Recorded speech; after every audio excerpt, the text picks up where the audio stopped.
Hey everybody. All right. It's time. I've been playing the games based on the Da Vinci Code, uh, multiple, that is plural, games. If you've been watching some of the videos as they show up, you've seen some of them, but basically, at this point, I've played 4 Da Vinci Code games called, and they all have Da Vinci Code colon something. So, first one is Helix, then it's Quest Begins, then it's 3D, and then finally, or the fourth one was Light Puzzle. And those were all mobile games. So they were all like vertically oriented, vertically oriented. Relatively straightforward, I guess, in terms of the gameplay is very focused, right? It's not like multi-genre games. These are all very simple, either puzzle games or point-and-click adventure games, essentially. So they've all been kind of explorations of the license through these different genres, and some of them are interesting. The puzzle games have been more interesting than the adventure games, actually. And that's fine, because really, in terms of, if you want to play a Da Vinci Code adventure game, what we're about to play is the one, because we're playing, I guess what you might call the Da Vinci Code game. That's just the title of it. Or rather, it's just called the Da Vinci Code. No, nothing else. It was a game developed by the company called The Collective, which was a big licensed game developer of the aughts. They made a bunch of stuff. They made a game I already played called Star Trek Deep Space Nine: The Fallen. I think that was one of their first ones. They've made a game based on Indiana Jones, based on Buffy the Vampire Slayer. So they had most of that company's existence, the Collective, was licensed games. So here's another one they made in 2006.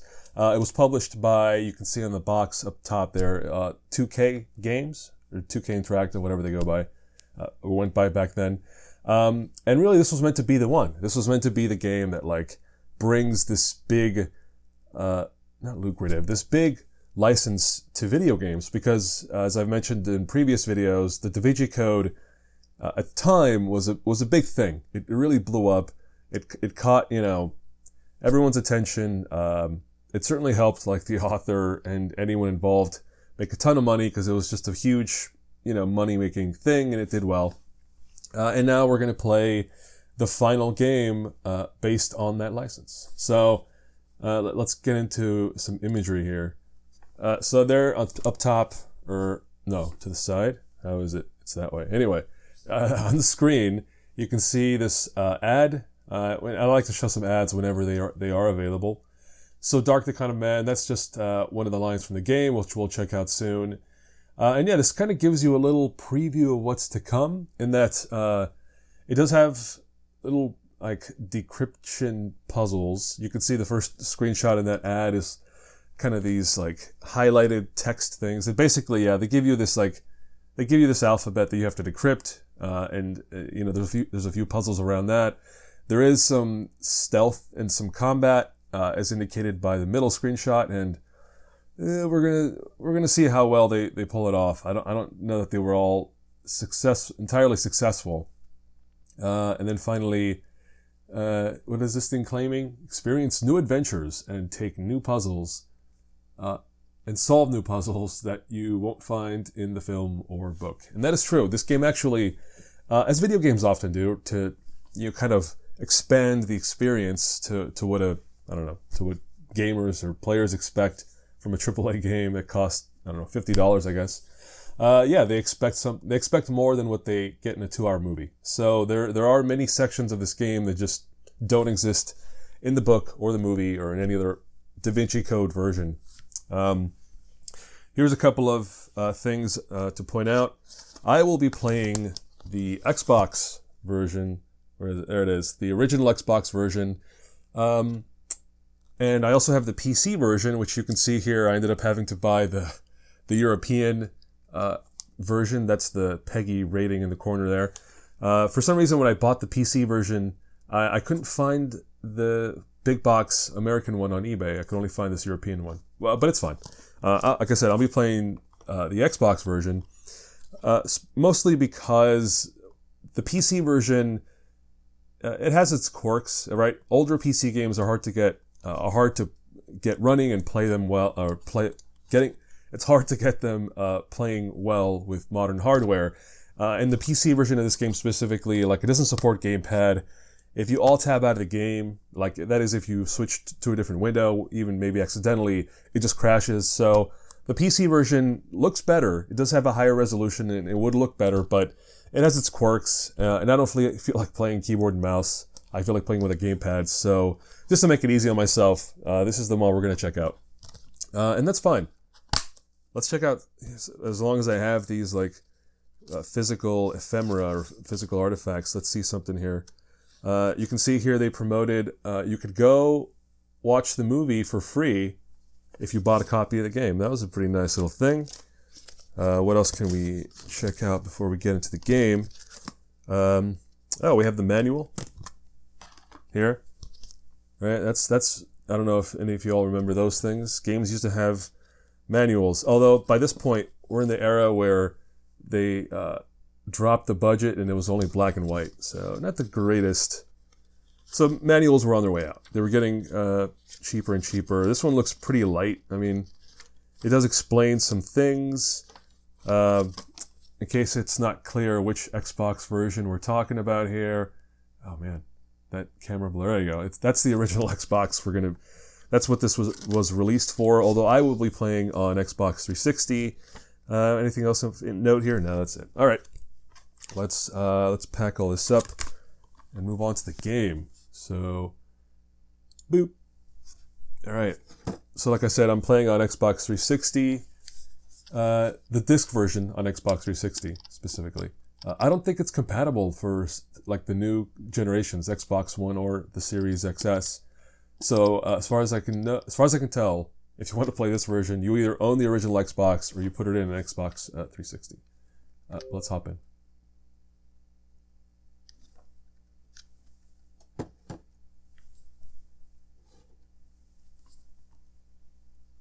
Like I said there, 2K was Columbia's 2K. Columbia is a part of Sony, and they own the Da Vinci Code movie license. And then 2K is the publisher, and you can see there the Collective is the developer. And there goes Sony again. Wow, that's more logos than I remember for the intro.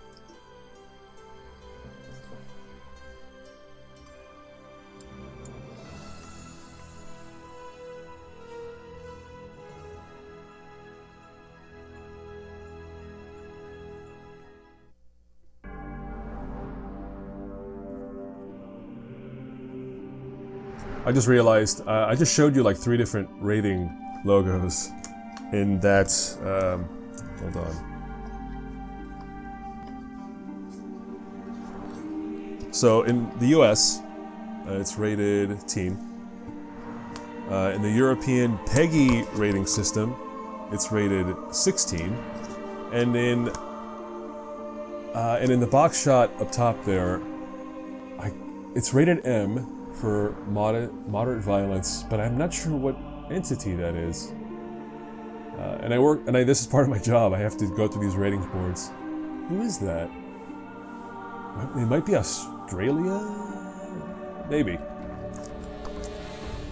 Anyway, all those things indicate that this is rated a little more mature than average, because the game does have violence. Actually, yeah, it has significant violence. There are some pretty gruesome moments, but you know, it's all video game. It's all mid-aughts video game violence, so it's not that graphic. But this is also demonstrating the what was very common of the era, which was the sort of gray and sepia tone, grim. The term I've heard used is grim dark aesthetic for games of the era. Like, video games were trying to be more mature, trying to tell more mature stories, at least from the perspective of back then. So the aesthetics, you know, from like the menus to like the models and the textures and everything was very like gray and brown. That was a big thing at the time. All right, what can we do here? I'm gonna start a new game. That's what we want, right? Yeah, let's start a new game.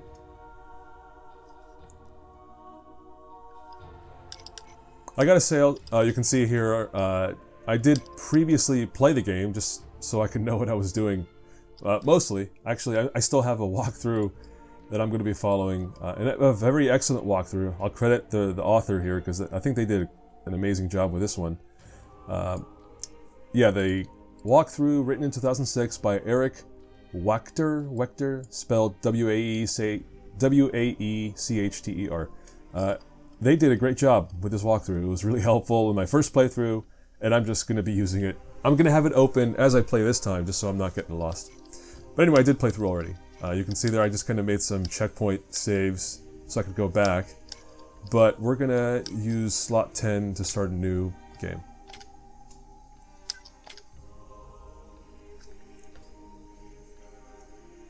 So yeah, I'm playing backwards compatible an Xbox game or an Xbox 360, which is kind of iffy. Some games will just crash, some games will have messed up graphics in this sort of backward compatibility situation. That was another reason I played it all the way through, to make sure, like, if I did want to play through on Xbox, that it would work. And it looks fine. Alright, so let's check out a few things here. You can see here a peek at some of the things we'll be looking for. So the game's pretty straightforward. It has a lot of puzzles, but they're all linear locks. Like, there are various locks right in the linear progression. You have to unlock various puzzles to solve as part of the story or level progression. But there are little secrets to find, and that's what the extras here are. So I'll be looking for little objects and things in the environment. Concept art only unlocks after you make some progress. So this will get filled out as we go, but we're not going to come back here during the playthrough. So, all right, let me just make sure we're all good. Like I said before, this is original Xbox, so you can see that old. That's not the Duke, I guess, right? That was the smaller Xbox control model. It's worth noting here, the Xbox controller didn't have triggers and what do you call them? The top shoulder buttons. It only had only the triggers. So in this case, that the black and white button at the bottom get placed along the top. So those are the shoulder buttons. But otherwise, it's an Xbox controller, same old. All right, there's that. Is my audio good? Oh, you know what? I'm gonna bump this down a little bit because I remember it gets kind of loud. So I hope I don't lower it too much, but I'm gonna adjust those before we start. I do on subtitles. Get ready for that. We'll be dealing with text all over the place. Combat, I'm gonna put that on easy because again, this game's combat is probably the weakest point, and I don't believe this affects anything other than how much challenge you want during those annoying combat sequences. So that's fine. Vibration, I'll turn that off. I don't need it. Sucking up battery life from my controller. What else is there? There's codes. This is there are like cheat codes. There was a time when this is how you would punch those in. Like, they used to be secret, and then developers were like, you know what? No, let's just make it obvious that there are cheat codes, and that's what that is. And I could. No, I'm not going to use any. I don't need them. All right, that's it. Would you like to save your settings? I would. I very much would. Save game already exists. Yeah, we'll write that.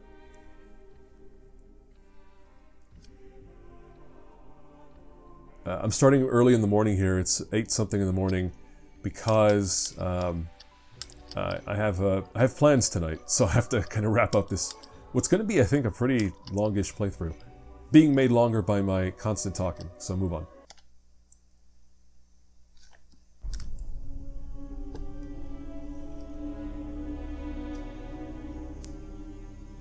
Yeah, I don't think there's much talking during the intro cutscenes. And this is all pre-rendered. That's why it's so, like, aliased and jittery looking.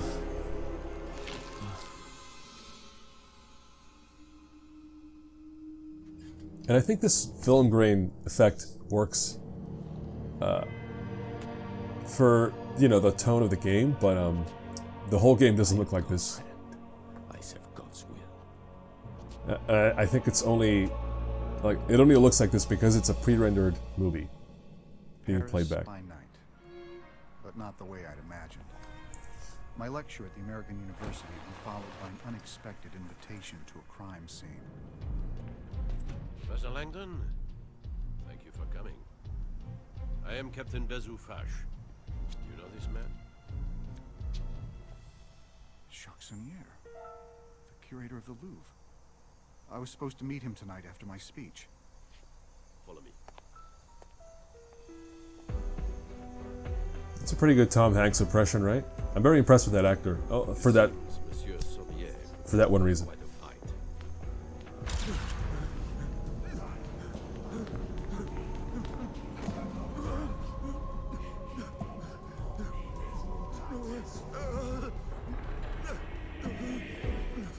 So nearly got away.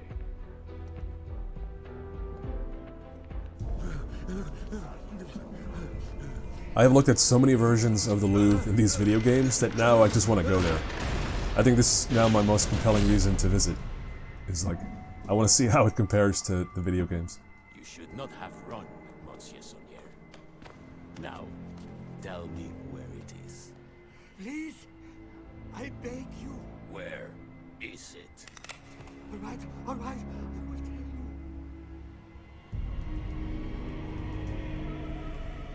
Don't tell him. The bars were no defense. I believe you. The others told me the same.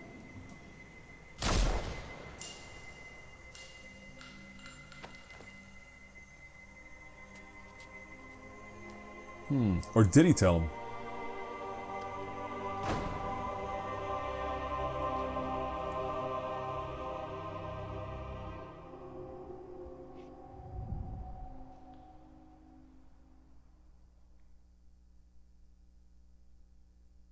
All right, the Louvre Museum, which is where the story starts.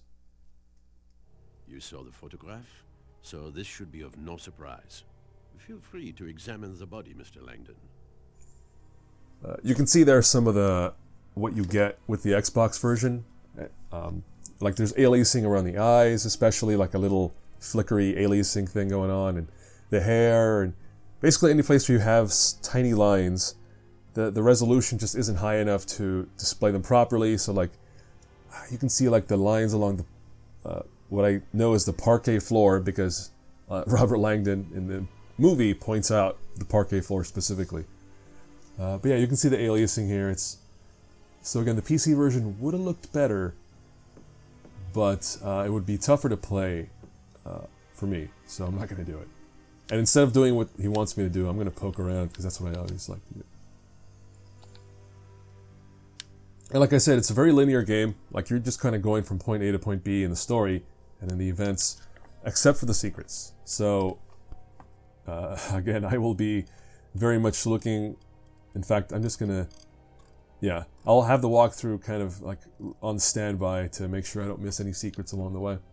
And they don't have any story effect. Like all you do is, all you get is the satisfaction of knowing you got all the secrets. I guess the satisfaction of getting them on your own is the ultimate satisfaction, but I'm not going to be doing that. I cannot let you pass, Mr. Langdon. Please speak with Captain Fash. DCPJ.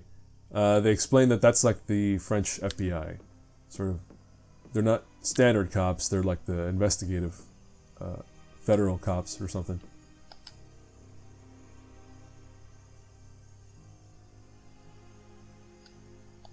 Probably. Okay, let's talk to him.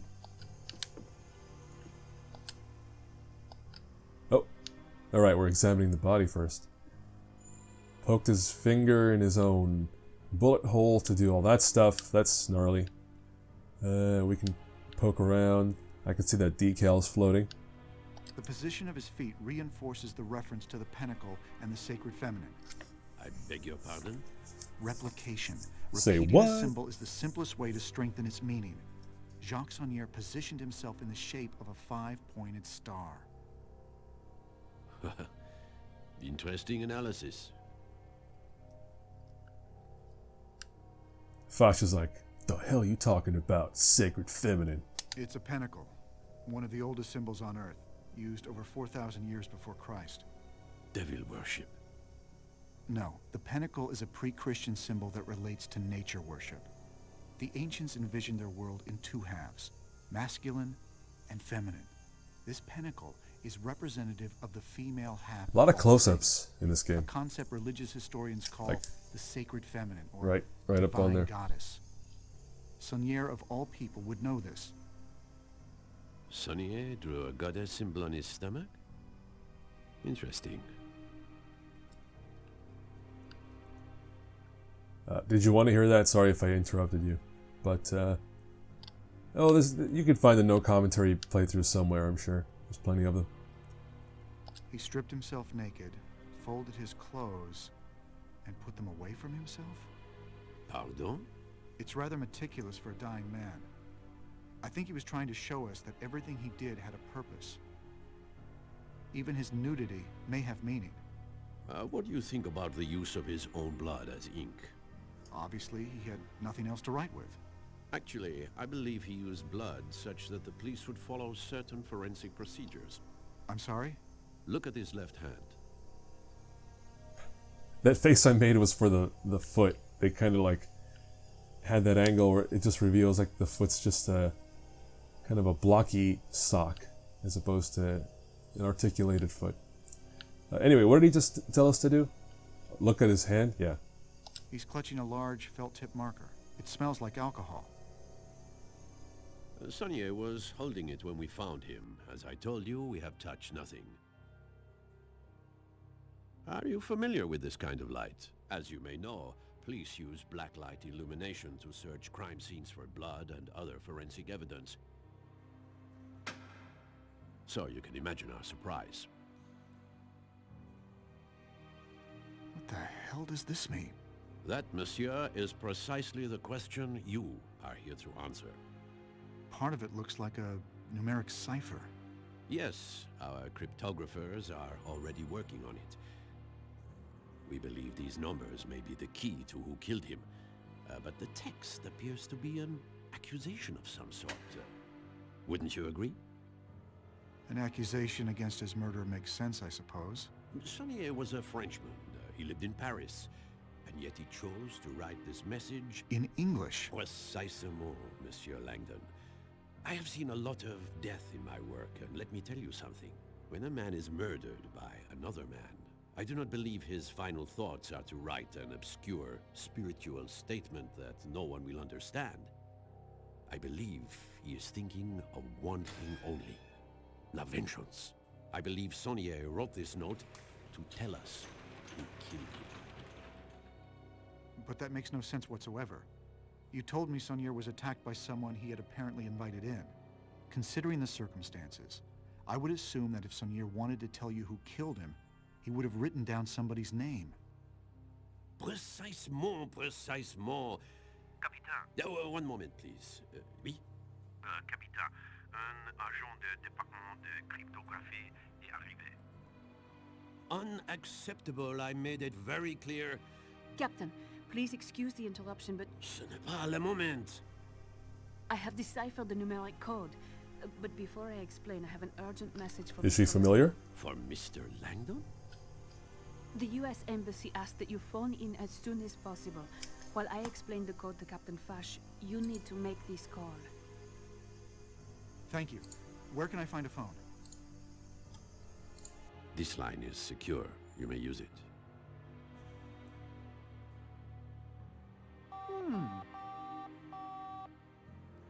Bonjour, vous êtes bien chez Sophie Neveu. Je suis absent pour le moment, mais... I'm sorry, Miss Nauvoo. I think you may have given me the wrong... No, that is the right number. It's the 3-digit code on the paper I gave you. But... The embassy has an automated message system. You have to dial an access code to pick up your messages. She handed me a note. I should look at that. In case it wasn't clear, what I was talking about, that's Jennifer Hale. And I think that might be the biggest voice actor in the game. Although at the time, in 2006, that's pre-Mass Effect. They're talking over me. That's annoying. Anyway, I think this is pre-Mass Effect, so she wouldn't have been as big as she is now. Anyway, they keep talking. while you're trying to do other stuff. So let's just get about our business. Business card. Got some digits. Very good. Robert Langdon. Ah, this is the number I'm supposed to call. It doesn't happen here. It does happen in the movie, or in the books, rather. In the books, Robert Langdon is very horny for the woman who's cast, or who's in the role of his like partner in solving the mystery. But in the movie and in this video game, he's not that horny. It's more like, I don't know, professional friendship type relationship. We're going to use the phone. And I guess we already dialed the number, What so is he now... saying? What does this mean? Absolutely nothing. That is the point. It's a simplistic... That's really annoying. Monsieur Langdon, do not Them talking react over to us. this message. Or over me. Just listen calmly. You are in danger right now. Follow my directions very closely. Tell Fash the phone message is regarding an injured friend back home. I guess I'm talking over Must them. use the restroom at the end of the Grand Gallery. Captain, considering what you have at stake here tonight, I thought you might appreciate knowing that Jacques Saunière might be playing games with you. Apparently not. I will inform the Director of Cryptography you no longer need our services. Is everything all right? An accident. A friend. I'll need to fly home first thing in the morning. Would you like to sit down? Actually, I think I'd like to use the restroom. The restrooms are at the end of the Grand Gallery. Shall I accompany you? Not necessary. I think I'd like a few minutes alone. I must return to Monsieur Saunière's office for a moment. Please come find me directly when you are finished in La Toilette. There is more we need to discuss. Yeah, a lot of cutscenes. I don't know if I mentioned that, but obviously there's going to be a whole lot of talking. Oh, look at that Eiffel Thank Tower God in the you back. came. We don't have much time. I wanted to warn you, Monsieur Langdon, that you are sous surveillance cachée, under a guarded observation. But why? Because Fash's primary suspect in this murder is you. Look in your jacket pocket. You will find proof they are tracking you. Just look. What is this? It's a GPS tracking dot. It continuously transmits its location to a global positioning system satellite that the DCPJ can monitor. We use them to monitor people's locations. It's accurate within 2 feet anywhere on the globe. They have you on an electronic leash in case you decide to run. In fact, they hope you do run, because it would make their case much stronger. Why would I run? I'm innocent. Do you recall the 3 lines of text that Saunière wrote on the floor? What you saw was not the entire message. This is a photo of the complete message. Why would Saunière write this? Was he trying to frame me? No. He wrote it for me. The numbered code is meaningless. Saunière wrote it to make sure the investigation included cryptographers, ensuring that I would know as soon as possible what had happened to him. Why you specifically? How do you know it wasn't for some other cryptographer? PS is the nickname he called me when I lived with him.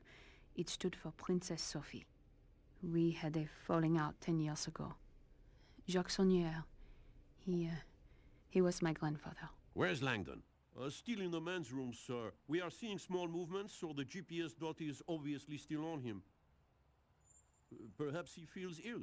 If he had found the dot, he would have removed it and tried to run. Fine. I like that casual cop just kind of What should I chilling. do? Fash will be taking you into custody any minute.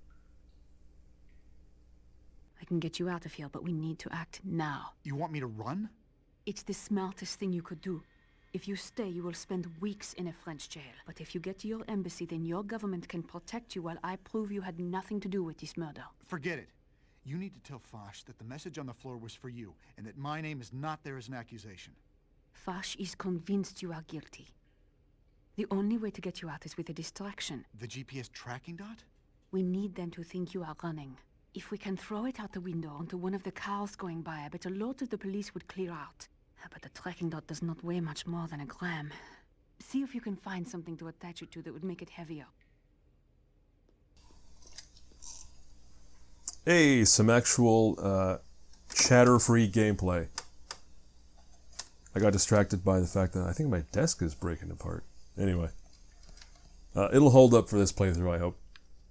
But yeah, look at that. No talking. We can just kind of look around and move. We cannot talk to Sophie for reasons. Does Robert Langdon have to go? And no, he doesn't have to go.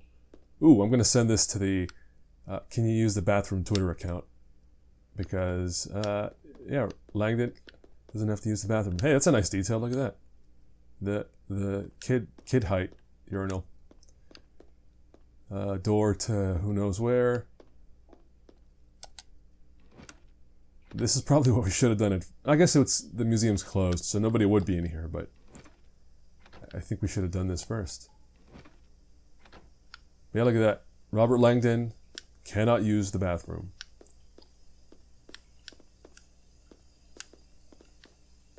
The only other video game that has this scene, there goes a little tutorial tip for me, because I'm not moving quickly enough. I know what you want me to do, video game, relax. There's a neat trick. I think at this time they wouldn't have had actual reflection in mirrors yet. So more likely what you're looking at there is a duplicate of the characters, or a duplicate of the room on the other side of that mirror surface, and then they also duplicate the characters that basically just move exactly as you do. So there's just another like model moving around in the background there. It's an old classic for reflection in video games. I can use this. Soap? That will work. Come, help me open this window.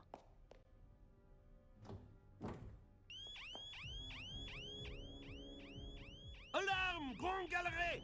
Toilette, messieurs! Where's Langdon? Still in the men's room. He must have broken the window. I knew it! He is trying to escape. Quick, Robert. Help me get this window open. Hurry, Robert. Here we have one of the first of many QTEs in this game.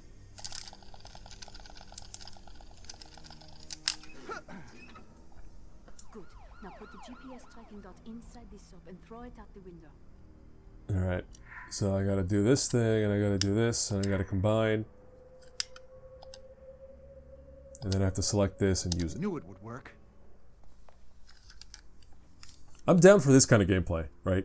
Old school adventure. I'm showing the signal out on Place du Carousel outside the bathroom window, and it is not moving at all. I hear someone coming. Quick, Robert. Hide. Wait.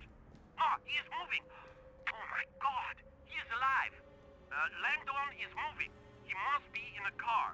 I think he is in a car. I can't...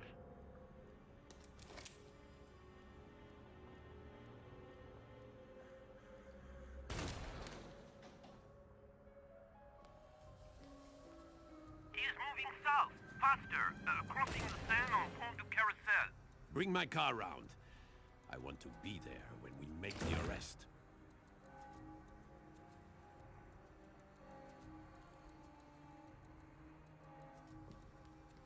Oh, draconian devil.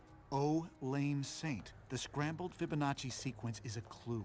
The numbers are a hint as to how to decipher the rest of the message. He wrote the sequence out of order to tell us to apply the same concept to the text. Oh, draconian devil. Oh, lame saint. Those lines mean nothing. They are simply letters written out of order. You think this message is an anagram? Like a word jumbled from a newspaper? Your grandfather's meaning was right in front of us all along, and he left us more than enough clues to see it. Okay, he just drops us right into this puzzle. Oh man, what was I saying before I got rudely interrupted by more cutscene dialogue? What was it? Something about the bathroom? Oh well. But yeah, here's our first anagram, where we have to rearrange the letters to figure out what the heck's going on. And there are hints. Oh, and the hint's not working. That's fun. So I'm just gonna... Oh, that's right. So yeah, without the hint here, I mean, you can put it together if you know the license, but without a hint, this is a little tougher, I think. Oh, that's what I was saying. That I'm down for the adventure game aspects of this, Like I said, combat's lame. Puzzles like this, they're okay. I can see myself getting pretty stuck here if I didn't know what's what. Oh wait, I don't want that. So alright, so we have to rearrange the letters. So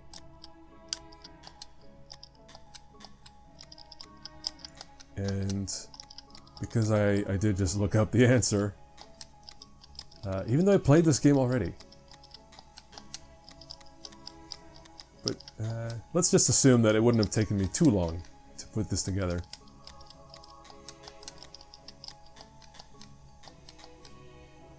I guess you would also know the answer to this if you read the book or you watched the movie. Let me see that photo. Decrypted. The Mona Lisa, Leonardo da Vinci.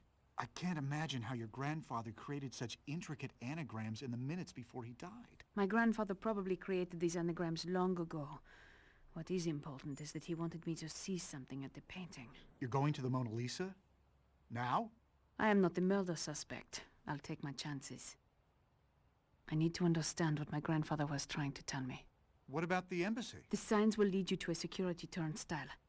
Mine is the car in the employee lot. Do you know how to get to the embassy? Whatever my grandfather was trying to tell me, I don't think he wanted anyone else to find it. As strange as it may sound, I think he wants me to get to the Mona Lisa before anyone else does. I'll come. No. We don't know how long the Grand Gallery will stay empty. You have to go now. I will see you at the embassy, Monsieur Langdon.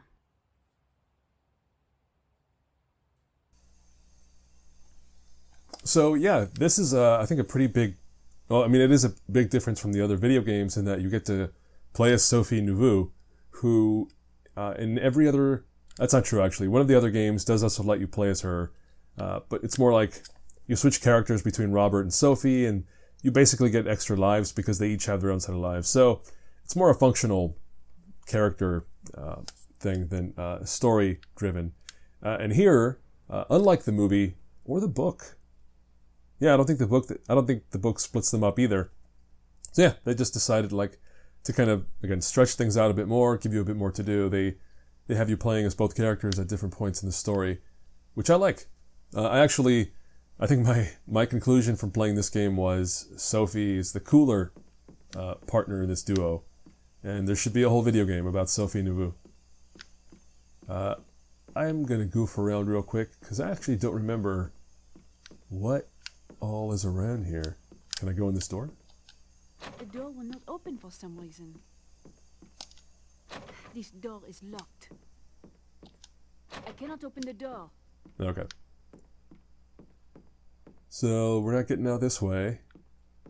We can look at the paintings, which is a nice change of pace because every other game that has the Louvre has super blurry images of paintings that, like, you can't see them. You can't tell what the heck they are.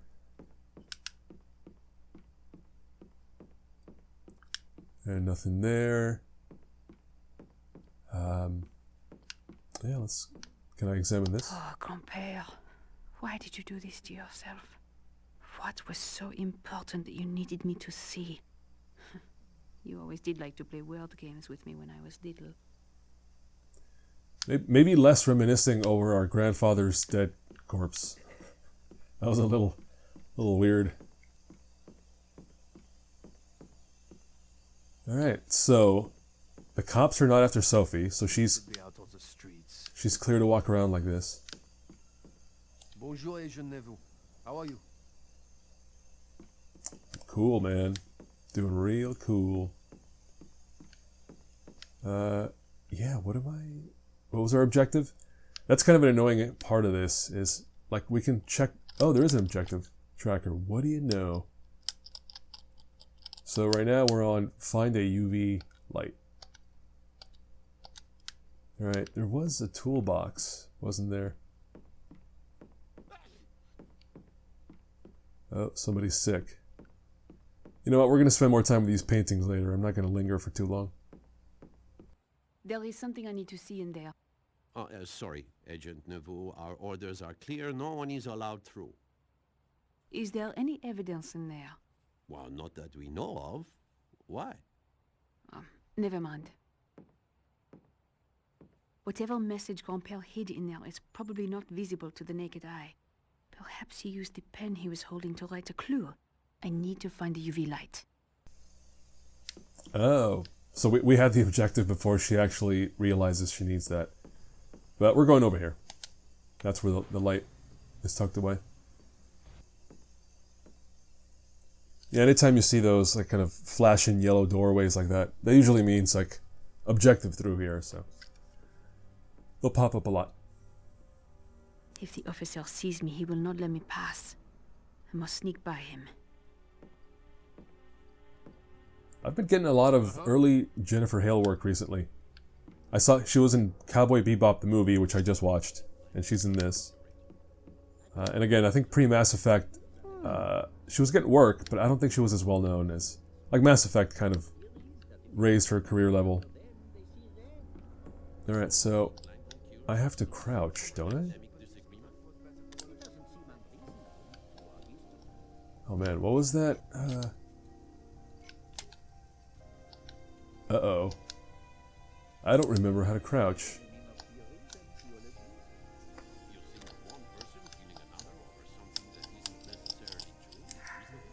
Alright, that's the... Oh, that's something else that we probably won't look at too much because... There we go. They basically have an encyclopedia in the game. Which I appreciate because we got a piece of this earlier where Langdon was over-explaining. Like, because he's a... His whole thing is he's a professor and he talks a lot and he wants to explain in detail. Kind of like I'm doing now. And in the... Oh, jeez. The controls for this are a bit wonky. But basically, he just likes to over-explain. It's like a Kojima-style lore dump, right? Oh, stop doing that. And that's what this is. So all these lore dumps that might have been spewed by characters are instead relegated to like this encyclopedia where they should be, and they should be optional. So just know that if you want to play the game and you want like full details of all the things you run into, there is this giant repository of information, but we don't need it right now. Do I need this? No, matches. Oh, there's the crouch button. Everything seems to be in order. It's the... For me, it's left trigger, but I think that would have been like the white button on that controller or something. Oh. Yeah, that's another thing about Sophie is she's really impatient with all the nonsense. The player's nonsense and taking too long to move, and Langdon's nonsense and talking. Were you trying to listen to those cops? Sorry if you were. It was just background chatter, not critical. So far, so good. Alright, yeah, so here they kind of introduce you to combat. I have to knock out that officer to get to the evidence card. This should be useful. This could be useful to knock someone out. Garbage now. I guess I will use this one. And... boop!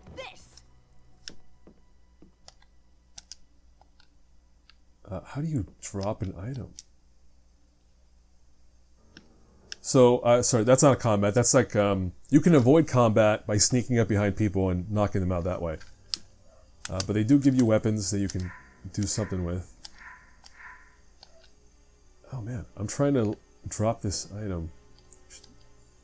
Doesn't let me. And that's the pause button, which we don't need. Oh, it's the take button is also the drop button. Remember that. Yeah, they give you this mechanic here. This would have been post Metal Gear Solid 2, maybe 3. 3 might have released this year. But anyway, yeah, they give you some stealth mechanics. Obviously, we just did some sneaking, and then you can get rid of bodies. For...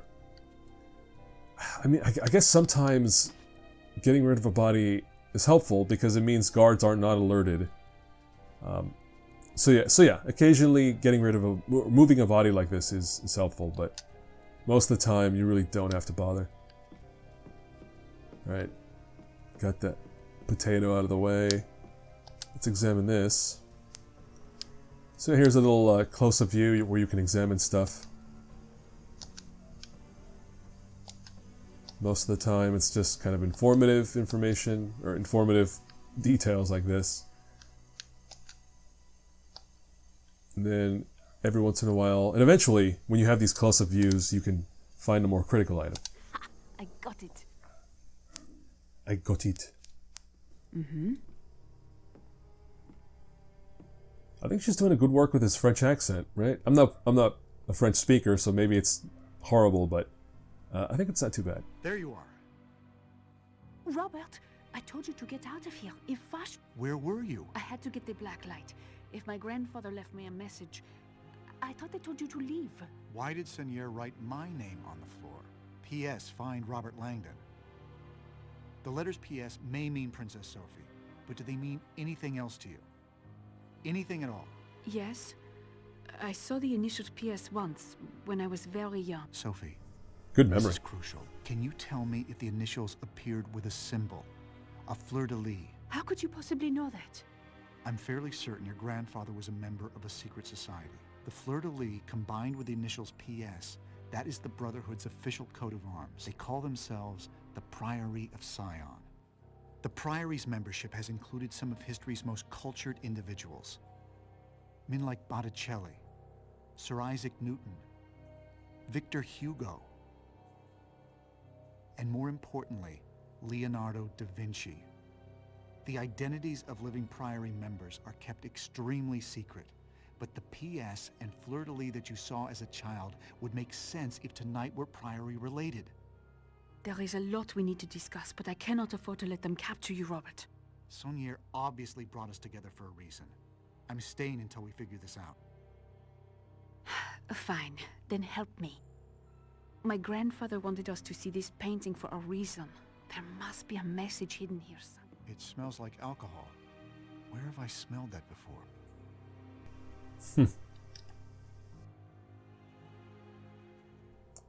Okay, before we get to examining stuff, let's poke around the room a little bit, because I have a good feeling about this spot. Lots of paintings. Alright, hold on. Is there a run button? Yeah, there is. For me, it's right trigger, but yeah, there's definitely a way to run. Alright, some paintings, more paintings, more paintings. That dude's head was getting chopped off.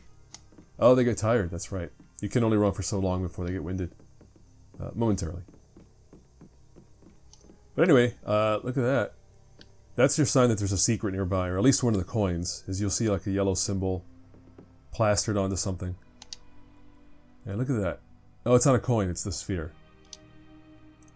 The Saturn sphere. It says pan, but you cannot pan. Oh.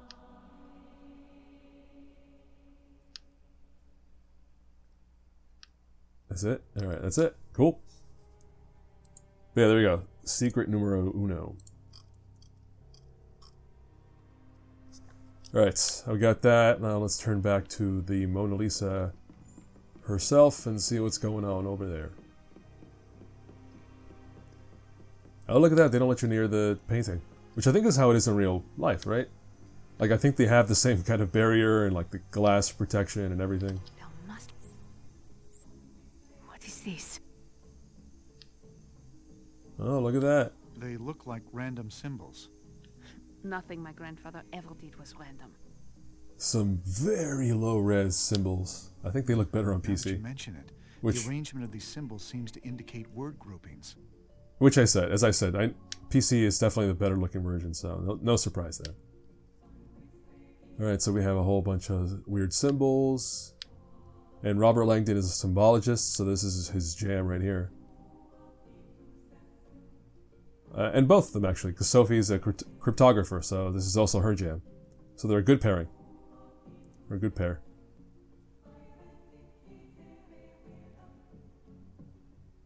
I got stuck here for a little while because to advance, they require you to... An encrypted substitution cipher. They want you to scan the entire thing before you can move on. Yeah, every single character. Alright, so... Now we have to solve this thing. And it's kind of a process of elimination, but I think the hints tell you something. Sophie, cryptology is your specialty. Any ideas? Well, there are several things that are important to remember, but a lot of it has to do with how common a letter, sound, or word is. Well, I was wondering if you had anything specific to tell me about this encrypted message. As you can see, this symbol is the most common one. As a result, I believe it is the letter E. This symbol. What symbol? She did not point out any symbol. So she thinks whatever's the most common one is the letter E. It could be the W? Let me see if we can figure it out. That one. So that one's the letter E. Okay. I still don't get it. Any other ideas? This word's first and last symbol are the same. This means it is most likely the word that. So there's a this one? I think she was talking about this one. So, and by the way, if it's not clear what I'm activating the hints there. That's what all that dialogue is. All right, that's the letter A. So there you go. We have a little more context. This one is pretty clear to me. I have the walkthrough and I've played this before, so I can figure it out pretty easily, but just to give you a sense of what it is like to actually try to figure this thing out, you just kind of look at the groupings. Like this one to me is definitely the word between, because it cannot be anything else. Alright, that's the letter N.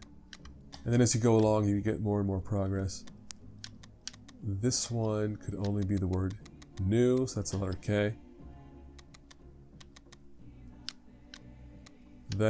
This could be any, but I'm pretty sure it's the word and. Between, and then this one, that looks like the word painted, so we fill that out. And then, oh, look at that. That just looks like the letter that it is. Looks like a B. And then that's going to be a C. Da Vinci painted those that knew between this one. This one's a little tougher, this word.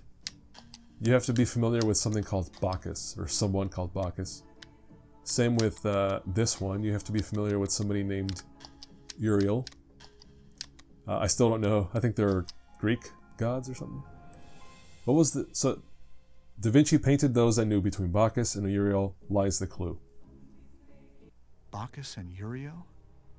Bacchus is the god of wine, and Uriel is an angel, if I'm not mistaken. Thanks for explaining. There is a painting of Bacchus in the Grand Gallery, and Uriel is in Da Vinci's Madonna of the Rocks, which should be in there too. Let's go. Robert Langdon, you are under arrest. Wait! Robert is innocent. He did not murder Saunière. Agent Nauvoo, innocent or not, I have direct orders to arrest Robert Langdon on sight. I'm sorry, but I can't go to jail until I help Sophie find the real murderer. You are working together? Robert, look out! Oh, bro. Why you gotta fight? So this is an annoying part of combat. You have to look out for Sophie, or your partner, depending on who you're playing, because they can get killed, and you will lose. And everyone has a health bar, so we're gonna have to attack this guy. I think that's enough. Oh. That's a weird pause. Defend begins when the enemy gets the upper hand. So, yeah, Sophie also will interrupt. So one, Sophie will interrupt as you're in the middle of like a combo attack, which is really annoying. And then a tip I have about combat is always push them into a wall. That's the best way to immobilize people. And if you fail, you have to defend like I'm doing here. You have to be ready to push the buttons. So again, push. And then that just, I don't know. To me, pushing them into a wall like that is always the easiest maneuver. Unless it fails like that. Which is really dumb because I was right next to the wall. Leave him alone! And again, she interrupted me. I'm trying to do some business here and she's getting in the way. This isn't necessary. Sleep well, because you'll be feeling that when you wake up. Sometimes it's silly because there's no wall to actually bash someone against, but any surface is a wall to this game. We don't have to move this guy, he's fine there. But basically, that's combat. So when you get into combat, you have the options to like actively attack, and I think that's the strongest move you can do to cause more damage. but it is the most complex QTE you have to perform. So that one I avoid. There's the push maneuver, which you saw me doing. That one's the easiest thing because it just takes them out. And the button combinations for the QTE is always pretty short. And then there's defend if you fail a maneuver. If one of your attacks fails, then you have to, do a QTE to defend against it, or else they'll beat you up and you lose health. Which I don't think I lost any health in that one, so that was pretty good. But yeah, the first few times I got into combat like that, it's so confusing. It's just, again, it's not fun. And to me, I'm sure it felt necessary in 2006 to have combat, but this should have just been an adventure game, right? Those combat sequences, I don't know what they could have done differently to involve hostile cops and everything, but the combat just really bums me out about this game. It's not good. They should have not done it. But again, because I've played the game, it'll look easy or it'll look doable, but it just takes a while to get used to it. Alright, so we picked up that Saturn sphere, so we're cool there. We got our secret. Alright, we're going this way. I don't see anything special. Everyone seems to be pointing at something, though. Bacchus points to the right, and Uriel points to the left. In between them, we have John the Baptist, and he's pointing up. Alright, so yeah, this guy is pointing one way. Then here we have a pointer going to the left. We have this meme of a character, I'll say. He looks very smug. He's pointing up. Let's follow that to a couple of randos, and oh, what's that? There's something up there. On the painting, above John the Baptist. Give me a boost. Maybe I can reach it.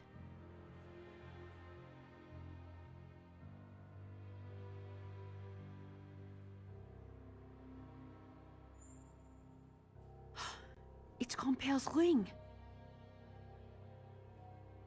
The fleur-de-lis is a symbol of purity, a common reference to the Virgin Mary. But why hide it in the first place? Why not just keep it on? He was probably worried the police might take it as evidence. But why? He wanted us to find it. Is there an inscription on the ring? A clue? No, nothing.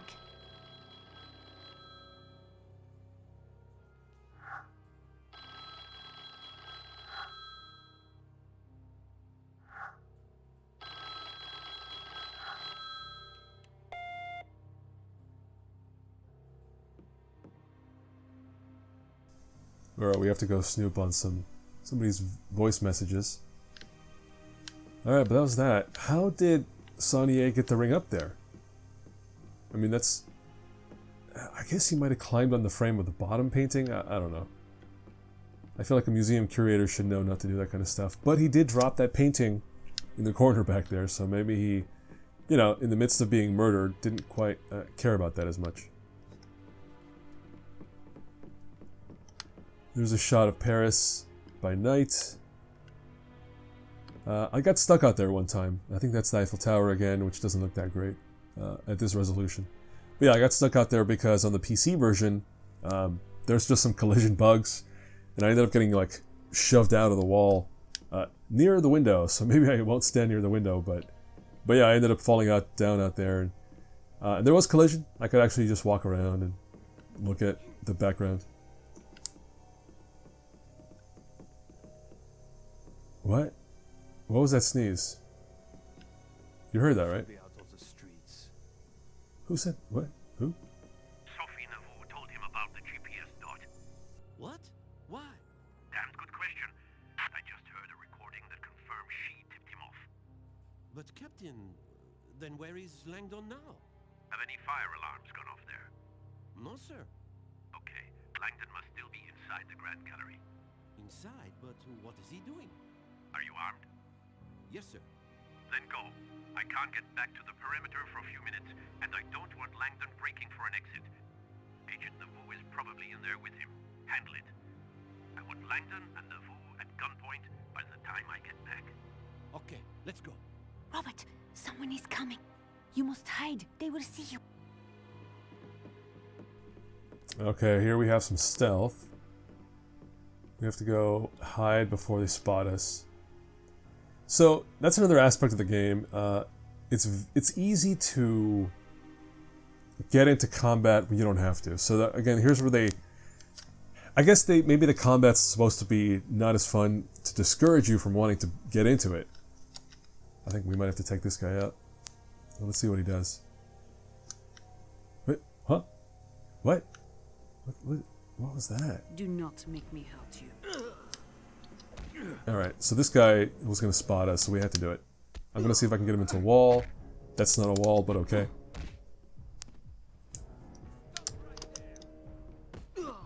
Why don't we just call it even? Please, do not Oh, see? And then there's two of them sometimes, like this kind of nonsense. Oh, that was new. I've never seen the combo. Yeah, we just knocked him out. That was great. Alright, how can I choose to do that as opposed to it being an accident?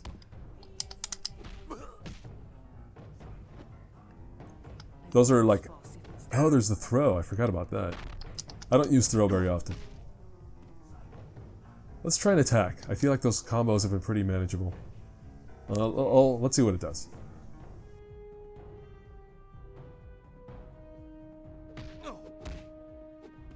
Yeah, we don't have to fight. That last hit knocked him out cold. So the problem with the combos is if you are too slow or you make a mistake, then they get a hit on you, and again, you lose health. But yeah, like I was saying, the combat is not that great, and maybe it was meant to discourage you and want to be more stealthy. Like here, I think I was supposed to try to be more stealthy and get to the office without being spotted. But you know, oh well. Some more random paintings, which again, that's a duplicate because we saw that before. Restauration, which we'll have to go in there, but not yet.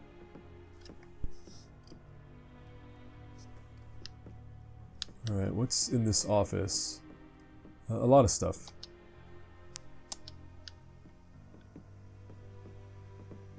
And again, that aspect of... Oh. There must be more to find. Something we have missed. This whole examination of the environment, that's just adventure game stuff, right? Like, I think it could have been fun if it was just that, but oh well. This is my grandfather's office. Maybe we can find a clue here. Maybe. They are dead. Please pick up. This is Sister Sandrina's Sulpice. They are all dead. The floor has been broken. The other three are dead. Please answer. Where are you? Your fate was sealed the moment you stood against Manus Dei. That woman is in trouble. We have to go to Sulpice and help her.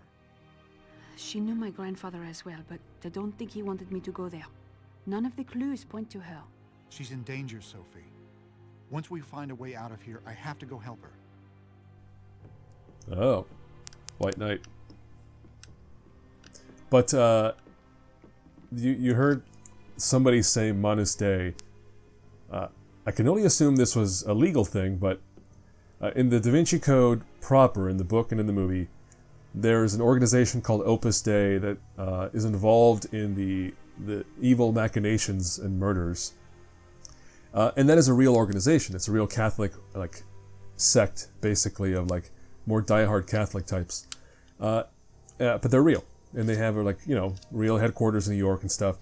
And I can only assume switching the name from Opus Dei to Manus Dei, as they did in this game, was because they were, somebody threatened to sue them. That's the police scanner or whatever. But yeah, I can only assume either they were going to get sued or the lawyers preemptively decided you know what, let's not get Catholics on our ass. So they changed it out, and that's fine. Because in the story they're just kind of a little group of people who they're super Catholic. That's really the best way to put it. They're just super Catholics. Robert, take a look at this. It's research on where all the fleurs-de-lis are in the Louvre. Interesting. It might be another clue to Saunier's involvement with the Priory of Sion, or perhaps the Priory's involvement with the Louvre. So that's just a bit of background info. Let's scan the laptop. I guess that's just a map of this area. Yeah, that is. We would be in the red dot on the left. This night has been moved recently. The dust is disturbed around the edges. I think Grandfather moved it so the lens would point us towards something. Again, thinking that anybody would decipher all these things in the heat of like a murder investigation, that's faith, or that's a lot of trust on Sonny's part as he's dying. Something else I'll point out that's really obvious. This game was on the original Xbox, which means it was 4:3 aspect ratio, right? Because original Xbox and PS2 era, they were still focused on CRT televisions, which are like that 4:3, and that's what this is, more or less. Which means it's not widescreen, except clearly here in the middle they decided, no, we're going to make our game look like a film or something, and we're going to force this like widescreen aspect ratio for most of the action in the middle, and that annoys me. I don't know, I find it annoying that I don't have a full view of the environment. Like, there's just permanent black bars in the top and bottom. I don't like that choice they made. I think it's just a bummer. Like, I want to look at more of the environment, right? And I see how it helps in their UI planning, right? Like, they have the whole top bar to display text and the bottom to display UI and stuff, but no. This map of the Louvre, it smells... It smells like alcohol. Where have we run into that before? Alright,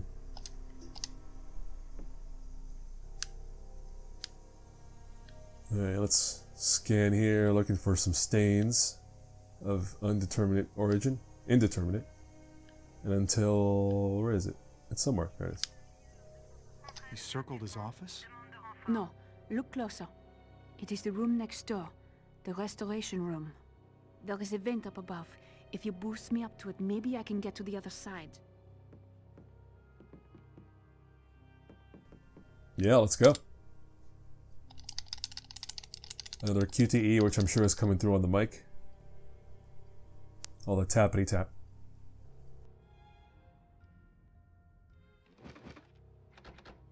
I think we need to search around some more. Maybe we can find a clue here. Alright, so we're looking for a clue.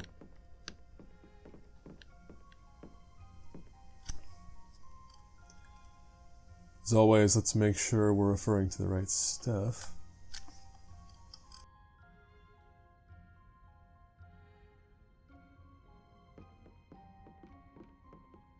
So yeah, the typical approach in this game is you start... Oh, what's this? Small towel. Yeah, good to find items.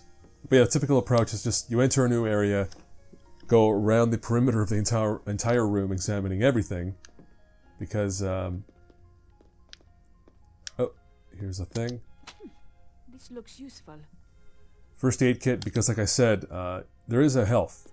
Characters have health, and it does get depleted by through combat encounters. So those first aid kits and such will be useful depending on how much damage we take. Here's a desk with some stuff. I like this aspect though. I like when you can zoom in on a specific spot to examine. There will be multiple things to look at. Chitinase, enzyme that functions in the defense against fungal insect pathogens. Commonly used as a counter-enzyme and neutralizes blah blah blah. Lactase, like milk. Catalase, urease, etc., etc. So that gives us some clues about chemicals, which we'll have to deal with that at some point. This has nothing in it. Thanks for nothing. Some old books that don't give us any information. Let's go root through some more private property. Ah, instructions for creating a cleaning solution. If I can make the solution, I can probably clean up that painting.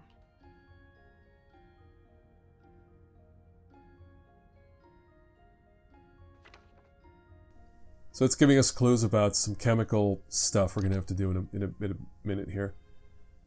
So it just kind of tells you the order in which to do things. And you cannot take it with you. I think that's unfortunate. I would have preferred to, you know, take important documents with me. Alright, what else can we do here? Empty drawer. Empty drawer. And that's, I think that's it. Right? Yeah. Pencil back there. Can I take the pencil? Cannot. Alright. Anything else? Oh, look at that. Got ourselves Da Vinci's aerial screw. So this would be one of the 3 types of secrets we look for. It's the spheres. Remember we found the Saturn orb or sphere earlier. It's the Da Vinci models. That's one right there. And I think later on we'll find the 3rd type of secret that we'll come across.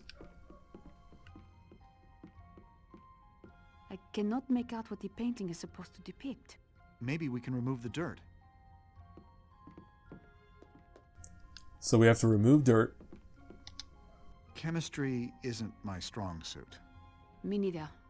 What do you think this table is used for?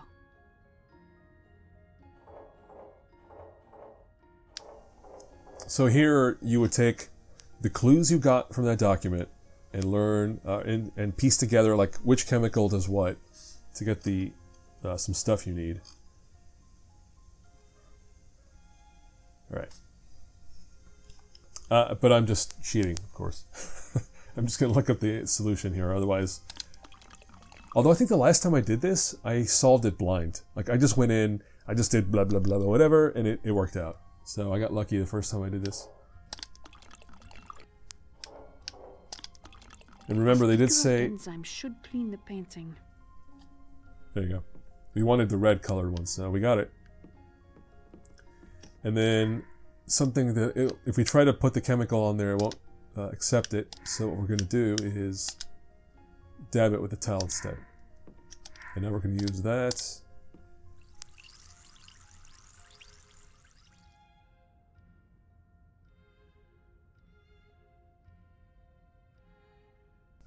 Now Langdon is missing altogether. The winged victory of Samothrace. That's here in the Louvre. But why would Saunier want us to go there?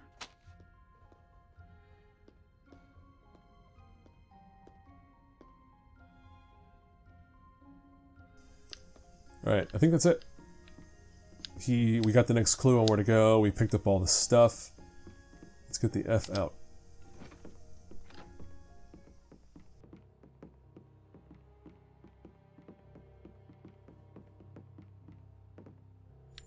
So the paint, statue, which way is it? Oh, that's right.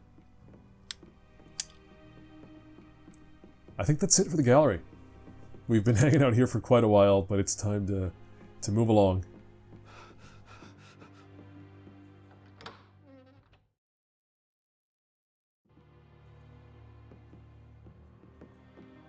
So remember, these are both like desk job. Find Robert Langdon and Agent Sophie Neveu. They are working together and have eluded us for far too long.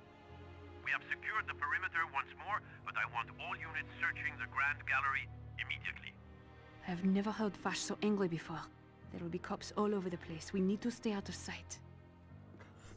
He sounds exactly the same as every other time he talks. But okay. But yeah, now this is open. What we're going to do here is we're going to do a bit of really dumb sneaking. Dumb because basically the stealth in this game works on shadow. So you duck down or you crouch down, you find a shadowy spot, you chill there, and things will go your way. Eventually. Did you not hear? We must get to the Grand Gallery immediately. What? Fash's orders. Oh. There we go. These two dolts will just stroll on by.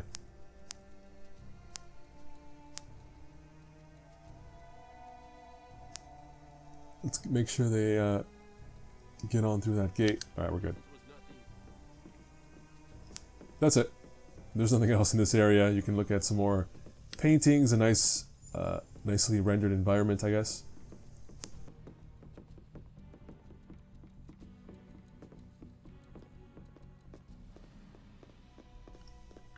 There goes our objective. But before we go over there, there's something I need to do. At least I think. Yeah, there it is.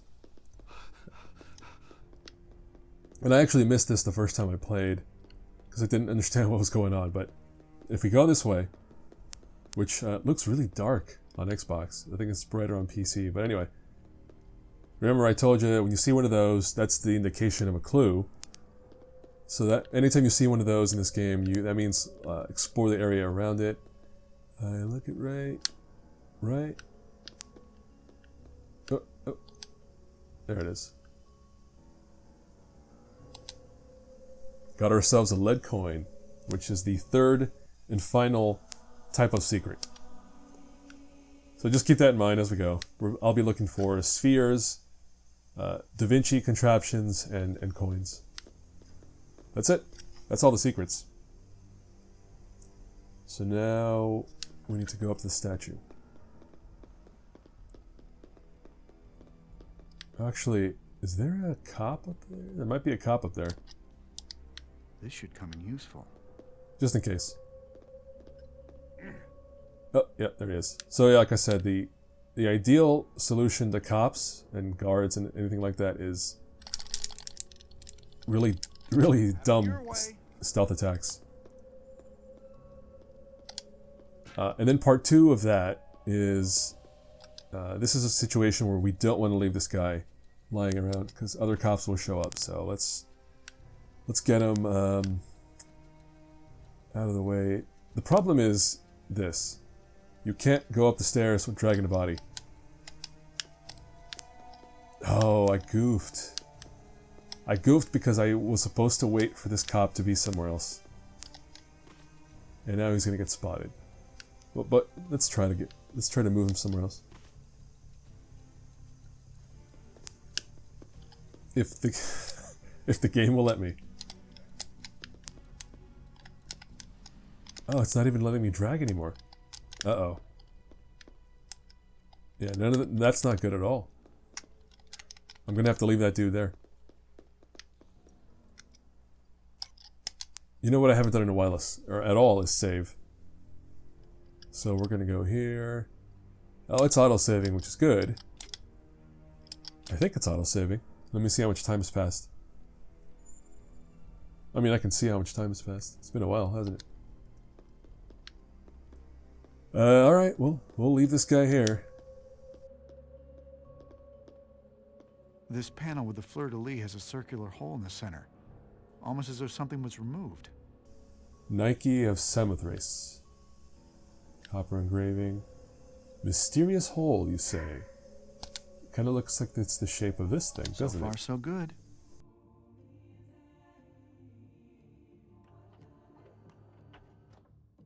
I remember this from my childhood when I would stay at my grandfather's chateau. He must want us to go to his home for more clues.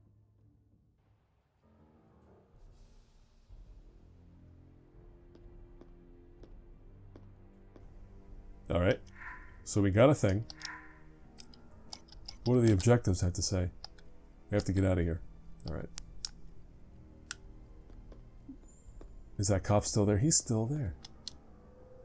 And I say that because sometimes the bodies will just disappear conveniently. You know, I appreciate a good disappearing body, but you're not going to do it for me this time. Damn it. I'm trying to drag. It doesn't let me. Whatever. Let's get ready for some cops. Alright, which way are they going to go? Alright, they're both going to start going this way. Oh, I can't even do a wall ambush. Let me see if I can sneak up behind this guy. Negative on contact. Oh! I did not see the one behind there at all.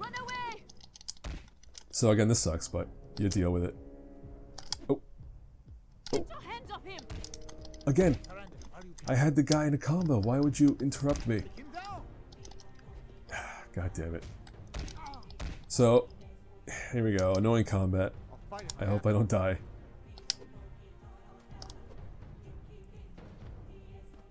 And this whole time, Sophie's getting beat up over there, and pretty soon she's going to be calling out for help. And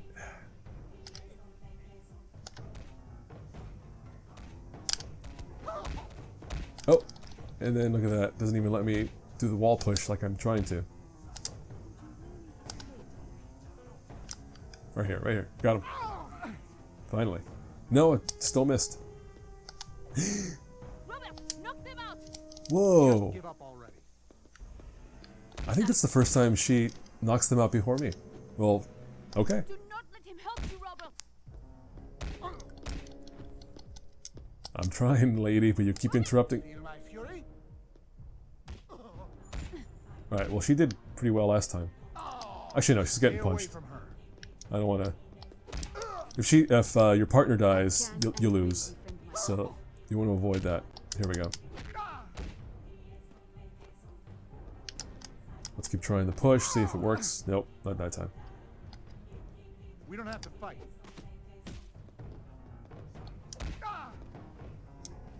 You know what? F it. Let's do an attack. Bam, bam, bam, bam.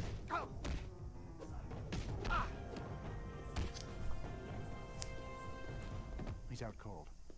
I better move him out of sight. Oh no. Oh no, that's not good.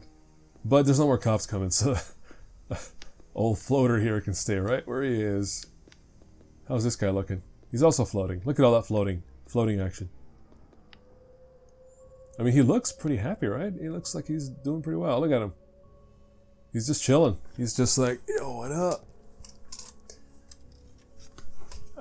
Anyway, there you go. Now you get a glimpse of how annoying combat is. I was gonna add though, if you're somebody who's good at QTEs, like you have a sharp eye and good reflexes, maybe all of this is super easy. And again, combat's on easy right now. Maybe all of this is like child's play. You're like, this is kindergarten gameplay for you, but I'm not as good at the like reacting to buttons being flashed, so I just find it a bit tougher to do it. Oh, let's sneak around this dude if we can. Although I think we have to take him out. You know, Langdon is probably... Oh yeah, there's the camera too. This could be handy. What? Did he see us? Damn rats! Oh, there's two of them again. God, son of a... Ghosts in the dark. So again, the ideal situation is you sneak up behind him, stealthily take him out, like this, and you save yourself the combat grief.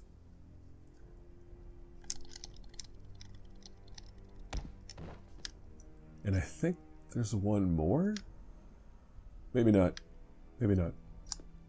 Yes. Oh. I hear him. Cough into the mic. I heard that. Where is he? Maybe not. Okay. Oh man, I should have gotten some water. But there you go. We found all the secrets. This is just letting us know how good we are at this game. Yes, I will save.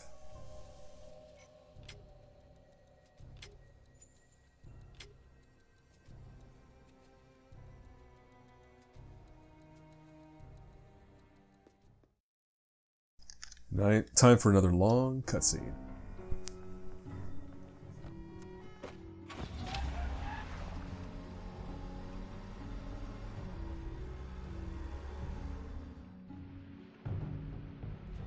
How does the gameplay cinematics?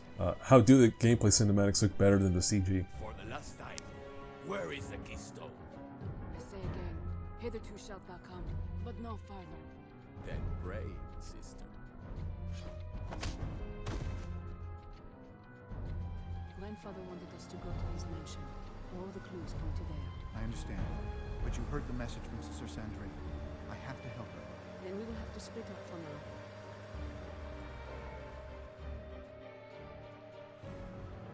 I'll pick you up a Sulpice. out. Be careful. You too. That's a hell of a plan. This is like, all right, I'm going to drop you off at this church. I'm going to go all the way to some mansion on the outskirts of Paris and come back to the same church to pick you up. And they are both wanted fugitives now.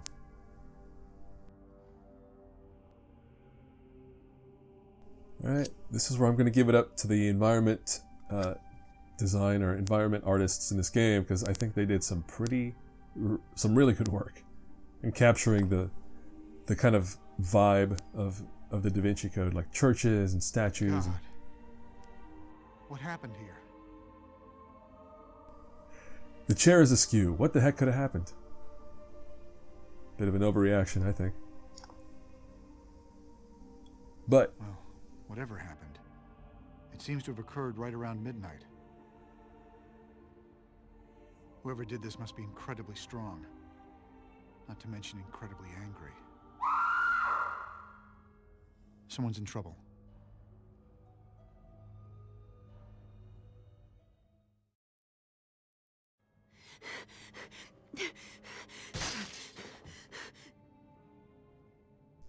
what? Who's this? Are you all right? Who was that? So many strange things have happened tonight. I do not know who to trust anymore. So, I must ask you first. Who are you, and why are you here? My name is Robert, and I'm a friend of Jacques Saunier. Sister Sandrine left a worrisome message on Saunier's answering machine, so I came to see if I could help. I am afraid that you are too late. Sister Sandrine is dead. Given the state of things, I imagine she was murdered. Yes, that furious man with the red eyes and pale skin. He wanted something, but Sister Sandrine could not or would not give it to him. He killed her in a fit of rage and tore the place apart. But he left just as angry, so I do not think he found what he was looking for.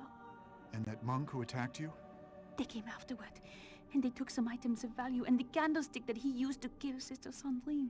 I think they were trying to hide what happened. Then they would need to silence you as well. Yes, and now you. Good point. Did Sister Sandrine mention anything to you about this? No, but she did do some very strange things earlier this night. She is usually a very open and warm person, but she was acting unusually secretive. What did you see? She went to pray at the Stations of the Cross, which is a regular occurrence here, but it was not in the proper order, which is very strange. Then she went down into the crypt, and I have never seen anyone go down there before. Mainly because it is always sealed. I looked around, but I could not find the way to open it. Did you notice anything else? Anything at all? Well, I did not think much of it, but she was also carrying around a flask of oil. That is all I can think of. I see. Thank you, Sister. Marguerite. Sister Marguerite is my name. I'm gonna see if I can find out what Sister Sandrine was doing. I may need your help later, Sister Marguerite. Is there a safe place you can hide here? My room is next door. The lock is sturdy. Knock when you need help, and I will assist if I can. Oh, and if you hear the Latin chants, be wary. The monks are nearby.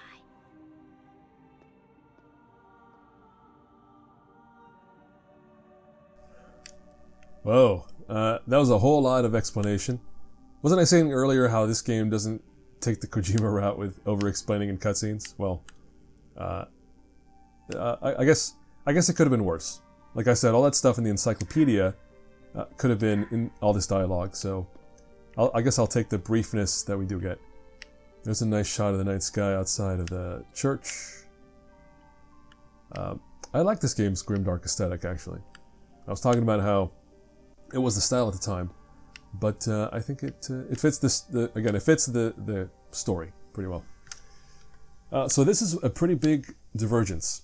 The story at this point, like, Langdon never goes to this church. The church is in the Da Vinci Code story, but none of this happens. There's no other monks. Like, the only monk who's causing mischief is the albino guy. There's also a bishop who's kind of like overseeing the operation, but he's not even in this video game, I don't think. No, he's not. So things diverge a bit at this point. from the original story. Knocked out monk. Oh, thank you. It's for the telling monk me. I knocked unconscious. He's wearing some sort of outfit, but all the cloth is tightly bound. That might be to stop the cloth from rustling when he's moving. Let's poke around some more. What's this? This should come in useful. Do I still have the first aid? I don't. We had a whole first aid kit from the first level. By the way, did you notice in that first level how much health I lost from those 2 combat encounters? Again, it's bananas. And it's on easy. It's on easy and it's still annoyingly annoying. Annoyingly annoying. Let me just poke around here. I think that's it for this particular room. We already examined the monk. Alright, let's poke around some more. Let me advance to this part of the walkthrough. Anyway, it's obvious where to go next, right? But like I said, the game will want you to go into certain places, and I will always kind of explore the periphery a little bit, just to see what's going on. I think this is Sister Marguerite's. Yeah, it is. It's Robert. Oh, good. I just remembered that Sister Sandrine was carrying around 2 statues. They might be related to what she was doing tonight. I'll see if I can figure it out. Thank you.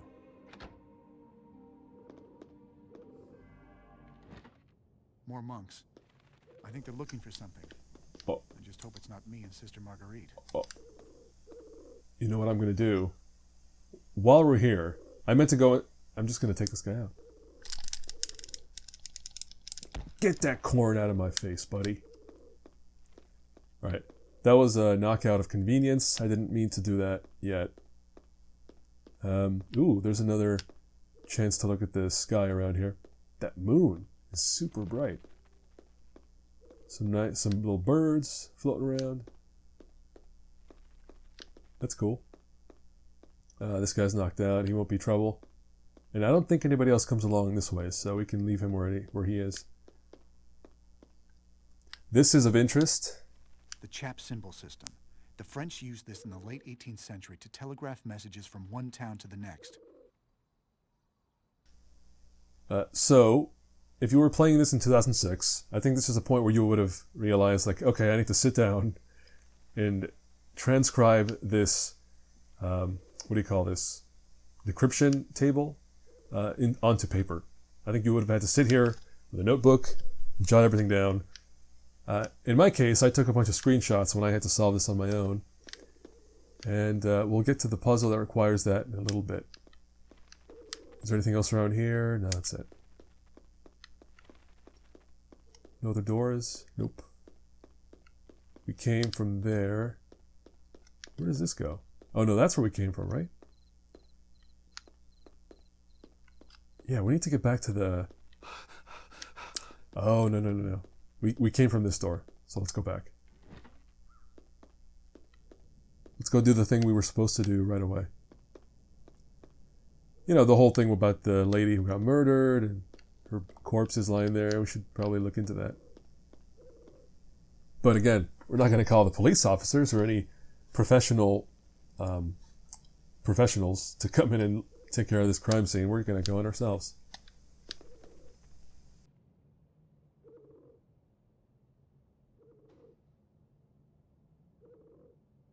There's a priory symbol on this armoire, but it's locked.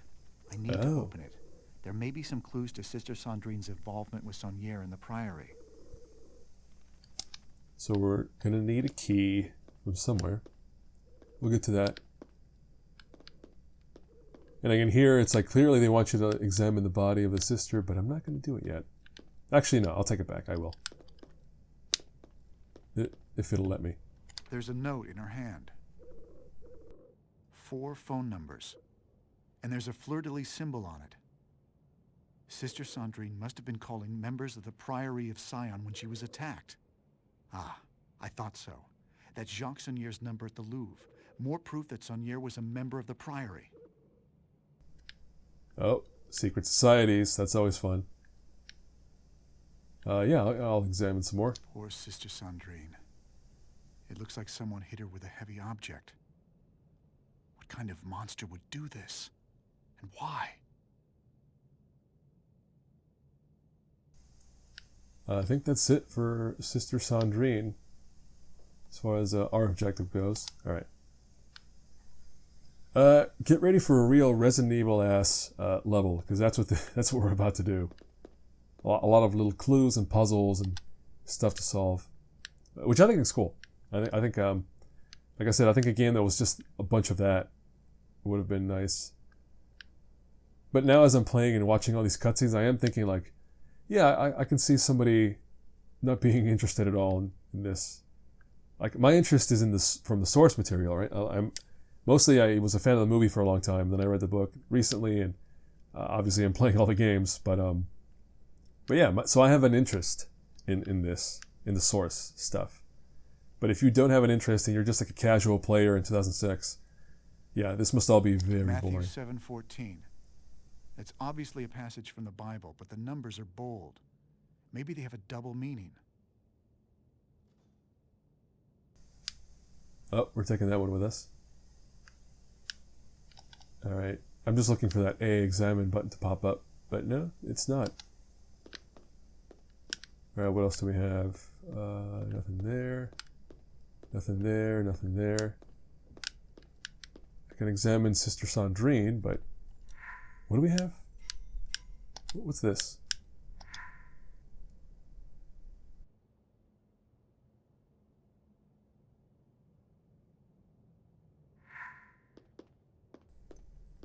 That's a pretty classic adventure game move, where you have this one item that just kind of sticks with you through the whole game for reasons that are not clear until the end, or at some point later. It's telling me something about it. No, there's nothing else here. I've done everything. All right, let's go.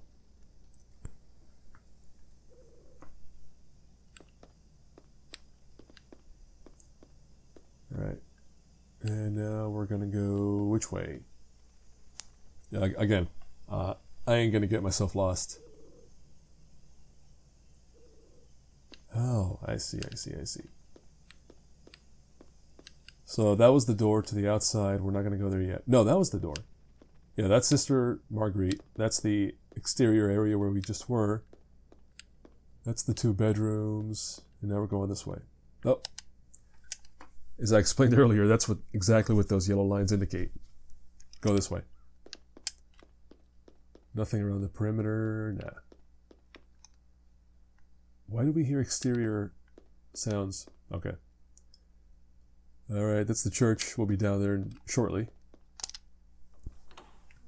And again, if I assume this is a real place, and if it's a real place, I really want to go there just to compare like the space of the real version versus the space of the video game. Although I'm sure I won't be able to get up to these bedrooms. I shouldn't be able to. Somebody lives there. Got some rats. Gross. Well, I don't mind. Some people think it's gross. Alright, here we're going to get a peek at this whole situation. Not a whole lot to examine. Oh, yes? How could these not be useful? Exactly. Sister Marguerite mentioned that Sister Sandrine was carrying lamp oil with her before she died. This could be important. A little bit. Nothing else, nothing, nope. Alright, so we picked up oil and bolt cutters. Keep that in mind.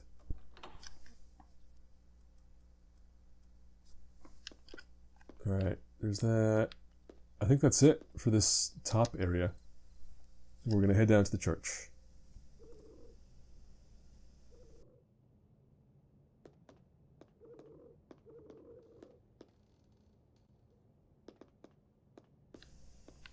Where is the sister? I was wrong. Again, peeking ahead a little bit. I appear to have missed something. She seems to be reaching out towards something. Something under her bed? Maybe. See, again, playing naturally, because I didn't examine that hand, I would have wandered this whole place having missed a vital progression clue and just wasted a lot of time. Now we're going to use some muscle.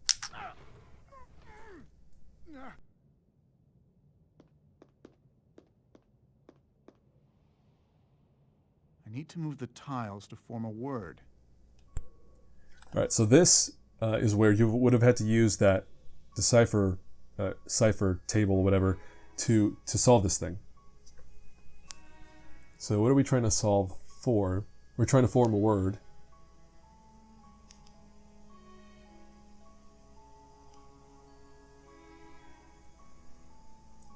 Alright, I got it. I got it. I got it. We're good. We're gonna do that. This is just a classic sort of sliding something puzzle. Tile puzzle. That's the word. The solution would have been Scion. Drew. My boy Drew. Alright. Alright, we got that. And now we're gonna get out of here. Or rather, leave this area and head down to the lower floor.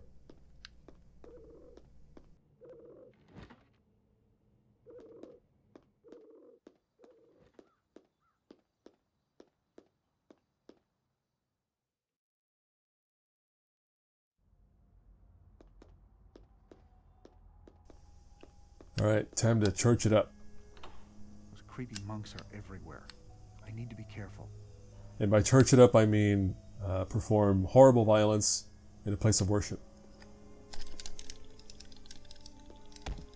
Bam. I got you, my churchy friend. But you're not the only one. I know for a fact there's going to be at least one more of you monks hanging around out here somewhere. Just gotta find him. Where is he? Oh, there he is. And the thing is, when it's one person, combat's not too bad. If you have to fight off one of them, it's... Ooh. Might need this. This looks useful. But yeah, I have to look out for where he's going to go.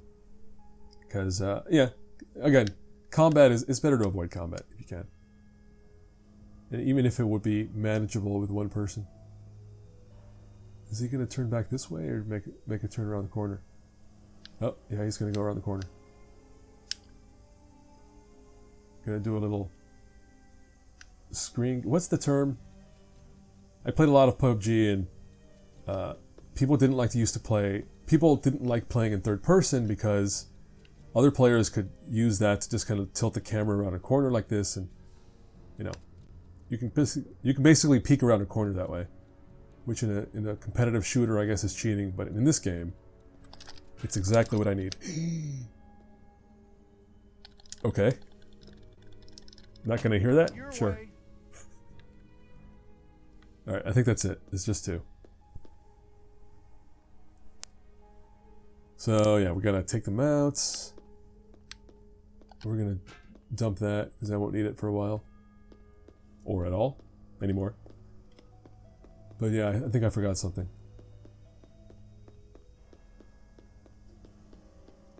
Right. Chalm. This could be handy. Just in case. Alright, so what are we trying to solve in here?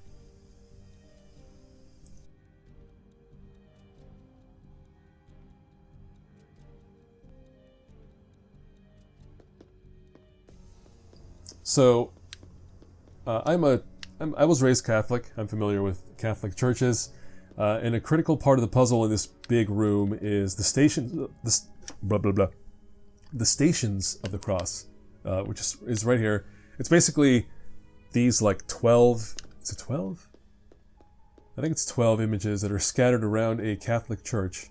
Oh, it's more. It's 13. It's 14. Yeah, it's 14 of them. And they basically tell the story of Jesus Christ from being imprisoned to the moment of being crucified and maybe resurrected. I forget. Let's see what the final one is. Oh, the final one is him being laid in the tomb. Okay. Yeah, every Catholic church will have this scattered all around the perimeter of the interior of the chapel. And it's just a very sad story about this man being tortured and killed. But it's in every church. And in this puzzle, you're supposed to go to every single one and examine them. Like, actually look at them. But we're not going to do that. We're going to poke around a little bit. And we're going to take shortcuts here so you don't have to watch somebody solving this puzzle. But before I do that, there is a secret that I'm going to pick up. Where's number 9? Station number 9. 9 and 10. Here we go. There's a thing. There it is. Alright. Man, look how dark that is. Again, the Xbox version is just a little more dark than the PC one. So we have a little clue because of that symbol. And now we're going to examine until we find a secret.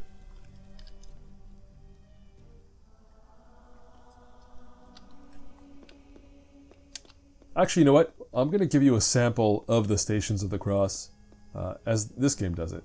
So we're going to go... Let's go over to number 1. Where is number 1? It's over there.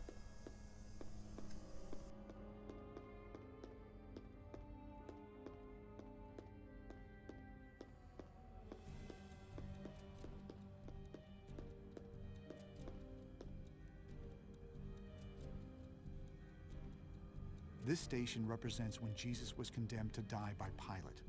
Pilate called out, "Behold your king." It still amazes me that people don't know that Jesus was condemned to die because he threatened the power of the Caesar. He was a descendant of Solomon, which meant that he rightfully could have claimed power as king of the Jews. That certainly stirred up the Romans. There you go. So every one of these that you examine, Langdon has some commentary on it. And I think maybe more importantly, it gets added to the... here we go. Nope. It gets added to this thing. Oh man, sorry. I really should have had a water bottle. Wow. I don't remember this being such a pain to navigate last time. Wait, where is it adding... It's supposed to add that somewhere. Hold on a second, I'm just getting annoyed. Oh, there it is. It's under places. So basically, if you examine them all, they get added to the encyclopedia, and you can go back and check them out later. Like a lot of stuff in the game, it'll all be added here. But like I said, we will not be doing that. All right. So now we're gonna go over to number 7. Where was that? Oh, I don't think it's on this side.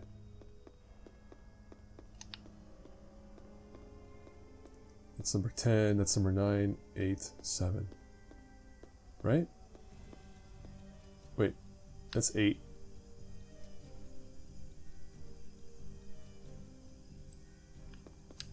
Where's number 7? Oh, that's right. So here we have a couple of seashell fountains. A key. I wonder what it's for. Where did we need a key? Hint, hint, it was the armoire in Sister Marguerite's room. So we grabbed it.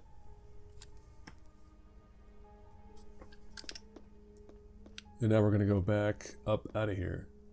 That's a locked door. But I don't think I'm going to do that yet. How do we go back? Oh, it's that side of the room.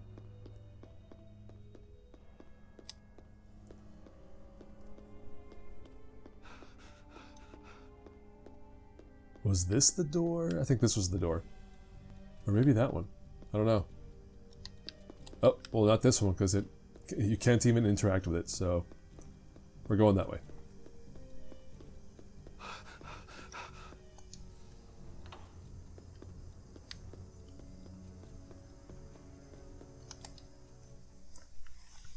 But yeah, I mean, I feel like what year was Uncharted? Uncharted would have been after this because that was PS3, but maybe not long after this. No, 2006.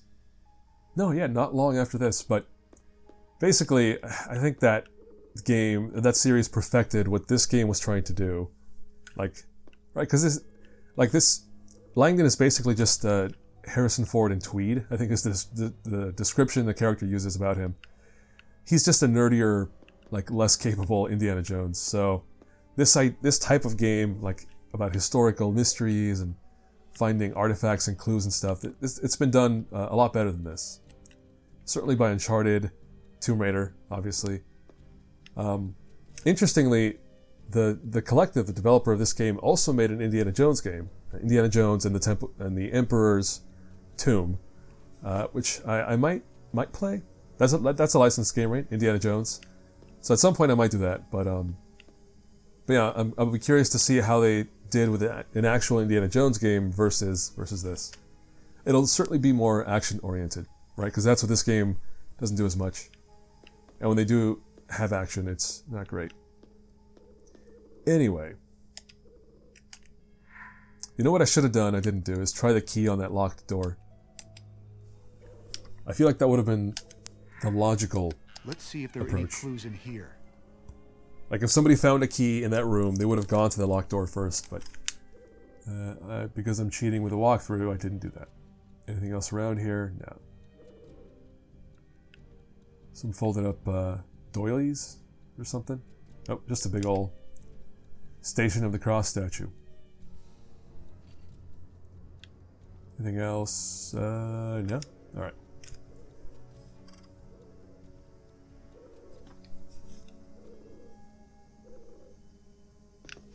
Alright, now we're going back to the big room.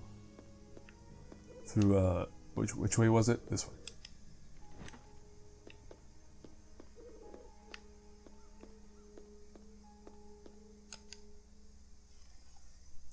I'm also going to give points to the sound designer for this game, because I think they do a good job with the ambience. Right? Not just the music, but like all the little ambient sounds that kind of fill the space. Because if this room was silent, that would be really awkward. Alright, so what are we doing? Alright, we're going to number 3. Where are we now? Oh, we're at number 3. So numbers 3 and 4. We're going into the middle. What's this? This looks like a modified form of Latin, kind of like Old English. It mentions a summer eclipse in the year 1745. Alright, so we got ourselves a puzzle, but before that I want to look at this book. There's a chapter marked here. There were 2 eclipses in 1745. One was on October 4th, and the other on April 11th. According to this book, the 11th of April would also have been the night of a full moon, which was said to be when Jesus was resurrected. That's why Easter is celebrated the Sunday closest to the night of a full moon. Oh, there you go. That was something I didn't know. So that was a cool bit of historical, or religious historical info. What? Oh, we have a crank. Did we pick up a crank? I don't even remember doing that.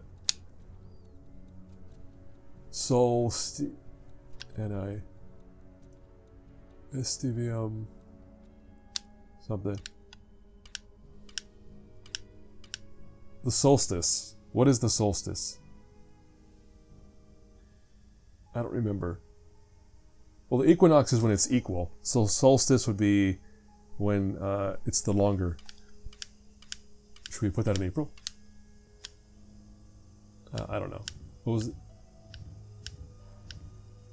Oh, no. We want October.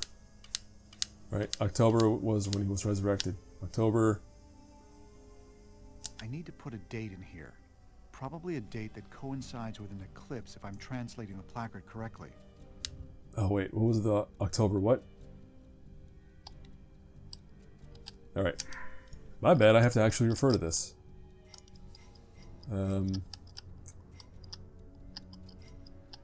Clues. October 4th. April 11th. Let's try October 4th. Let's see what it does. Assuming there is a 4. Maybe there isn't. Oh, there is.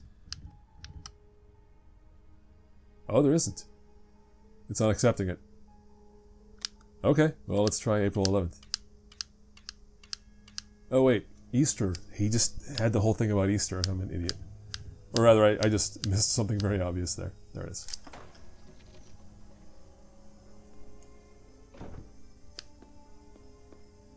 Alrighty, what do we get? We get the station. We get another one. So we have the one where he's lying down, and now we have the one where he's... The statue of Jesus carrying the cross. Well, duh. In fact, I don't know why I tried to puzzle that clue together when I have the answer right here. Oh well. So we have the two statues. Alright, let's go to number 7.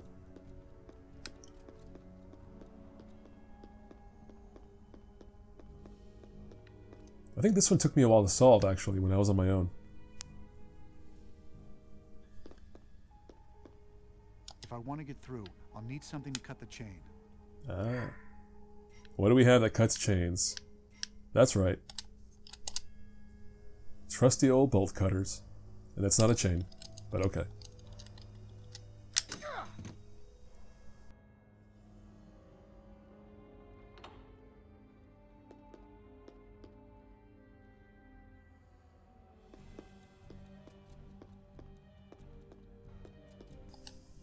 So at this point we have what? We have 2 statues. Now we're up here, poking around at stuff. Yeah, this will do. More health items.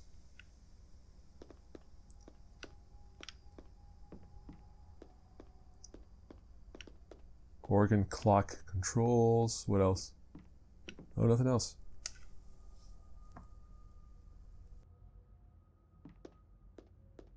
It's set to 12 o'clock and doesn't seem to be moving forward. I wonder if it was broken recently or just never worked. Or maybe it isn't used for telling time at all. I think this clock may be some sort of secret lock. I think I need to rotate the hands of the clock to a specific number or time. That's just me. 12, since that's where it started. That's me hitting the hints. I know what the answer is, of course. I just want to see what he says. The only number I've seen that would work with this clock was on the flagstone. I thought it was a Bible passage, but I guess I was wrong. I think this clock may be some sort of secret lock. Alright, this is the shorthand, right? I think that's what it is. What is that? What's 5, 6? Man, if you don't know Roman numerals and you play this game, you're in trouble. This was too well hidden to not be important. That was the clue we got early on about Matthew 7:14 in Sandrine's room. So you were supposed to connect that with this. Like, is there a picture of Matthew, or how you're supposed to figure out the Matthew thing? I guess maybe you're supposed to look at what numbers have you run into and then piece that together that way. It's another plate. Or another slide. Alright.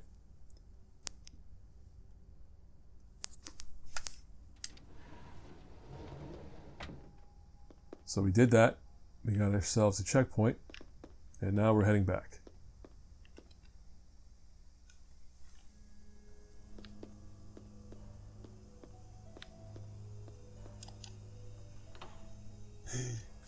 Oh, look at that. They brought them back. What a bunch of joiks. And again, I just don't want to have to... I don't want to fight them at all, and I definitely don't want to fight them like on more than one at a time. Oh no. You know what that is? It is something that I prepared for, which is that the batteries were kind of low. So now let's hope that I have a new good pair of batteries that'll bring me right back.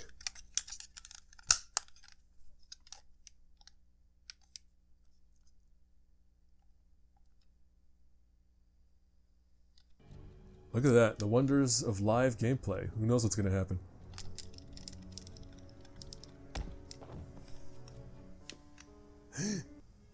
What?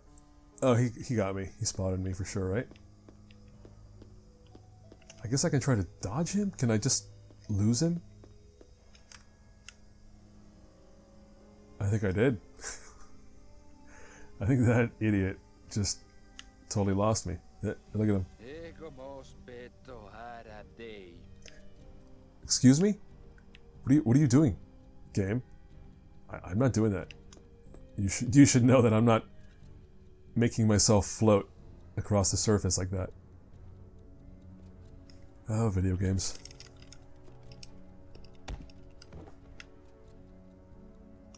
Look, he's still doing it. What the hell? Oh, fun. That's just a bug. There, it's fixed.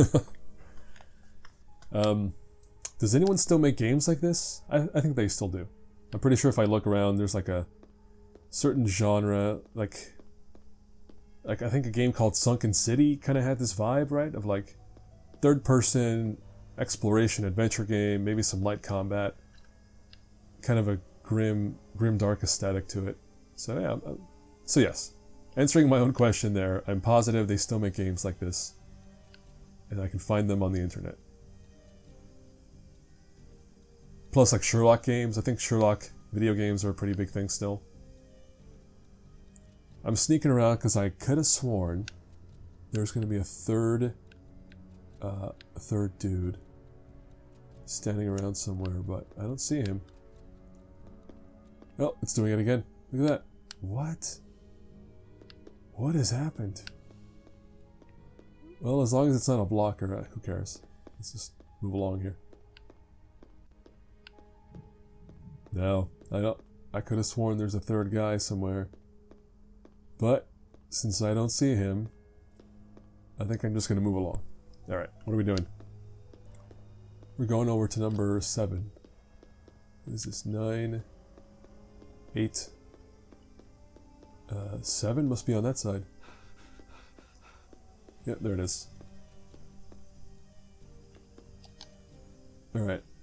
Here we have to drop a statue. Oh. So yeah, the idea is you were supposed to... Oh wait, where is the clue? Yeah, hold on. There's a big clue somewhere that indicates like... Or indicates what you're supposed to solve with all these statues and Stations of the Cross.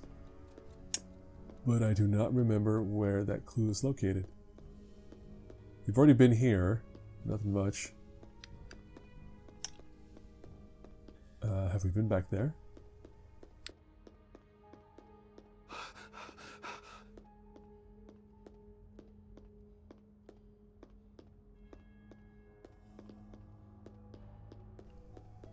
Yeah, hold up. Where the heck is the clue? Is it here? Someone smashed through the floor here and probably found this stone. No, that's not the clue. Alright, hold on. I refuse to leave without finding like the clue that would point us to what we're supposed to do. It's going to be somewhere.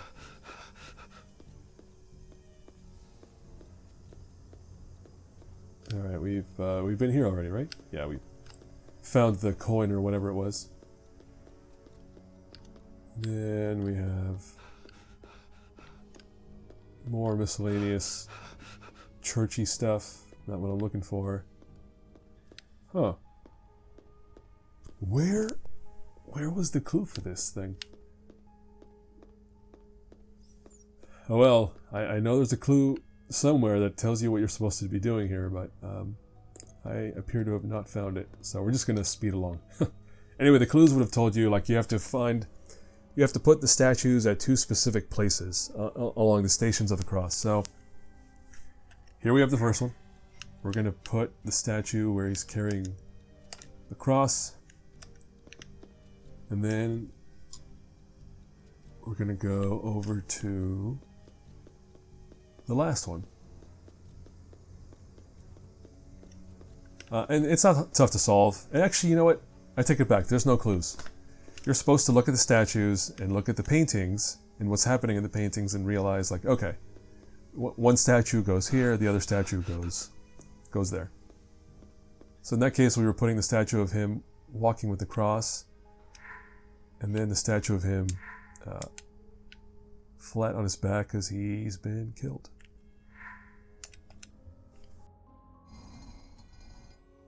That's it. So that's where Sister Sandrine went in secret tonight. Now I just need to find out why. Alright, and that's the end of the puzzle. Where is that trapdoor anyway? Oh, I passed it, didn't I? Pretty sure I did. Yep, there it is.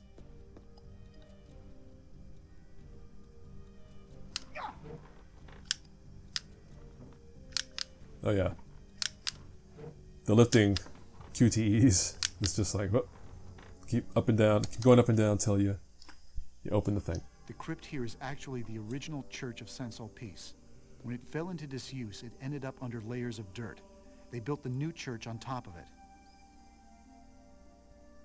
That's a wild aspect of history, right? The fact that, like, buildings will just get covered with dirt and people will build over that because it's been so long that there's enough layers of stuff over the original structure that you can just build on top of it.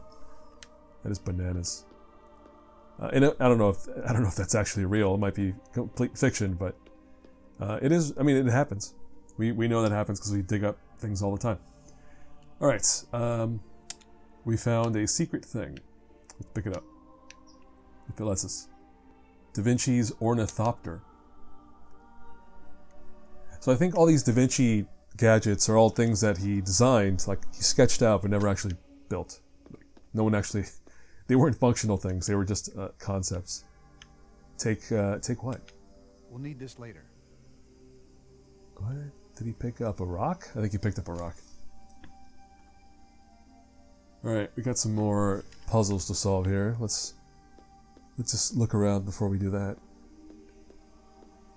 So we have a basement. That's what this is. A basement with some very old stuff and some chairs. So if this is real, and if I go to this place, I wonder if they'll let me check this out. The basement. What is that? Yeah, I think these are all rocks. I mean, that kind of tells you what's going to happen in here.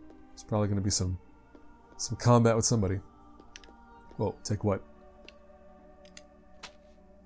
More bandages. I'm loaded at this point. Let's see. 1, 2. Wait. 2? Oh no, I have 3 large bandages. Okay. A skeleton just hanging out as one does in creepy basements beneath churches. He's even just positioned like, yep, I'm just hanging out. That is a level designer or environment artist having some fun with some props. For character, you know? Alright, we have some giant coffins, which I can't do anything with. Got some rats. We have a plate down at the bottom there.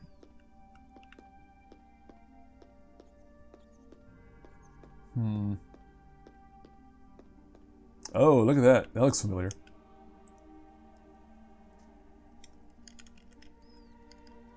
Oh. One push. Oh no, 2 pushes.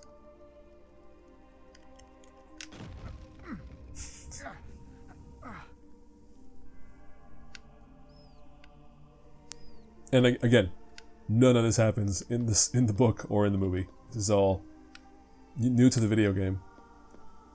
All right, so we have these symbols again, and again, if you'd been playing, you'd probably have like a little notepad where you jotted all this stuff down, or screenshots, like I did. But before we do that, it looks like we have to go around here and look at this stuff. These oil lamps were used to tell stories centuries ago. You could insert different panels into them to project an image on the wall.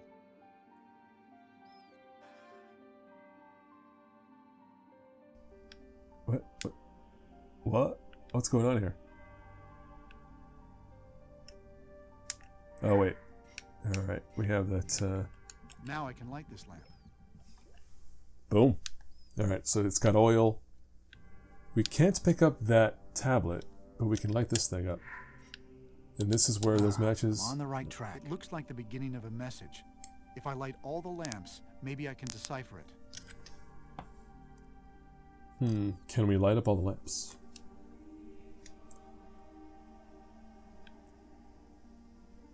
Lantern. Bronze lantern, bronze slide. Well done. Langdon's like, yeah, I'm a genius. Only I could have figured this out. What are we doing? Oh yeah, lighting it up. Perfect. Alright, that's 1, 2, and 3. Yes. Well, that's good though, right? Like, you know, he pumps himself up. He doesn't need external validation. He's like, yes, I got this. I'm the man. I'm solving these puzzles. Good for me. Alright, light this up. Perfect.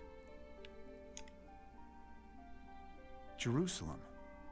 I wonder what this is for. Okay, well, that's a place that exists. Sure. I gotta say, that clarity on the image there is pretty good. Considering it's coming from some old lamps. Oh, there we go. So you do this, you get the word, and then you have to rearrange these to spell out Jerusalem.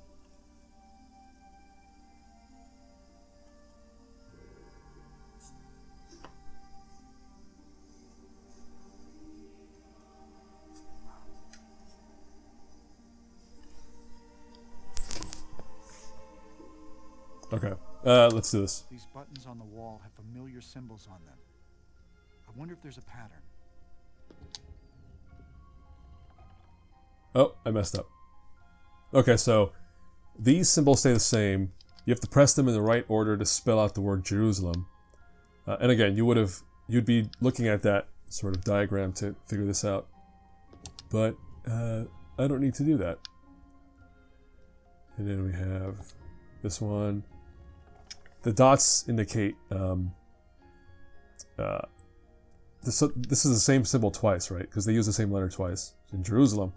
And the dots indicate the order in which you have to press them. So this was the first letter E. And then this is the letter R. And the letter U is at the end. Letter U, Jeruz. So now we need the S.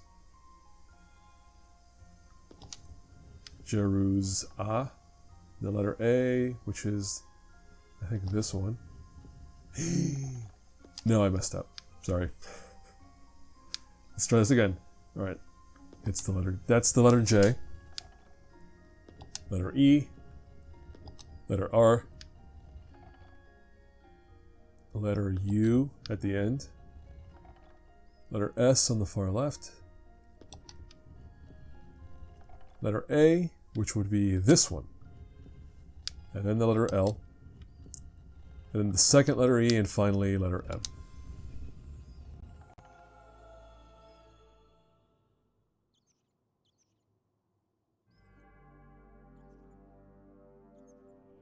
Amazing. The entire list of Priory Grand Masters up to this very year.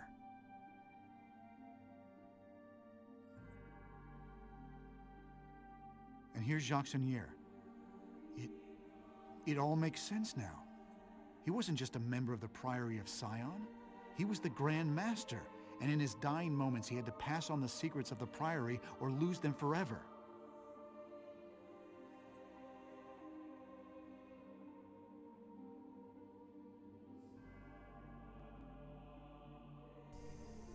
Okay.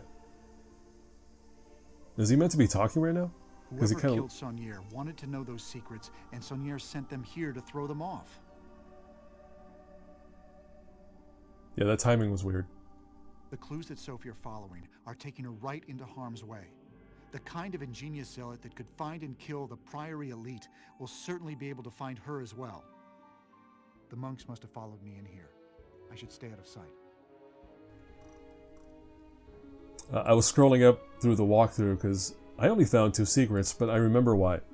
Because remember, Langdon and Sophie have split up. Oh, I'm talking and they're coming right at me. Camera. Yeah, this is the other part of this game that maybe isn't great, is that funky camera. Is he going to spot me? I think he's going to spot me. What I was trying to say is that the characters are split up, so the secrets for this part of the game are also split up between the two levels, that they each have the respective levels. Oh, they're coming. They're both coming this way? No way. Alright, that one in the end better turn around. Go away. Turn around. Maybe I can jump this guy.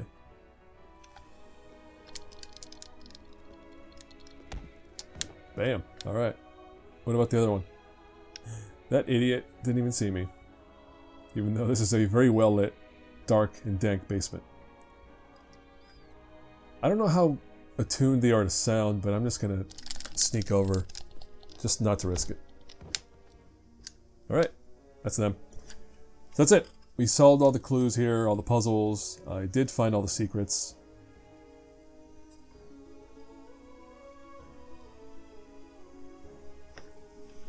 I should also point out the fact that Saunier was the Grand Master is discovered in the other like in the book and movie as well, but in a different way. Here, so this level is their excuse to reveal that piece of information.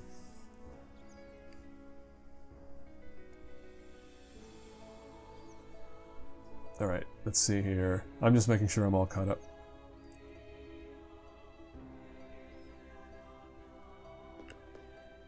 I think that's it for this room. Yep, as indicated by the yellow lines. What are they doing? Those monks are everywhere now. I don't think I can get out the front door anymore. Sister Marguerite probably isn't safe either. I should go and check on her. Alright, well, there's more dudes, as there tend to be. But our goal is really just to get out of here. So we're gonna... Actually, you know what? No. Let me see if I can take them out. Just for funsies.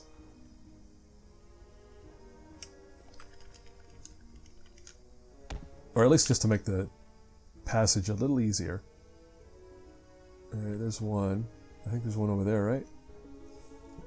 Let's see. Is he facing toward this direction or away? I cannot tell. Oh, you know what? I think he's facing this way. But I know there's another guy out there, because we saw him earlier, right? Ah, there he is. He's coming this way. Creepy monk. Wearing a mask, too, yeah. Which way are you going? Oh, you're going this way. Okay.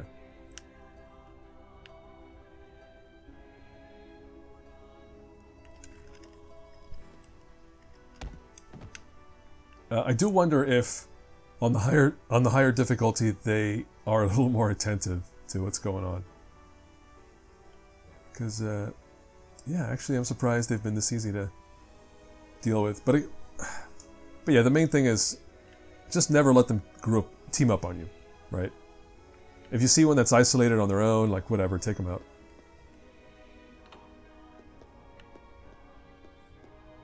But if you see them close together and they might both spot you, get out of there. Because fighting two at once just sucks. Alright, I think that's it. Wait, what are we doing?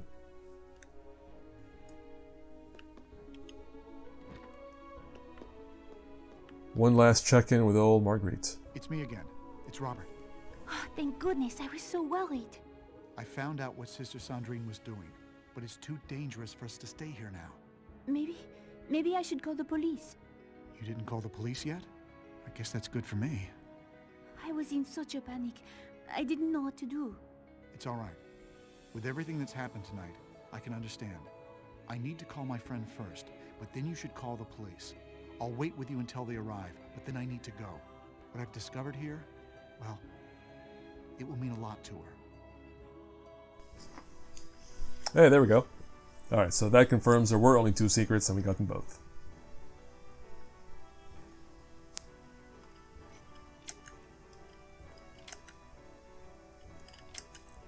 Yes, I do.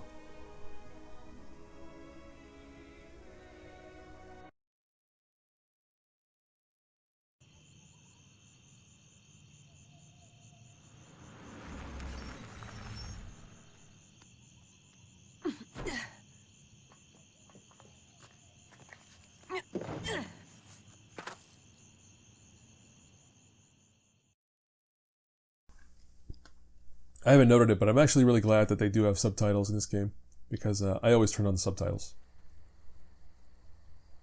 No matter the game, no matter how wordy it is, I always like to read it. The subtitles as Grand-père wanted me to find something very important as they talk. here, but he also wanted to keep it secret from everyone but me and Robert. I remember an underground grotto hidden in a garden maze from when I was very young. I can only imagine that his secrets would be best guarded down there. So this is all brand new. Like, this mansion, this whole setting, this whole scenario we're about to go through, like, none of this is in the movie or the book either. So again, like the church, it's just kind of an extra level to kind of lengthen the experience, I guess make it AAA worthy. Okay, I switched over to my comfier position as we continue this playthrough. So we just arrived at the palatial mansion of Sophie's grandfather, so she comes from money, apparently. I can see the stars through the moon, and that's fine. It looks like a proper, creepy, again, Resident Evil style environment, which feels like a lot of the vibe going on in here. Well, let's start poking around. Oh, before I do that, let's make sure we have our trusty guide.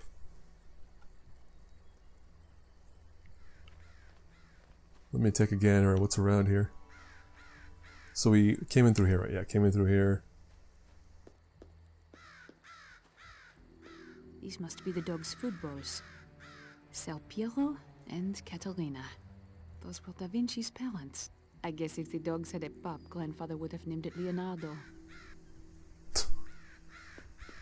Is that kind of disrespectful to be naming dogs after... Well, whatever. Alright, can't go into that kennel. The dogs, what do the dogs do? Let's go find out. Grandfather used to train the dogs with meat. If I can find some, maybe I can earn their trust. Okay, so the dogs just kind of scare you off from getting any closer, so that does not help us. We have a chain. We can't do anything with it yet. What about this door?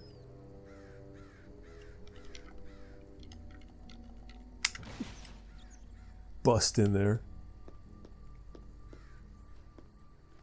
Don't worry. I'll go back in that room. I just wanted to see if I could break it open.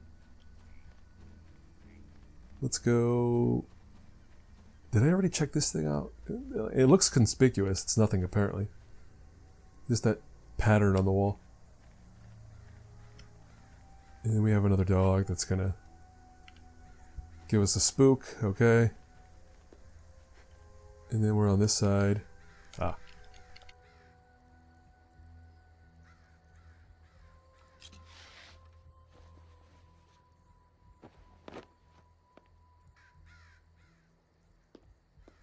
Alright, we got some... Oh.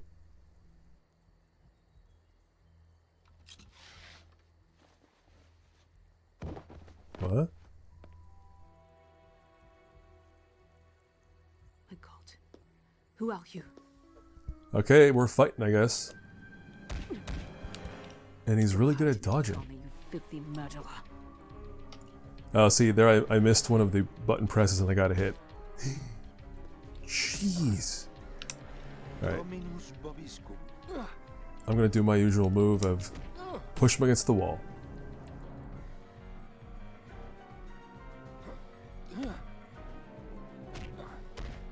So yeah, like in previous levels I was trying to do that wall maneuver and it didn't work out so well because there weren't walls, so... Do not make me hurt you. But if you're in an enclosed space like this, or a tight space, it's super easy to stun lock him, basically. I do not think he is getting back up.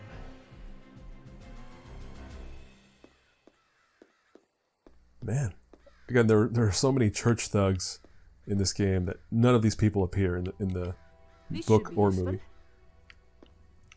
Oh, okay, well, too late for that, but good to know I was there, I guess.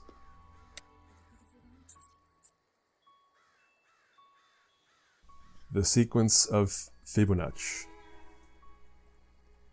Except it's written right there, so what the heck are they trying to get me to do?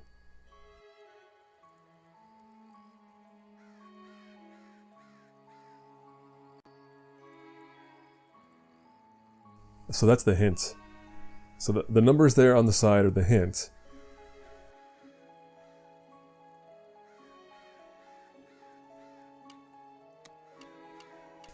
And because this is a numbers hint, I'm not good with numbers, so I'm just looking up the...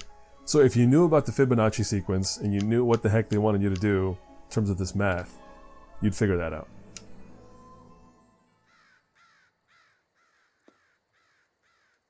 I gave this key back to Grandpère after the incident.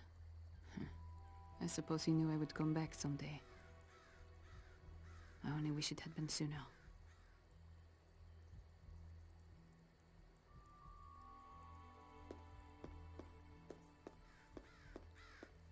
If ifs and buts were candy and nuts, we'd all have a Merry Christmas.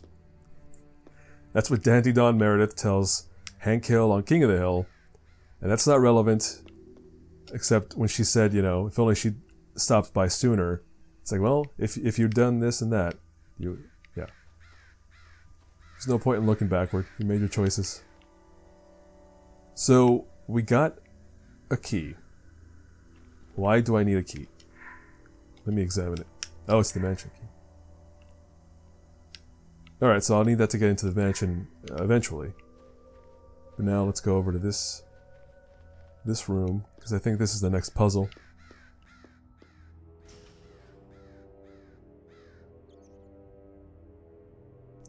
That looks like a solid steak. I mean, Sophie must be hungry. You know, she's been kind of... Ugh. Look at the meat below that, though. That looks, it's been frozen a while. What else can I do? Oh, that's it. Just leave it open for the rats to dive in. Nothing else, huh? This whole room, and that's the only thing to find. Okay.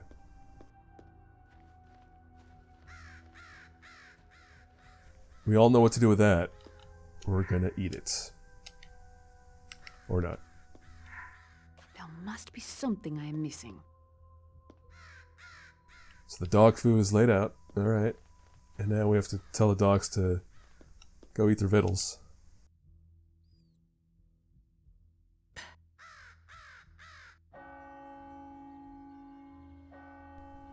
I mean, it seemed like she failed it. She was like...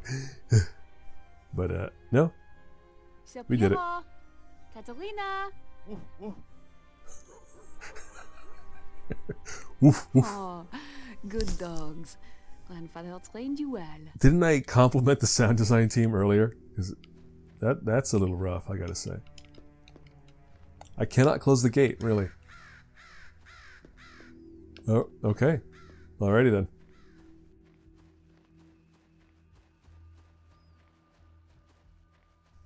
Woof, woof. That must have slipped through. I cannot imagine the sound... I think this turns the bridge. What? Oh, there's a bridge. And we're going to turn it. Alright. But yeah, I cannot imagine the sound designer was aware that there was a woof woof in there. Because they would have fixed it. So, maybe QA reported it. I don't know. Someone somewhere decided this is fine and just moved on.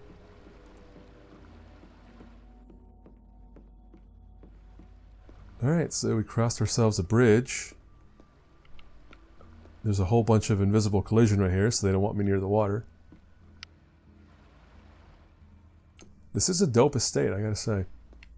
How do I get me one of these? Now the dogs are just kind of creepily staring out into the night. Okay. And this should be locked. I'm on the right track. I need to find a way into the garden. That's where grandfather would go when he went into the underground grotto.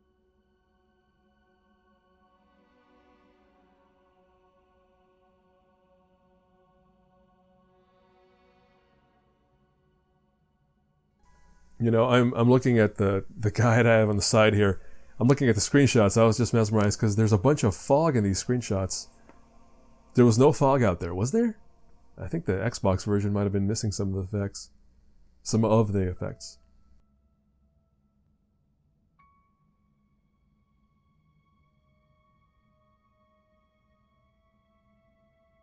Okay, we got past all that stuff. Cool. Okay, this place is big. There's a lot of rooms. There's stairs going up to different floors. And we need to figure out what's the best course of action.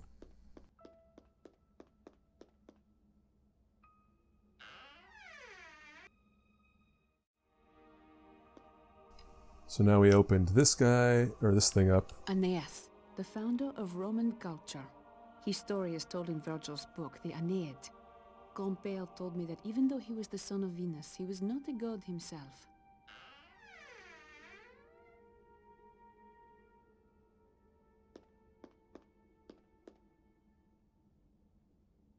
That's it?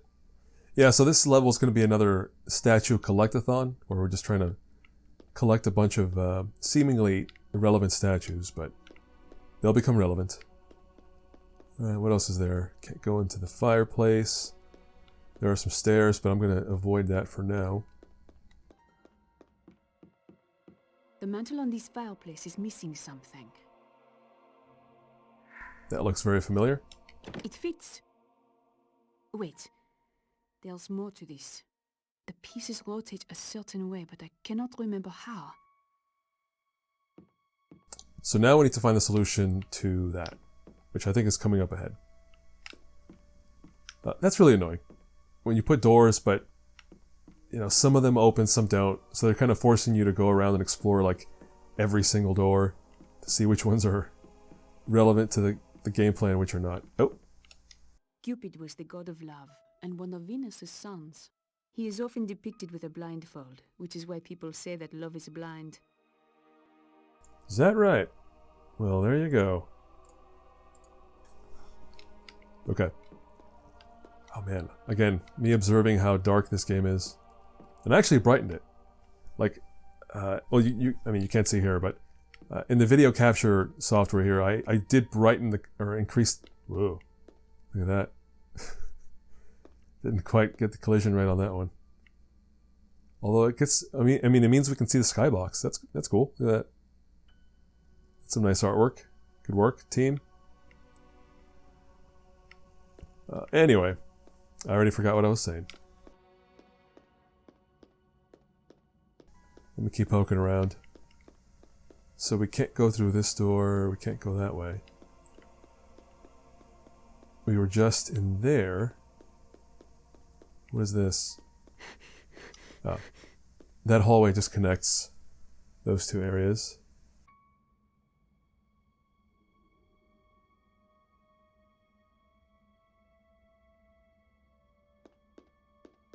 Oh, okay. So we were in here, now we're going to go up the stairs. So here we get some clues.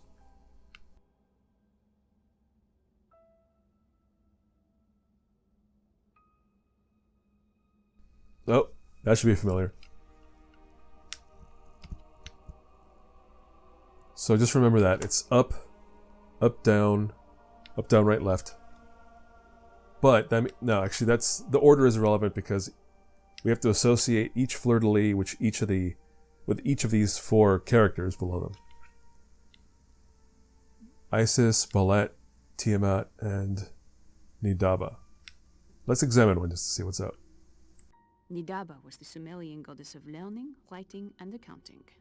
At the beginning of every new year, she would inscribe the events that took place at the judgment of humankind. Right. So you would examine each one, get a description of each of those, I guess gods, and that would help you out a little bit. But we're not doing that yet. The door will not open for some reason. This door is locked. That's because you gotta Seems unlock to be it. working. Not even an animation, just like, yep. You did the thing. Oh, this bedroom, I gotta say, is a little plain. Look at that, just some real, some fleur-de-lis wallpaper. Of course, this guy's on brand. Let's poke around the bedroom here and see what's up. No one's been here for a while, it seems. This must be the summer home. Oh, hold up. Do you see it? I see it. Da Vinci's tank.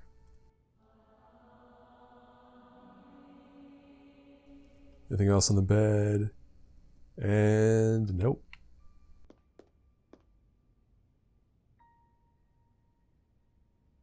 More drawers and stuff to examine.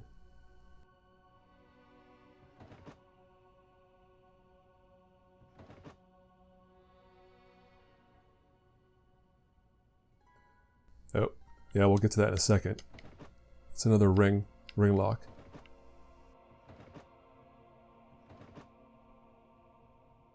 Oh. I think this poem is related to the stained glass depictions of the goddesses. Alright, so this is the order. So you would read this and read the descriptions of the stained glass god windows, and this is the order in which they should be. So it's a whole decryption thing.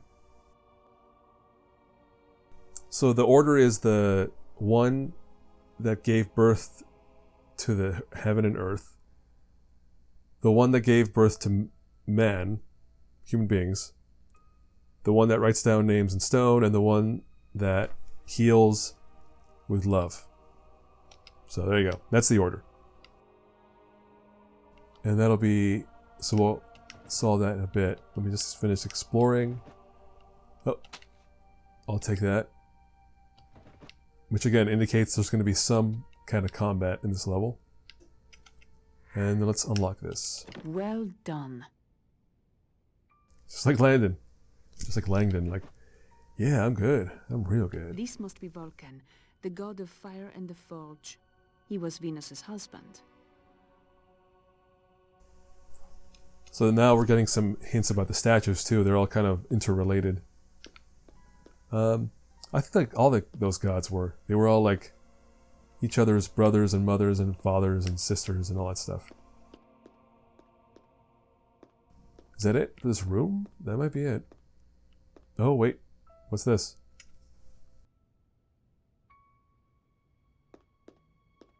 Alright, well, before we move on, apparently we're going to have to go back toward this way.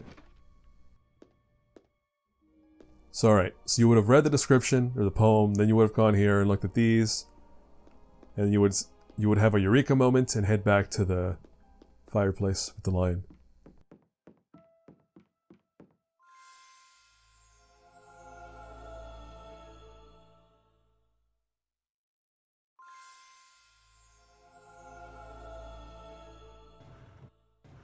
So this guy should be...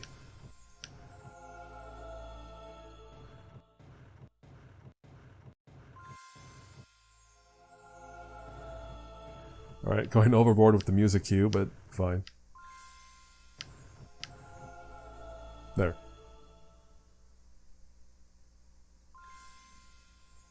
Decrypted.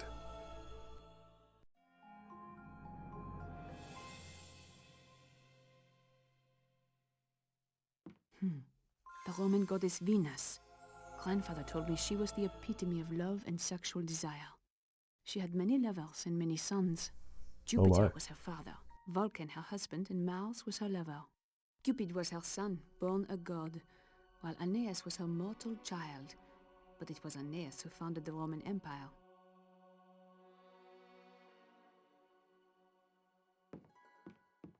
Pretty good.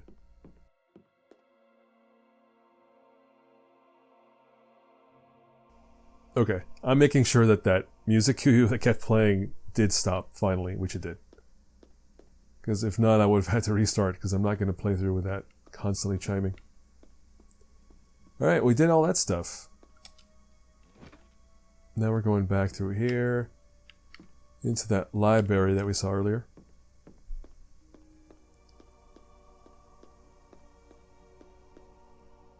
Or library, as some of you pronounce it. Visual database updated. Yeah. So again, visual database is this thing. So you can examine the environments, and as you go, you'll just keep adding on to whatever you've collected. You can see there that because we did examine the Nidaba window, we got some information about that, but not the rest. I hope I'm not required to fill this thing out to complete the game. I don't think so. It's all bonus material.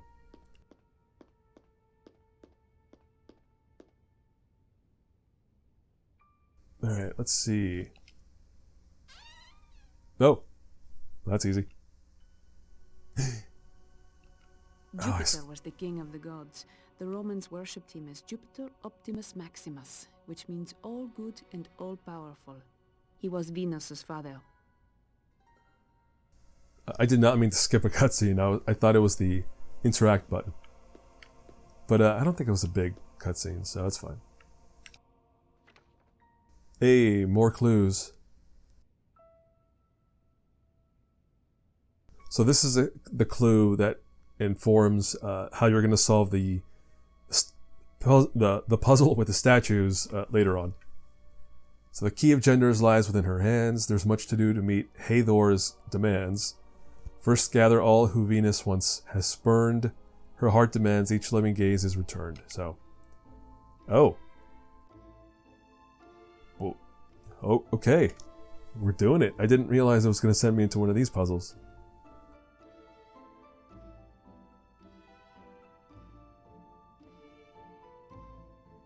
We're right. We can solve this. I should review my cryptology notes. Cryptology. Several of these words must be proper names. Possibly Roman gods? Ah, Mars was one of Venus's many lovers. He was the god of war, and the father of Romulus and Remus, who founded Rome. I should review my cryptology notes. Alright, that was all the hints. She mentioned Mars specifically. That's 4 letters, and there's only one word in here that's 4 letters, and it's twice. It's repeated. So I'll assume that's Mars. And again, I could just look up the answer right now, but I think I will see how far I can get. So Mars. What else can we assume? This is either is or as. I'll assume it's is. Oh, that one I can piece together from those 2 letters. It's going to be Jupiter.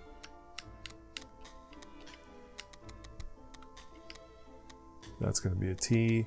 And I think the cryptogram, the symbols are always the same letters every time, so I guess eventually somebody could remember what each character or symbol was, but I do not. Oh wait, I do remember that was the E though. And then this was the V. And we did already find a Vulcan statue, so I'm guessing this is Vulcan.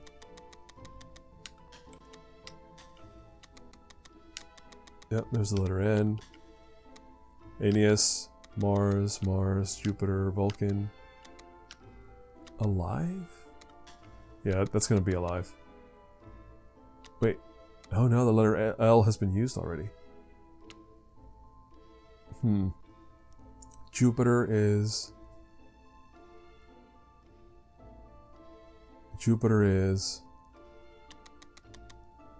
alive? Oh.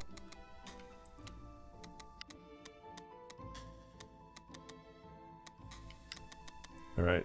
Oh, so this is, again, as part of this whole statue puzzle you're going to have to solve, or I'm going to have to solve. It's giving you telling you what to do. So there, that's that. This is a W, obviously. Jupiter is above Vulcan. Aeneas is below Mars. Mars is to Vulcan's right.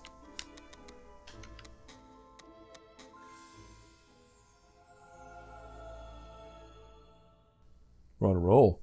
Decrypting left and right. Alright, well that's that. Is there anything else in here? Now let's roll. Except I can't let this one go. It's a visual database thing. So I'll just grab it, why not?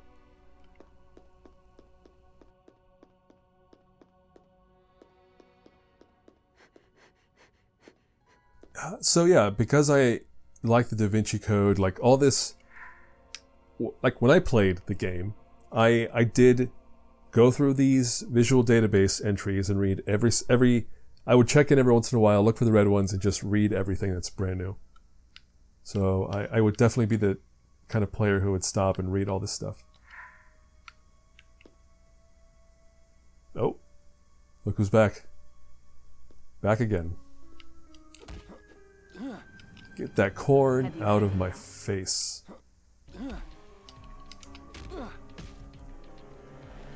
I'm gonna try an attack. Let's see how it goes. Y, B, X, Y.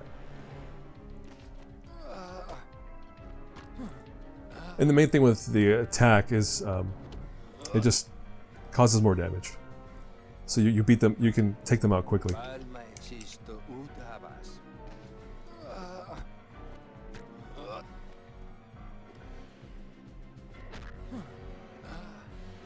better hide him before someone comes looking. Ain't nobody gonna come looking. We're fine. Alright, so we have a door, we have a drum, or a stool. We have a second door. More visual database shenanigans. Is there one here? No, there's not. Some old chalkboards. Remember chalkboards? Do they still make those? Do you have a chalkboard in your life? Because I certainly don't. Everything's whiteboards now.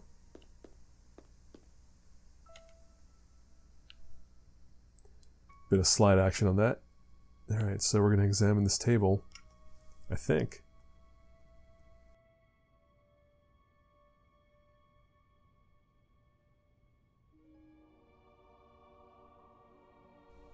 I was just peeking at the walkthrough to see what they recommend. What is this thing? Oh, look at that. We did something. What else is there?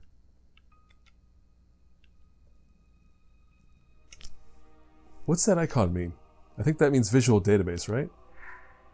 Yeah, I think that means...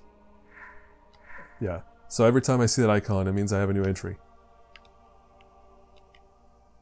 Here we have another human skeleton sitting around. Alright, but clearly what we're meant to do here is pick this up. Ah, Mars was one of Venus's many lovers. He was the god of war, and the father of Romulus and Remus, who founded Rome. That is why the Romans considered themselves sons of Mars. I see. So they considered themselves... Well, I was going to say aliens, but obviously not. The Mars they knew is different from the Mars we know. Or rather, Mars has multiple meanings. Alright, so he did the thing.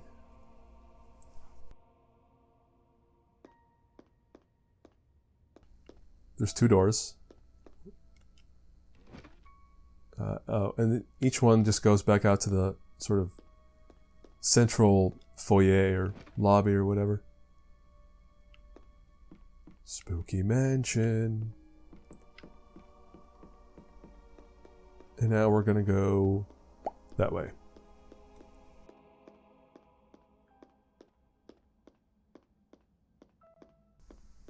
Oh, what's over here? That looks to me like they're laughing at somebody. They're laughing at this this dude's wall. Like, look at that dumb wall. But look at this. The precious secret. The Jupiter sphere. So we got that. That door does nothing. What about this? That does nothing as well. Alright. So we found that stuff. Now where do we go? Oh, the rest of the way.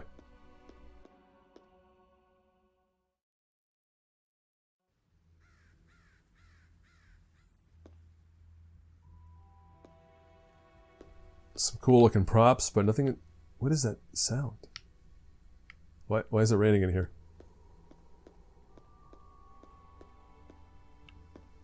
Oh, that's of interest, but I can't do anything with it.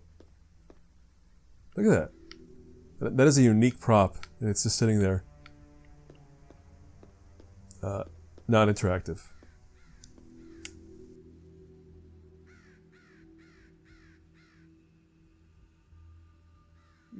I must be missing something. I'll figure it out for you.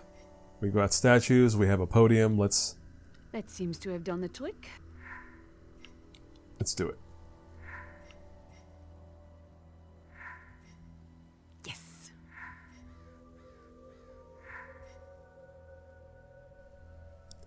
All right. So now we have this pentacle, whatever, pentagram, and now we're gonna do some statue puzzling. I'm just looking up the order now. So again, there were a bunch of clues earlier, like the poems and stuff, kind of indicating who should go where. First things first, let's grab Aeneas. Put him there. Mars is going to go there. Oh wait, I put him in the wrong spot. He goes there. He goes there. Okay. Okay. Jupiter. You go there, my friend. Venus. You go in the middle, because all these dudes are like former lovers, I guess, who are kind of, I don't know, annoying you. This looks like it would be annoying to be surrounded by a bunch of ex-lovers. Oh, the final bit, and there was another clue in there that said they all have to be facing her. So let's do that. Oh, okay. I guess the others were already there.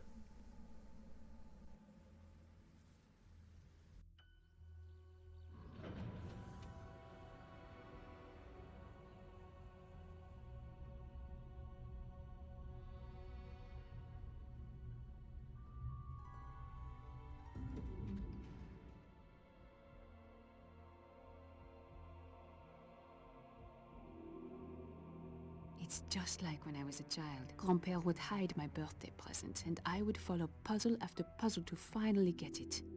It's almost as though he were training me for this. It does seem that way. Ah. So now we get to do the thing with whatever that is. Oh no. The police. I can't let them catch me now. I need to get inside that maze. That's how grandfather used to get into the underground grotto, and I am almost certain that's where he would hide something important. I just wish I knew what it was. That's dope. I want a mansion with a secret garden viewing spot like that. Yeah, so we've got some cops. So we basically have another version of the same puzzle in this garden, which you'll see. But the annoying part is along the way, there's going to be some cops trying to bust up my fun. And that's fine. Remember, Sophie's a cop, or rather, she works with the cops. So I think it makes it cool for her to go around busting up their jam. It's like, you're gonna bust up my jam? No, I'm gonna bust up your jam. This looks useful. I did not mean to tap the wall, but I did. Is anybody gonna come out? No. Is there nobody? I could have sworn there would be somebody. Aren't facing Venus like the smaller ones were. All right, hold on. Drop that stick. Let's do the thing. Wait, what? Am I turning the right way? Alright, it's just slow. Oh, I have to know where the middle of the...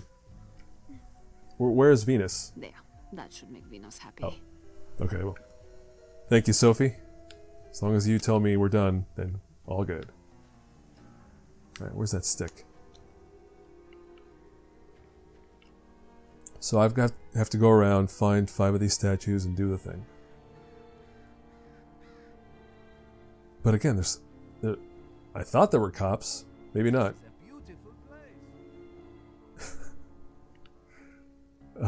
That random chatter is great. This is a beautiful place.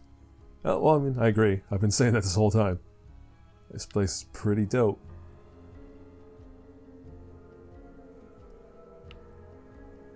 Hey, look at that. Another cop-free progression here. Pretty good. Oh, no. Turn that way.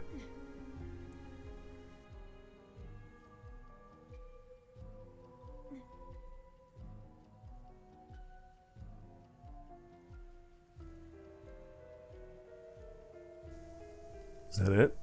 Did I do it? The thing? I did it. Okay.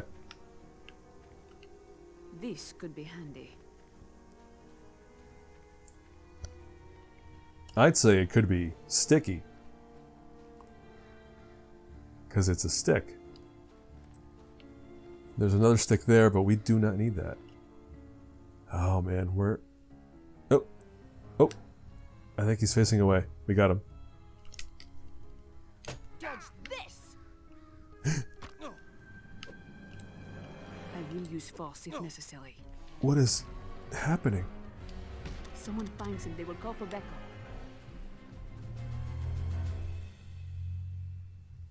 What?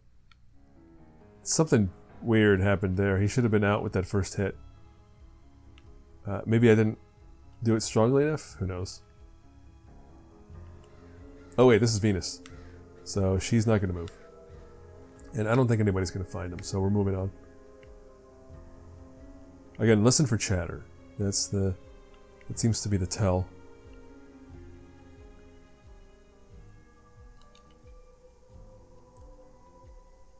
Alright, let's go.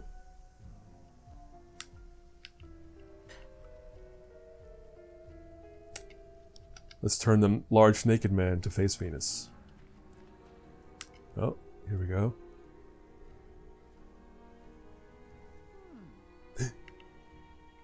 Alright. There's one around the corner to the left, I think.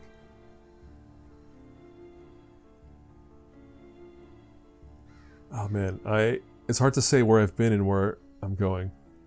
Let's just hope we're doing well.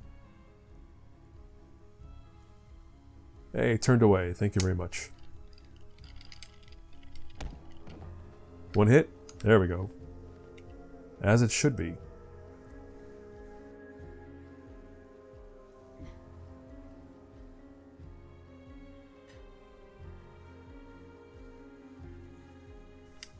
Yes, I do. I do that thing. Still missing one somewhere.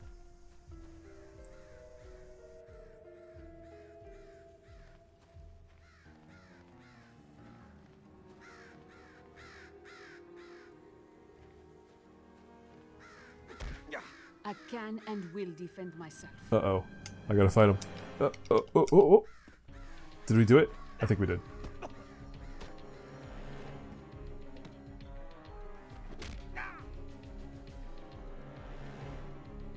Oh, come on. Oh, we did? Oh, we got him. Nope. Keep pushing.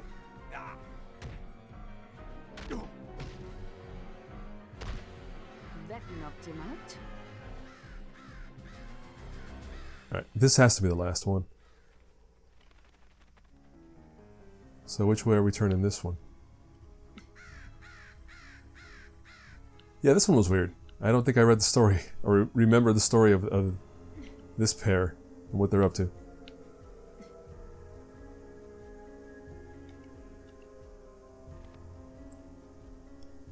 We did it.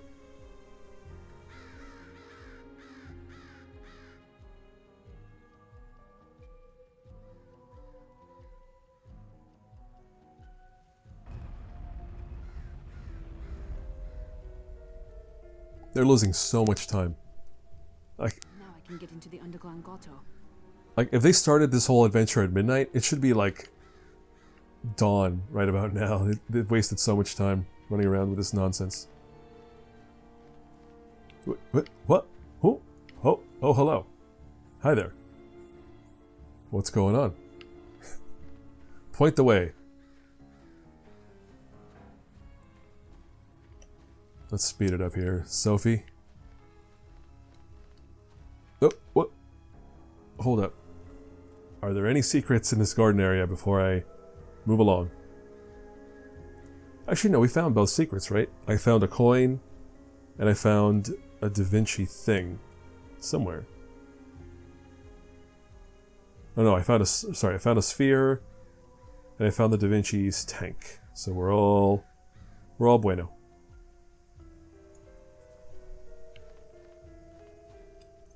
Oh, there it is.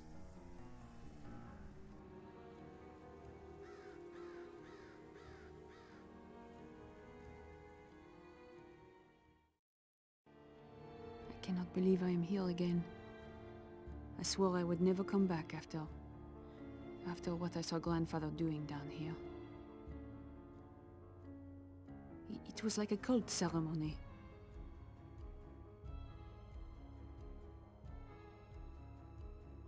How can I forgive him for being involved in something like that? No, I do not have time for remorse. I need to follow his dying clues. There is something I have to see or get here. Though I better find some light if I want to see anything at all.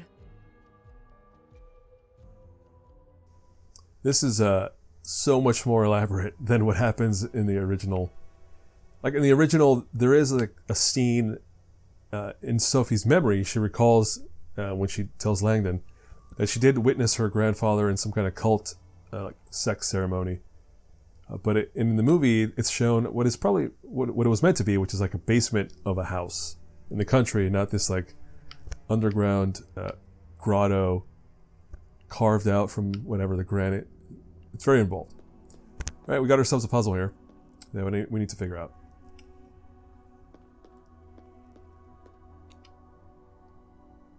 We've got 2 statues and a torch, apparently.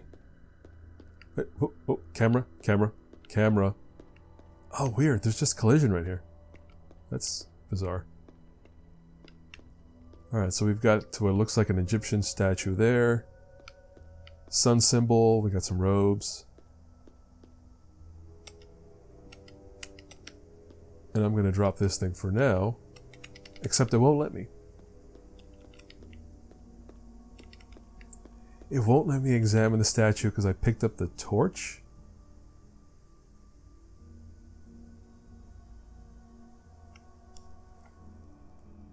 Oh, weird. What are we doing? Ah, I can see. Now I can light one of those torches. Alright, we'll do that in a moment. This looks like the Batcave. Here's Batman's collection of costumes. Sorry, crime-fighting gear. I knew it would work. So, yeah. It's one of these puzzles where Now for the next part. you have to keep turning torches on and off until Finally.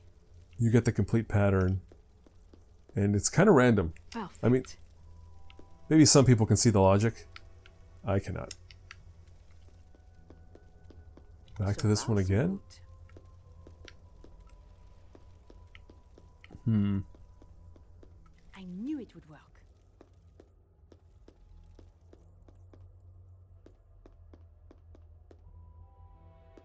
That part worked.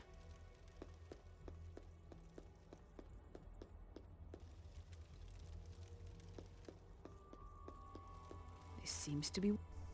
Oh, finally. Whew. Yeah, if anyone's playing this on their own, good luck with that. Again, there must be a logic there. I'm just too dense to try to, like, pause and try to figure it out.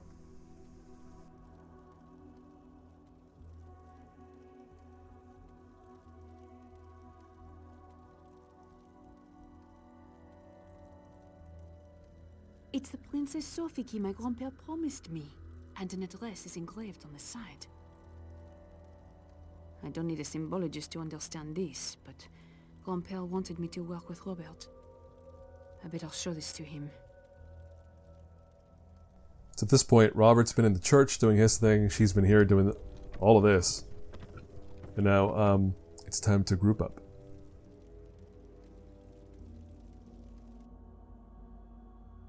That must be the way out. Grand-Père, I wish I understood why you did these things. I am so sorry. Isn't that the whole point of what we're doing here? Trying to figure it out.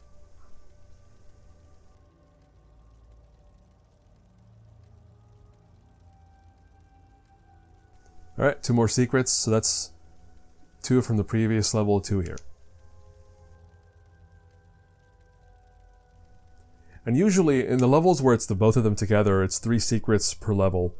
But I think here they just decided they have to kind of break things up a bit. So yeah, we're overriding that last file. Yes, I do.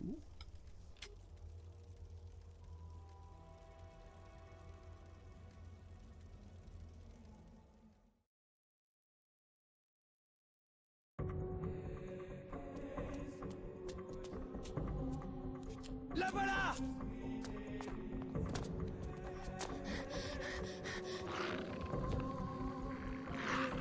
Whoa, I thought we were buds.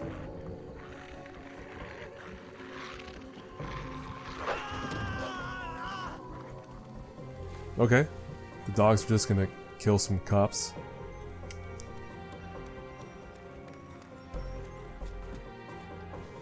So we have to believe that she finished all of that. No. You find anything? The fleur-de-lis. What does it mean? It could mean your grandfather was more important than you know. Look at the writing. Cadre Haxo. What does it mean? It's an address. It's where we're heading now.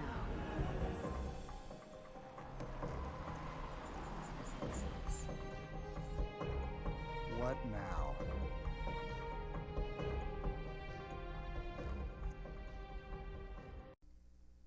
That was an opportunity they missed for some action, because in the story, in the book, that's supposed to be, or in the movie rather, that's supposed to be a car chase sequence. And now it's Who's not. their decorator? Allied Steel? Robert, try not to draw too much attention to us. Fash may have put our names all over the Interpol system by now.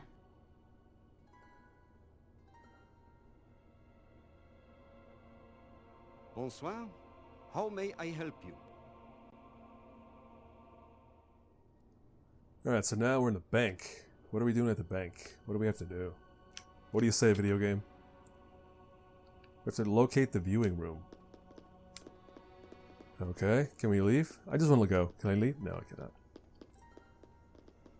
Alright, looks like Sophie's in charge in this spot, at least for now. What can we do? Can we open this door? Oh, we can. Well, can I open the other door? No? Okay, well... Must have missed something. Let's explore a little more. Well, obviously, I gotta talk to Capo here, or bank guard. Excusez-moi, but this key... Of course. To get to your viewing room, you must go through the left doorway in the atrium. Your key will give you access. Oh. So we're going this way.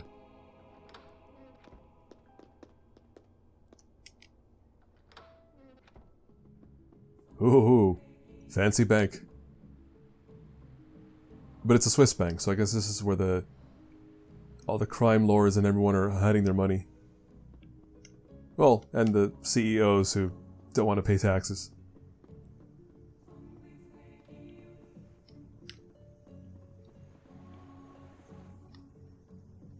I guess that's where we're going?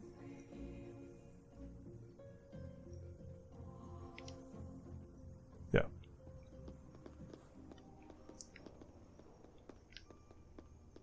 Oh, hello. I need a drink badly. I need a drink as well, and it is only 11:36 in the morning. Pardon me. Must have been the Mexican for lunch. Oh, no. Stay away. Huh? What? I need a drink badly. I guess they're just cycling through the guard dialogue. Oh, key terminal. It Do we almost need a seems code? too easy. Are you trying to jinx us? Why would you have a keypad but not make me put in a key number or key code, whatever? All right, that's the room I clearly have to go into, but I don't want to do that yet. Let's just explore a little more. Nope. Every door is irrelevant, and this statue is also irrelevant, or bust.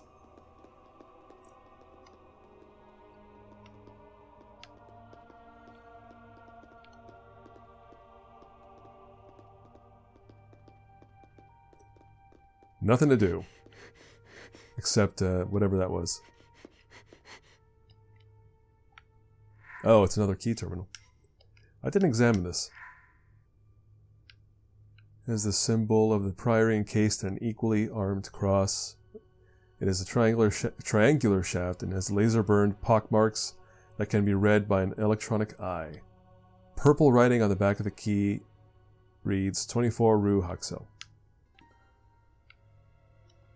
which was an address.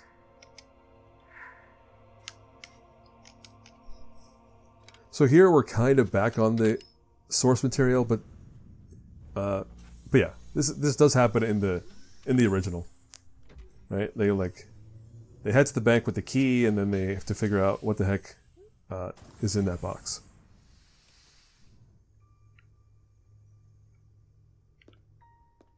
A password? Grandfather didn't leave us a password. Are you certain?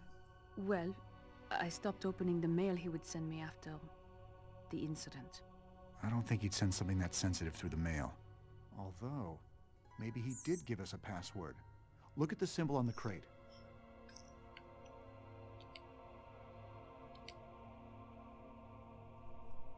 Phi? Pi? Phi? It looks like the Greek letter phi. The 21st letter of the Greek alphabet.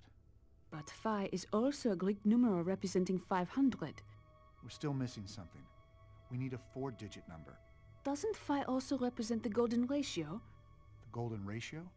It is a mathematical thing, but the most important part is that the Fibonacci sequence conforms to the golden ratio. You've lost me. Compere used the Fibonacci sequence as the number for a safe where he kept his key. I think he used that there, so I would remember it now. So you're saying the Fibonacci sequence relates to phi being the 21st letter of the alphabet and the numeral 500? Yes. So, if 21, 500, and 521 were the first 3 numbers of a Fibonacci sequence, the next number would be 4 digits, which is exactly what we need for this password. Okay, so we're doing more math, but I don't want to do math, so I'm just going to cut to the chase. If you add up those 3 numbers, or rather if you follow the Fibonacci sequence with the numbers 21, 500, and 521, then we get the 4-digit number we need, which is 1021.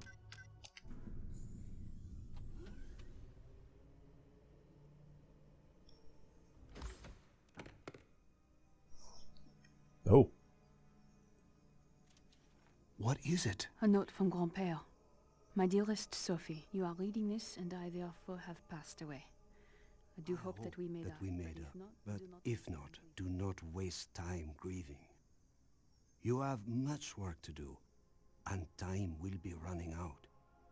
You were always the light I followed. Now you must be strong and fearless. I know you will not let me down. Do not forget what lies beneath the rose must remain your secret. Mon amour, Grand-Père. Mon amour. With love? Probably. With love, Grandpa.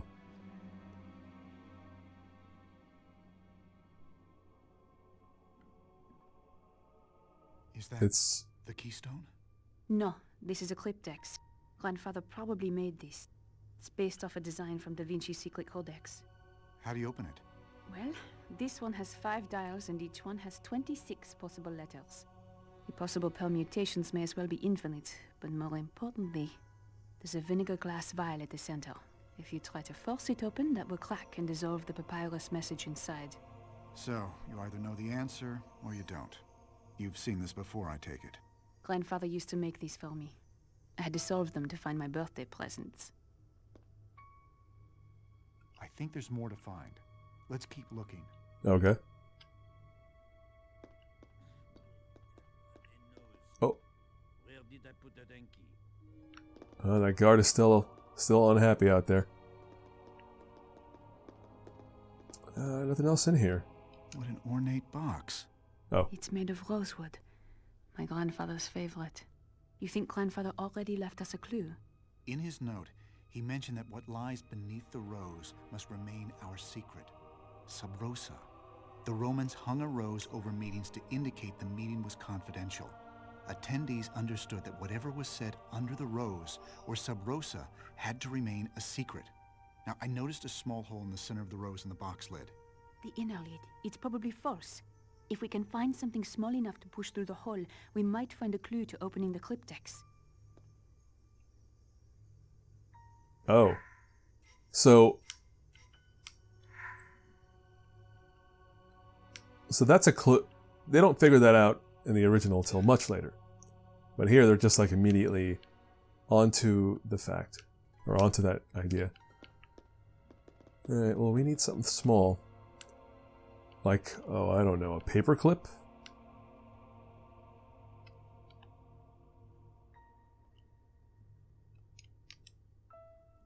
Some random papers left behind by... yeah, they shouldn't be there. This is meant to be like a very secretive bank. There's a lot of leftover stuff around here. A paper clip, that's perfect. Yes, it is. Let's use it. No, that is not it. Oh, I see. Well done. Poke. Ah, there's something written on the inside of the lid. Not yet the cup when Jesus broke the bread, nor yet the vessel into which he bled, but more than this, a secret most divine, whose hiding place has stood the test of time.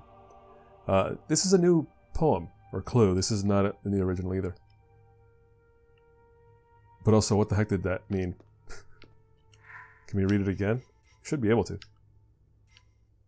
Oh. Man, the control for this thing is really really sensitive with the stick. Yeah, here it is. First cryptex, not yet the cup when Jesus broke the bread, nor yet the vessel into which he bled, but more than this, a secret most divine, whose hiding place has stood the test of time. Oh, I think I know the answer. Alright, the end caps of the cryptex are made of yellow gold and are intricately etched with a delicate floral pattern. The letter rings are made from white marble and is separated by solid gold bands. The end caps and letter rings seem to be separated by white oak wood. Can I use it? Oh yeah, they let you try for it immediately. Alright, well let's see if there's anything else I should do before this. Alright, blah blah blah, there's a poem.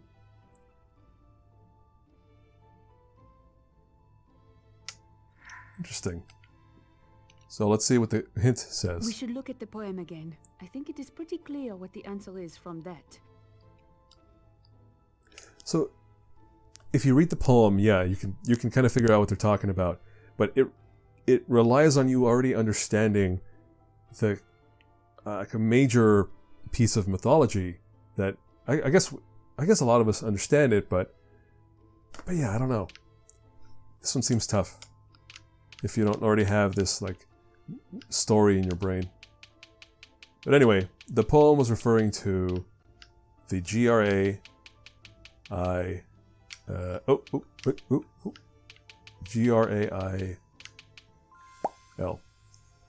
the Grail, right? That's the cup, or not yet the cup that Jesus drank out of, the Grail, blah, blah, blah. Good evening. I am André Vernet, president of the Bank of Zurich. We don't have much time, so I'll be brief. My front desk guard informs me that he has alerted Interpol of your presence. The French police are arriving as we speak. Fash is even more determined than I thought. I don't want any authorities to set foot in my bank, nor do my customers. We have enough controversy here over the rights of my clients as it is. I will guide you out of the bank using these earpieces. You will need this security card and truck key. Avoid the bank security. If you get caught, I cannot help you. I will be going to the bank surveillance center to help you out. However, at any time the authorities may request my attention. During that time, you will be on your own. Stay in this room until I get to the surveillance center. I will tell you when it's clear. I guess we better get ready to leave.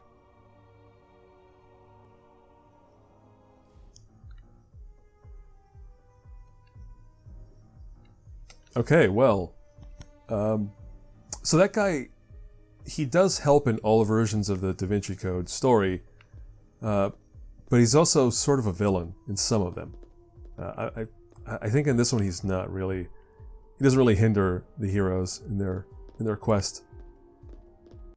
So anyway, what's the objective again? Go to the elevators. All right, we're trying to get out of here.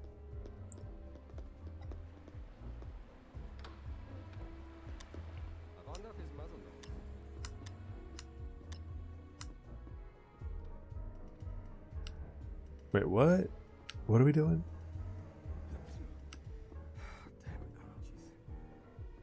Oh, the guards are on a different level.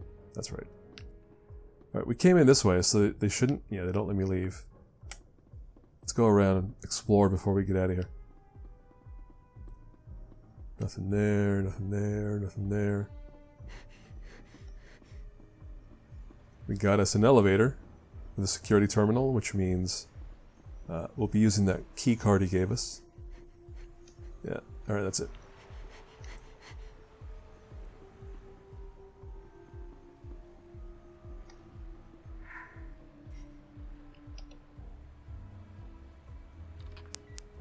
Beep boop.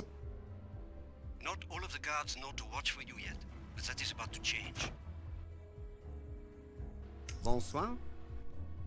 Do not be seen again, or you will most likely be taken into custody. Understood.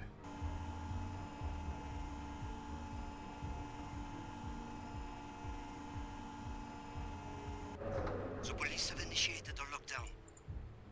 You need to get out of that elevator before they can open the doors. Use the emergency exit hatch. It is directly above you.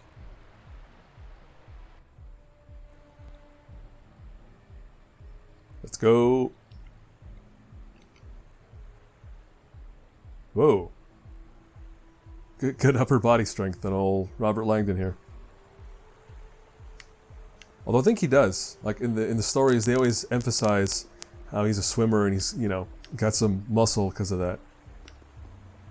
I guess to justify the fact that a professor can, you know, kind of tangle with these thugs and survive. Alright, blah blah blah. We gotta turn this crank.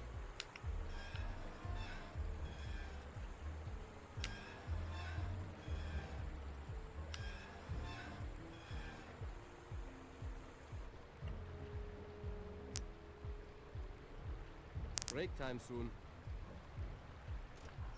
Alright, so yeah, the thing with this level is there's going to be a ton of guards patrolling everywhere, which means getting into a lot of fights. Oh, look at that. What happened there is I knocked on the floor, but I didn't intend to do that. It's just, it's one of the control options you have. Boom. I guess that guy heard me knocking on the floor. Let's take him out. They won't escape next time. Yes, I will. Is he gonna keep going? Yeah, looks like he is. What? Why did he say that? Did he spot me? Where is he? Oh shit, I forgot they do that. They wake each other up. Yeah, if you knock one out and the other one finds him, yeah, they revive, so you gotta look out for that. Is he gonna chase after me? I can't tell. That was a bummer. to have one get revived. Where are they? Alright, one of them's coming this way. The camera. The other one is staying put for now. Yeah, he's not moving. Ah, there he goes. Alright, what about this guy? Are you going to turn around? Come on, you don't want to walk all the way over here. You know what? If they're on their own, I don't care. It's easier to just fight them. Let's push this guy into the wall and take him out. This isn't necessary. Oh well, I guess it was nothing. And let's just keep fighting this guy. Y-A-Y. One more.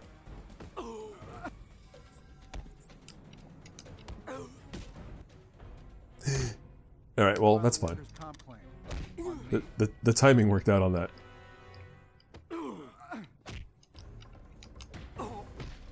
Just give up already. Ooh, that jittery camera is not going well for me. Oh well, I guess it was nothing. Who is talking? Oh, I didn't know I missed that.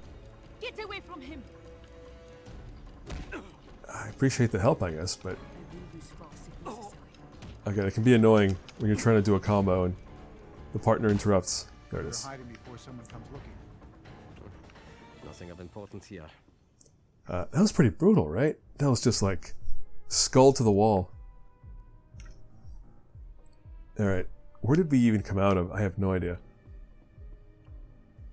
I think we came out of the elevator, right? Something like that. I'm just trying to run through here and you're all blocking me. Just... yes, I think we came out of this door. So now there's a bunch of doors around the perimeter. Let's open them? Yeah. What do we got in here? Probably some gold bars or something, right? Whatever they have at banks.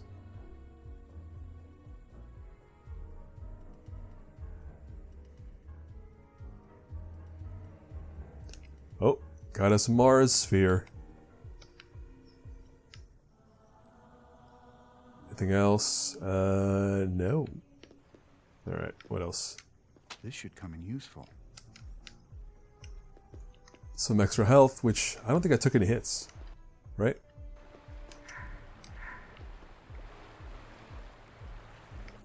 Alright, what else? Can't go in there. Oh, there we go. That's the objective door, so we're not going to go in there. At least not yet.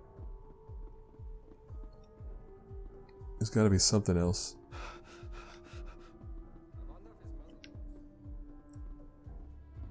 Who are you talking about, man? My mom? Better not be talking about my mom. Alright, well, I guess that's it. We got ourselves a Mars sphere and we're moving on. Where is that objective door again? It's on that side.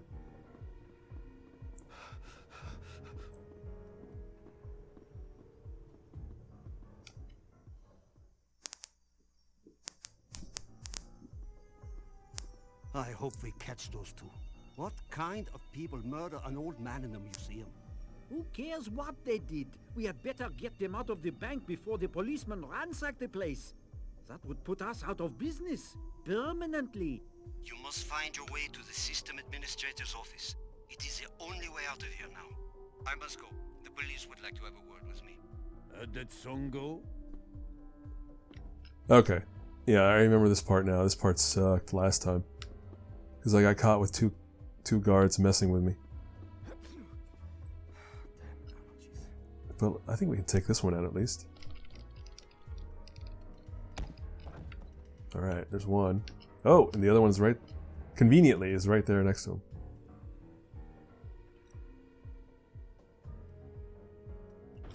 Fight if I have to. Oh. Bam, bam, bam, bam. Don't worry, I help you. He dodged. Pain. I guess that's a cool aspect of the combat, is it can really just kind of make things chaotic and more interesting, I guess. Right? So much of the game is stealth and sneaking and slow puzzles, so getting into one of these combat scenarios is like, yeah, sure, why not? I think it's only 2 guards. Alright. So now we're going to the admin office. And there's a map somewhere that should tell me how to get there. Alright, we could have gone in there, but I don't want to do that yet. So we entered, remember, we entered here. Right? Yeah, we entered there. The admin office. Actually, this does not indicate very much. Except that there's something here, but I can't. Has to be something I'm missing. I can't go there yet. And then there's an office on the right, and then 2 offices on the left. So let's go to the one on the right.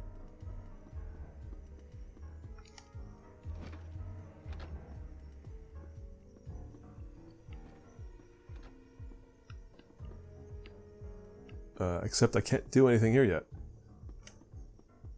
Right? Yeah, it's not letting me interact with anything, so I guess we're not meant to be here.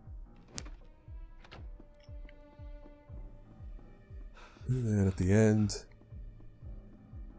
there's a room to the right, because we were in there, but I don't want to go there yet either. Whoa, whoa. Don't turn around.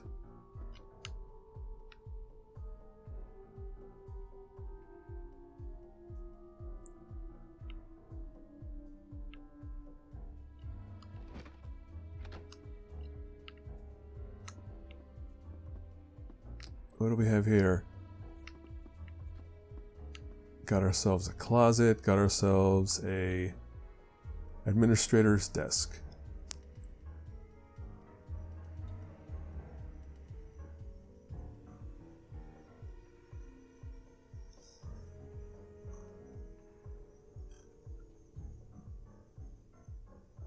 Oh, I missed something. Hold on. Hold up. Hold up. Before I forget. I just don't want to forget any of these things. There's an item. A very, very sneaky little hidden item right here. There you go. Da Vinci's ballista.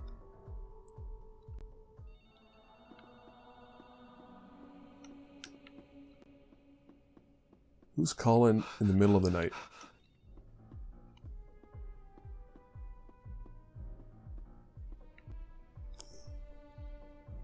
Alright, so we got that.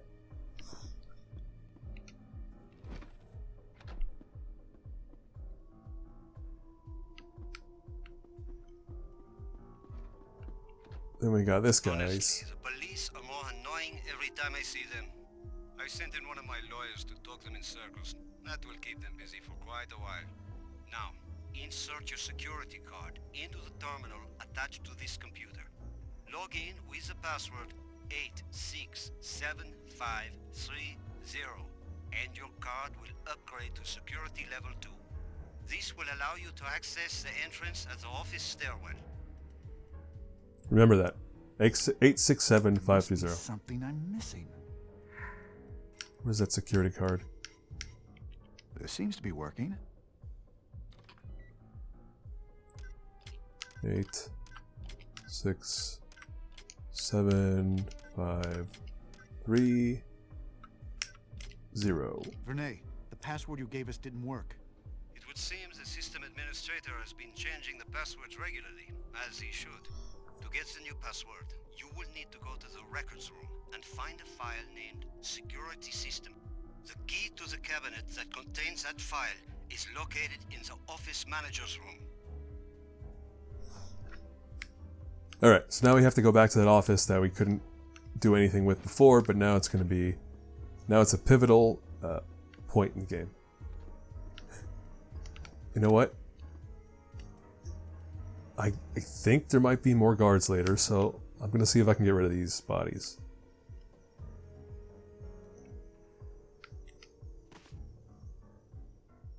Or just, yeah, tuck them out of the way somewhere so they're not gonna bug me later.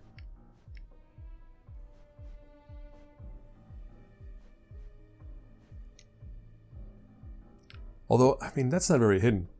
If a guard is patrolling, he's going to spot that guy anyway. Where's that other body I left behind? I think he was somewhere on the left, right?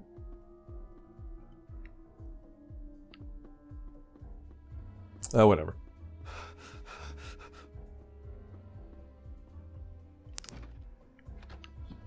Alright, yeah. Now what? She hides the key somewhere in her office. Look around.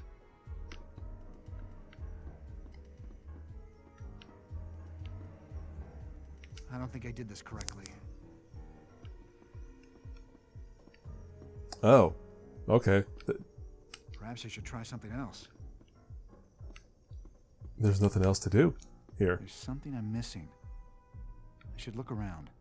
This isn't working. I'm trying. Maybe I should try again.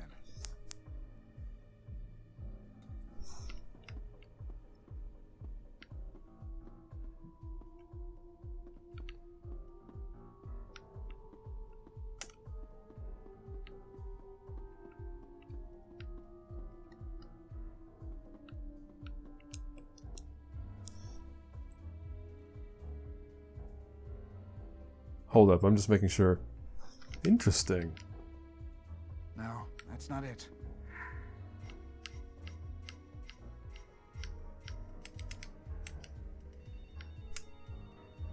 How are you supposed to infer this is the step? This is weird.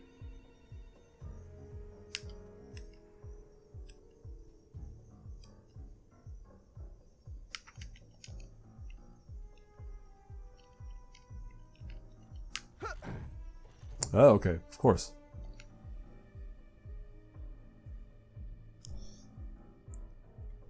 See, but now I don't have the password.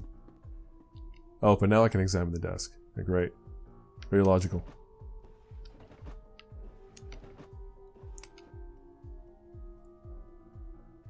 Not very secure. 728-559. 728-559. I just want to open all the drawers. Is it a typical office computer? You know what I already did? I already forgot the numbers. Alright, I'll open that in a second. Or check that again in a second. Hey!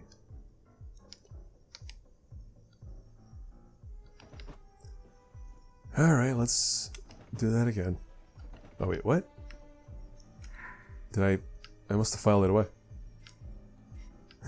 Stop.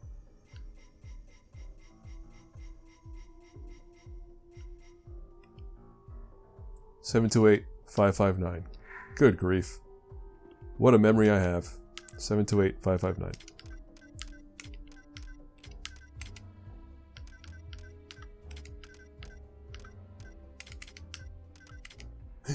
Stop.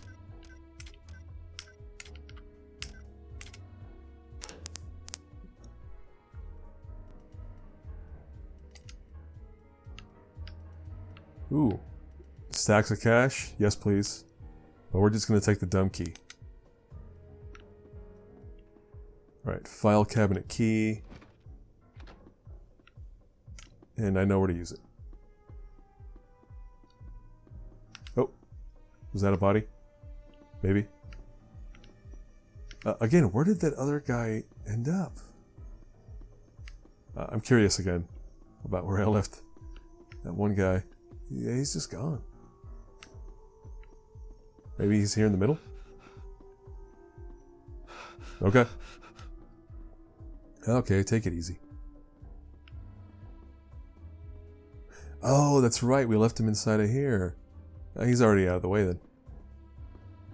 Alright, so we have a big room full of a lot of drawers.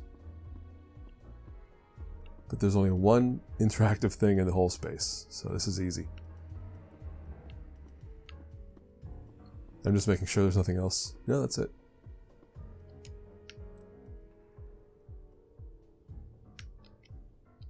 Alright, that one is locked. Nothing in there. Nothing in there. So what was that? There it is. Ah, I'm on the right track.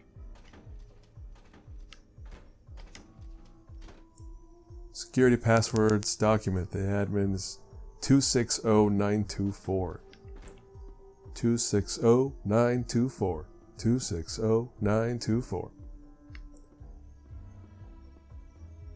One more time. 260924. What is that? 260. This looks useful. 924. What is that? It's nothing. It's a stapler. A red stapler. I see your references. It's not right. 260924. Yes. 260.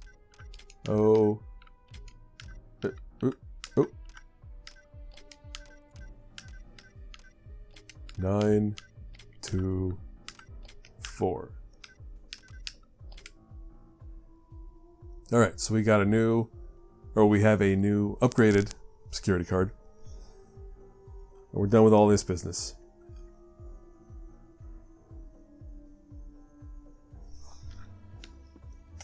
And I think at this point, the only thing left was the... Oh, what was that sound? I think we're done. The only thing left to do is open that one door that was locked. Right there.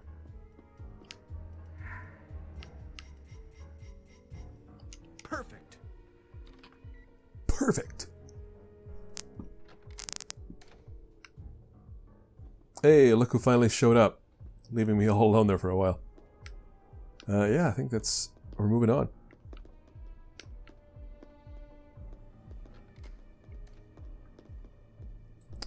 The game I played recently that is most like this, is giving me flashbacks, was Silent Hill 2. Also an original Xbox game. At least that's the version I played. But there's a sequence in that game just like this where a creepy monster pyramid head guy chases you around some stairs just like this. And yeah, that game was like 2003 or 4 maybe? Not too long before this. But they're both very much of that era of video game design. Third person, walking around. I guess that's not very descriptive. Anyway, they're very similar as far as the camera and the controls and everything. And some of the environmental design. Yeah, well, we're in this tunnel. What are we doing?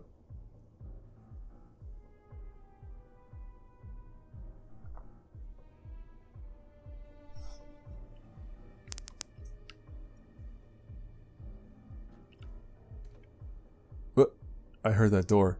What was that?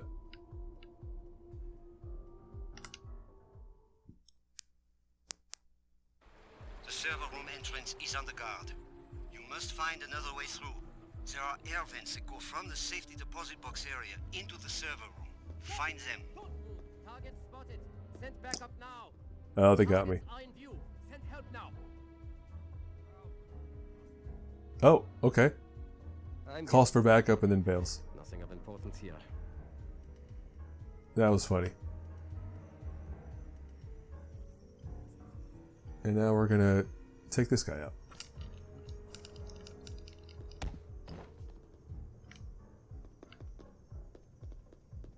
Alright, pretty good, pretty good.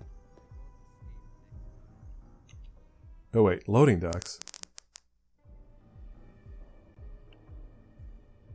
That doesn't sound right to me. Yep, I don't think that... I'm missing something. Nope. Yeah, so this is the right path, but before I can get through here, I need the security level 3 card. So, one more detour. Nothing of importance here. Who's saying that? Alright, I see that dude there, but which way is he gonna go? Assuming he's gonna move at all. Maybe he's not.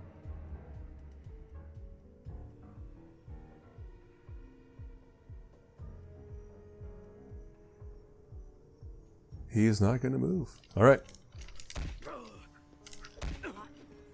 Oh, I blew it. Bam, bam, bam, bam.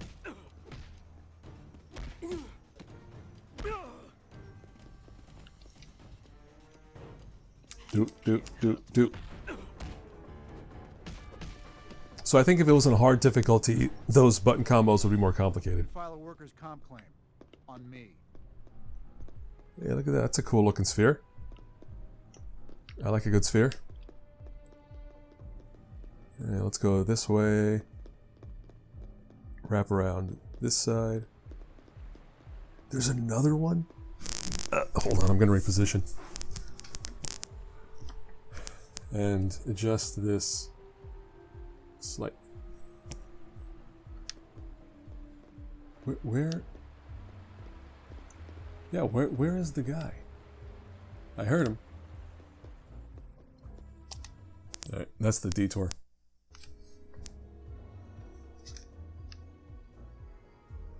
Alright, nobody around here, that's good. Oh. Does she know I'm cool? Yeah, she does. Look at all this stuff to poke at. It's all a distraction.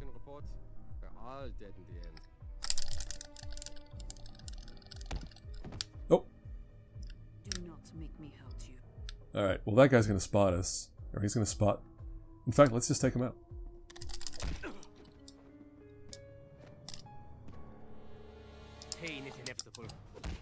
Yeah, he was gonna see the body anyway, so... Rather than have him wake up his buddy, let's just take him out. Why don't we just call it even?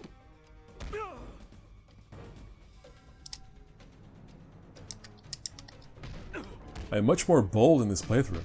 I'm going for all these attacks instead of the wall hit. Sleep well, because you'll be feeling that when you wake up. Alright, I took out 2 dudes.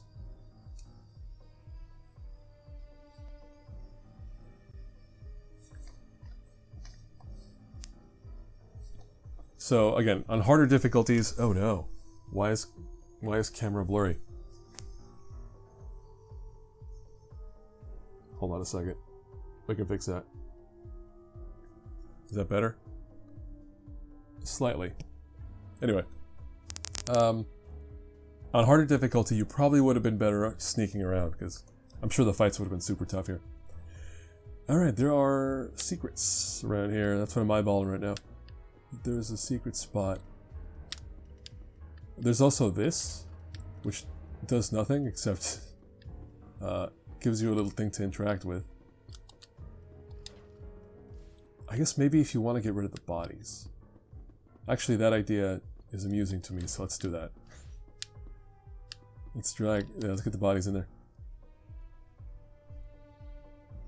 Put the bodies in the vault. Put the bodies in the vault. No. Yeah, that's weird. They don't let you drag. Like, if you drag from the feet, all you really do is pull them back like a couple of feet of distance per the Imperial system. But yeah, let's move these guys into this vault.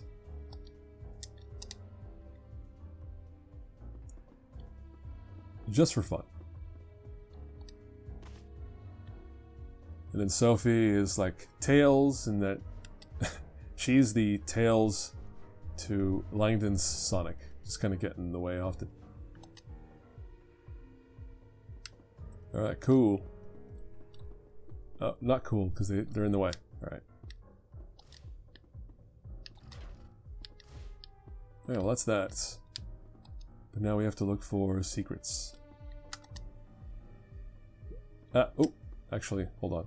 I know how to find it. Where's the double doors? Alright. There it is. So, somebody just put some gum on a coin and, yeah, up against the wall. Alright, any other secrets around here? No, that's it. So on the same wall, blah blah blah. I must not have everything I need to do this. Another level 3.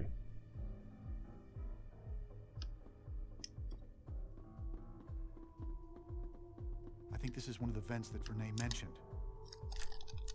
He remembers Renee talking about events, because I sure don't. guard post at the front contains the controls to open the door for the main security computer. Do not alert the guard to your presence, or there may be consequences. I'm getting tired.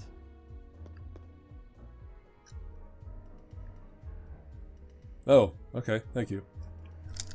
Thank you, Mr. Guard. Who said that?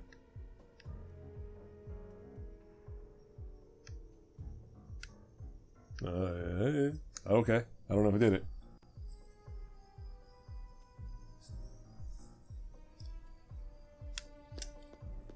Alright, hold on.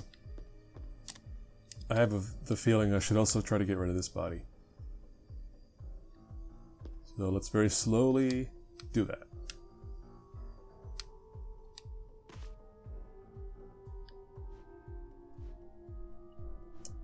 Yeah, this... I was mentioning earlier about Metal Gear Solid. This has to be a reaction to that game, right? Like this, specifically this mechanic of like hiding bodies. That's very Metal Gear Solid 2. Alright, so that's all that. That's all that. That's all that. Oh, I should have taken him out quietly. Have you had enough?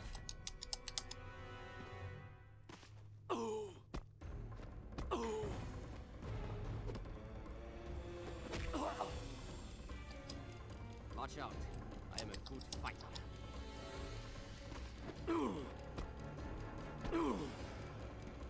But Sophie's not. I mean, look at her. She gets kind of overpowered.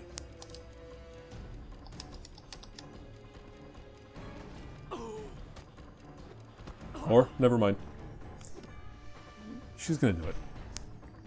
I will use he's out cold. I should move him out of sight. Nah, there's no one else around. We don't have to bother. Oh, upgrade terminal. Yes. Yes, please. That's the one. Alright, that worked. I've upgraded the card. I must go for now. The police have more questions for me. Your card will get you into the loading dock through the atrium room. Stay out of sight and get to dock 3. The key I gave you will open the security trucks there. Yep. That means we're out of here to the end. What is this?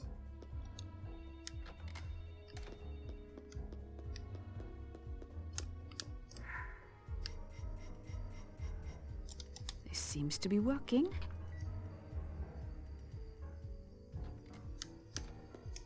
Hey, look who appeared.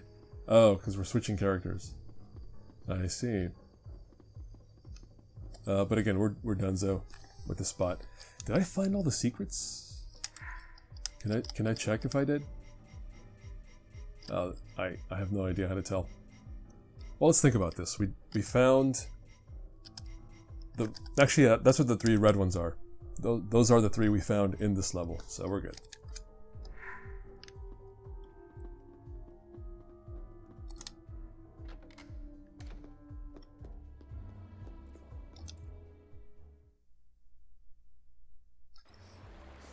Anything interesting happened yesterday? Again? You did not hear about my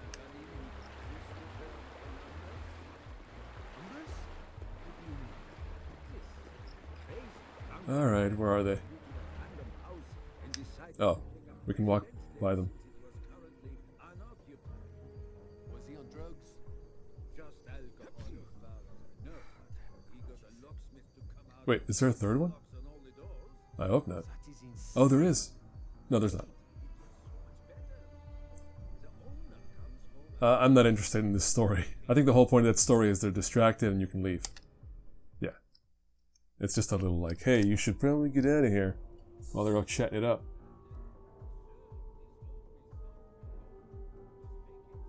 Alrighty, so we're in a new spot and we have... I can still hear them? That's not right. That did it.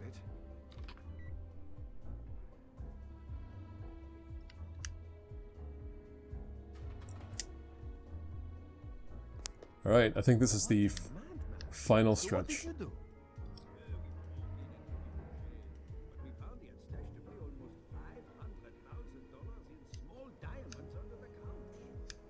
is amazing. Stolen.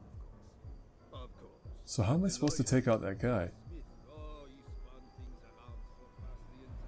I mean, there's no way this is gonna work, right? Okay. Since the door was unlocked, there was no reasonable expectation of keeping people out, he said. I think that's enough. Oh, I done goofed. Alright, we'll see how it goes.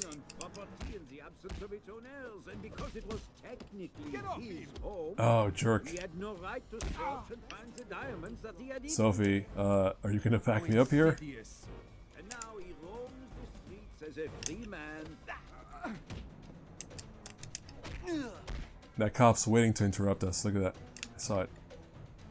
I saw the gleam in his eye.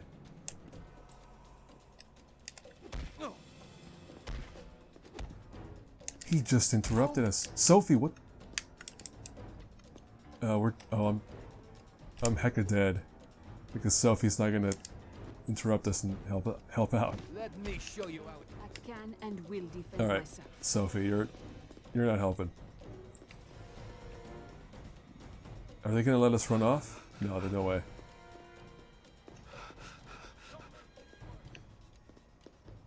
Oh, one of them was gonna turn around.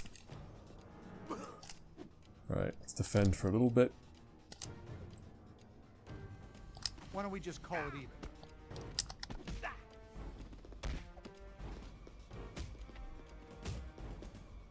even? Oof. That camera's gonna make me sick. Have you had enough? Ooh, nice. Another double team. Okay, that worked out. And I don't think there's going to be more, so let's just move along. What's in here? This could be handy. I guess if you got cornered and you needed the extra health, there you are.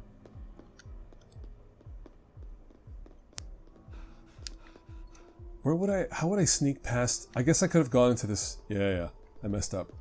I could have got in here, hunkered down and wait for him to pass, and then... Yeah, you could just keep going from one spot to the next and get to the end.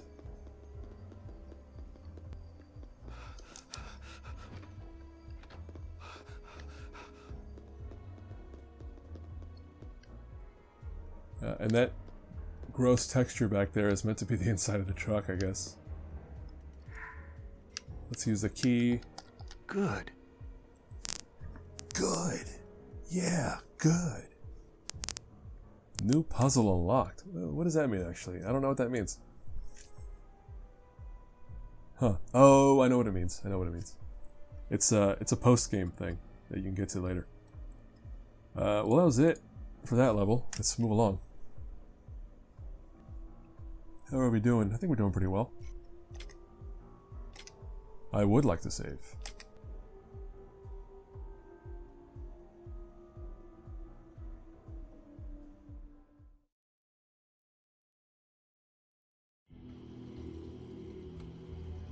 Where now?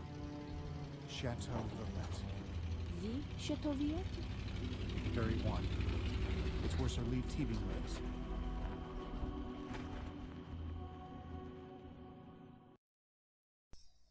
So, Vernet would have betrayed them right around there. Where he helps them out initially with the truck, but then he tries to turn them in.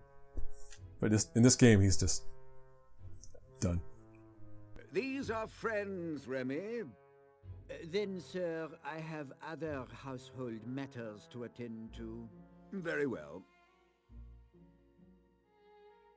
So, Robert, what brings you to the chateau at this most unfortunate hour?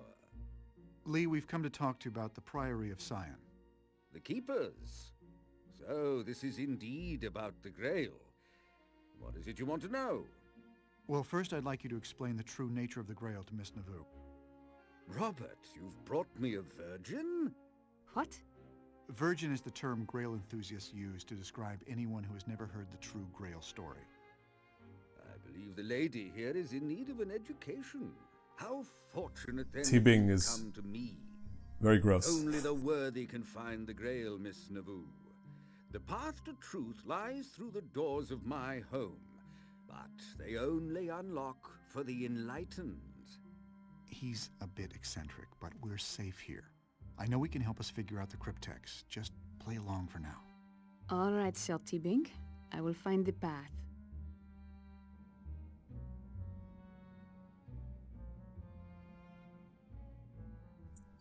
Okay, let's see. What are we up to now?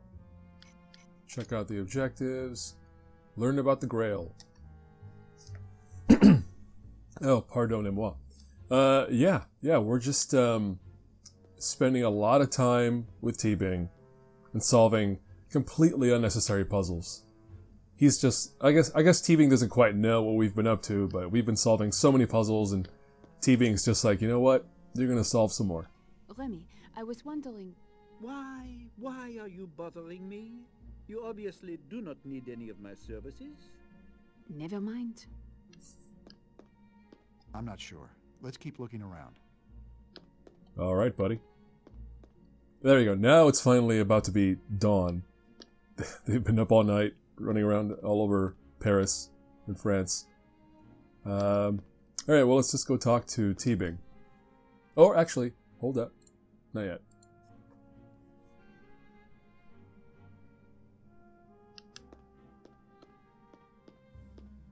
We're going to follow our little guide here that recommends we head down to the basement first.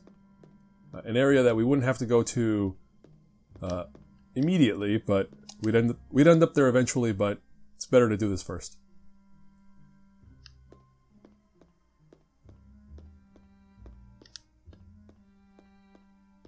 So yes, we're in the basement of some fancy French chateau. Got a button that we cannot push. A lot of wine, I assume. Oh, there you go. That's what I was looking for.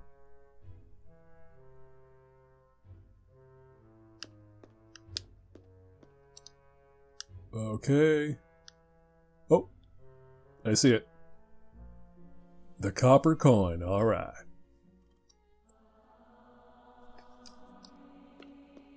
And that's it, down here. Again, we'll come back later, but for now, it's good to grab that secret before we forget.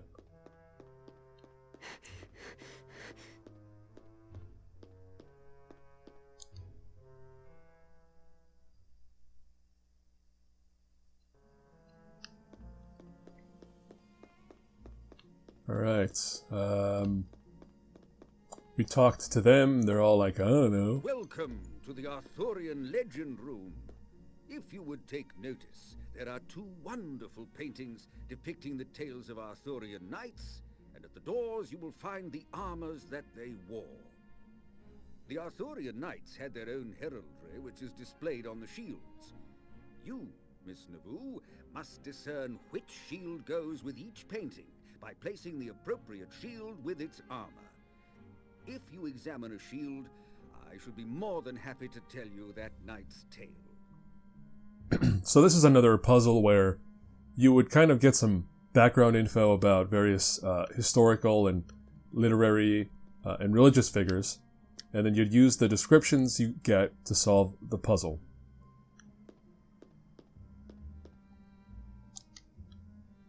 Oh, it says place, but we have nothing to place yet. This is Percival's shield. Sir Percival was one of the first knights to see the Grail. During his journeys, he came across the castle of the Fisher King, and in the sky above it saw an image of the Grail. Inside, he found that the Fisher King was quite ill and bedridden. But while Percival knelt beside him, a great procession walked down the hall. At the end of the procession, a lady carried a chalice, but Percival failed to inquire about it, and the king was not healed as a result. Percival vowed to find the Grail again someday, and became one of the 3 knights to embark on the final quest for the Holy Grail. Alright, so, we're picking this up. You noticed that conspicuous angle, I bet. So, yeah, this one goes here. Pretty sure. Well done! Now, what of the other knight? He looks rather plain without his shield. This voice actor sounds really familiar. I think he's done a lot of video games. This is Galahad's shield. Sir Galahad was the son of Lancelot and became a knight of the Round Table. He saw a vision of angels guiding him to the Holy Grail. Thus, he was selected as one of the 3 knights who would go on a quest for it. When they found the final location of the Grail, Galahad was one of the few allowed to see it. Ah, this is the shield of... No, we're not doing that. I want this one. Again, you could listen to all of those descriptions from T-Bing, but you really just need to advance.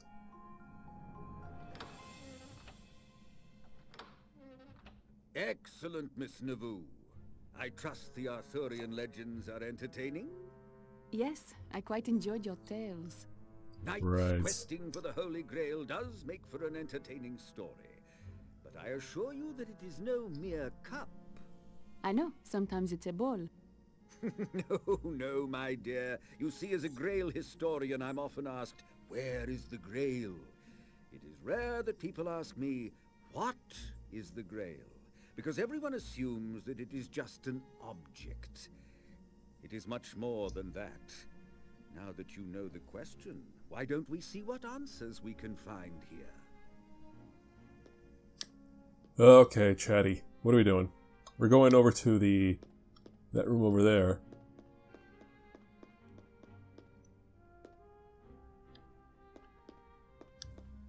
A lot of stuff to do.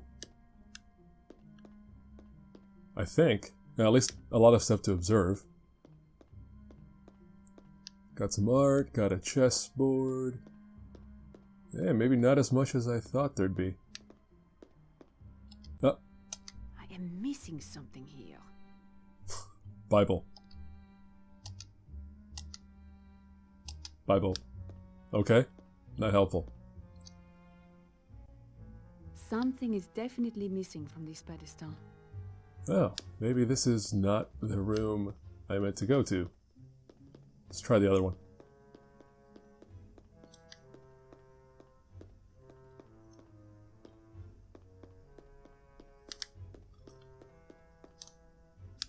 Oh, interesting.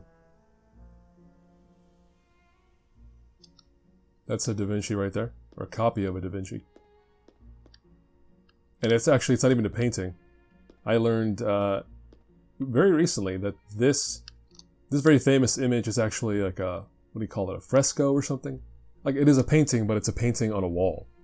And as you can tell from the state of it, it's kind of been falling apart for centuries now. And at one point it was almost gone, I want to say. Somebody had to, they've had to restore it multiple times or something. Oh, that's interesting. A bunch of chalices. They all have the same symbols as the shields. What else? Oh, this thing wants a code, which we don't have yet. This is probably a passage from the Bible. Solomon's Songs, verse 14, 33. Oh. Alright, this tells us where to look in that Bible. Get out of the way, T-Bing. Ain't nobody got time for that. Oh. Keep skipping accidentally. Oh, my dove, in the clefts of the rock, in the secretest place of the steep pathway, let me see your form. Let me hear your voice, and your voice is sweet, and your form is lovely. But I don't... Something about a rock and a pathway? Yeah, that doesn't really help. Oh, this helps. Something is I know we have to find some kind of Arthur chalice. But I doubt any one of them says Arthur on it. Let's see.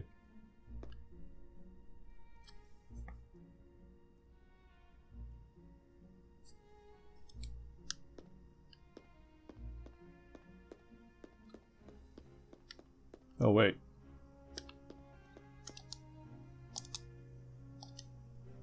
Oh, I'm an idiot. Verse 14, line 4, word 3. Line 4, word 3. Keep that in mind.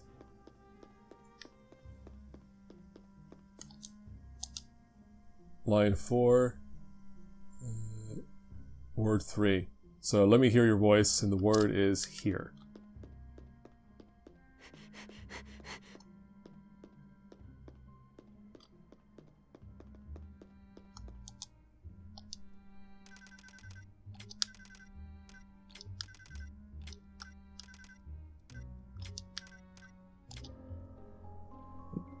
Did it.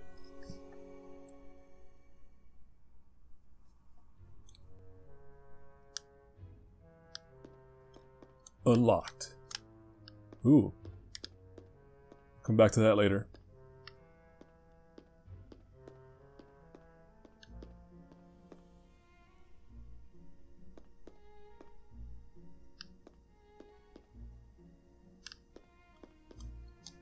I think we're going in here. Yep, there it is.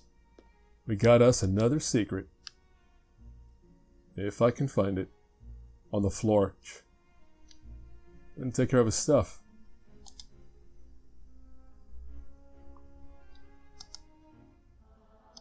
Alright. There goes that secret. Bam, bam, bam, bam.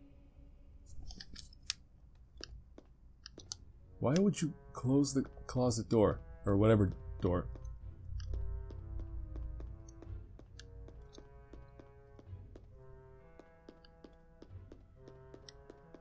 Alright, so if you had examined all of these, you would notice that the red dragon is Arthur's shield. So now we're going to go find the red dragon. There it is.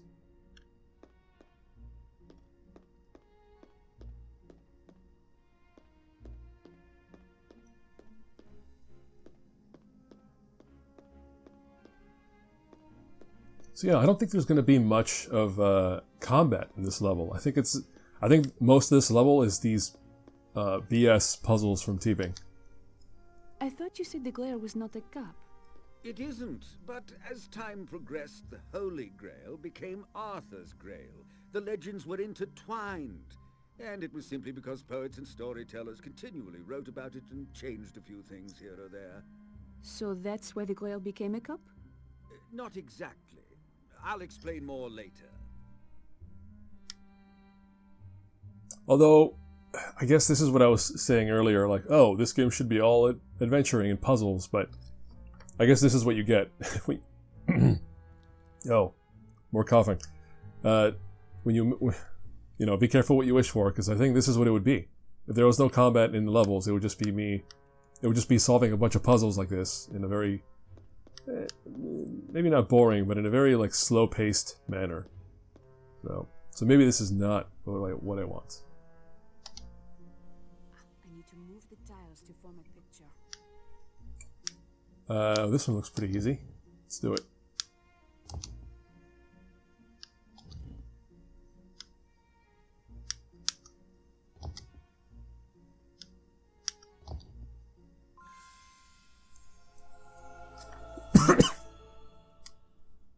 Decrypted.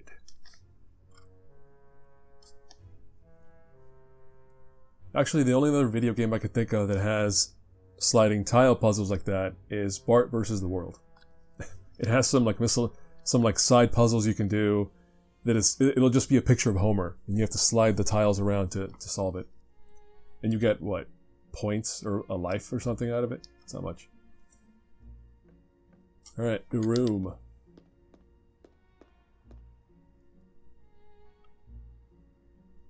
I'm just reading ahead here where to go. Oh yeah, there's a very hidden thing somewhere. There it is.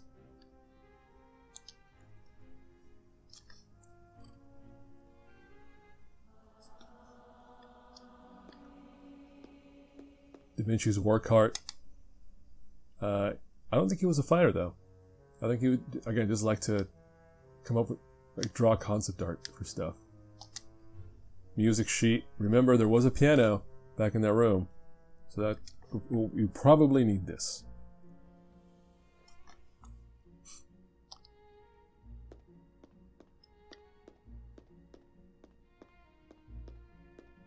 All right, home boys. Where were we going? Yeah, where's that piano? I think it was over here. No. Oh, wait. No, it is. It is. There it is. Wait, what? Oh. I knew it would work.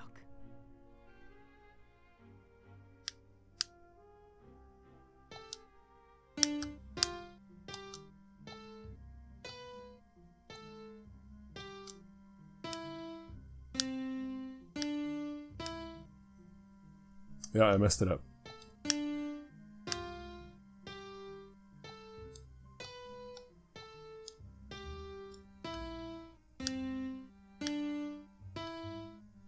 The Grail operas of Wagner also speak of the Grail as a vessel in which the blood of Christ was gathered when he was killed on the cross.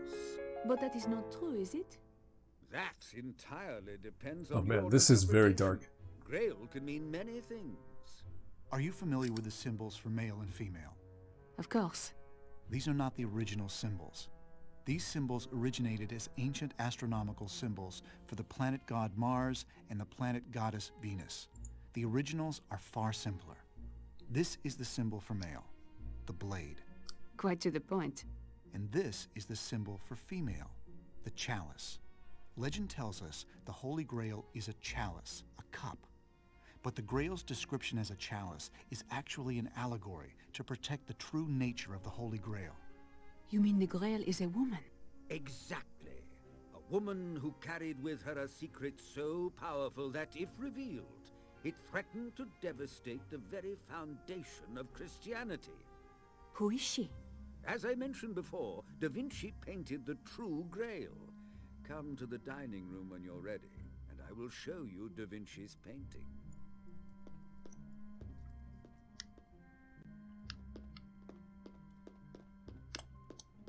Alright, so more of this, You told me you had a Da Vinci painting that would show us the true Grail? Indeed I do. I assume you recognize this?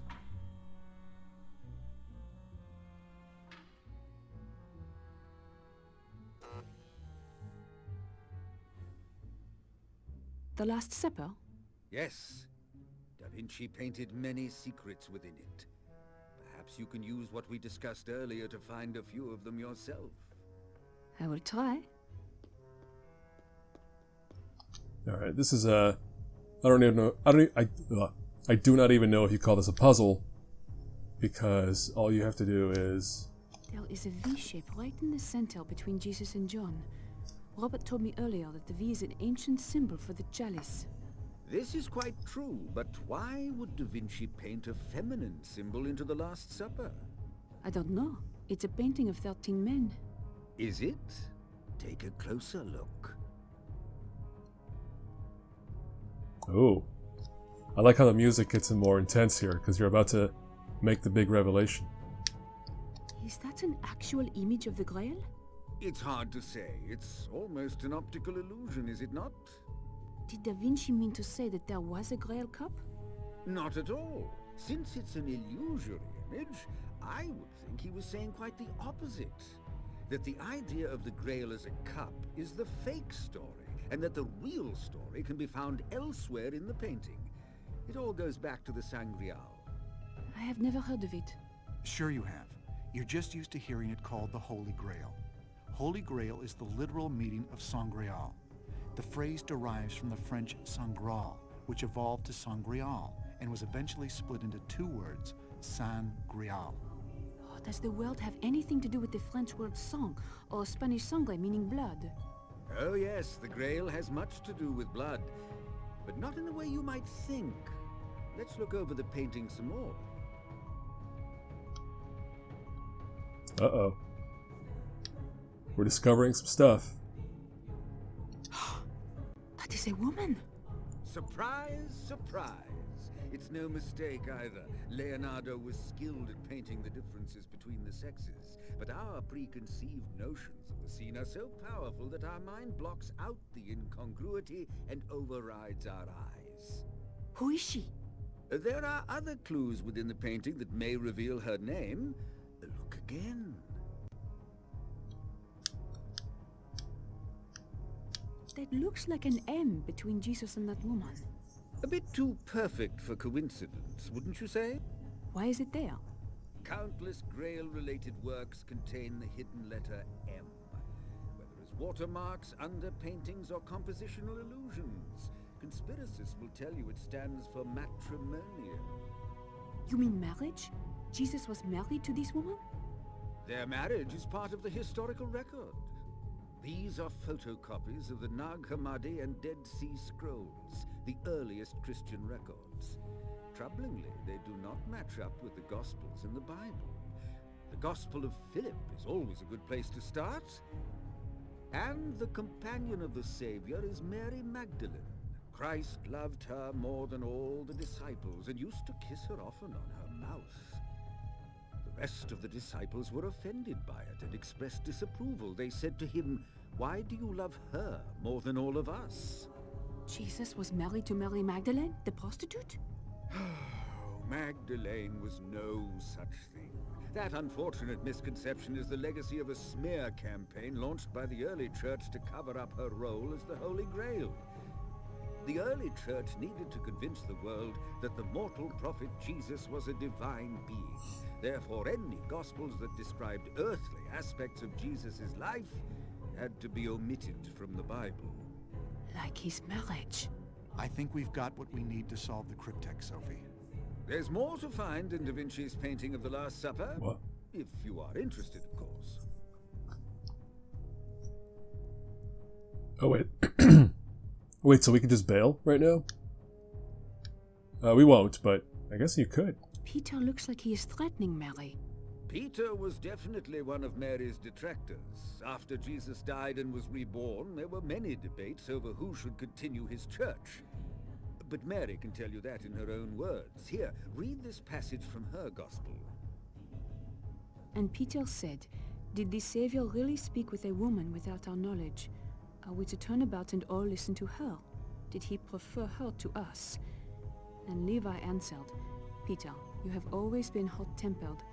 Now I see you contending against the woman like an adversary. If the Savior made her worthy, who are you indeed to reject her? Surely the Savior knows her very well. That is why he loved her more than us." So Peter disliked her because Jesus favored Mary over him? Not only that, the stakes were far greater than mere affection. At this point in the Gospels, Jesus suspects he will soon be captured and crucified. So he gives Mary Magdalene instructions on how to carry on his church after he is gone. As a result, Peter expresses his discontent over playing second fiddle to a woman. I dare say Peter was something of a sexist.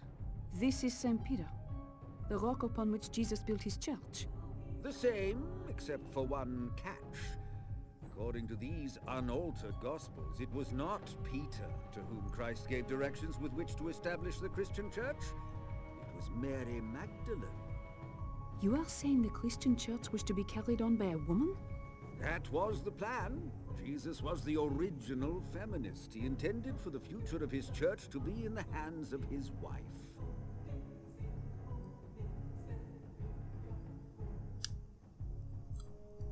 This is just like a well actually lecture. These two guys are just like, "Hey, let's catch you up, lady," on all this stuff. Earlier, you mentioned that the Sangreal documents told the true story of Christ. Ah, you remembered. Yes, but as we discussed before, Sangreal derives from San Graal, or Holy Grail. But in its most ancient form, the word Sangreal was divided in a different spot. Sang Real. Which translates to royal blood. Precisely. But whose blood? Christ's? I believe there's at least one more clue to be had in the Last Supper.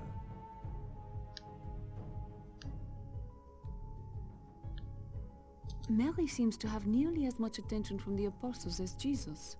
I should hope so. She was a very important woman.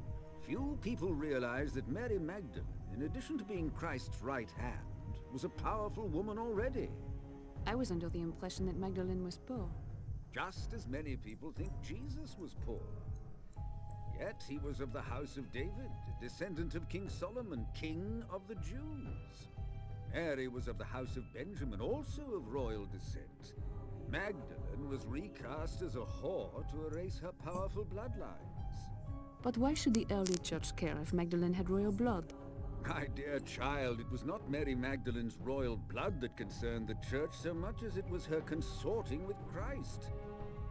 By marrying into the powerful house of Benjamin, Jesus fused two royal bloodlines, creating a potent political union with the potential of making a legitimate claim to the throne and restoring the line of kings as it was under Solomon. The legend of the Holy Grail is a legend about royal blood. King Jesus. The legend I don't know. speaks of the chalice that held the blood of Christ. It speaks, in fact, of Mary Magdalene, the female womb that carried Jesus' royal bloodline. But how could Christ have a bloodline unless... Unless they had a child. Behold the greatest cover-up in human history. Not only was Jesus Christ married, but he was a father. My dear, Mary Magdalene was the holy vessel. She was the chalice that bore the royal bloodline of Jesus Christ. She was the womb that bore the lineage, and the vine from which the sacred fruit sprang forth. Then there must be some way to trace the family line. Precisely what the Priory of Sion has been keeping secret for hundreds of years. Sophie, your grandfather may have been the last man to know the secret lineage of Jesus Christ's bloodline. Is that why he was killed? We may never know exactly why someone would murder your grandfather in cold blood. Are you kidding me? They just explained a whole lot, and he's like, I don't know, we'll never know. I guess that's it. The only thing left to do is fire up some puzzle. So, given we just learned about a lady named Mary Magdalene, I have a pretty good feeling about that word. Oh wait, I goofed.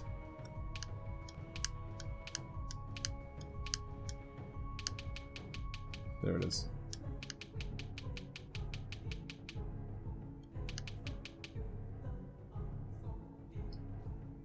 Did I misspell it? I sure did. Can I also add this soundtrack? It's got bops. Like all this, like, you know, choir stuff. I don't know what the term is. Did you hear? Give the cryptex to me. Oh.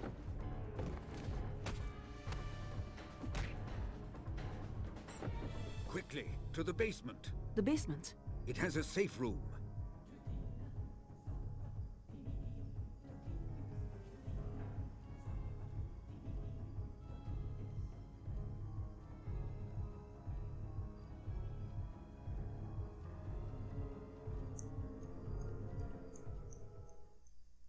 Robert, do you know who that was?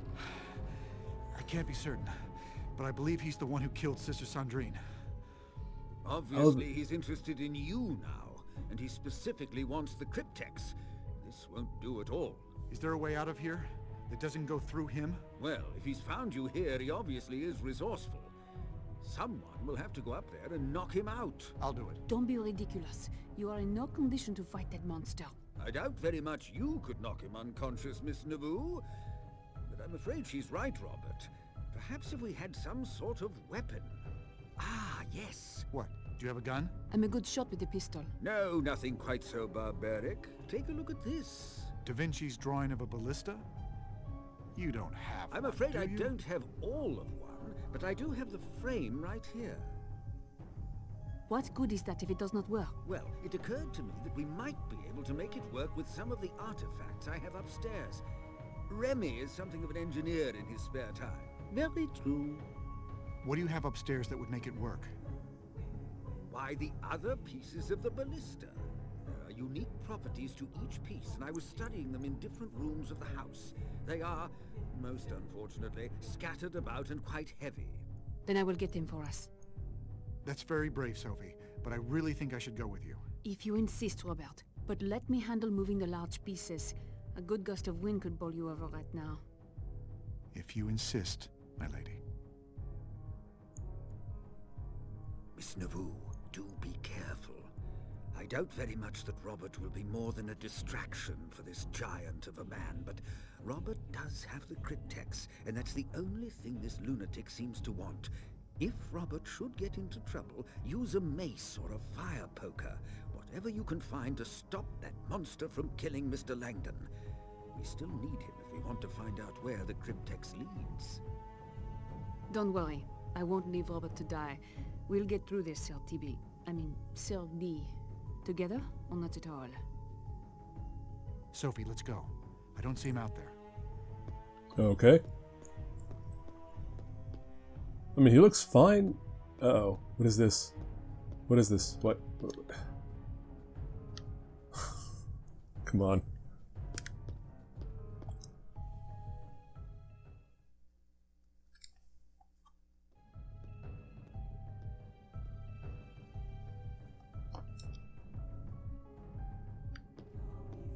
Alright, so basically, we have a weapon in the basement, which they think that's the best thing to do here, so okay.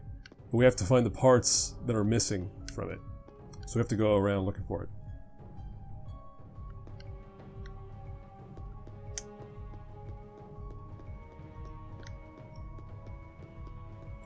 Alright, first thing is, where's that room with the piano? There it is.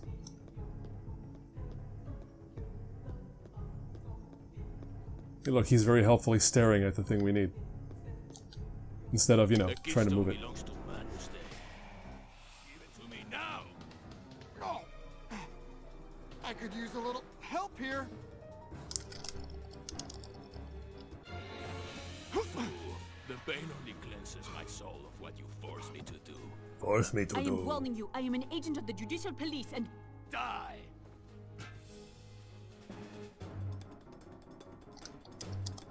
Oh, just a combat sequence? That's it?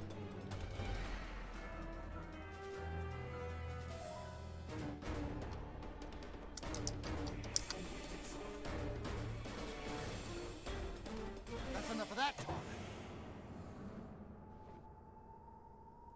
It would seem God's hand is fallible. It's going to take a lot more than that to stop him. Let's get this ballista piece to the elevator. He's not Frankenstein, he's just a dude. Okay. But I know we gotta do this stuff. Alright.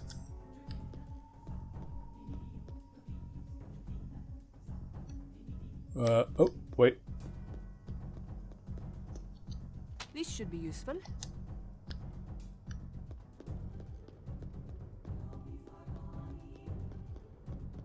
There he is.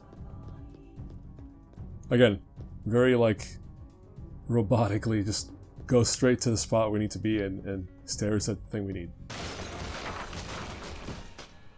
You just don't give up, do you? You will not displace our faith. God's hands are upon you, heathens. Heathens. Like you displaced Sister Sandrine? Is life not sacred to your religion? She was working against God. She scorned the work of Manus Dei, as did the Seneschal and that lying worm they call their Grandmaster. No! You! Are we fighting? Yeah, we are.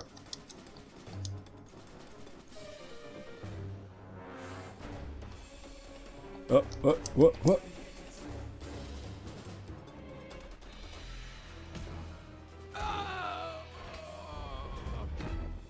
Nice. Sophie, I'm sorry.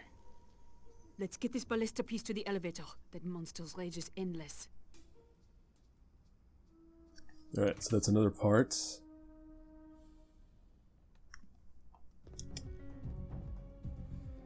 So, oh, just follow Robert. Just follow the, not Bloodhound, the Symbologist Hound. Symbol Hound, there you go. By the way, this is the room we just pushed him into, right? The monk was right here. But okay. What do you got there, boy? You got something? You got the sniff of something good? Oh! You murderer! It is not murder when it is God's will. God does not suffer lies, and with their dying breaths, that is all that the seneschal could speak. Oh. God will suffer your lies no more. Oh, you know what? Is the greatest sin, no matter what the reason. The teacher is wise. He knows what evils are necessary for good to be achieved. Teacher? I bet what makes this hard and hard difficulty is the timing of the button presses. Oh. Sophie, get back! What was that about a teacher? Someone told this man to kill my grandfather. We must find out who. I think that's it. That It's like all bookcase isn't going to cutscenes. stop him. Let's get the last piece of the ballista into the elevator.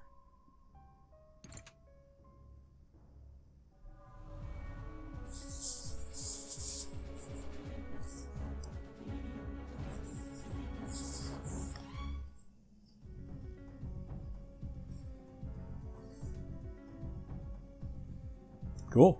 We're doing good. Oh, I gotta save.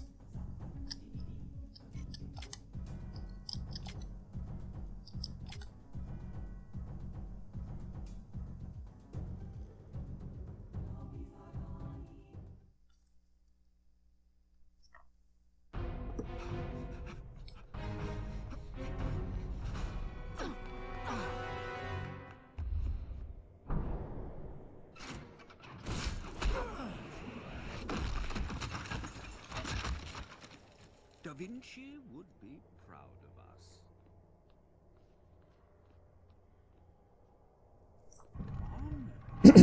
Where to? London, of course.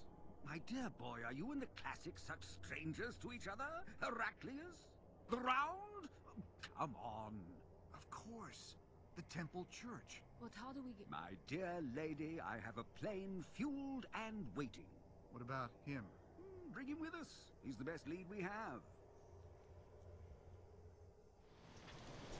After landing, please taxi to the control tower and stop. Repeat, land and stop by the control tower.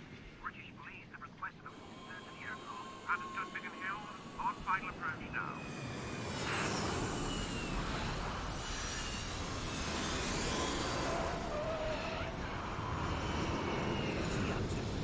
Come on!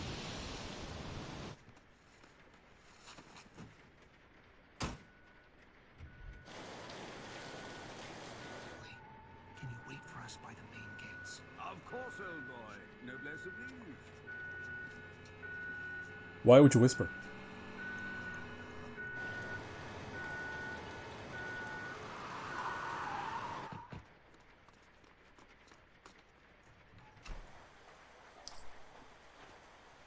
Is there a problem, officer?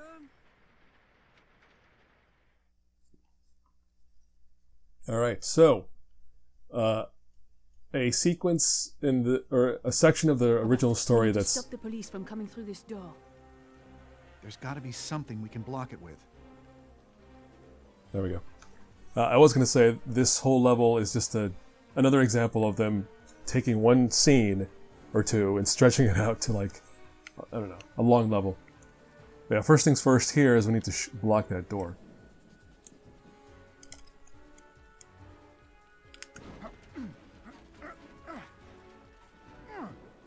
Alright. So that blocks... For now. If we hadn't done that, the cops would be coming through and it would be a big, annoying thing to deal with.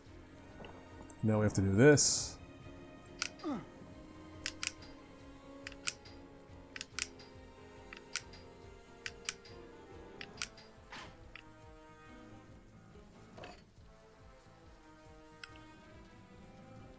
Alright.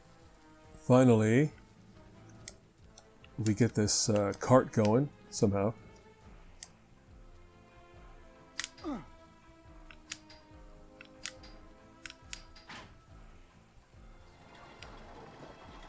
And we do this because otherwise the cops will be shooting at us and we'll be dead.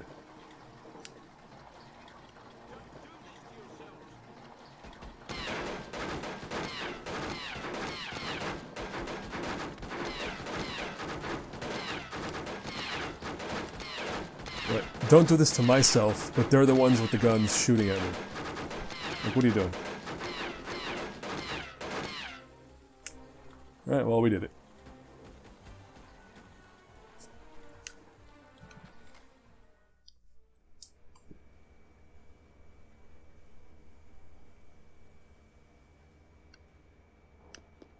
So there's a thing. There it is. If I can get it. Yeah, it's that bridge that we already saw. Alright, well, that's that.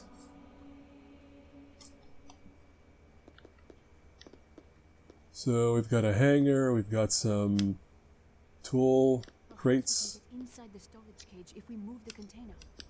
Ah. And here we have a whole map of the complex. This gives you a preview of all the places we'll be going. It's quite a lot.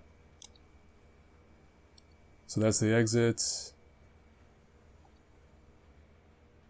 And there's going to be a door along the way. There's going to be some kind of bunkers. What else? The generator room. So there you go. A little preview. What else do we have?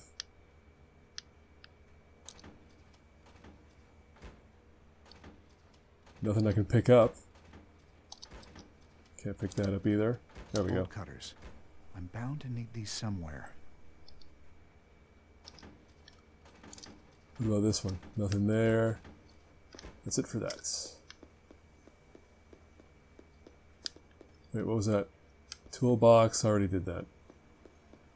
This I can move. Well, I'll move it somehow. That I have to use the bolt cutters to get in. Slow down, man. Wait, take what? A weapon, and that gives you an idea of what we're going to be doing soon. Nothing there either. So where do we go? Oh. The one door that I can access.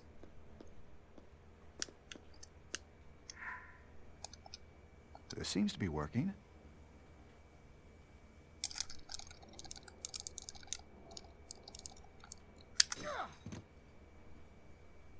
Somehow a padlock just doesn't make me feel secure anymore. Well, duh. Anybody can bust those open.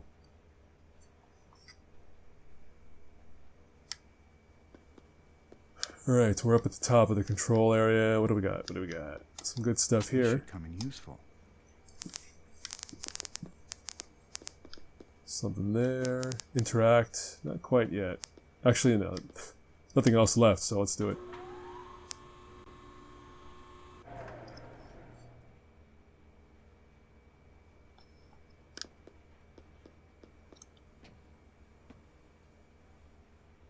Alright, I'm going to reposition. One moment. Adjust that a little bit. There we go.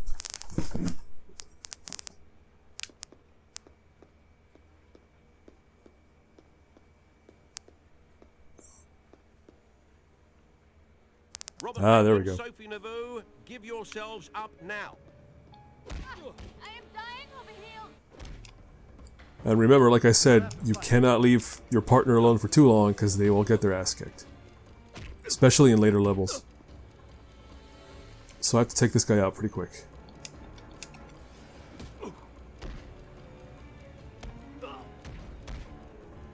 Damn. He's out cold. I better move him out of sight. Don't mess with Robert. Hey, give it up, eh?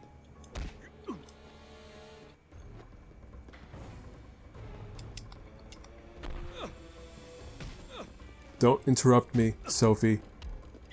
Don't do it.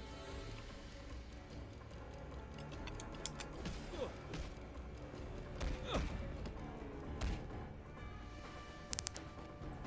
told me boxing wouldn't be useful in a teaching career. Oh, so he's a swimmer and a boxer. Okay. True Renaissance man. Alright, what are we doing? We have access to this room, but there's not much. Oh, except for the trap door. and whatever's in here. Let's start from the bottom.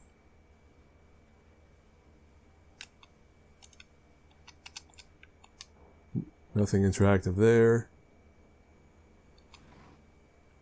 Some flares. Sure. I'll take them.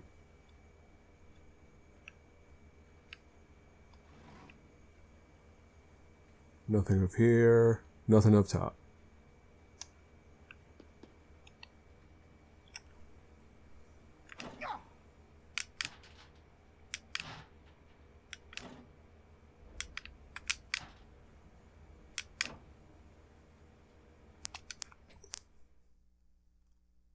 So sorry, the airport is a location in the original story.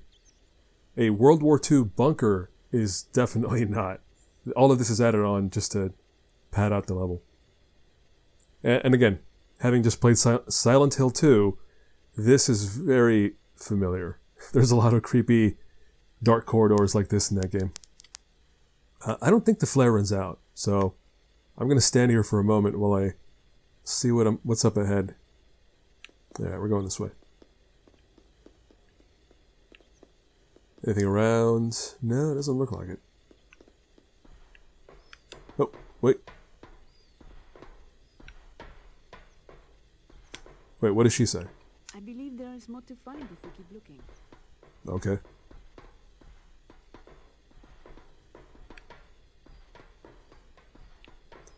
But again, if you play a game that released after this, like Uncharted, all of this should also be familiar. And maybe that's because a lot of games love like World War II bunkers as locations, but yeah, this type of environment is very familiar of this era of video games.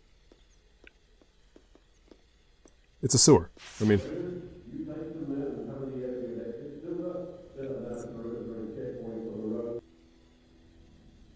Jacobs, you take some men and cover the airfield exit. Silver, set up an outer perimeter and checkpoints on the roads in a mile radius. Harday, get a couple of K9 units into the tunnels. We need these two cornered, cuffed, and on a plane within the hour, or the Commissioner will have our hides. You heard the Chief Inspector? Get a move on you, gits!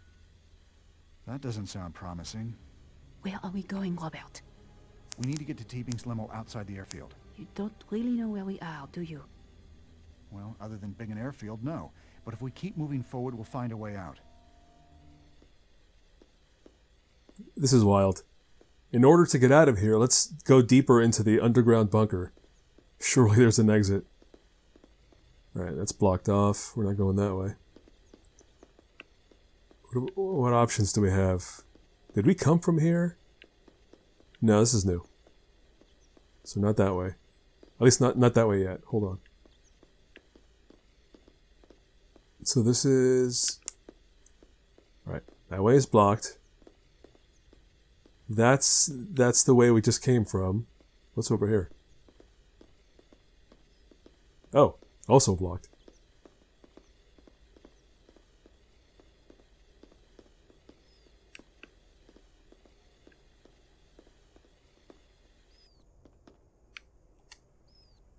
I guess that's it for the flare.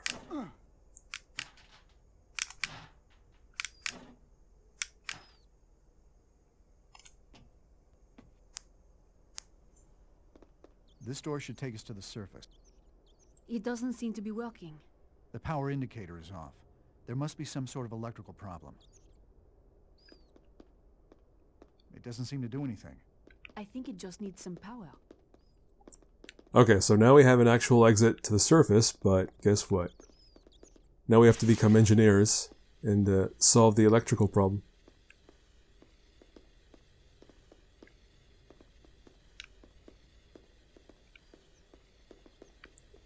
What's this about? Huh.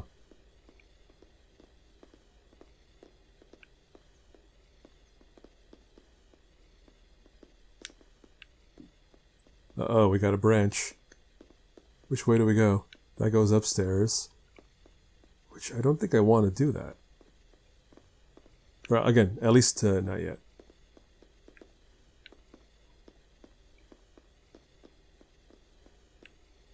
What's all this stuff about? Lady, if you don't move. You're gonna get your face burned. What are you doing? She's standing like right by the flare. So even if her face is not burned, she's probably blind by now. I think I need something else to complete this. Once again.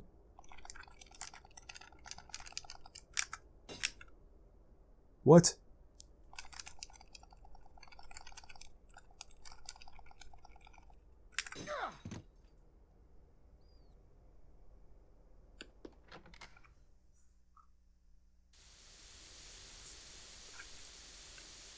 Alright, we came from there, so we're going straight through some steam.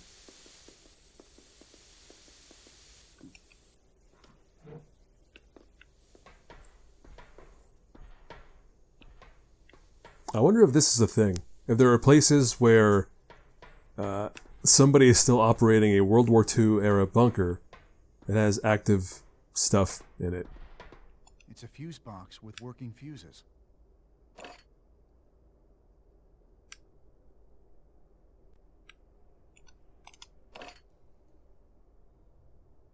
Yep, we're just going to start stealing.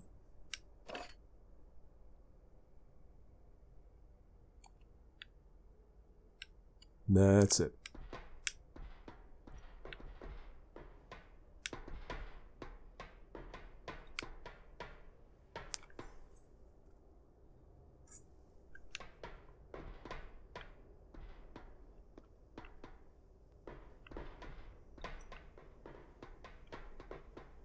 Hold on.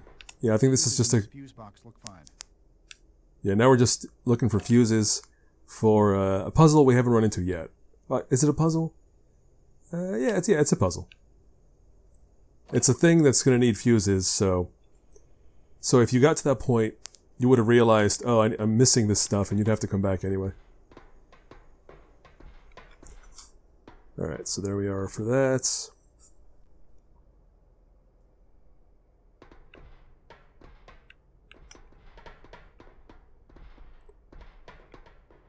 Take note of this thing here.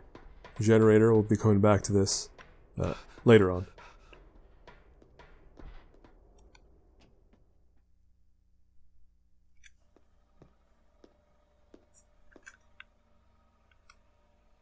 Again, this should all be very familiar to anybody who's played like Uncharted. But also, again, it's a World War II bunker in 2006 that still has a bunch of active stuff going on. Who's working in here? Yeah, we have a control tower elevator. Oh, what's this? Hey.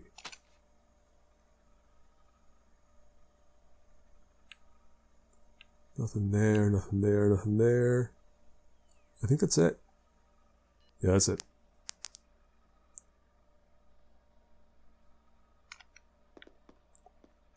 Let's head on up. Heraclius did consecrate this place, where knights of old lay down to show their faith. It looks like we'll have to look around the temple church to find the next cryptex word. We need to get out of here first. Look, there's T-Bing's limo. We need a distraction if we're going to get by all those police. Look at that fuel tank. That would make a huge explosion.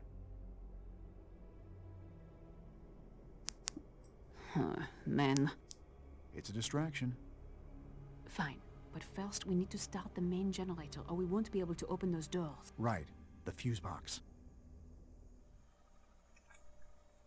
So they're at an airport after 9/11. This is 2006, and they're thinking, yeah, let's cause a massive explosion at an airport because I'm sure that'll be okay. These fuses look like they're working properly.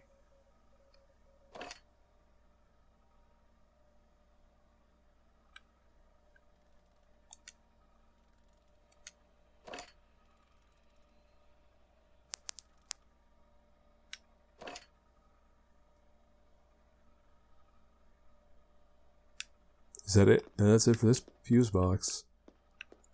Nothing else up here except for the door back downstairs or down elevator. But yeah, that's it. But also, yeah, like we are in an active radio control or air control tower. There's nobody here.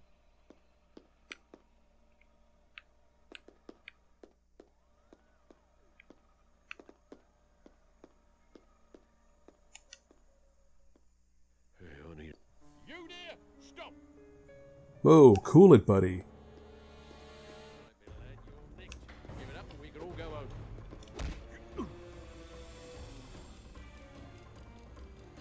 Bam, bam, bam, bam. We don't have to fight.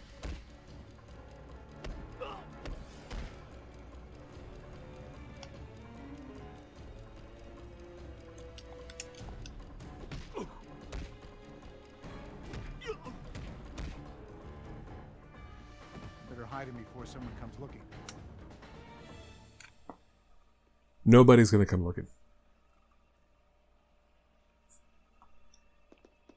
So, all right, we have all the fuses. We're going back the way we came. It's that way. And now we have a room with 2 guards walking around being buttheads. This ship's getting longer each day. Oh, is he going to turn right toward us? He sure is. All right, we're doing it. Oh. He got me. I'll fight if I have to. Get away from him! Do. Have you had enough? Do. That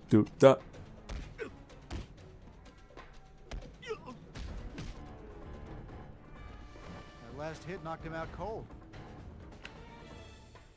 Okay, so remember, I cannot allow the other one to find this guy because he'll wake him up. But I don't care. I'm just gonna go fight. So you're supposed to play stealthy, but yeah, 1-on-1, I don't care. At least I think I don't care. I don't care until I lose, then I might care again. Leave her alone. You're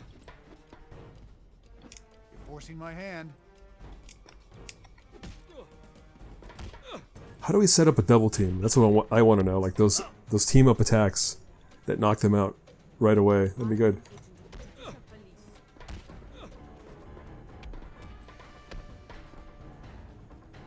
all could have been avoided if you just let me go.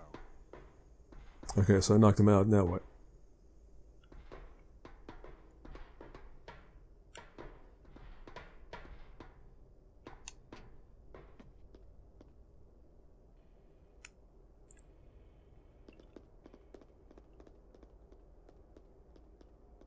What's all this? Oh, I see that.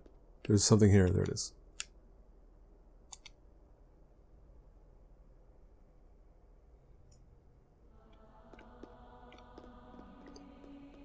Alright, so there's a thing somewhere down here that I need to find. Let's poke around a little bit.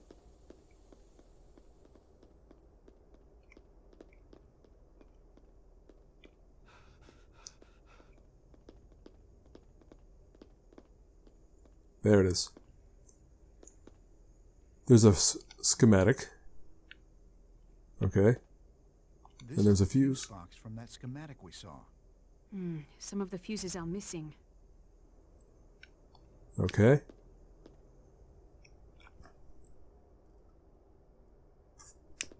Oh. Here's another example where I don't know how you'd figure this out. I guess trial and error or remembering the last time you used it, but here's what you do.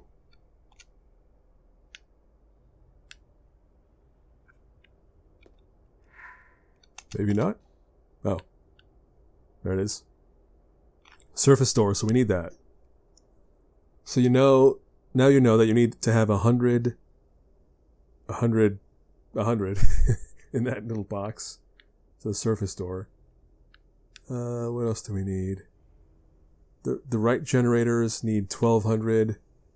Left generators also need 1200. It's the 2 on the top. Anything else? Transit systems. I don't think we need that. And there's no number there, so that kind of tells you what you need. We don't need anything else. So basically, we need 4 of the 300 amp. I think it's amps. 300 amp fuses there. 4 more of those there, and then 2 50s there. Let's try it out.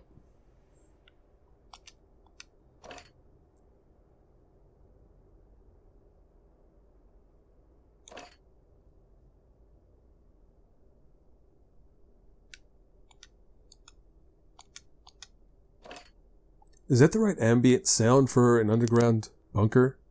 It's very windy. I guess if there's a draft from like a vent or something. Yeah, maybe. Oh, I see what I was supposed to do. I'm supposed to pay attention to the actual location. So let me see. All right. So the very bottom left, I need 2 50s.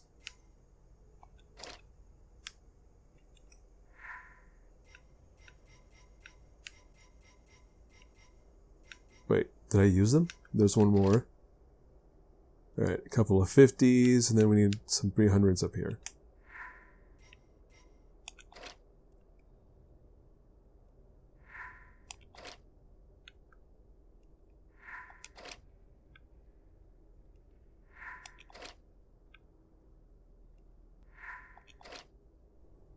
I wonder if this makes sense to any modern human beings. Like, I remember my house growing up, it did have a fuse box like this. But, yeah, I think modern houses don't. Is that right? I think so. Yeah, I don't know. They might have something different. Like the concept. Not on. I'm sure I got it right. There must be something else. Maybe the switch?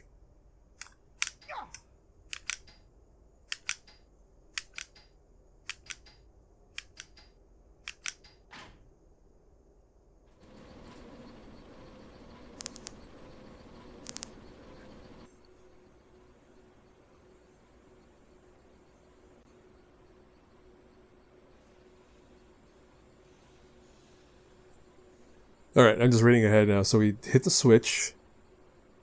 What else can we do?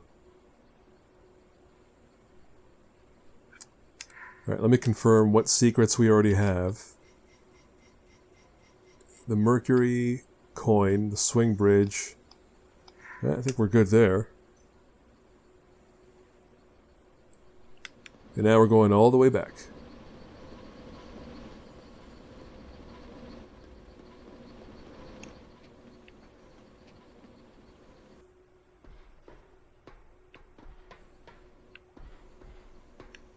Can we go all the way back? Yeah, here we go.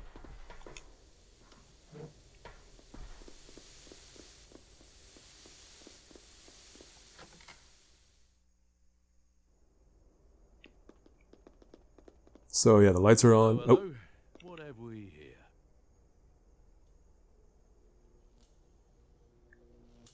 isn't that the British catchphrase on the flag? Hello, hello, hello. What have we here? Got one.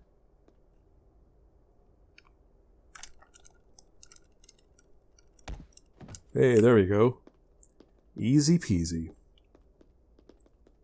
Alright, we took them out. I think there's something I want to pick up before I move along. Wait, where did I come from? I came from here, alright. Oh,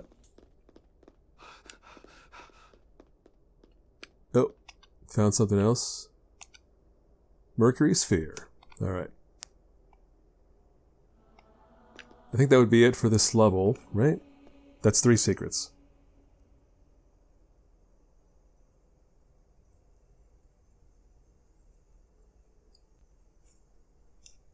Alright, so now we're going all the way back.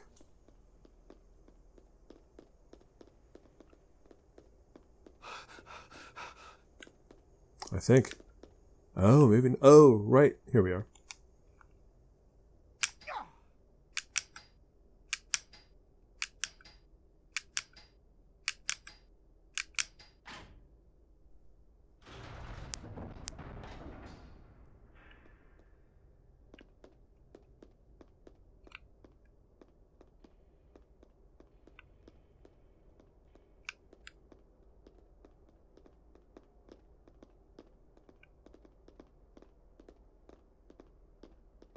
Man, it is eerily quiet, even though there is that ambient sound.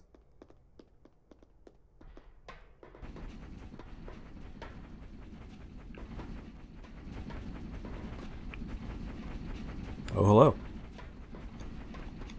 Oh, wrong side of the ladder.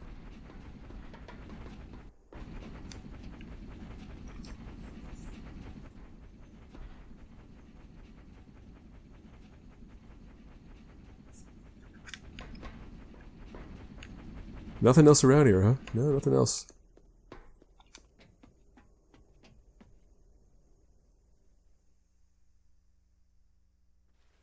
Bit drafty here, isn't it? Bit drafty? Probably. Alright, you're gone, buddy. I will use force if necessary. Don't turn around. You stay where you are.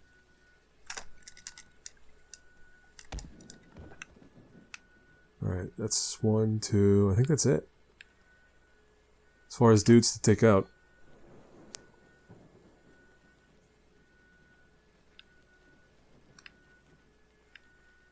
Alright, what else am I trying to find? Missing something. Oh, I see that lock. Fuel valve, but it's got a padlock on it. That part worked.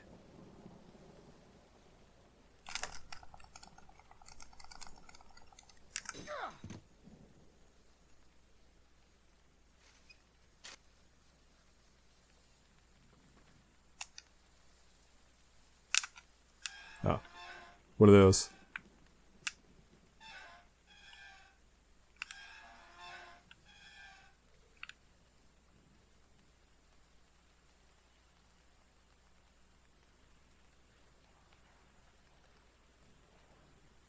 Okay, now we're just dumping gasoline or fuel onto the surface. That fuel puddle from the gas tanker with this flare, but I better throw it from the roof. Okay. Also, we have like a couple of guys that are unconscious here. Yeah, I guess we're just gonna leave them there to burn to death. Ah, I see it.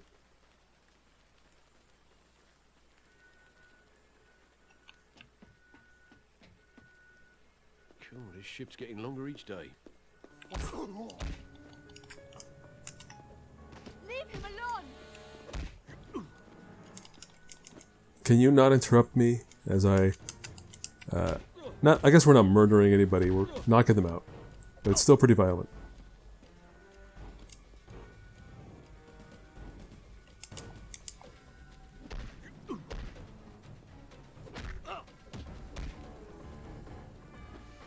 Someone finds this guy unconscious. I'll call for backup. It's fine. Yeah, see, we're done.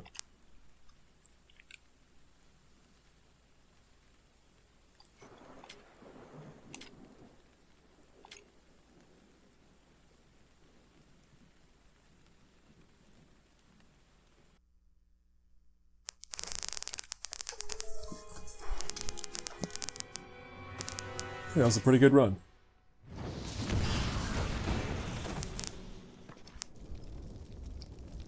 Let's go! Now, Remy, Temple Church. Don't spare the horses.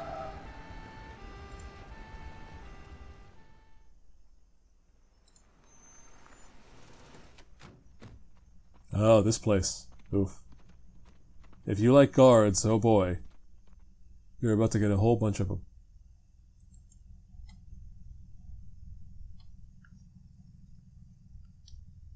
I strongly suggest we sort out the matter of the cryptex before proceeding.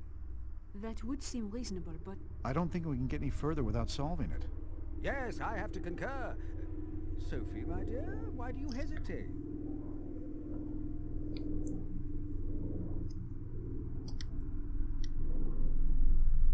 I like this moment because this is Sophie just being like, you know what, you jerks, you can just shut the heck up.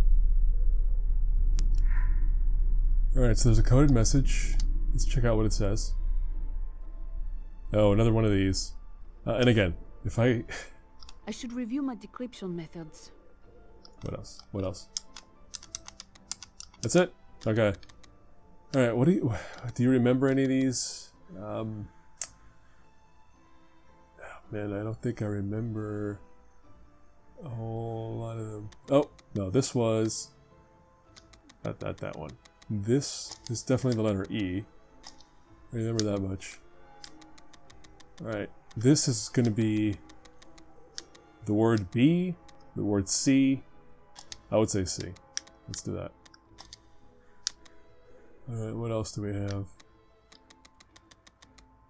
This is a word with E at the... This would be T, I bet. Well, let's try it. No, what do you... Alright, this would be the... I would guess that's the word must. Alright, what else? See...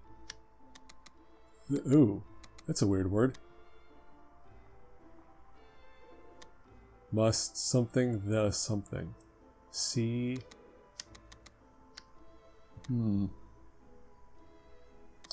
Something with a U at the end? It's gotta be U.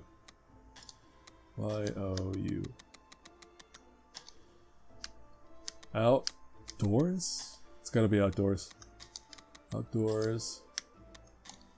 Outdoors, the something. Enter. Oh no, I used the letter E already. So what else could that be? Other? No.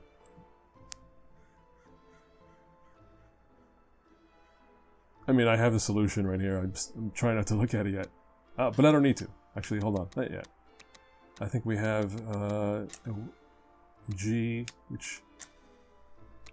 Outdoors, the... What? Outdoors, the something. See through, dead, something you must... The key, this is going to be key. You must something the key. How is this one word? Dead. That's a long word. You through dead. You must something the key. Outdoors. Wait, hold on a second.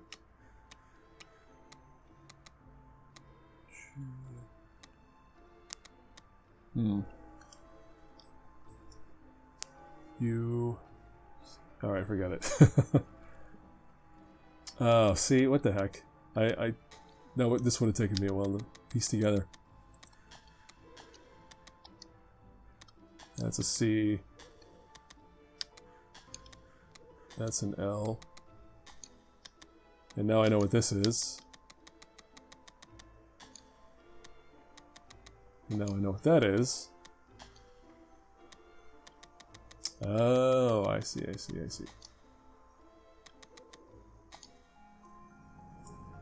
So what did it say? Outdoors, the graceful water, you will see through dedication, you must find the key. Outdoors, the graceful waters, you. Obviously, it's trying to point us toward the fountain in the church garden, but the mention of knights of old... Perhaps it's talking about the Knights Templar. Right. You and I should have a look round the inside. We'll leave the outside to Sophie. Does Sophie get a say in this? Would you prefer the other way round, then? No, mon Dieu. I'll search the outside. Be careful, though, both of you.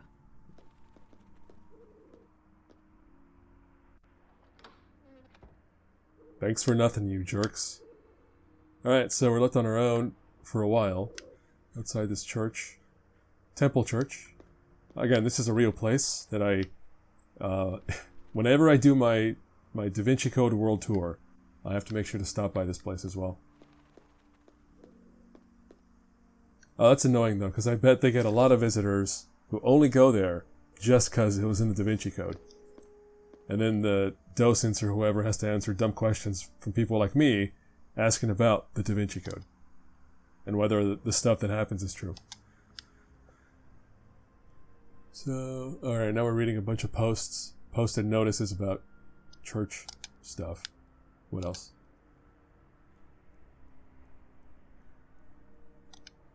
Alright, something about a clock or time. Volunteers needed. Okay. Let's open that up. Oh, look at that. Golden Someone left key. a key in here. I wonder what this is for. Alright. Well, this is a big old space. We can kind of poke around at the environment, check out all the neat visuals they put in here, but the objective, I think, is going to be a door on the other side.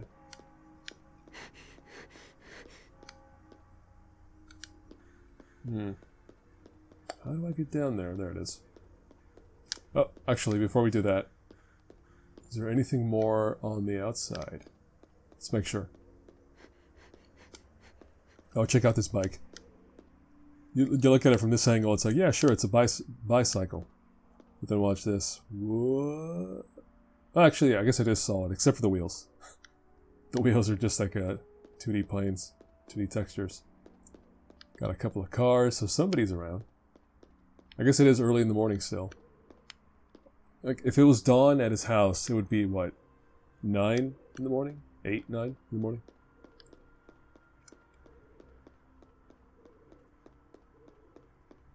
Yeah, let's just run all the way around to make sure. Because as I said, the main thing is you enter a new area, you run around the perimeter, make sure it's all good, and then you move on. And I think the key is going to unlock that door, but before I do that, let's go down those stairs.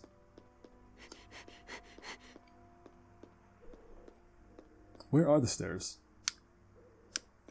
That's interesting right there.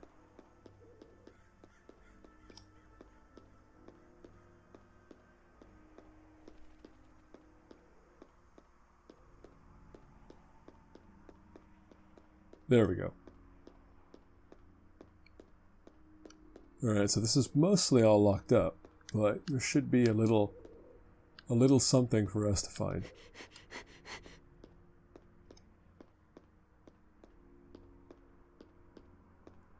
Oh, there it is. Examine the moon and find the silver coin. Alright.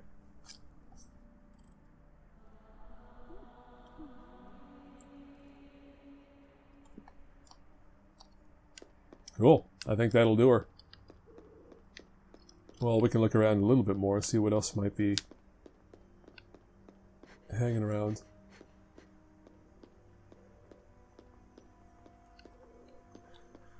I've been to London, and one of the weirdest things as a Californian is seeing how old everything is there. Because they built everything out of brick and stone and mortar and all that. And because they don't have earthquakes in England, so all these buildings have a chance to, stick around. Whereas in California, you build anything, it's going to come tumbling down. Especially if it's masonry. If it's like stone or anything around here, it's not going to last. Plus, California is 150 years old, something like that, which is very young compared to London and England. Hey, look at that other exit. That'll do. Let's get out of here.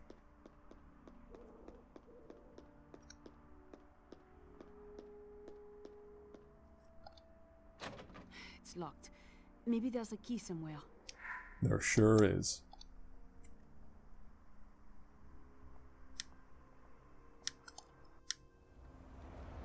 Oh, who's this?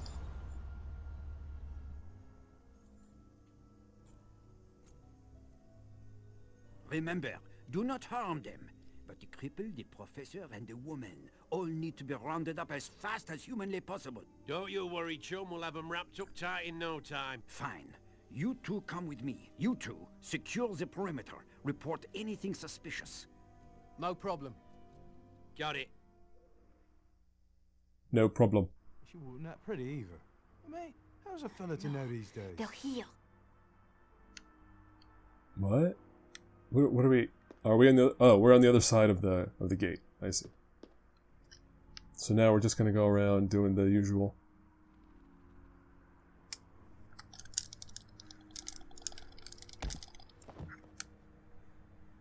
All right. take that, buddy. I don't need that.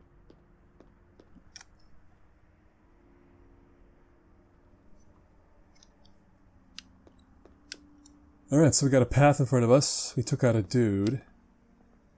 There's going to be a little something for us to find somewhere around here.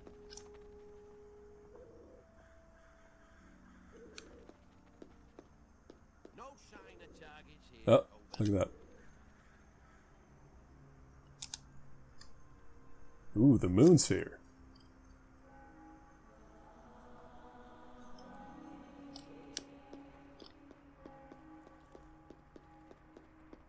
Oh, that's not a path for us. That way was blocked, I think.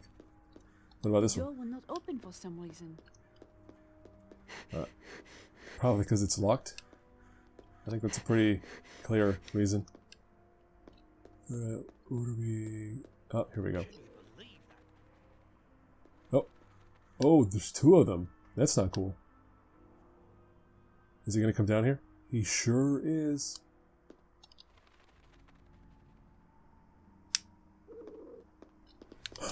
Jerk.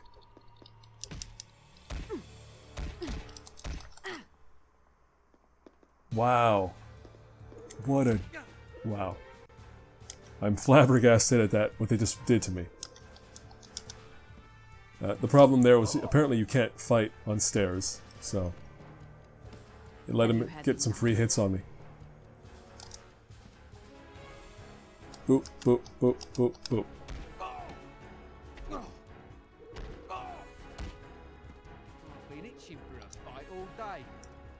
Boop, boop, boop, boop, boop.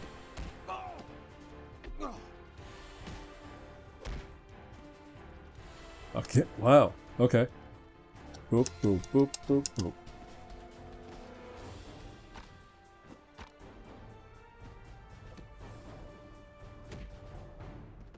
Do not. So you see, that is how the mighty fall. Yeah, I mean, I guess it makes sense. We're close to the ending here, so the guards should get tougher.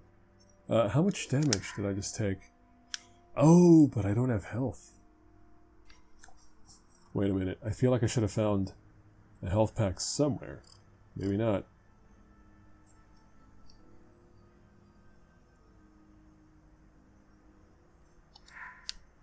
Alright, what about that other guy? He was right up here. Oh, there he is. Alright, buddy, which way are you gonna go? No, camera, stay put. I'm trying to... He's not moving. Alright, let's see what I can do. I'm guessing I'm gonna be able to sneak up there. There you go. He's moving.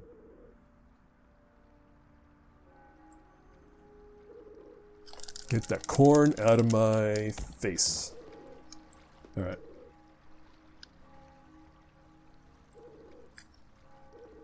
Alright, cool, cool, cool. We did the thing.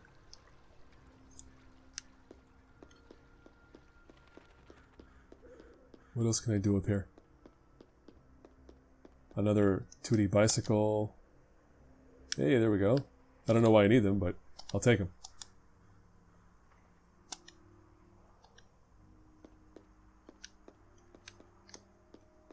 I think there would have been another way up here, right? Oh no, it's blocked off.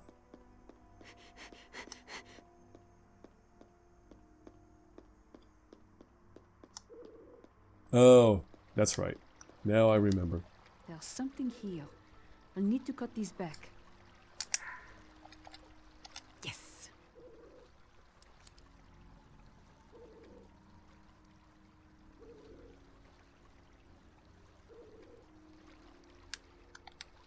In honor of Jacques Chaumière, without his contributions, the underground renovations on the courtyard's infamous Pillar Nights could not have been completed. Oh, that looks familiar, I bet. There has to be something I'm missing.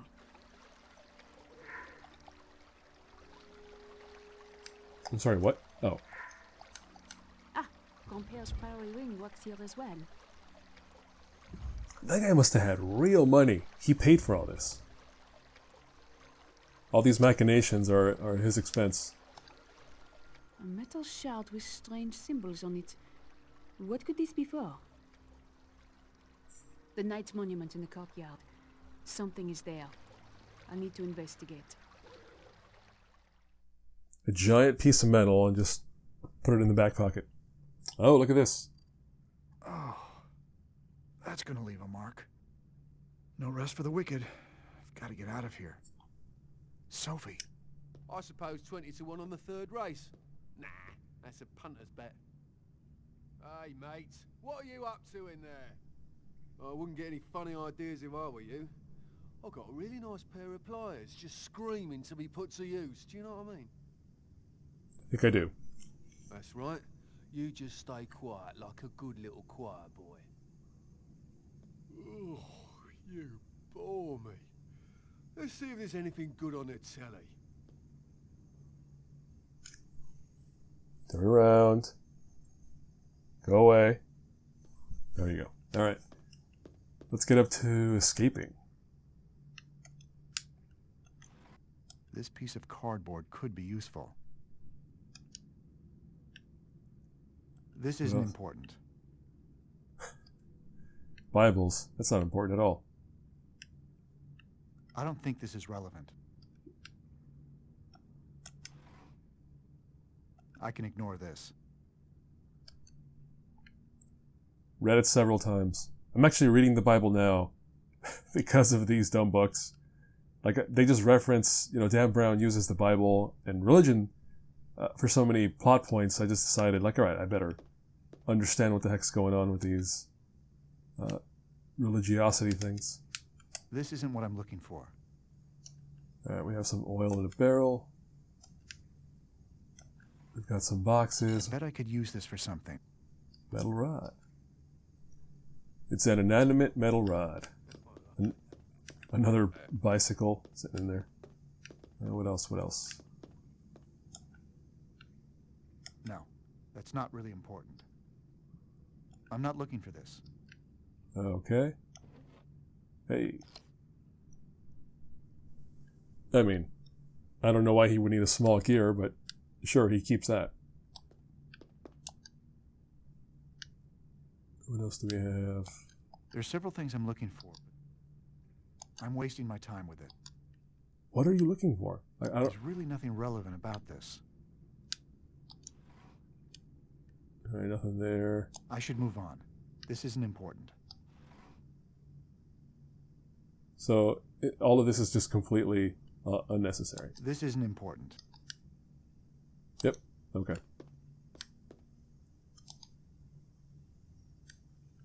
So we can see that Hellboy is watching TV, is staring at static. That can't be good. And there's a conspicuous mechanism over there on the side. Okay. The door must be locked. It won't open. What do we got here? I can't see through the keyhole. There must be something blocking my view. Okay. I can't open this door. Do you There's understand? enough space under the door to slide something thin through. Something like, I don't know, piece of cardboard?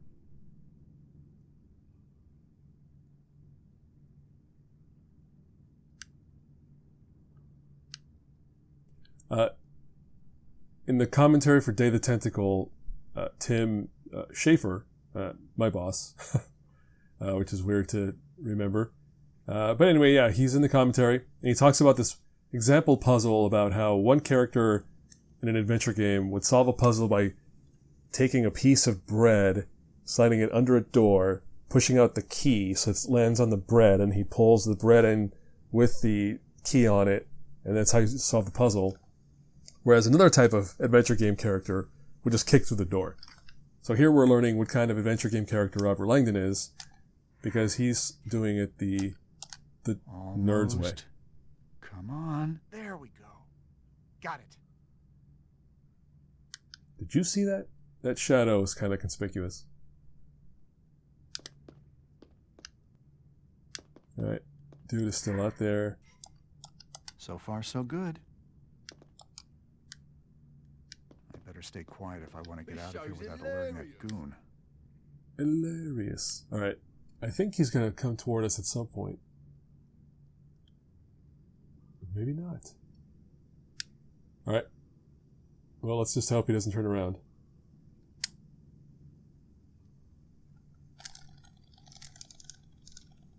Boop. Look at that. That's what he was watching. That's what he thought was hilarious. Just a tiny bit disturbing, but okay. Alright, what do we got around here? He's got nothing on him. I don't think... Oh wait, no, there's going to be more guards. I have a pretty good feeling about that. Let's move the body just in case.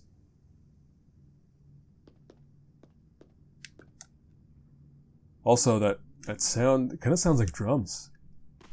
Like a low drum roll just before dramatic events happens.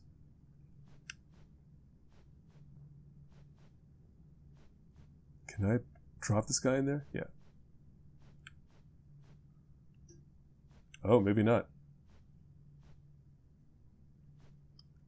Alright, maybe I have to open this door. And then pick him up. Let's see if he can get dragged in.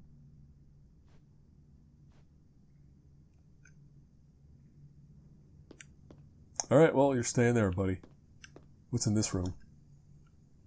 Oh, I see that. It's the paddle boat. Cannot open any of these drawers. Nah. Nothing over there. Nothing there, nothing there, nothing there. Yeah, this room's pretty empty. This Toolbox. I guess I was supposed to use that on that dude. Again, I picked up a small gear earlier, and now, look at that. We can't go that way. I'll come back here later. What else do we have?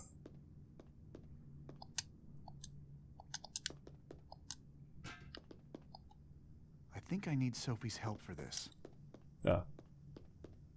So at some point, Selphie will come down here and we'll hang out in the creepy basement of doom.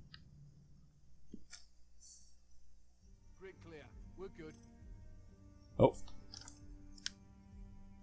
Who said that? Where are you, my friend? When this is over, it's tequilas and senoritas for me. Oh.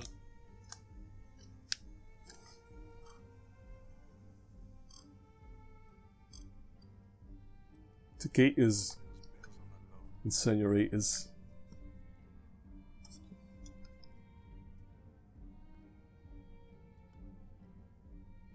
I think I have to wait for them to separate. Oh, there's one on his own over here. You stay right there, pal.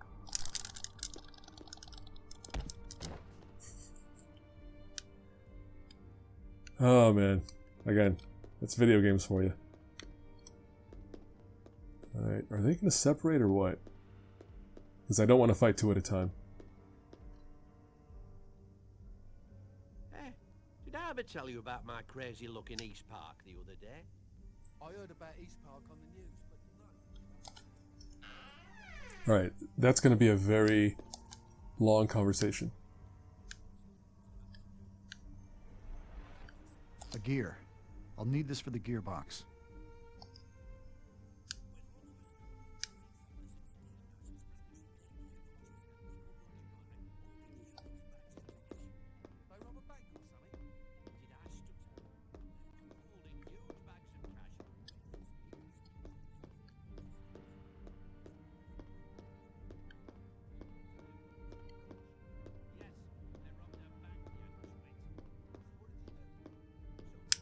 What?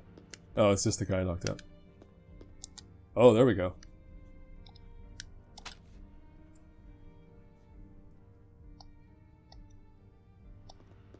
What? Oh, hold up.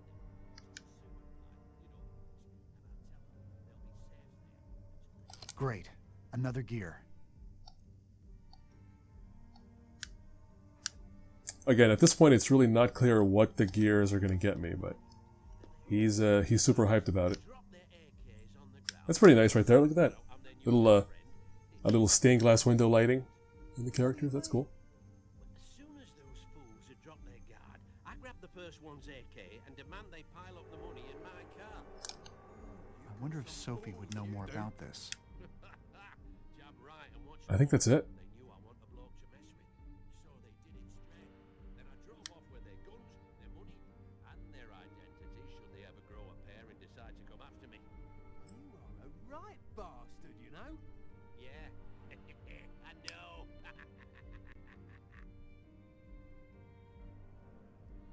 There we go. That was a long conversation. Or anecdote. Alright, homeboy, what are you gonna do?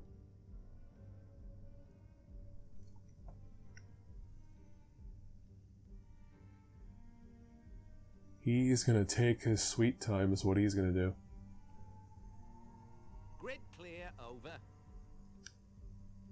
Oi, you're done. Don't make this difficult. You're done. No, you're done. Bam, bam, bam, bam, bam. Well, let's hope the other one does not show up in the middle of this. Doop, doop, doop, doop, doop.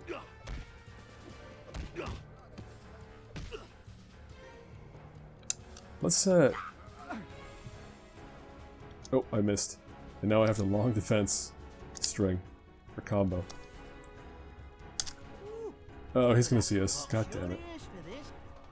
Oh, oh, oh, oh, oh. This better be it. Give him a proper beating. Did I take him out? I think I did. This isn't necessary.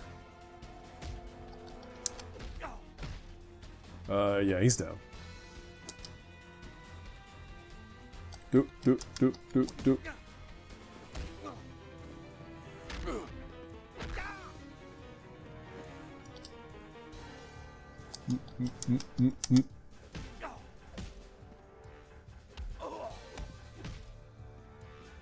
One more.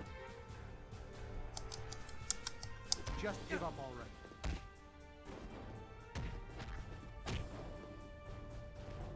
And they told me boxing wouldn't be useful in a teaching career. Yeah, I said the combat's awful, but what do you know? If you play an entire video game and then you replay it, like I'm doing now, you're pretty good at it. After all that practice. So it's going well. Alright, so I took them out.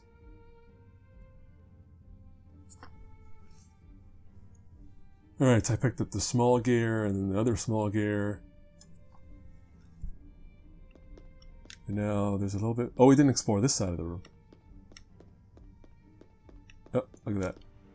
This gear should fit in the gearbox. I should hope so. I was just making sure my mic is still attached. Yeah, this... I've been recording this stretch for a while now, so... I'll have to pause again soon. Oh, what is this? Hey, look at that. It does say hole. So I'll be doing something with that later, I guess. The symbols along the top and sides seem familiar. Whoa, whoa, whoa. I don't think I'm ready for this, whatever this is. What does that say? Remember in your prayers those who died in the Second World War. The symbols along the top and sides seem familiar. Alright, we'll come back. Nothing else here. I think that's it for the top level. Let's go back downstairs.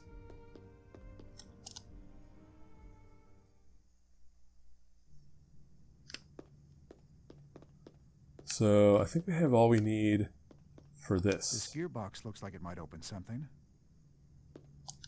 Well, let's do it.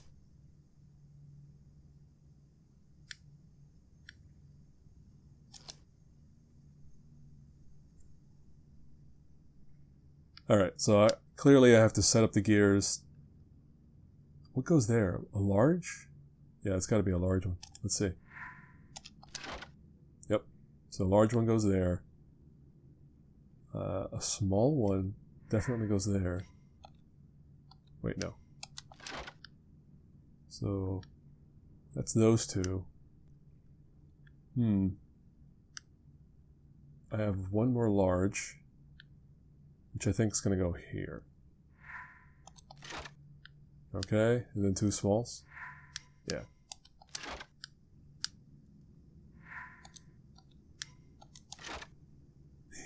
I was wrong. No. What's the alternative? Small, small, large, small, maybe?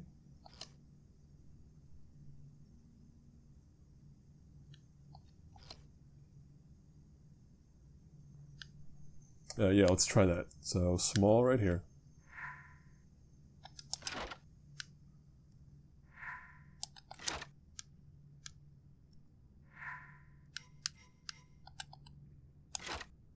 Yep, that's it. Actually, maybe not. No, it's not. Son of a wiener. Huh. Oh, wait. Did I goof up top? Yeah, I think I goofed up top. Hold on. If we put a small one...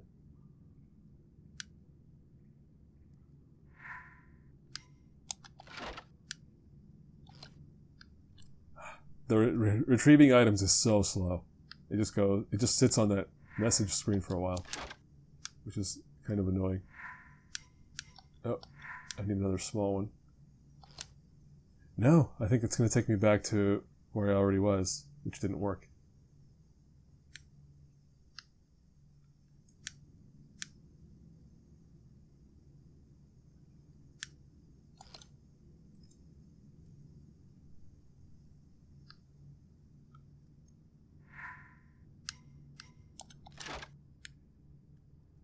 I don't think that's going to reach, but we'll try it. Oh, it does. Okay.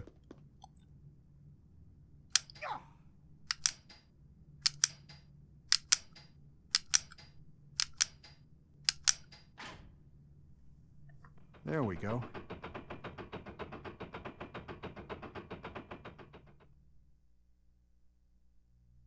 What did that? The door!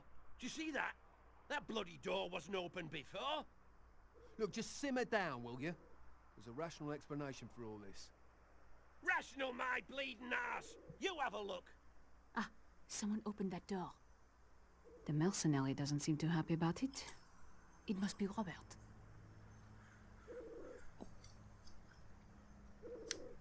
Alright, so I'm headed back downstairs, where there's two guys waiting. Where are the stairs? Over there.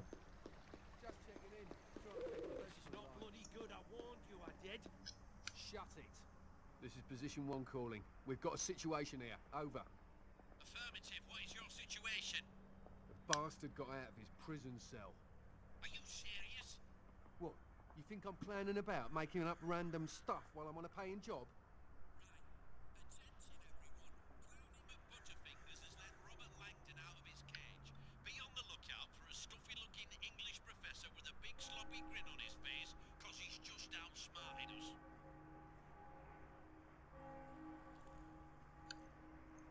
Alright, here we go. So they're gonna poke around. Hopefully not come in here. I've got your number. What? No way. I hear you breathing. No, they're BSing. They don't hear me. Oh, you should have seen me. You're not getting away. Oh, I'm dead. Perhaps you should step aside. Yeah, I'm not even gonna try. There's just no point in trying to take on two of them. Hopefully one of them followed me. And I can take him on up here.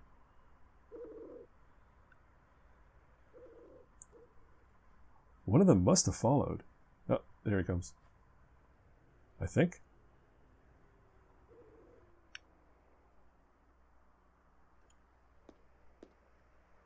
Stay right there, pal. Would you really hit a lady? Alright, let's do this. Actually, he's alone, huh? I'm pretty sure he's alone.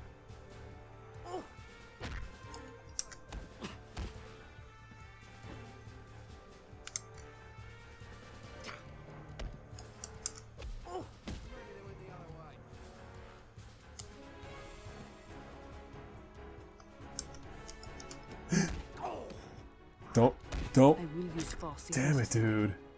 I had him. Alright, we're running.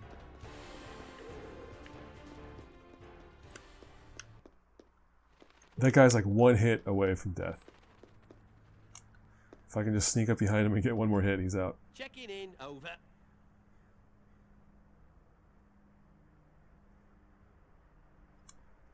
Right, there's no shit. Give over. Let me have a piece. Oh. Give him a proper beating. Oh, F. Alright. This is just not working. I gotta separate him. Oh, they just go right back to their patrol route. Grid clear. We're good. Alright, first things first. Should I use it? No, it's a large. I can take a few more hits. Dude, don't turn around.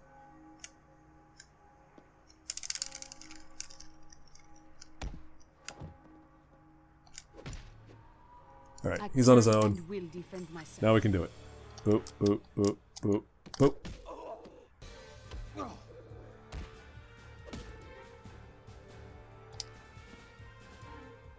Boop, boop, boop, boop, boop.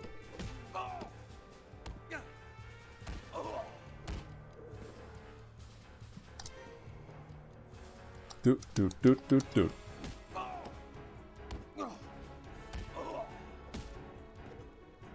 Have you had enough? That was like four rounds of punches already.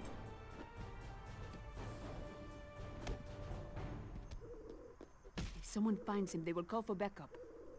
You know what occurs to me is I think I could have just run by both of them and just gone to the door. Probably. Okay, well. Robert, thank God. It's all right, Sophie. I'm fine. Teabing, though. What has happened to him? Remy has taken him hostage. They're going to use him to bargain for the cryptex. If we can solve it before they do, then we'll have more to bargain with. Have you found anything? Yes, I found something. An inscription on the fountain and another key. First things first.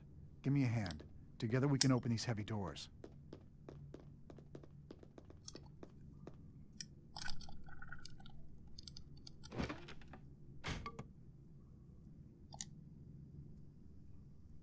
Alright, let's descend further into the catacombs of doom. We need to stick together if we're going to find them down here. It is rather dark.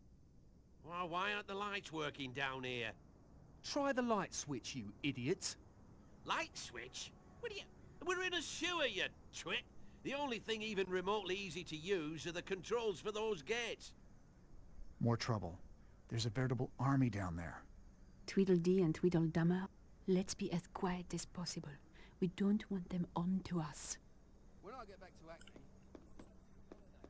Alright, we entered here. And let's grab this before we go. This looks useful. Move on. How are we doing health-wise? Well, Langdon's full. Oh, easy. Out of the way. Let's wait for this guy to turn around.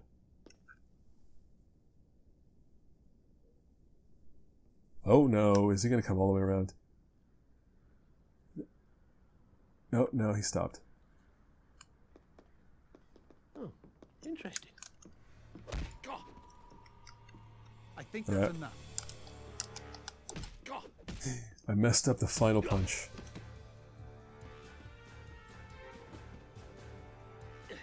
Not very sporting, I know, but I play dirty, me.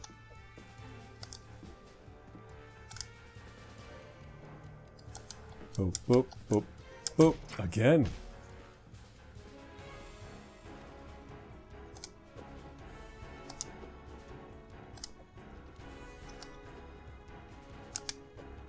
Get away from him! I think it would be best if you would let me Boop, go. boop, boop, boop. There we go. This isn't necessary.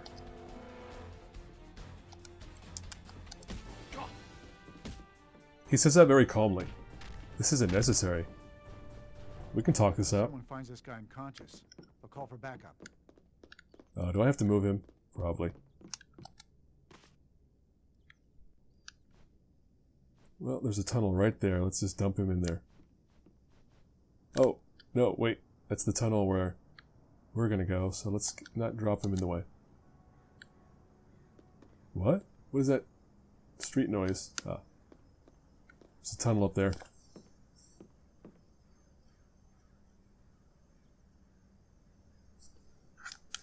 Alright, well, now we're just going down a long tunnel.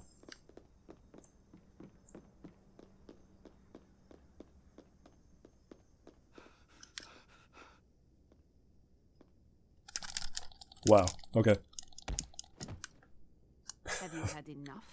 I was getting ready to fight that guy, and he just turned around for me.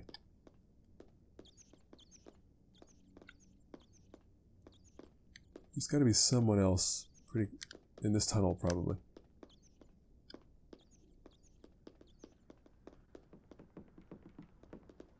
Checking in, over. Who's that? Sewers. I friggin' hate sewers. Why are we even down here? If you were running away from a church filled with bloodthirsty mercenaries, present company included, would you run into the sewer beneath said church? Yeah, well, if I were a rat, I might. Well, for the purposes of this conversation, assume you're a human being. No, I most definitely would not walk into a smelly, dank, disgusting sewer if I were trying to get away from a bunch of bloodthirsty buggers like us. Unless what? Unless there was something really important down in the sewers. Like what? Your most favourite turd clump? Well, I don't know, maybe a wedding ring or something. Those two did not strike me as the married type. They were so stiff you could shove popsicle sticks up their rears and use them as marionettes. Lovely image. Thank you for that mental mind warping, you insidious bastard. I'm just saying, ain't I? They don't strike me as the married type. Look, maybe we should just do our jobs and watch these tunnels like the boss said. Fair enough. Alright, break it up. Are you going to do it? Give over, sweetheart. A beatdown doesn't have to be unpleasant. Oh. I think that's enough.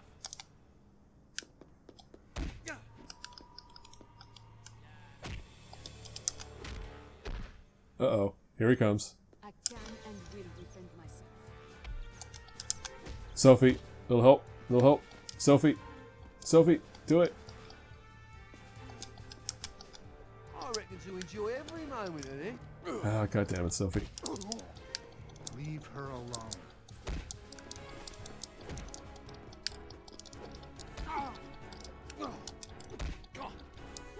You must have a lot of bottle to face me. Actually, that's not fair. I'm putting my own failure on Sophie. We should have snuck through before we started fighting. But at least she's backing me up here, so that's good.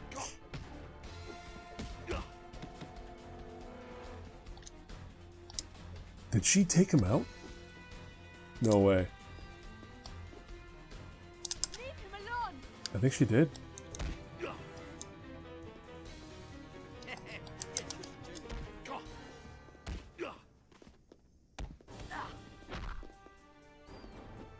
Better hide him before someone comes looking. I think that's like the second or third or many times I've underestimated Sophie. So, good on her. She's proving me wrong. As a backup buddy. Alright, so... Alright, this guy's in the way. Let's just nudge him over a bit.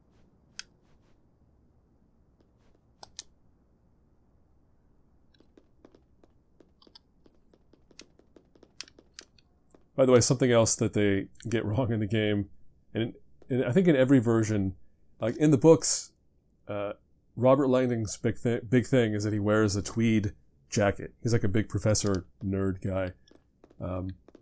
And he doesn't wear a tweed jacket in any other form of media. So like in the video game, you can see here he was wearing like a suit, kind of a normal suit jacket. Alright, I picked up a Templar seal, in case you missed that part. That's what that was. It's an item we're going to need to pick up along the way. Here we have a switch we can't use yet. What else? What else? This job better pay Ace's bleeding high. Ace is bleeding high. Where are you, buddy? I see that. Let's not ignore that.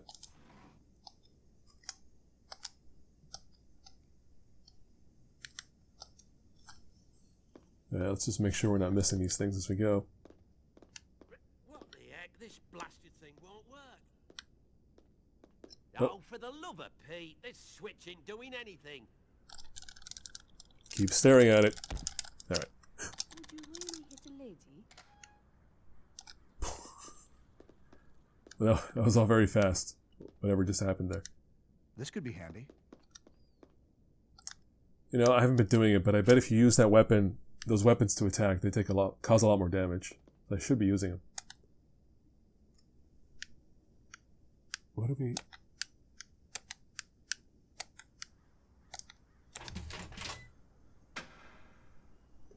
there was no clue for that. That's just like you figuring out the solution on your own.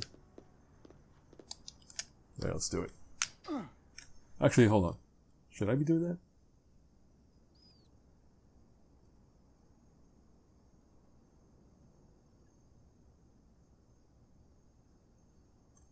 Yeah, we're on the right track.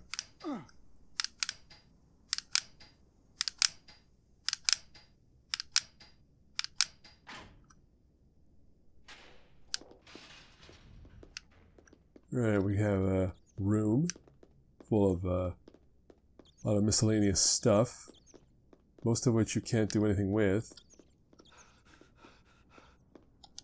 Alright, we have a bandage, which we'll take now. And one more of these.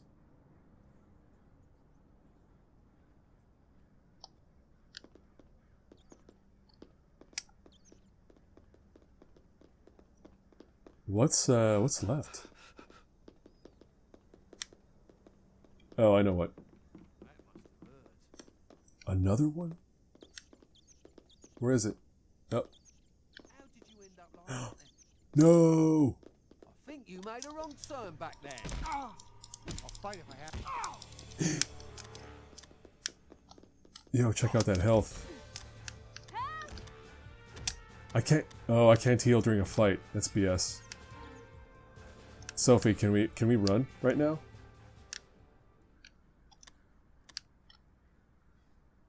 Oh no, I'm gonna have to go save her. Alright, there. I just wanted to do that before. These old buildings. You're finished, sunshine. Don't make this difficult. Oh. Oh. What? What is happening? Forcing my hand. Oh.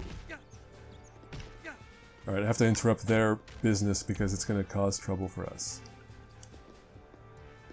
I've been itching for a fight all day. Damn it. Nope. Stay away from her. Alright, there. Do. I think it would be best if you would let me go. Yeah, that would be a good idea, wouldn't it? I'm real concerned about her, man. She got beat up. My last hit knocked him out cold. Don't hurt her. I'm warning you. Is he down? That was a close one. Holy moly. How much health do I have? I have a large bandage, and I'm going to use it, because I think we're coming up on some bad business.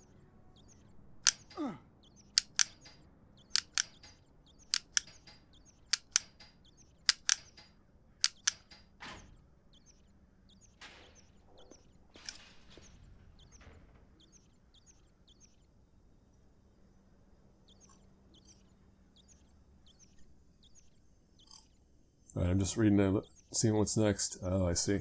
Okay. Huh. So there's already one in there. Number 2. Another clue. The Templar were amazing architects. Let's see. A plaque. There's an inscription. For the Knights Templar, unfairly burned for claims of devil worship later proven false. May their shattered shield and reputation one day be reforged. Over here. It looks like something is missing. Fascinating. I think we need to search around some more. Do we? Right, well, I can already see the solutions there, so...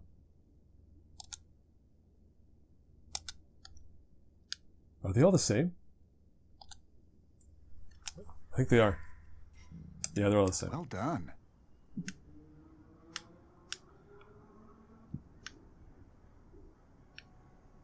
Wait, how do we... That did it. I guess for now you just put them all in. This seems to be working. Yes. We need to orientate them a certain way. Which way, Robert? You're the professor. Which way do we turn them? Oh, wait. Hold on, let me think.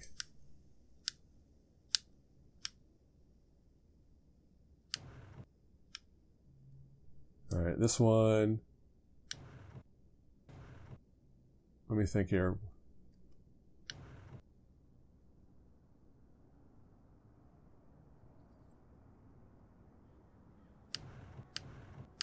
Twelve, 1, 2, 3, 4? Is that right? Doesn't sound right to me. We'll see. 1, 2. Alright, hold on. Number 1 should be at an angle. Yeah, I got this one wrong. That way. Number 2 should be at an angle that way. Number 3 should be flat, or at its current position. Then this one. Well done.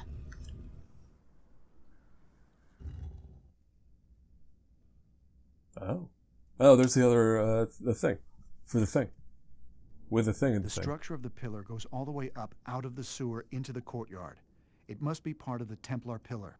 That would make sense. The dedication on the fountain did mention it. Yeah.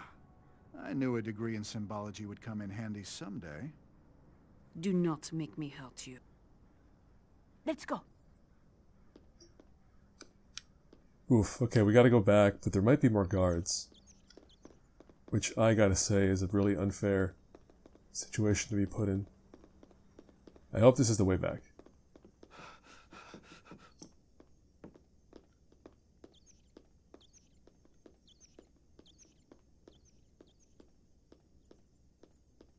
There's at least 2 guards up ahead. And they found another guy, so... What if we run?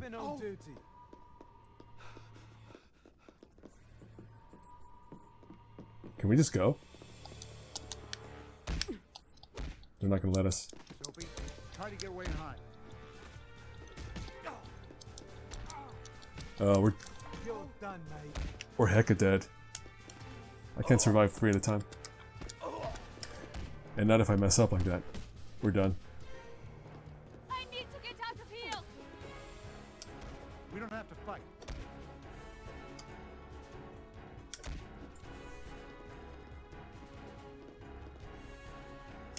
God, take care. Do you know how much I'm enjoying this? Give over. Let me have a piece. See, here's if they just line up and let me attack them one at a time, we'll be good.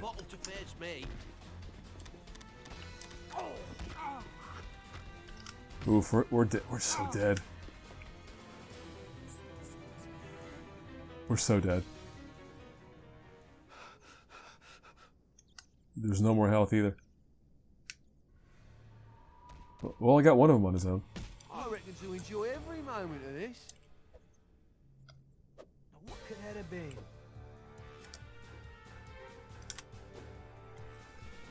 Why don't we just call it even? Look, even if I take them out one at a time, Sophie's getting beat up right now. She's gonna get killed. It's very much... I'm not optimistic. He's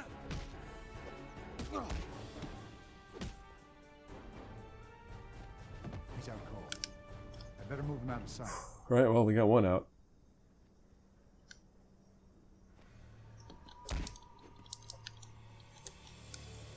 Forcing my hand. Do.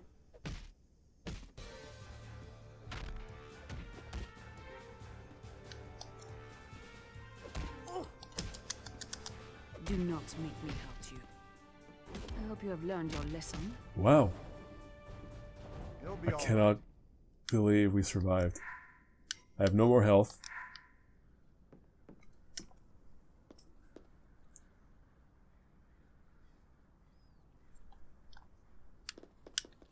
This is bananas.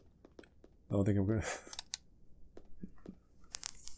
This is uneasy. I'm so surprised. You're done. Don't that make this difficult. we took that kind of, and then this guy's. Oh man. Useless.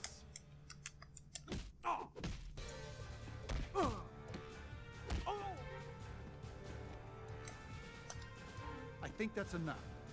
Do. Do I have more health than last time?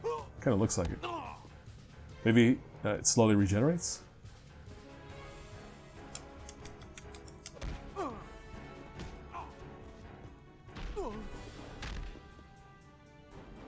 Sleep well, because you'll be feeling that when you wake up.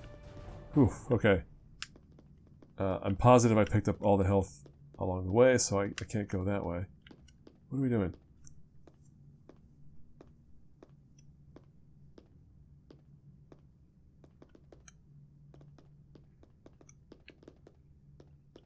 This way.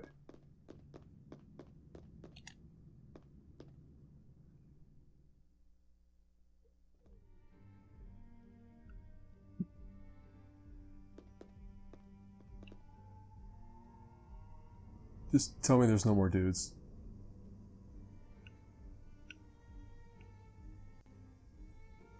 Looks like there's no more dudes.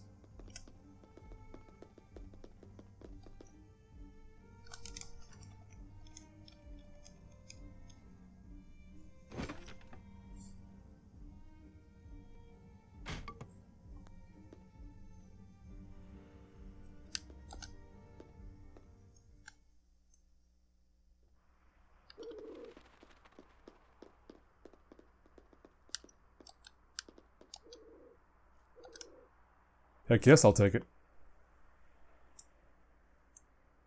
We've got the metal shards. Let's get back to the shield. Why, what are you thinking, Robert? I've got an idea. Robert. The shield, Sophie. We can use them on the shield. Sector clear. What did she think was going on? Can we just go? Oh no.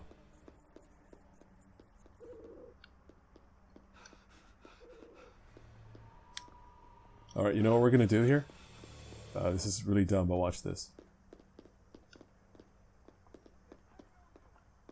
Because I don't want to fight anymore, we're just gonna go around the long way. And avoid him.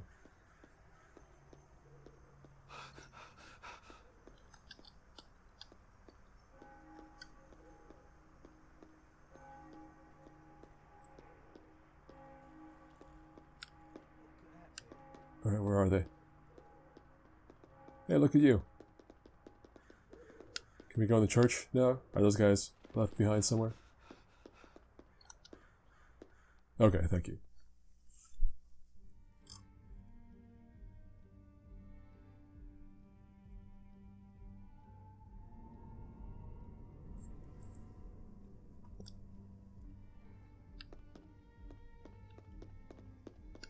Yeah, there was that shield somewhere. Where is it? There it is.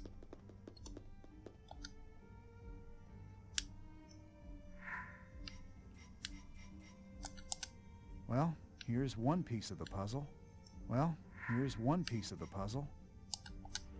It's some sort of cipher. We just need something to decipher. I've seen these symbols before. Where? I do study symbols for a living, Sophie. Now, let's see. Clues to solving the grid? Of course. Question is, how?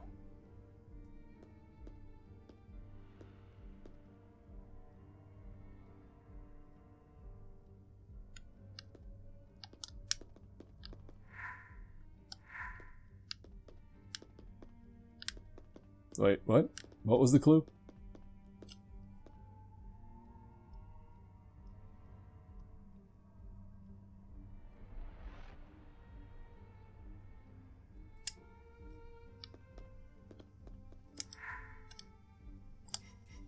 Yeah, I don't think I quite picked up the logic for this either. Hold on.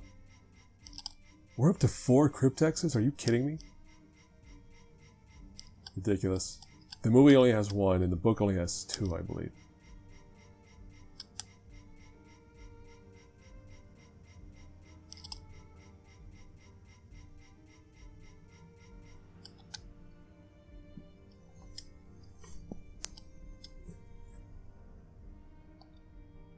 Oh, okay. What else do we have? Oh, well, that doesn't help us.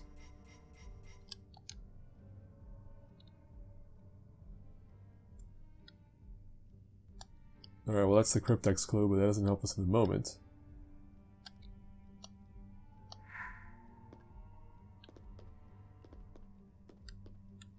Oh, what? That's the one. The symbols along the top and side seem familiar.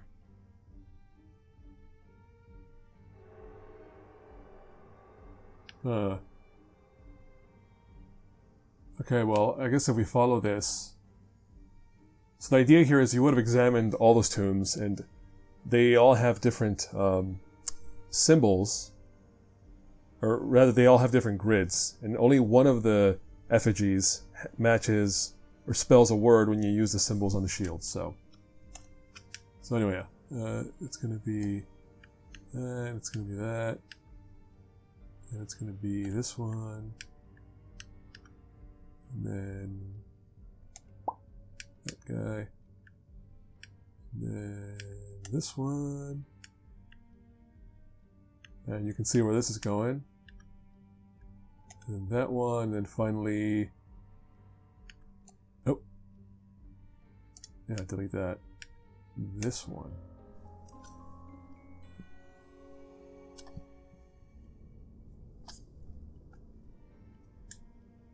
I think we have the information we need to solve the cryptex, Sophie. It seems pretty clear, yes. Okay. They could have just said the answer, but they don't. They leave it to you.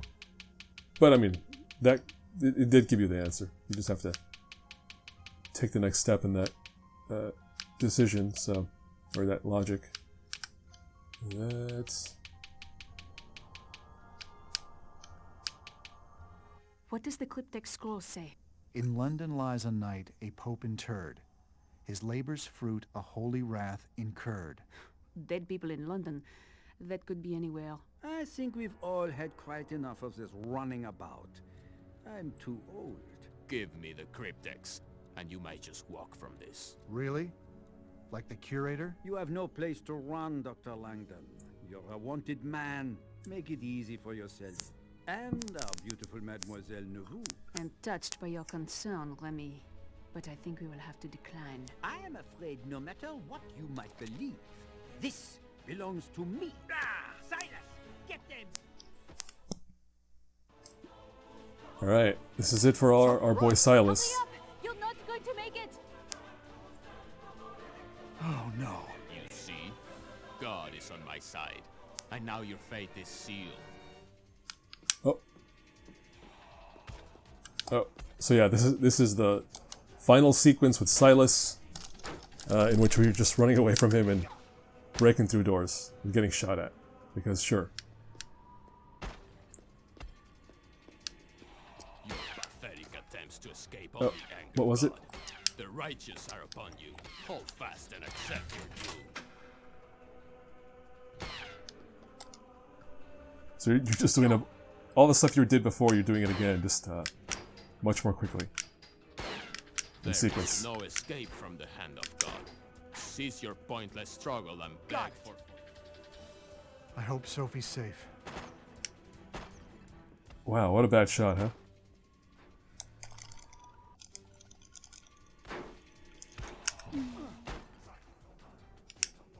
Alright. Yeah, he's pretty far back. Not too worried. Oh. Another one of these? Doom has come upon you. There is nowhere to run. I'll be honest, that was totally random. I don't know how I got there.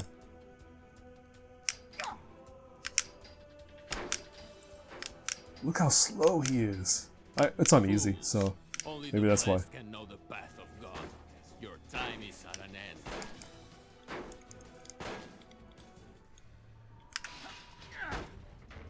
I better get faster at this or I'm not gonna make it. Hey, I'm plenty fast. But look, he caught up. Okay, sure.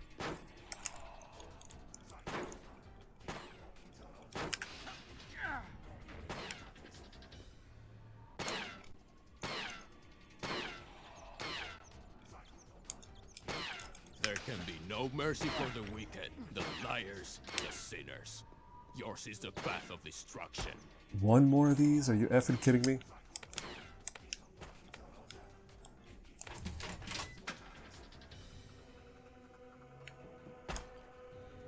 What are you to God? A pathetic lying worm, squirming in the mud and filth, trying to run from your fate.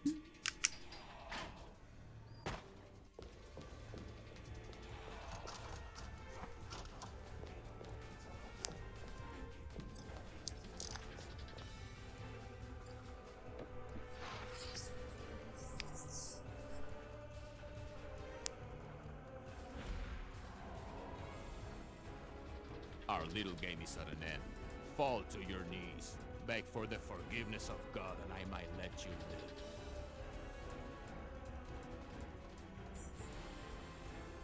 What a pathetic attempt. Did you really think you could stop the hand of... Yes.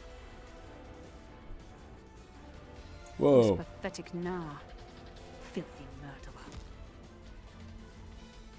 All mercenaries report to Westminster Abbey. Remy's orders. They must be holding T-Bing at Westminster. Let's go. Yikes. Did you hear that soundtrack? I think we had 2 songs overlapping. Whew. What a level. That's it for Silas. He's out. He's done. So we got all the secrets, unlocked more stuff. That's good. Let's save this game.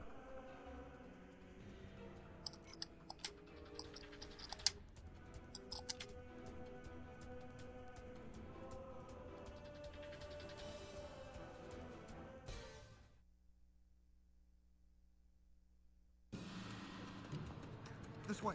We don't have much time. Will they kill him? You can bet on it. Just as soon as he solves the clue. So he got away. And now they have T-Bing. And they're trying to solve some clue at Westminster Abbey.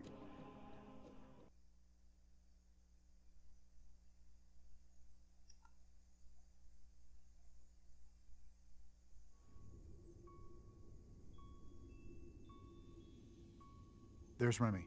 Hey, he found his coat. And there he goes. Should we follow him? I don't think so. He has the advantage now. What we need is some leverage.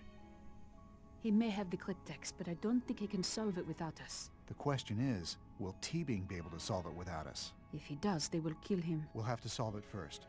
If we have the answer, we can trade it for T-Bing and hopefully get all of us out of here alive.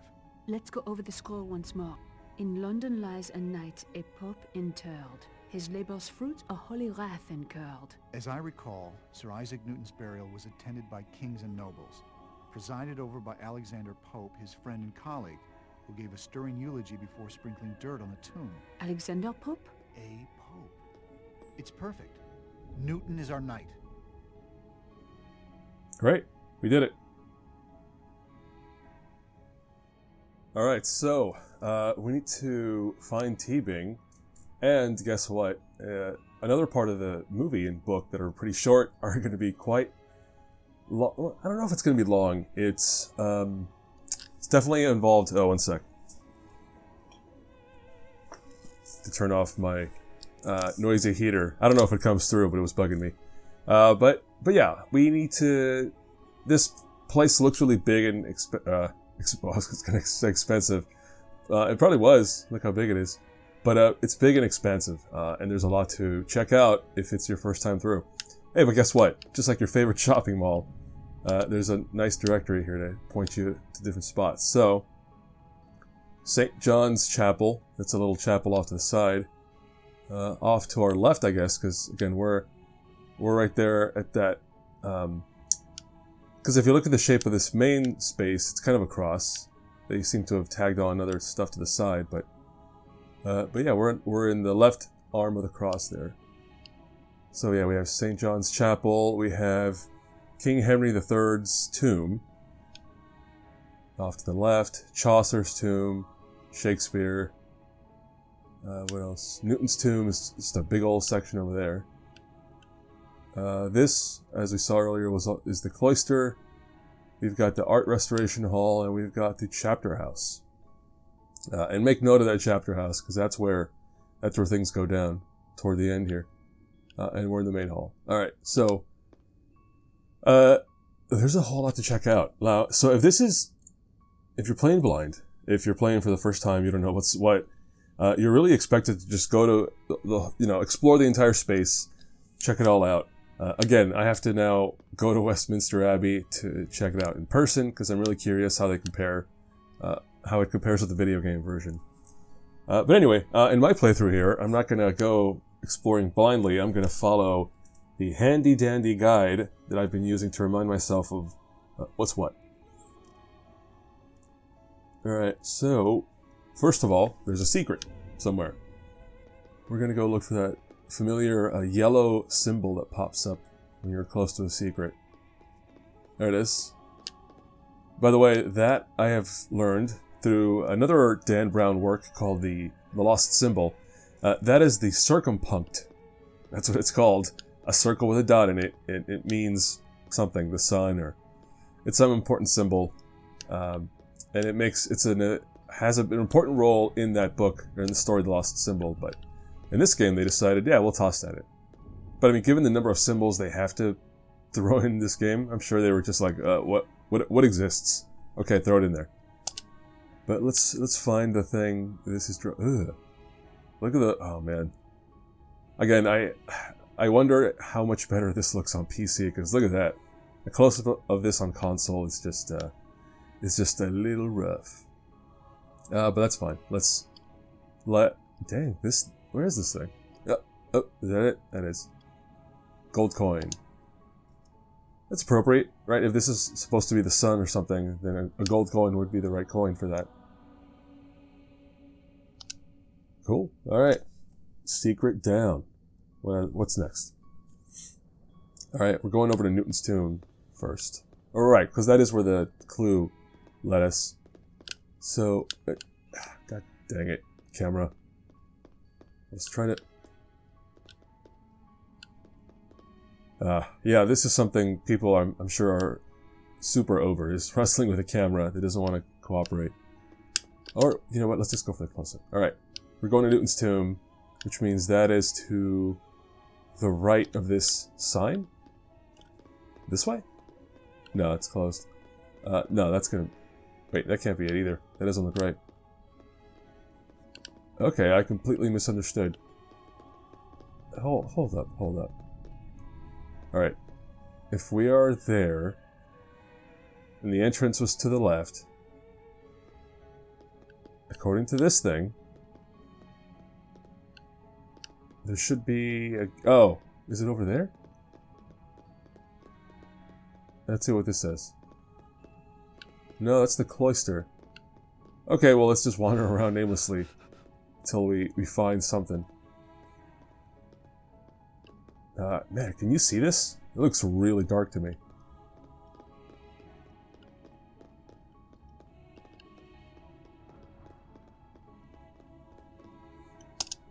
Sure. Let's go through some guy's work closet. What was the point of that? Oh, old coat pocket. It's a cleaning brush. This might be useful later. Yoink. Stealing some workers' stuff. That's not right, Robert. Oh. And a bandage. I'll take that.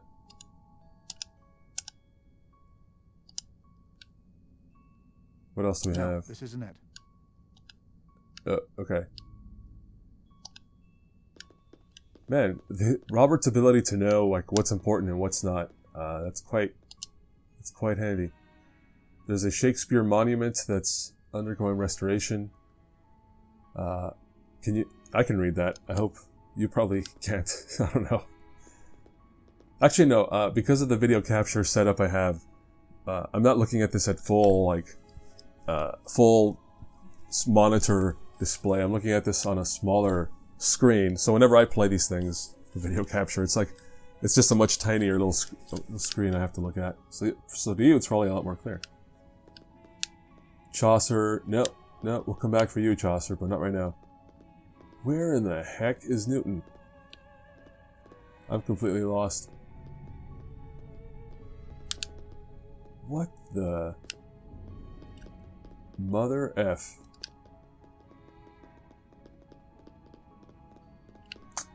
What?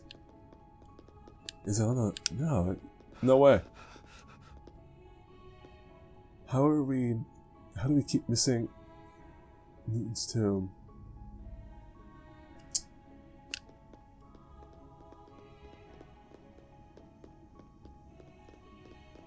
Oh, it's through here. Wop wop. There it is. Oh. If I push that work light into the water, it would probably zap that guard. A makeshift taser. A makeshift murder setup? Because that's going to kill somebody. If you electrocute them with a giant... Alright, well anyway, we're going to do it. We're this far in. Robert's already been beating up quite a few dudes, including many police officers, so let's just go with it.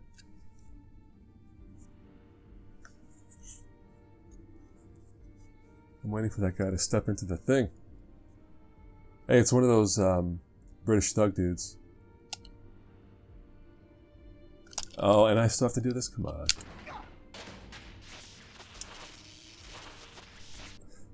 Yeah, he's dead. I killed somebody. I think the movies have moments like this where Robert Langdon, the Harvard professor nerd, kills somebody, or he does something that kills somebody, and he's just in shock of it. He's like, "What? What have I done?" Because hey, that's a pretty serious life moment. No, we don't have to move this guy. No, you know, I'm at odds with myself. Let's try. I think maybe somebody else will come by later. So let's see about tucking him away somewhere. Like in this shadow, maybe? Yeah, let's do that.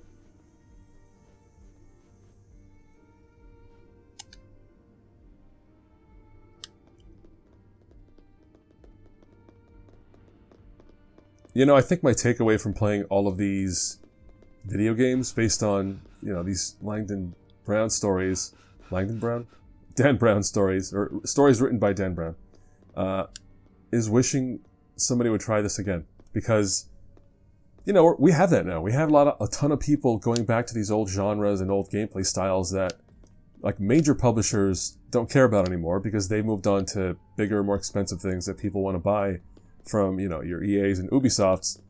But like indie devs, smaller publishers, they're going back. They're dipping back into these genres and styles that just, I don't know, seem to have died, but I think are, you know, primed for a comeback. Like this. And I know I discussed earlier how there are some games kind of like this, like detective games, you know, adventure games that kind of, you know, go for this higher end 3D sort of look. But I don't know. I'm not saying, you know, make another Dan Brown video game, although that's there. Again, they made a big game like this of just this one story. So there's like 4 other novels you could borrow from. Although, make it better.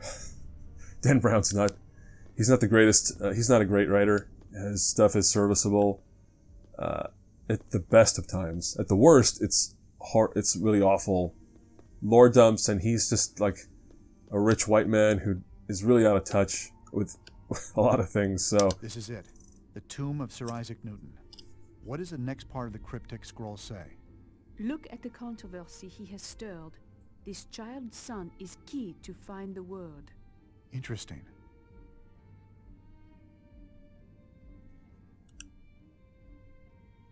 Speaking of, I don't touch white guys. That Isaac Newton, huh? No, I have no idea how he was as a person. But anyway, yeah, Dan Brown, like they did with the recent TV show based on the Lost Symbol, where they changed a whole lot to really make it better than the source material. So that's what I hope for the video games. If you make more video games like this, just do better. Right? Don't let Dan Brown muscle you into doing whatever he wants with his stories. He wrote them, sure, and I'm sure he owns some. He has license. He has, agency over what happens to his stuff. But yeah, just do better than what he writes. Anyway, this tomb has a whole lot of stuff on it. Yeah, let's just go from the bottom up. Let's see. This is a Latin inscription that gives a general idea about Isaac Newton's life and work. Okay.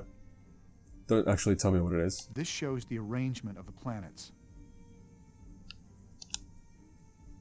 A bunch of, chubby babies arranging the planets. Oh, those ancients.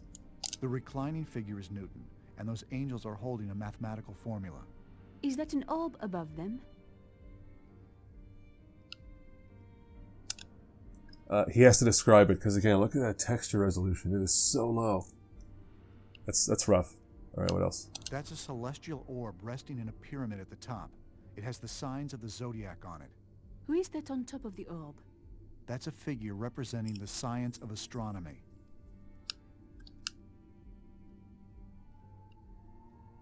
That's it. So we explored it all. Let's get out of here for a moment. There's a secret around here that I skipped. So where are we going to find this one?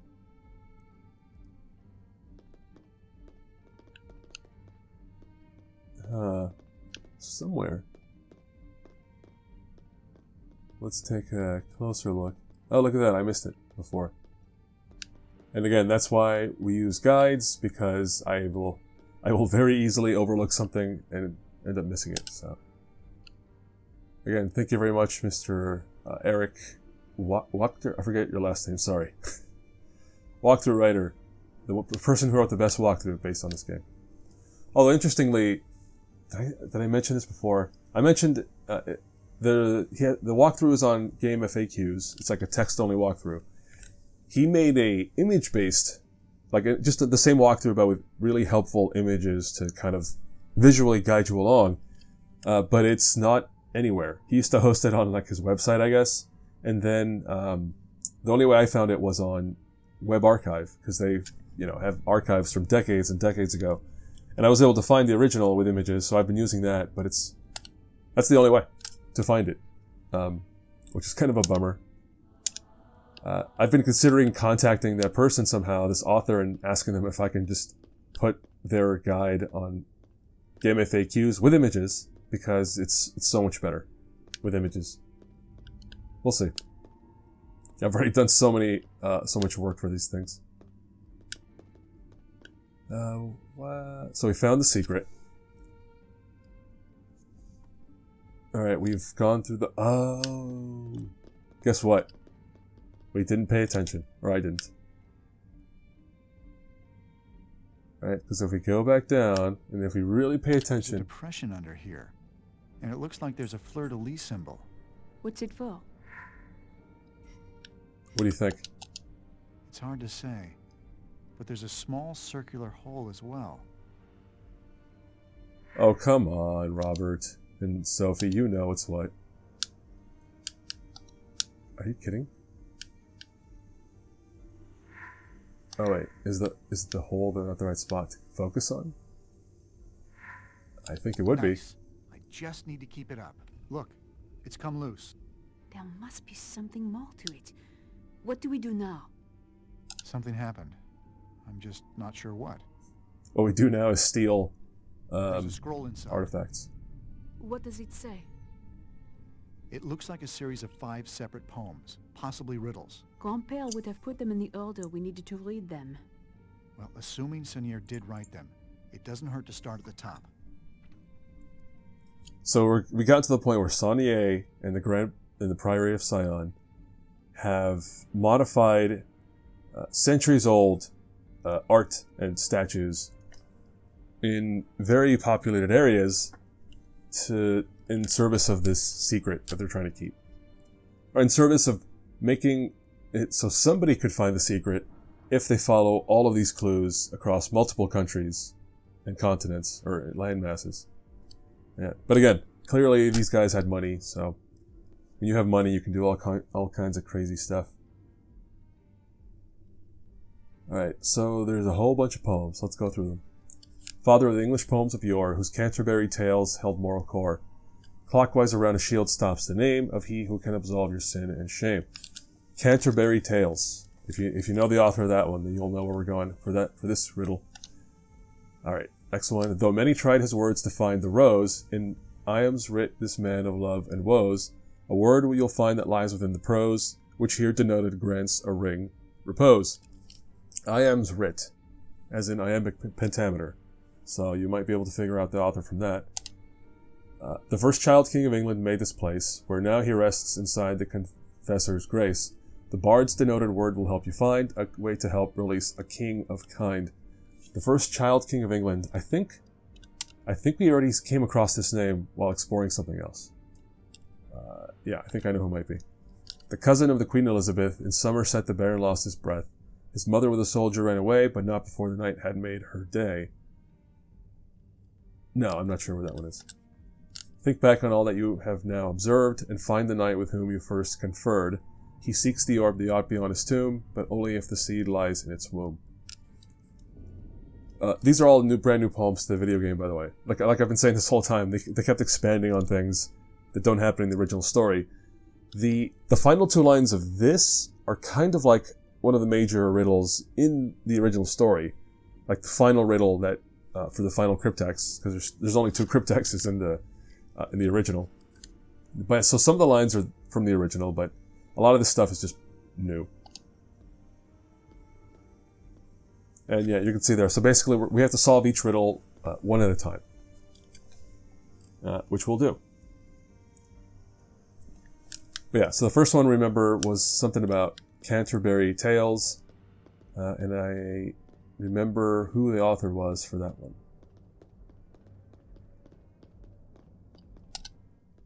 What an awkward room, right? Like the whole fixed camera on the side thing. No other room does that. It's weird. Anyway, we're going to... This is interesting, but I don't think it's related to what we're doing. Thomas Parr. Okay, I guess I should make note of that.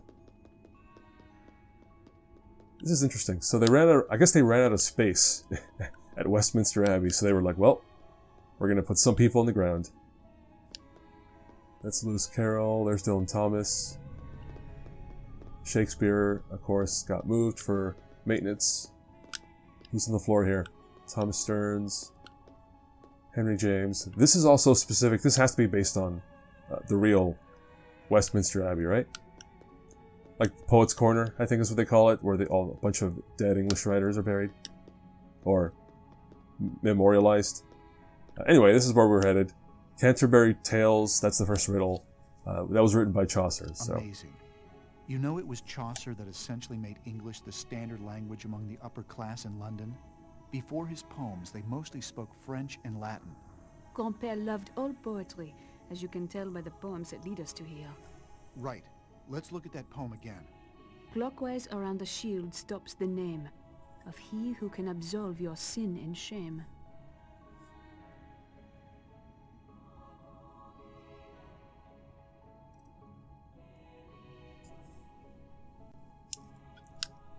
It's Latin. The translation seems to be a poetic eulogy. I think that's some pretty interesting trivia about England, or I guess we call this history. Just the fact that the upper classes, I guess, the rich people, used to speak French and Latin until Chaucer was like, no, English is good. You all should speak English, and that just made it the language of all the peoples. Of all the English peoples, anyway. I'm just poking around here. So we've got some little medallion things up top. We've got a little puzzle down below. We have a Latin inscription, which we can't read for whatever reason. What about up top? No, that's it. Alright, so what are we doing? Yeah, how do we solve this? It reads, "Of old the bard who struck the noblest strains, great Geoffrey Chaucer now this tomb retains. If for the period of his life you call, the signs are under that will note you all. In the year of our Lord 1400, on the 25th of October, death is the repose of cares. N. Brigham charged himself with these in the name of the Muses, 1556. What? I went to watch the new, well, new as of this recording, Tragedy of Macbeth from Joel Cohen, written and directed. And it's just the original text, like, seemingly. I don't know if it's word for word, but it's in that Shakespearean, style of English. And I understood maybe half of what was being said. It was, oof. It was like this. It was like being read. Like you recognize it as English. You're like, okay, I understand what they're saying. But the words, just, yeah. Half of what comes across is understood, at least for me. It was fine though. Like, at least for the movie Tragedy of Macbeth, like I understood, the general goings on, right? The king, and he gets the weird sisters telling him stuff, and he gets all obsessed with like making their predictions come true, yada yada. So I understood it, but it was very much a case of like a lot of dialogue was just flying right by me. So what do we got? We've got In Chaucer's Canterbury Tales, one of the stories was told by a knight. A knight in those days was not unlike the Arthurian legends, but perhaps a little more mercenary and a little less chivalrous. Okay.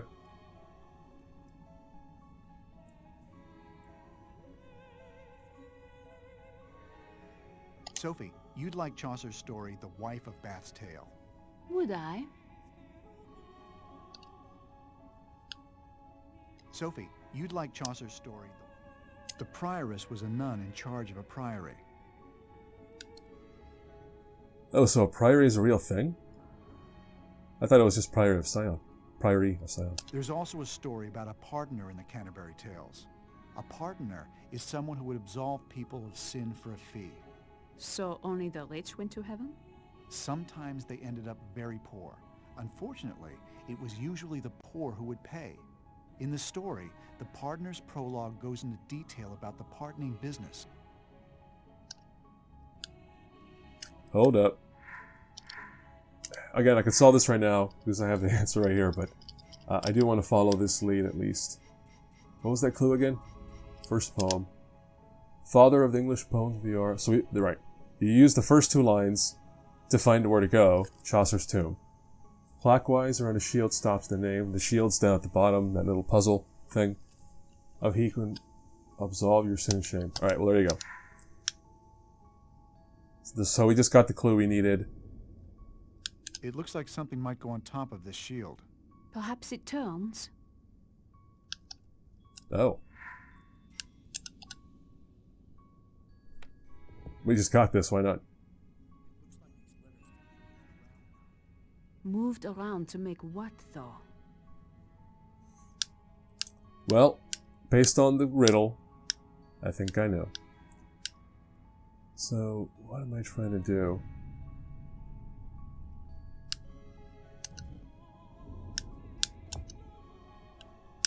Yeah, this one's easy.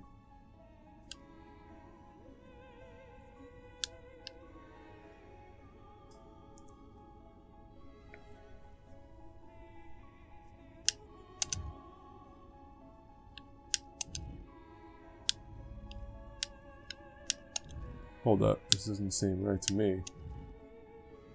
We're trying to spell pardoner, in case you're wondering what's going on here. And it has to be around the shield, so... Oh, this is weird. I thought this was supposed to be an easy one. Because look, there we have... Pardon... Oh... Hold up.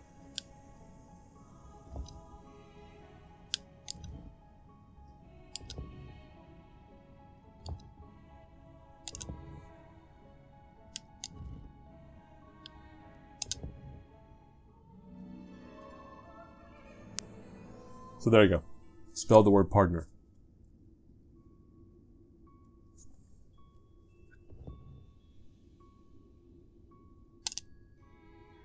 Hey, you got some jewelry? Nice, nice. If I was Langdon... Oh. What's this? It looks like a ring, but it's too large to fit on a normal person's finger. Is it mentioned in the next poem? Let's see. Though many tried his words to find the rose. In Iam's writ, this man of loves and woes. A word you'll find that lies within the prose, which here denoted grants a ring repose. Say what? Anyway, I was gonna say if I was Langdon, I would take all this jewelry we've been finding, go to the pawn shop, get paid and bail. Actually, no, hecka no way. You put me in a position to like follow clues and solve puzzles, and well, I would suck at it. I'm not a good puzzle solver, but you know, an excuse to travel, I guess, I would gladly take. All right, so we're following that Iam's writ clue that I mentioned earlier to get to the next one, but I forget where it is. Cause guess what? We're headed over to. Huh. We're headed over to our boy Shakespeare's tomb. But if you recall, he should be in that dark corner where something's missing. So let's see what it says again. It's undergoing restoration. Ah. So we need to find the place where they restore stuff.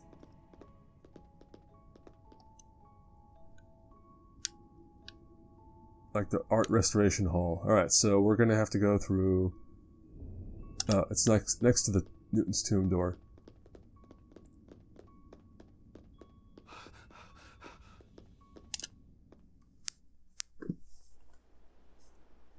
I think this is where some buddies show up.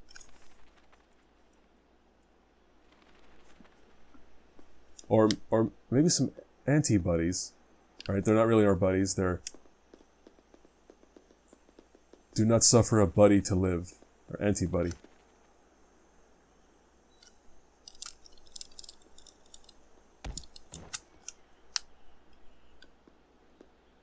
Got him. There's a lock on this door. Do I happen to have bolt cutters? I don't. Do I have a key?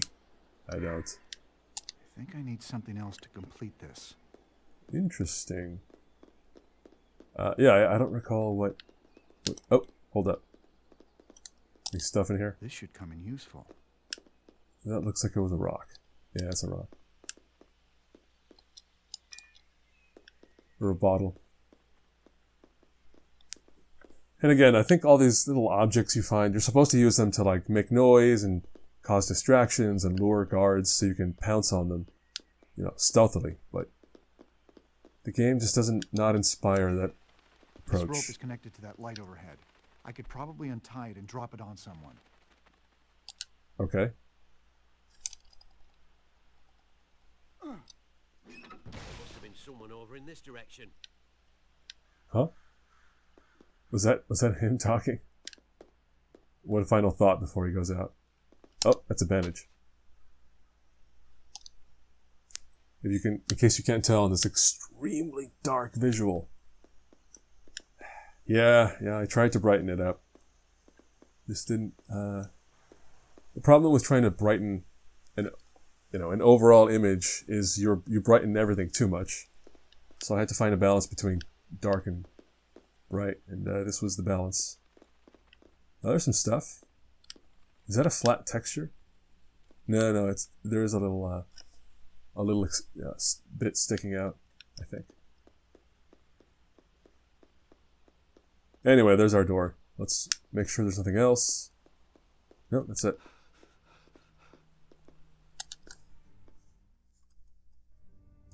Grid clear. We're good.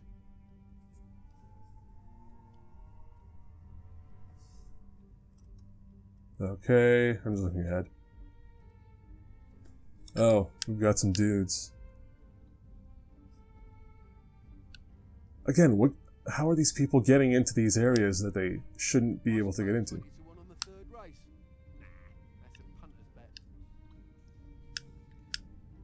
Alright.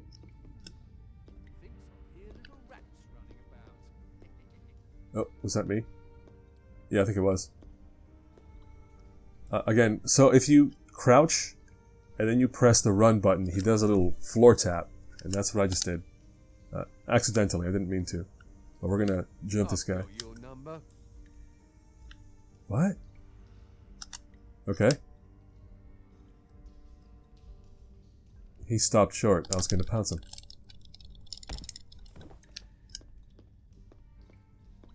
We're gonna do the same to this guy here. While we have the chance.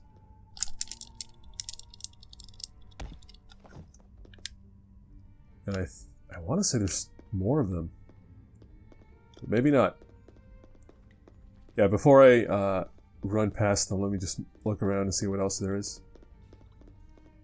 Alright, some old stuff. If I turn on this light, I could probably distract one of those guards. What did I turn on? This light? Weird. I'm just remembering that I think this hallway is going to get more people. And as we saw earlier, you don't want that. So let's move some bodies. Let's clear the space a little bit. Because I don't want to have 5 dudes coming up on me. Oh man, I wonder what the maximum you can get is. From a testing perspective, like how many guards can I cram into one space before the game crashes? Because it's too many. Because you'll note that about this game. You never have too many people in any given space. You know, between the 2 characters you play as. Alright. Let's be careful in case there's somebody else in here. Because I feel like there is gonna be. Around the corner, maybe? No? No, that was it. Alright, let's move this guy. Can I go this way? Let's tuck him into this corner. Hopefully that's good enough.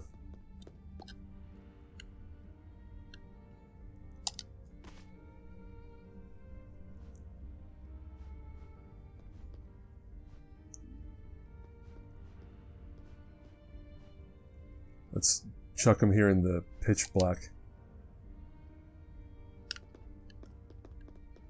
Alright, is there anything else out here? No, just some miscellaneous... What does that say? Oh, nothing. I thought there were letters on top of that thing, but no, there's not. What's in here? We got some weapon items. This controls the power to the renovation room. Got a power switch. This looks useful. Yep. I'll take that. Man, I'm having traumatic flashbacks to that encounter where I thought I was going to die. And it looked pretty certain. But we managed to get the win. Examine? What? Why examine? What's up there? Is there a thing? There's going to be a thing somewhere. Oh. Da Vinci's Codex. Alright. Arundel.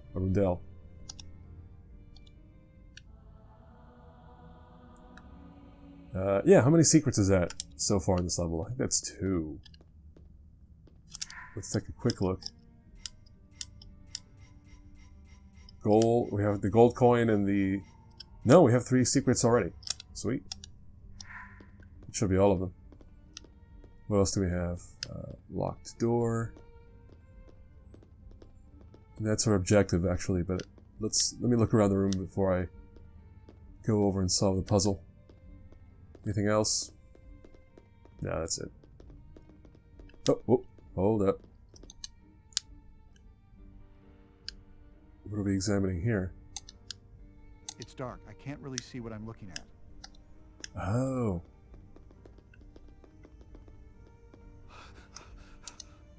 That should cast some light on the situation. I cannot believe you just said that. What in blazes? Who's flipping the lights on? Are you kidding me? There was no one in there. Fine. Is he going to turn our way? No, he's going to walk past us. Alright. By the way, I was right. Look at that. He would have woken up all those dudes. Or... Yeah, both. They were both around this area, so he would have woken up all 3 of them. Let's get rid of this guy, too.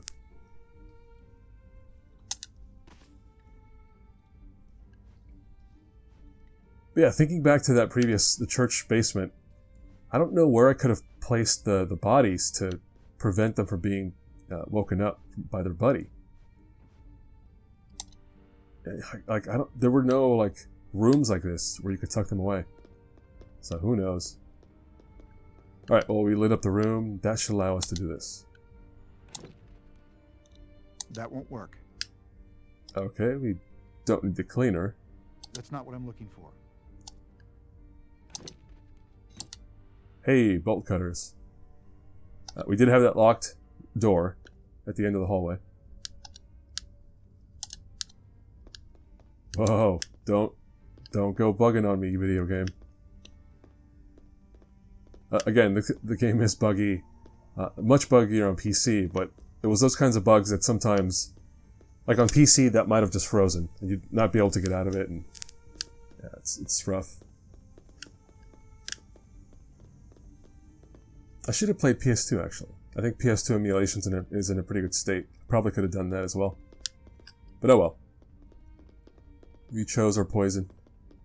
Alright, let's go over here. It's our buddy Shakespeare. Guillermo Shakespeare.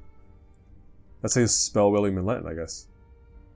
And that's how you spell Shakespeare in Latin. Anno post mortem. Something something. I don't know what year that is. What's the C? Is that 100? 124? 1024? Who knows? Amor publix post vit. Love public posting. He loves attention.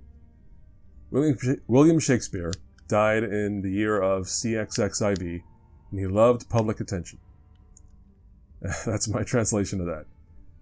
He's just hanging out, having a good old time on the statue. What else? We have this thing. I still can't make it out. It's covered in mildew. We'll have to clean it somehow. We have to clean that stuff. Did I find any cleaner? I don't think I did. I mean, we found a brush. But that doesn't seem to do the trick. What was this?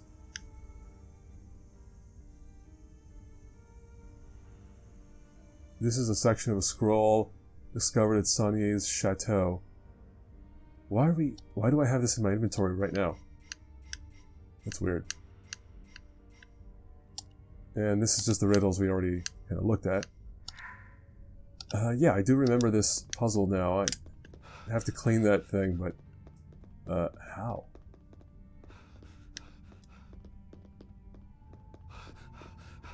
There's got to be some cleaner somewhere. What did we find here again? We found the bolt cutters. Oh. Yep. Fine, I won't run. Langdon. He's getting all huffed out. What's this statue about? You must have missed something.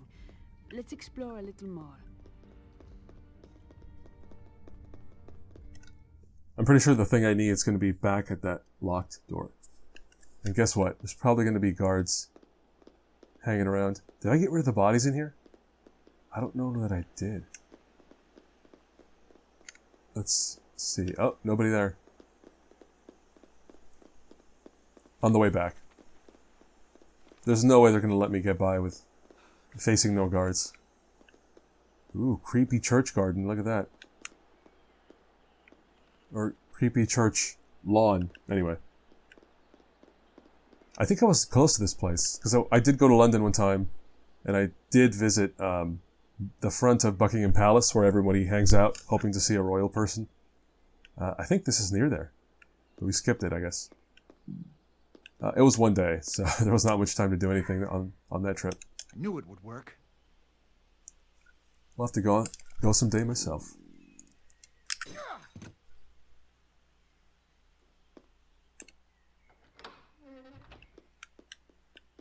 Alright, so we're back in a dark space. We're going to examine this stuff. No, this isn't it. Soap? I mean, I feel like soap would get the job done. Work. Not so much a box.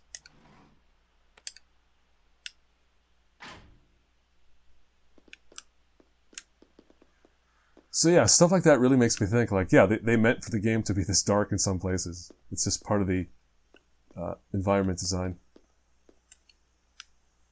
Alright, let's start at the top here. That's not what I'm looking for. You don't need the omen? Omens. Oh, box of omens. No, this isn't it. How does anybody look at soap, knowing that they have to clean a statue, and they say, no, I don't need that? This isn't important. That won't work. No, there's going to be a specific chemical somewhere. That's not what I'm looking for. Boxes of Bibles as one keeps in a storage or workroom. No, this isn't it. It's a marble cleaning solution. That's exactly what we've been looking for. Chempro. Is that it? Yeah, that's going to be it. Alright, let's see if they're going to pull out some guards on us.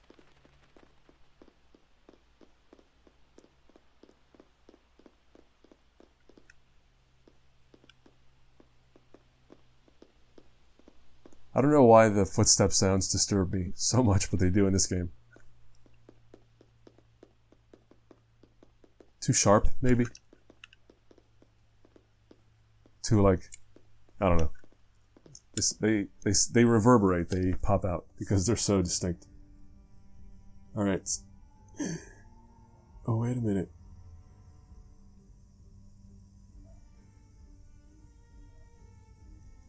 Well, I'm just looking through the thing, making sure I found everything. Alright, we did find Da Vinci's Arundel. We went back, we got the marble cleaner. So, after this dumb fetch quest, we're going to go all the way back to where we were. Just checking in, trying to be professional like. Trying to be professional like. Oh, be careful, don't find that dude. Actually, nothing. I bet they're all gone. I think they unload those kinds of assets when you leave an area. Yeah, see, he's gone. But only one guy when we got back, so I think that's pretty nice of them. They could have refilled the hallways and really gotten annoying with us. Alright, so we're going over to this. Old Shakespeare's tomb. Let's finally do the thing. There must be something I'm missing. Remember, think back to that cleaning puzzle back in, like, what? The Louvre? Level 1? We had to combine one thing with the other. Crime off the Shakespeare monument. Actually, this is also a puzzle in another game I mentioned recently in this playthrough, Day of the Tentacle, where you have a bar of soap, a bucket of water, and a brush. And you have to combine, I think, the soap and the water to make soapy water, and then you have to combine that with the brush. And anyway, adventure games, that's what they do.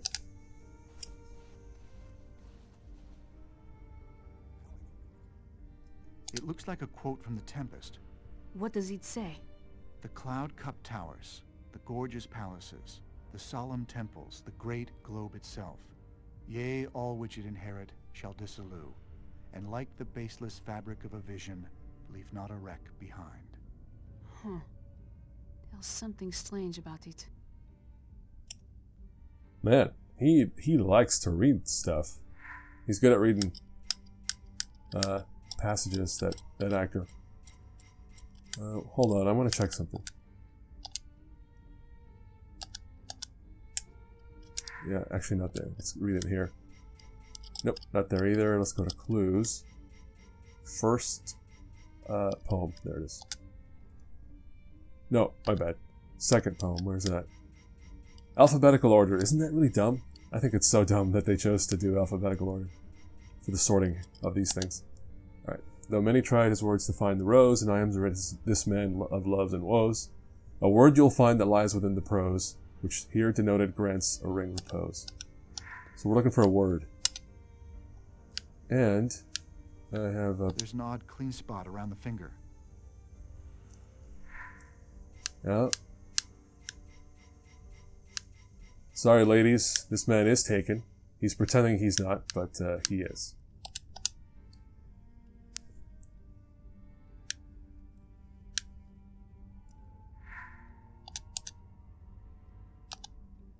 I think this is related to the poem. The poem says that a word will allow a ring its own repose. Well, I thought... The word is temples, which the finger is pointing to. Then the finger is what allows the ring to rest?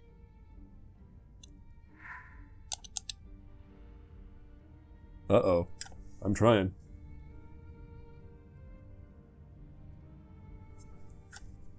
That's not good. Should just work as far as I know. Good. It fits perfectly. Look, it opens something up. What's inside? A hand crank. Somebody redesigned this statue to hide a hand crank. Oh boy. What's this for? Let's look at the next poem. The first child king of England made this place, where now he rests inside confessor's grace. The bard's denoted words will help you find a way to help release a king of kind. So, the word temples, because he's the bard, Shakespeare, so Shakespeare is pointing to temples, so the word temples is going to play into stuff. Somehow. Alright, let's get out of here. More guards. There's no way they're going to let me go. Or, oh, maybe. I thought there was like a big final guard assault at some point. Maybe When I not. get back to Acme, I think I'll take a long holiday. What's Acme? Is that a place? British viewers, can you tell me if this Acme is a place that matters? Alright, well, we solved this thing. We got the crank.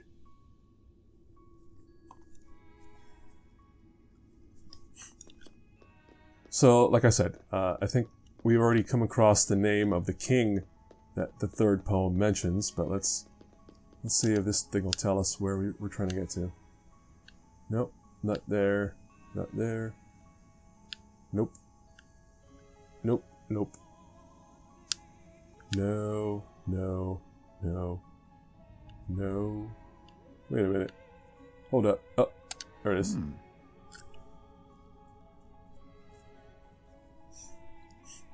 Man, I got the nose itchies. Okay. Anyway, that's where we're headed. So if we're here, we're going to turn that way.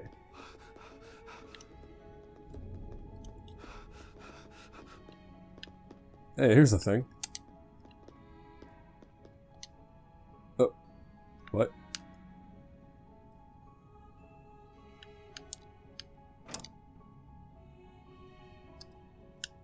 Okay, we're unlocking scaffolding wheels. I hope no one's up there.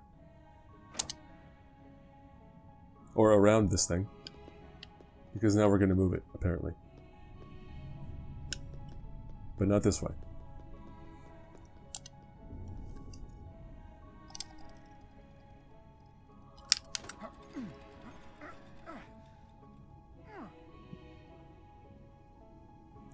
Oh, I think that uncovers the path to Chapter House, right? Pretty sure. There's a lock? Well, we know how to deal with that, don't we? We'll get back to that. Anything else around here? No. This area is closed. Alright, let me look at that poem one more time.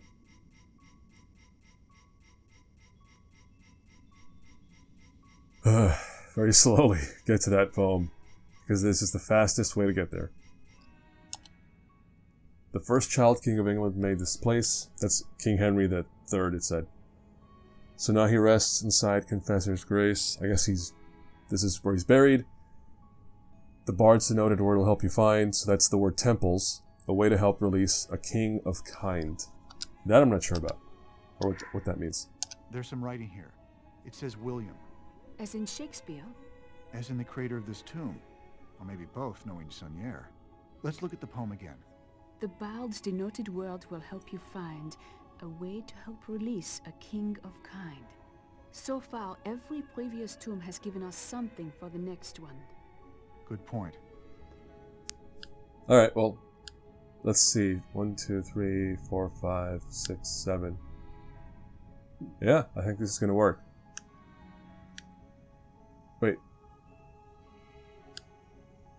hole. There's some sort of hole here in the center of these shapes. I guess.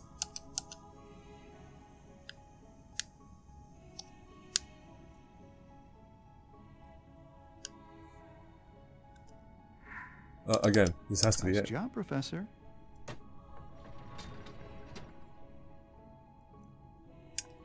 All right. So. Oh. Yep. That's. Yep. We know this. We got this. Don't worry. Nope. There it is. Okay. Yep. Yep. Yep. Hop. Hop. Hop.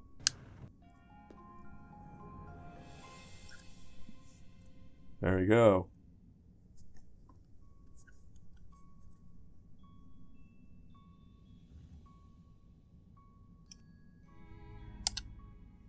King symbol. Alright. Oh, what's this? It looks like a small tile piece with a crown on it. It could be a king's crown, which would match what the poem told us. What does the next poem say? The cousin of the Queen Elizabeth. In Somerset, the Baron lost his breath. His mother with a soldier ran away, but not before the night had made her day. That's a lot of people. Yes, but in keeping with the previous poems, only one of them is a central figure. Again, yeah, sure, don't tell us the information we need. Like, just point out, like, there's something here, but don't tell us what it is. Perfect! He's too impressed with himself. Every little thing he uncovers is like, yes, I'm a genius. I'm the greatest ever. But again, you know, that's that undeserving white man's confidence, or whatever that is. Mediocre white man's confidence, something like that. All right, what do we have here?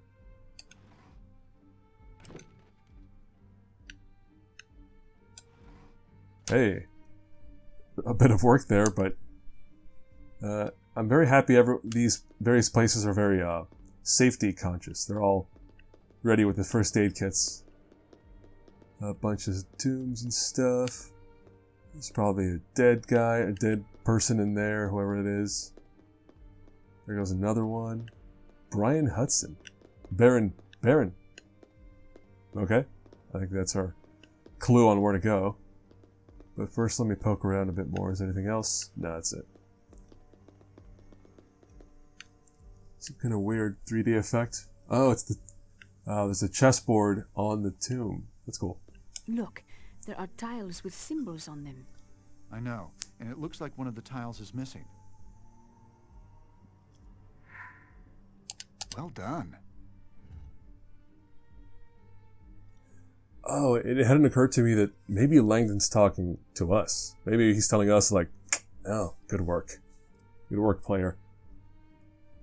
Because we're the ones kind of helping him succeed here.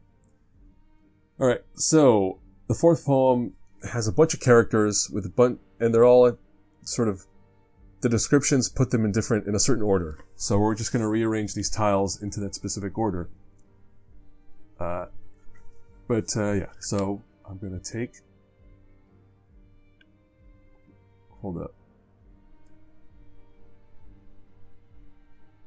Oh, we're pushing buttons. Is that what it says? Yeah, we're pushing buttons. Alright, so there's a lot of options, but there's only 4 of them that matter. So it's the Queen, it's the Baron. So if you were puzzling through this, you would have read the poem and had to figure out, like, alright, the poem is telling us that they matter in a certain order. So, and this is the order here. Queen, Baron, Knight, Soldier.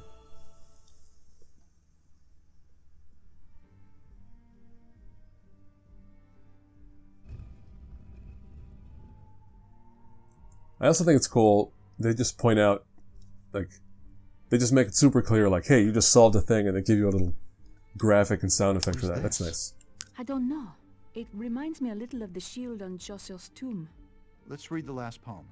Think back on all you have now observed, and find the knight with whom you first conferred. He seeks the orb that ought to be on his tomb, but only if the seed lies in its womb.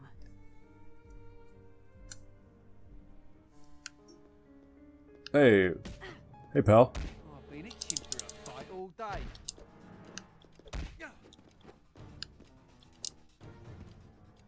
So I don't want Sophie to interrupt me, but I will always interrupt her. Very rude of me, as the player. But she's slow. I can do it faster. I think that's enough.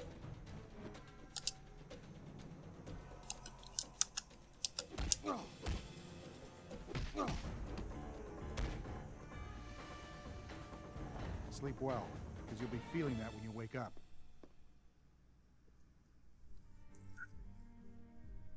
Alright, so we did the thing, we did that thing, we did the other thing.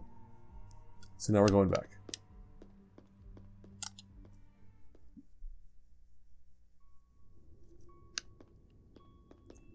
But yeah, like I said, this area really isn't that big, but all the puzzles and all the clues kind of have you running around so much that you spend quite a bit of time in here. I'm just looking at the clock on how long I've been recording, and it's coming up on an hour. So it is, yeah, it's a pretty big space. But again, it's kind of like the penultimate. Actually, no, this is the climactic level. There's more after this, but this really is the space where everything is resolved, or all the stuff. I think I tapped the mic. All the big stuff is kind of resolved, leaving the final sort of riddle beyond this. But this is the big one for sure. We're going back to Newton's tomb. Right there it is.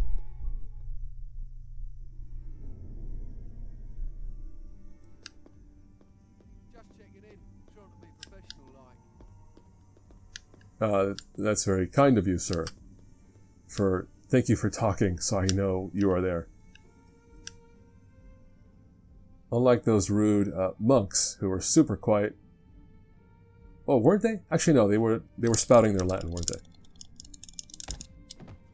Get out of here. I think that's it. I can leave them there. Okay, so I think now we're gonna take this thing. Has a shield-shaped end piece. It was in the Baron's tomb. So we're going to take this, and I think we're going to combine it with this. It fits perfectly. Yeah. And then we're going to do that. Did you hear that? Look, a drawer slid out. There's a scroll inside, but it looks like it's missing half. This final puzzle will reveal the word that frees you from the losses you incurred. But where's the other half? I'm sorry, is that not... That's what I already have. That's BS. Look at that. Is that a bug? I don't know what this is. I already have the piece. And again, I don't remember finding this at all. It was... it was, I guess, in the pile of inventory of stuff we've collected. But it's the same exact piece, so that's weird. And it doesn't even fit. Can I pick this up? Oh, maybe this is how I drop it. It fits perfectly. So strange a message, though. Reading it out loud sometimes helps. This final puzzle will reveal the word that frees you from the losses you incurred. Your family reunion is at hand. See through the picture and you'll understand. Family reunion? Robert, everyone in my family is dead but me. That'd be a very disturbing reunion. But I think your grandfather may have had something else in mind. Look, these tiles were meant to go on top of the completed scroll. Ah, you're right. Let us see what picture the tiles form. Oh, okay. We're doing this now. One more... So there's a picture there. We have to rearrange these pieces. And okay, so you have to... Oh, didn't mean to do that. Well, at the very least, it's easy to tell which ones are the corner pieces. Like, that's going to go there. What else?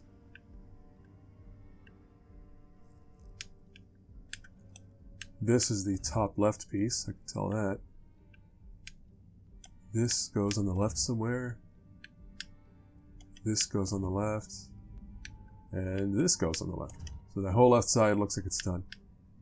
This goes up top somewhere. Oh, that's weird. Oh wait, no. This is the bottom piece, so it goes there. Bottom piece. Weird shadow from Sophie, I bet. Thanks for nothing. Is that whole bottom section complete? No, it looks off, doesn't it? Yeah, something does not look quite right down there. This top piece must go up there somewhere. Yeah, this corner looks weird. I don't like it. I'll have to reconsider that part. Let's put that there. Let's put this here. No, something is off. I don't like it. This side looks weird, doesn't it? Actually, no, it does look fairly complete. This looks like it would go here. And this looks like it might go here. Oh! Okay. I didn't even really have a sense of the picture, or what was going on.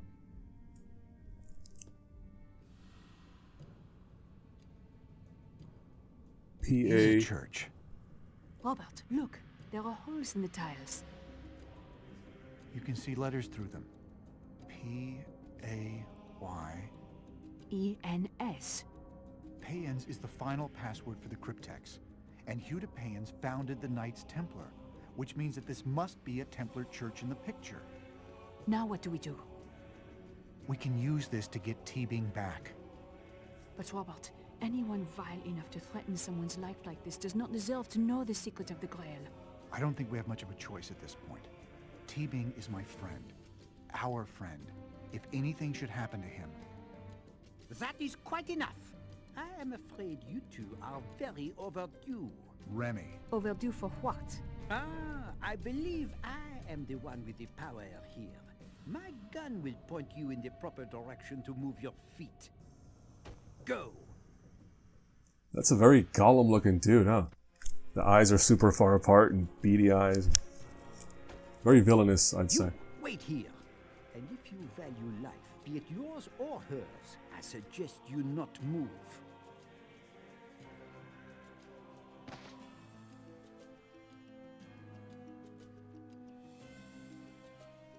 I hope you did not think I did this all by myself. What? What do you mean? Remy, I am afraid your services are no longer needed. Teacher! Please believe I never had any intention of your being involved. You came to my home. You came searching for me. Lee, what the hell are you doing? We thought you were in trouble. We came here to help you. As I trusted you would. We have much to discuss. Let Sophie leave. You and I can discuss this alone. I have given you the cryptex as a show of good faith. And I'm afraid that is all that I can afford to give you. You couldn't solve it. I am afraid not, Robert. I need your help. Maybe I can distract T-Bing long enough for Robert to think of something. T-Bing is the type of person who hates having his own words used against him. Oh, yeah, we're doing this. I thought you told us that only the wealthy can find the Grail. Let's see if we can solve the cryptex. What? How dare you say such a thing? I will have you know that the Grail is my life's work. My life's work! If it weren't for your grandfather being too cowardly to release the truth to the world, we wouldn't be in this position now.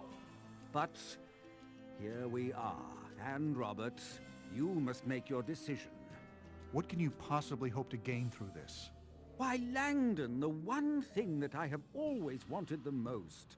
To release the Sangreal documents to the public as they were always intended to be by the Priory. If the Priory wanted to release the documents, Saunier would have done so. Ah, but I discovered a terrible truth. The reason the documents were not released at the beginning of the new millennium. At the ultimate moment of truth, Jacques Saunier changed his mind. So you blame Saunier because the Sangreal documents were never released? Wait.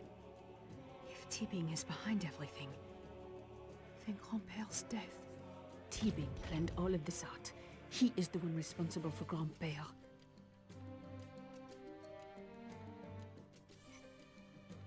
You are the one responsible for my grandfather's murder. This seems to be working. Your grandfather failed the Priory, the Grail, and the memory of all the generations that had worked to make that moment possible. The man honored with the greatest responsibility in Christian history eschewed his duty. His seneschal were traitors to the Grail. He was also under the thumb of the Church, and that, ultimately, is why I had to put his mind at rest and complete his duties for him. What could the Church possibly have over Saunier? The Church has 2,000 years of experience pressuring those who threaten to unveil its lies. Since the days of Constantine, the Church has successfully hidden the truth about Mary Magdalene and Jesus. We should not be surprised that now, once again, they have found a way to keep the world in the dark. The Church may no longer employ crusaders to slaughter non-believers, but their influence is no less persuasive, no less insidious.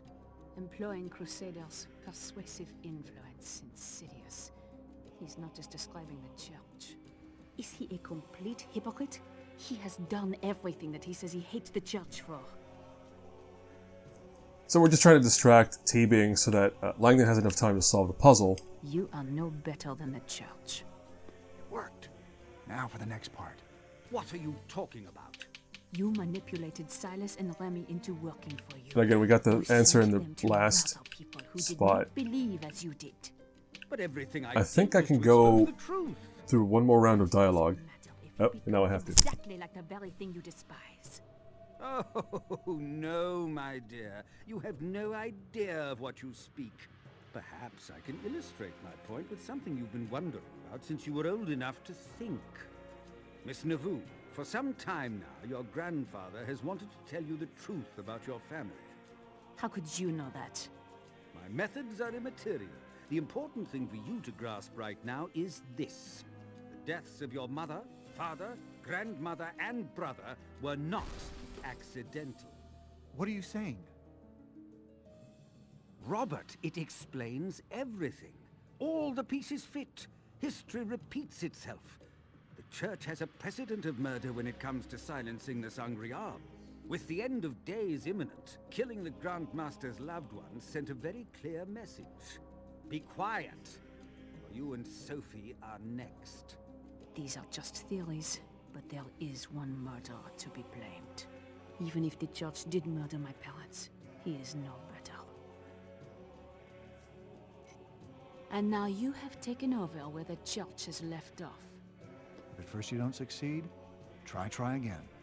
Alright, seems this is the final one, so I have to solve it. Happened to my parents, but now we do know one truth. It was you who murdered my grandfather. It was his own fault. He and his seneschal lied to Silas. Otherwise, I would have obtained the keystone without complication.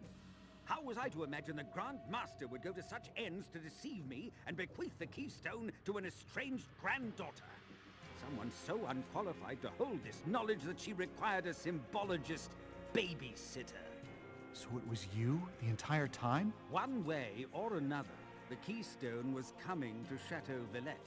Silas was supposed to steal it from you there, thus removing you from the equation without hurting you, and exonerating me from any suspicion of complicity. However, when I saw the intricacy of Saunier's codes, I decided to include you both in my quest a bit longer. I could have Silas steal the keystone later, once I knew enough to carry on alone. The Temple Church. But you still need a scapegoat. someone to blame for the murders that lead to the miraculous recovery of the Sangreal documents. I am afraid that Silas served his purpose all too well.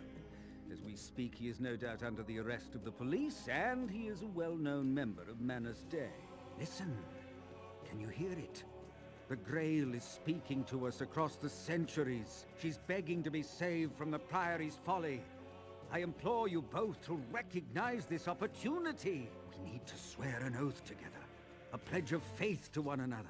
A knight's allegiance to uncover the truth and make it known. I will never swear an oath with my grandfather's murderer. Except an oath that I will see you go to prison. I am sorry you feel that way, mademoiselle. And you, Robert? Are you with me or against me? I know how to find the answer. Let Sophie go, and we'll figure it out together at Newton's tomb. I am not going anywhere.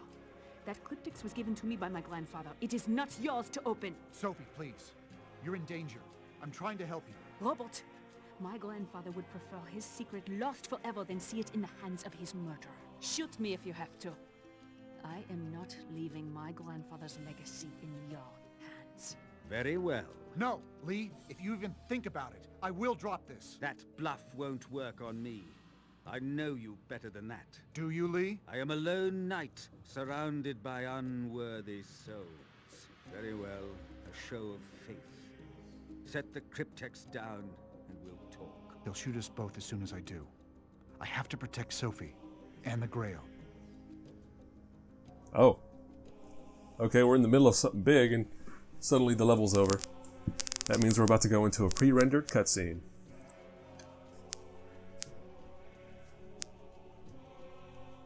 Oh, and I have to say before it lets me do that.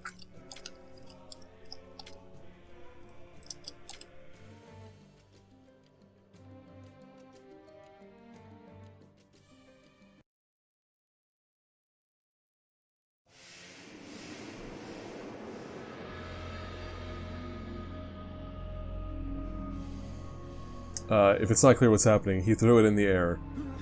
And, yeah.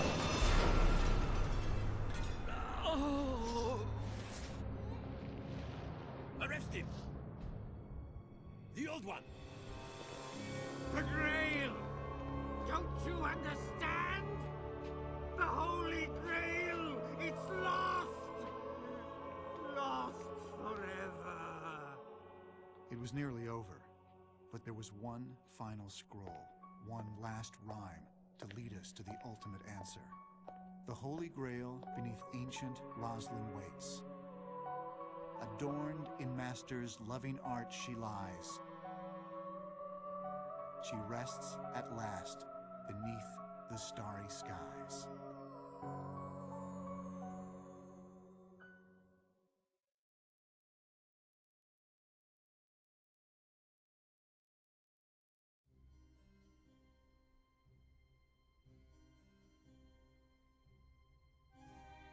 Ah, the artistry, the stained glass.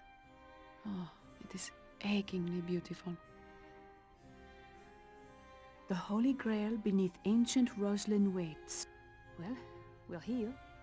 What's next? The next line says the blade and chalice guarding over her gates. So I guess we look for the symbols of the blade and chalice.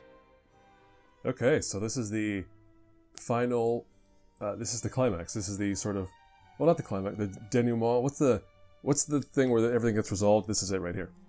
And it's a pretty chill experience, this final level. It's just, you know, there's no more enemies. You've already kind of taken out the villain. Now you're just chilling in a nice church. Full of puzzles, because, of course, we're going to have more puzzles in the final spot here. But yeah, let me get myself prepped here. But yeah, there's no enemies. What are we doing? What are we doing? Yeah. But yeah, let's check it out. So again, I think this is a real place in the world where you can just go. Well, I don't know if anybody can just go into the church, but it's out there. Okay, I can just start stealing more things. Wait, why can I still examine this? Is there more stuff? No, that's it. Then over here we have a thing. wooden chest cannot be opened. But look at that. That's conspicuous. Marks on the floor indicate this chest was moved around.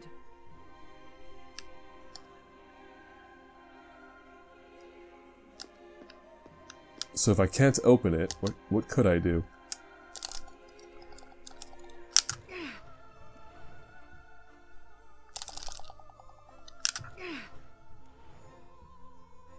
I was going to say, I appreciate that this final level is Sophie focused, because I really think this is more about Sophie's story than Langdon's, because he's just kind of a nobody who's along for the ride. He does stuff, but you know, it's more on Sophie and her background. Hey, more stuff to steal. This is the daisy. Anything else to steal? Nope, that's it. I think. Let's make sure. Yeah, that's it. Is that the fleur-de-lis again? It might be.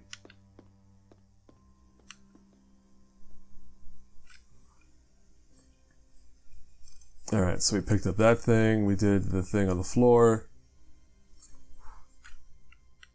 Now we can poke around a little bit.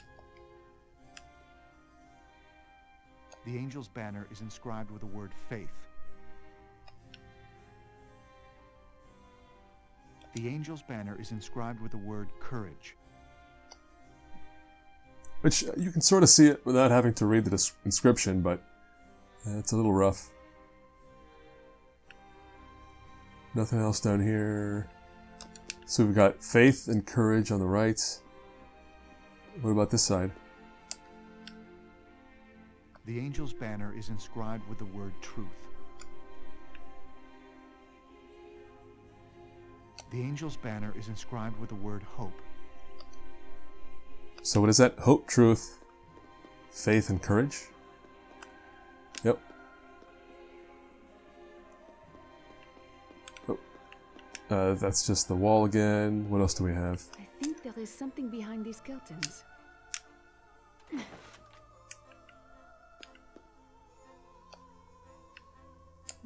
Something is missing from this. I should look around. Something like, oh, I don't know, a stone lid? That seems to have done the trick.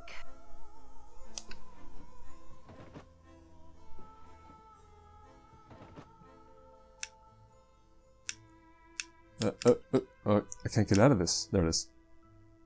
Now I have the lily. So we're finding a bunch of flower discs. What do we have so far? Daisy and lily. And what else is there? I think I have been here before. A very long time ago. Hey, look at this. Star of David.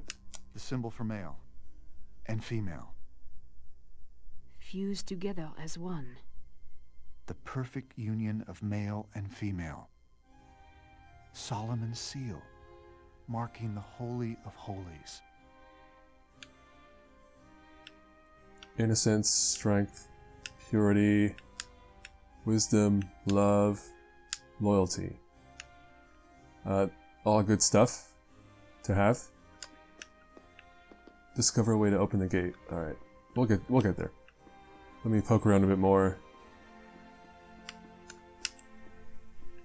Like I mentioned before, I've been reading the Bible, and I do wonder if it's cool to just go to a church and hang out. It's gotta be, right?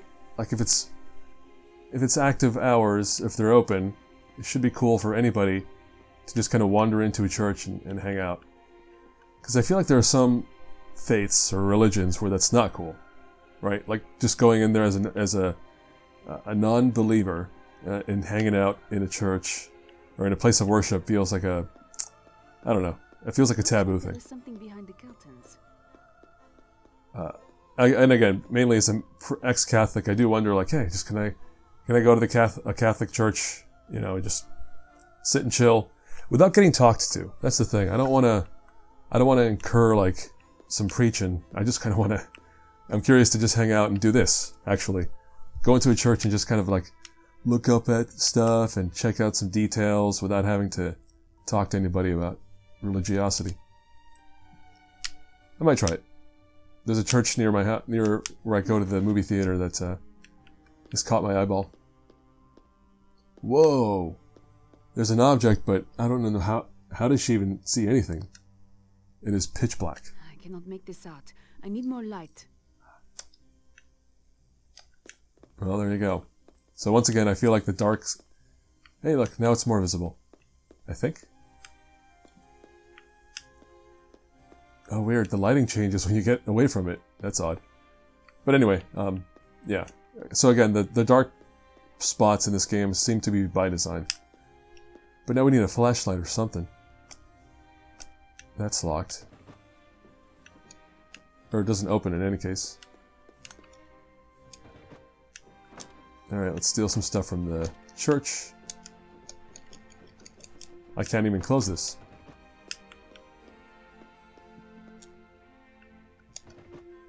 Oh, what's that? Vaulted ceiling.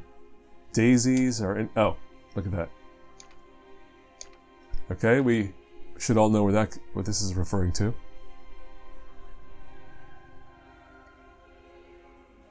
Can I take it? Oh, I cannot. Alright, well, we'll solve that soon enough here. Anything else? No, nothing in there. Nothing in there. Nothing around here. Oh, wait. That's odd. According to Masonic ceremony, this should be the location of the apprentice pillar.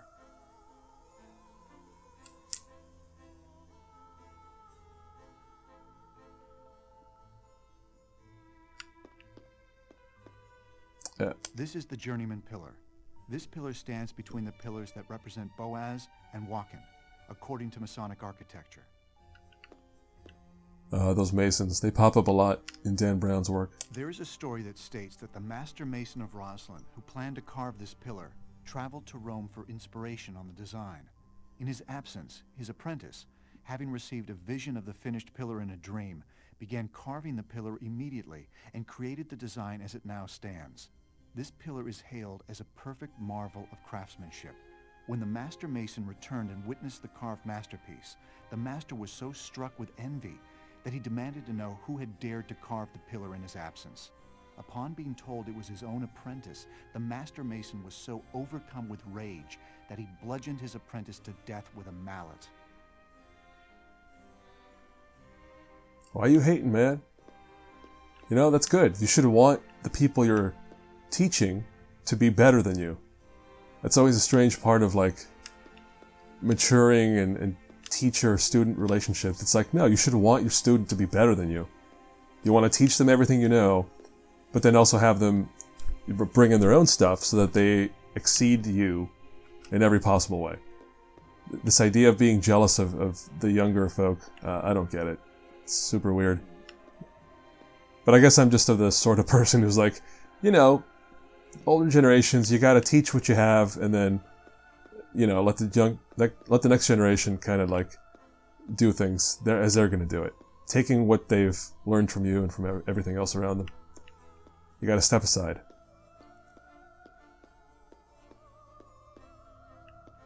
Alright, so I think we're missing some discs, aren't we? We only have 2. And there was talk about a ceiling? Like, is there something on the ceiling I'm supposed to find? Yeah, there's some discs up there.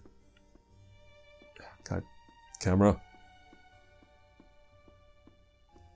Man, that lighting is just popping in and out. But yeah, I mean, I can see there's stuff on the ceiling, but I can't look at it. Alright, what the heck are we trying to do here?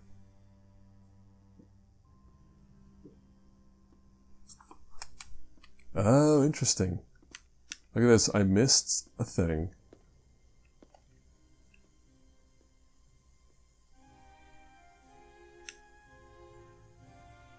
Oh, look at that.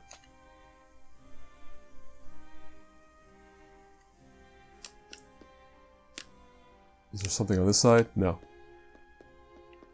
So there you go. If I hadn't had this guide with me, I would have not realized I missed something there and would have wandered. Not complete. I need to find something. There we go. Perfect.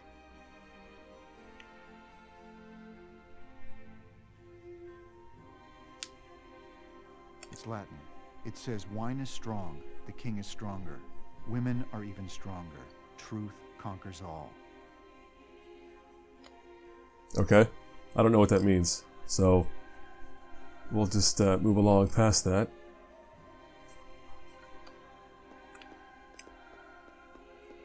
But there is one spot where we found the word truth. Where was that? There it is.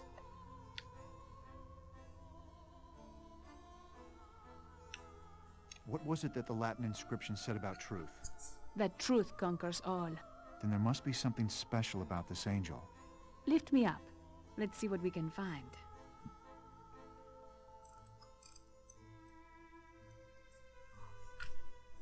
Oh, my bad. Now I have the rose. I got distracted reading what we're doing next. Alright, that's 3 flowers. Again, out of like 5. Right? I think there's 5 on that Star of David.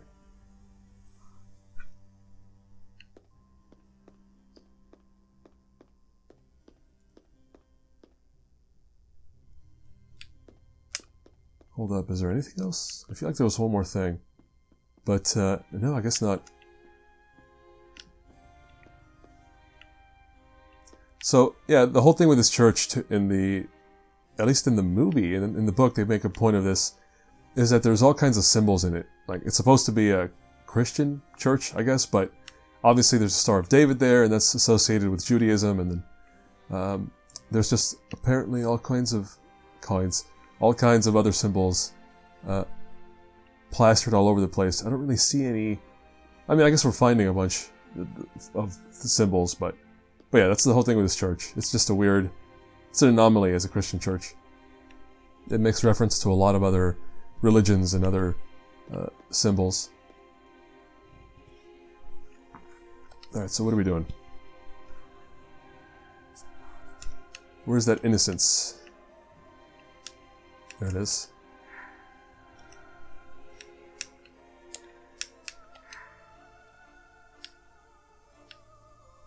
I mean, yeah, this doesn't... Actually, I don't even know... No, I know where we would have gotten the clues for this from the ceiling, I think. So anyway, let's do it. There's that. And then we're looking for this one, which is that one. And then finally, we're looking for love. We did it. Nowhere to go but down from here. After you, milady. So again, looking at that gate, mechanically, how do you think they could have built that? You put in 3 discs, it unlocks. Who knows? Oh, who's that? Who's that weirdo? Or rando?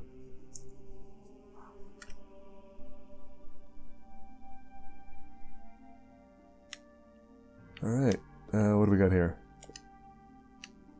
Translated, it says, visit the center of the earth, and by rectifying, you shall find the hidden stone. Where did we see an earth earlier? An earth? Singular? An earth?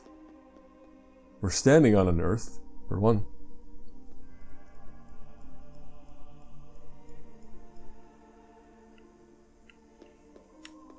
Alright, what else do we have? Got some random stuff scattered around. We've got a globe.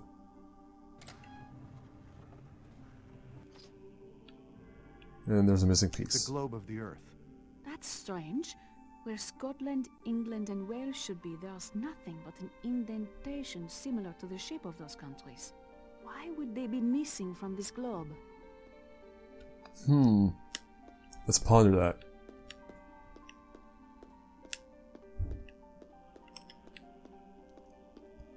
Alright, so there's that thing missing. Nothing in the side. We already read that. Let's go in here. I recently read that in 1999, this carving mysteriously began to produce presumably rust-stained water. The running stain resembles a bleeding wound on the right side of the angel's forehead. Random. The oh, angel look at has that. a piece of the globe. It looks like an island of some sort. Really? Gee, I wonder which island. There's some stuff in here, but we're not doing this yet. Hold on.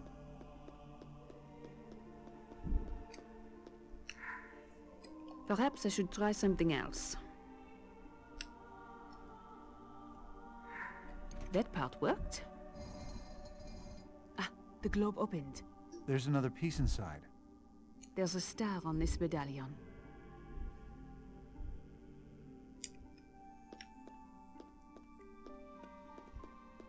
Star, which I think is going to go in this room somewhere. Let's poke around. Oh, okay, we can't examine anything.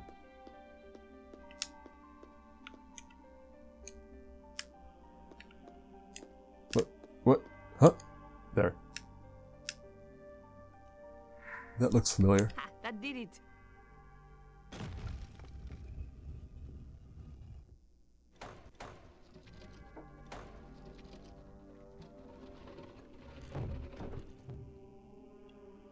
Another one of these. A pretty simple one, too. Well, simple to me, anyway.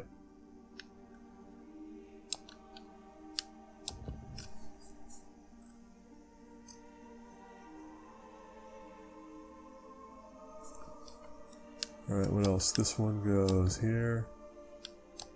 This one goes... sure.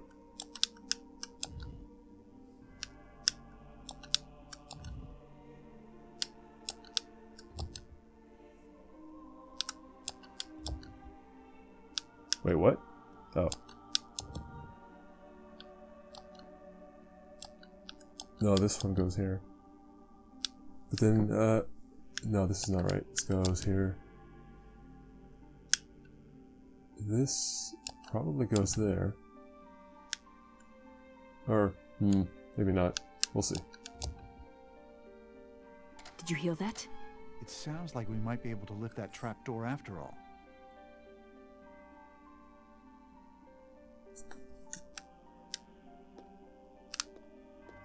Wait, what? Who? Trapdoor where? I was distracted. I was out looking off to the side. Ooh, it might be out here somewhere. Is it? Oh no. Yeah, that's what I get for not paying attention. No, it's in that room. I'm pretty sure. Now let's go back.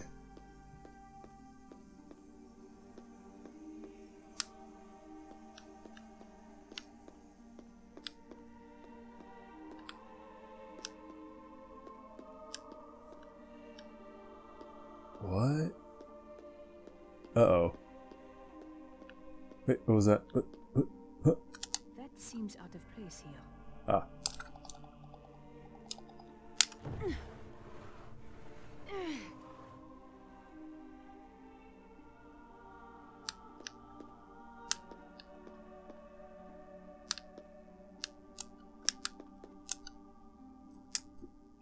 Oh. Thanks for nothing, Robert.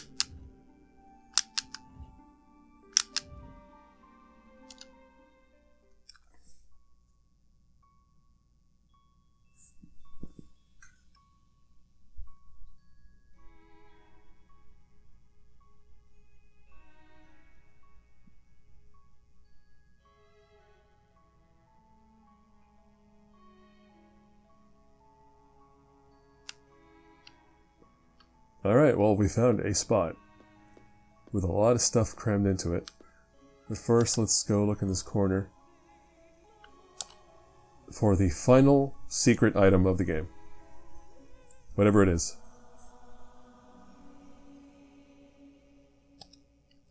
Actually, we can just read what it is. Alright, so when he died in 1519, somebody brought many of his stuff back to Italy. It got spread around, and there's two collections. Okay, so the Codex Atlanticus is one of them.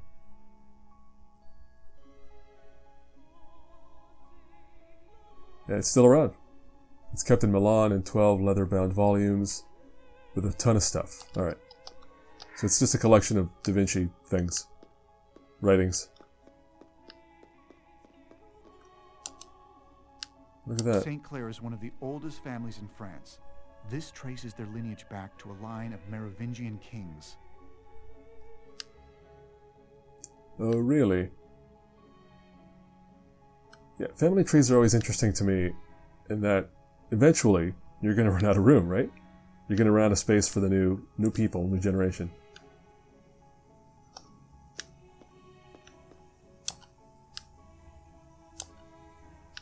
Only 2 direct lines of Merovingians remain. The Plantard family traces back to the descendants of the Merovingian kings. Okay, so here we have some family roots, some family trees. Family stuff. Alright, what else do we have around here? What about this thing? Nope.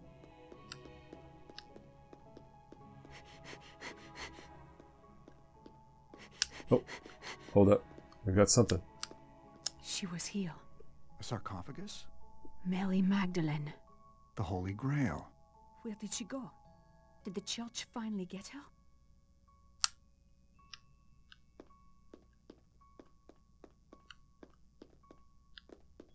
Why would they leave everything else but take the well, I guess a sarcophagus would be a pretty big piece. Here on the side we have a lot of documents. Those are always fun, right? But also really messy upkeep. Look at that. Somebody just gave up on trying to organize this stuff and just dumped it on the floor.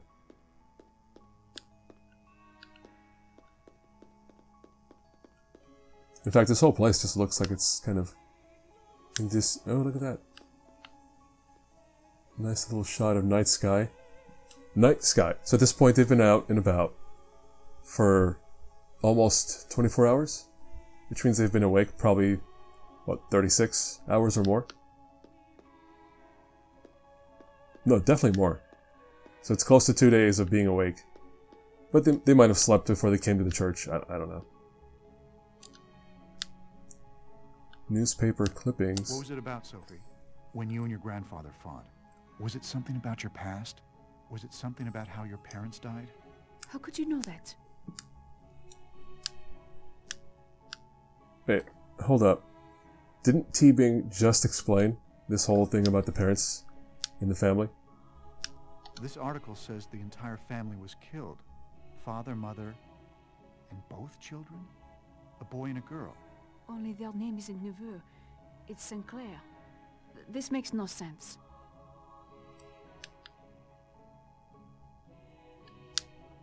Hold on, can we read? Prominent family killed in suspicious accident. Riverbed searched. Normandy grieves loss.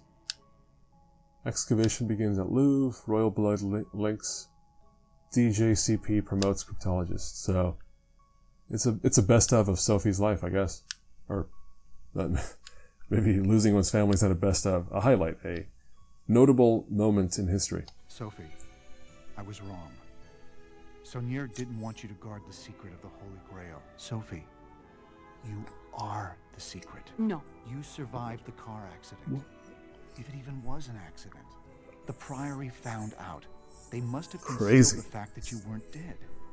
Ce n'est pas possible. You are the heir. The end of the royal bloodline. The living descendant of Jesus Christ. He's a little too intense. He's like, it's you. It all makes sense. You're the Your one. grandfather wasn't playing games with you as a child. He was training you, teaching you, so that you could take over and continue to guard the secret of the royal bloodline. Your own secret. Your blood. He couldn't just tell you what you were. You would never believe him. I don't like this. Even now, after all that you've seen and learned, you still doubt it. Sophie, it is true. I gave you up once, knowing that I might never see you again. And I have prayed for this moment for a very long time. I am your grandmother, Sophie. Dun dun dun. Both of your parents were descended from Merovingian families. For protection, they changed their names of Plantard and St. Clair. Protection? From what? There are many who would kill to protect their belief in Christ's divinity, to learn that he not only had children, but that there are people still alive who carry his blood. It would be too much for some to comprehend. I've seen a lot of religious zealotry in the past day or two, but no one seemed to have much interest in tracking down and killing the descendants of Christ. Nevertheless, there are those who would murder to maintain their belief that the Bible is perfect and that Jesus had no children or even a wife. Sophie, I know that you have always wondered what happened to your parents. Your parents were killed in a car accident whose cause could not be determined. The Priory feared the identity of the royal line had been discovered. Your grandfather and I had to make a grave decision the instant we received the phone call. Your grandfather took you to France, and I moved here to watch over Rosslyn with your baby brother. Oh. Separating the family He's alive. was the hardest thing we ever had to do. But we did it, knowing that it was the only way to keep you safe. Welcome home, Princess.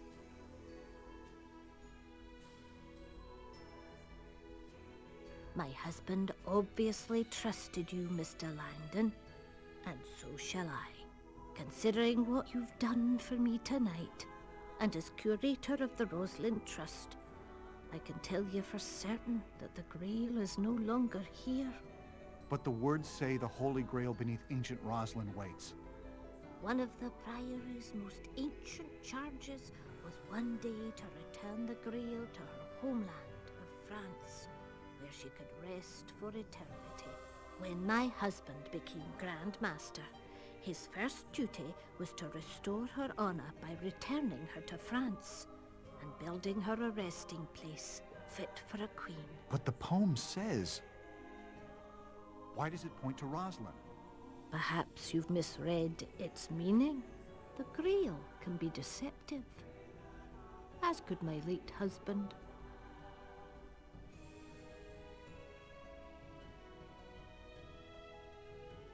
Sophie, I should go. You should spend some time with your family. Thank you. For what? For bringing me here. For what? For letting him choose you, Sir Robert. I'll always be there for you if you need me, Sophie. I know.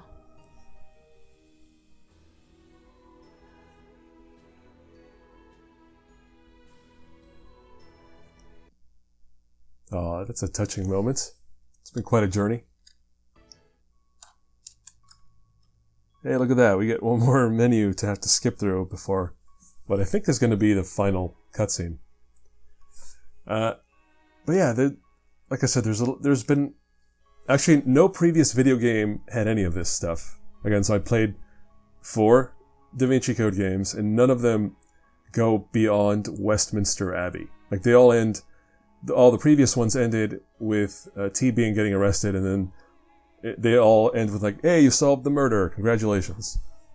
But they all skip the Rosslyn Church stuff, and what's about to happen, which again is to me kind of the whole point of the story. So when you cut all of this out, it's like, what are you doing? Why even bother making story-based Da Vinci Code games if you're not going to feature any of this stuff? But this next part. Plus, all of this, I think, is done best in the movie. Thinking about this now, the book sucks, because the books are all, like I said, they're all written by a horny college professor who wants to hook up with younger ingenues or students or whatever, mentees. So he always has Robert Langdon hooking up with the women in the books. So at the end of the book, he doesn't hook up with Sophie, but they do arrange to have a date. And they're definitely like very like a little hot and heavy by the end of that story. That traumatic connection, I guess, brought them together. But like the movies make it more of a like, I don't know, brotherly connection. Like he's just kind of helping them through some difficult stuff, and I prefer that. And the video game kind of does it okay, but I prefer the movie's way of doing it. Oh, and we gotta save one more time. And you might be asking, why save when you're at the end of the game? But we're not at the end of the game, and you'll see why after this cutscene.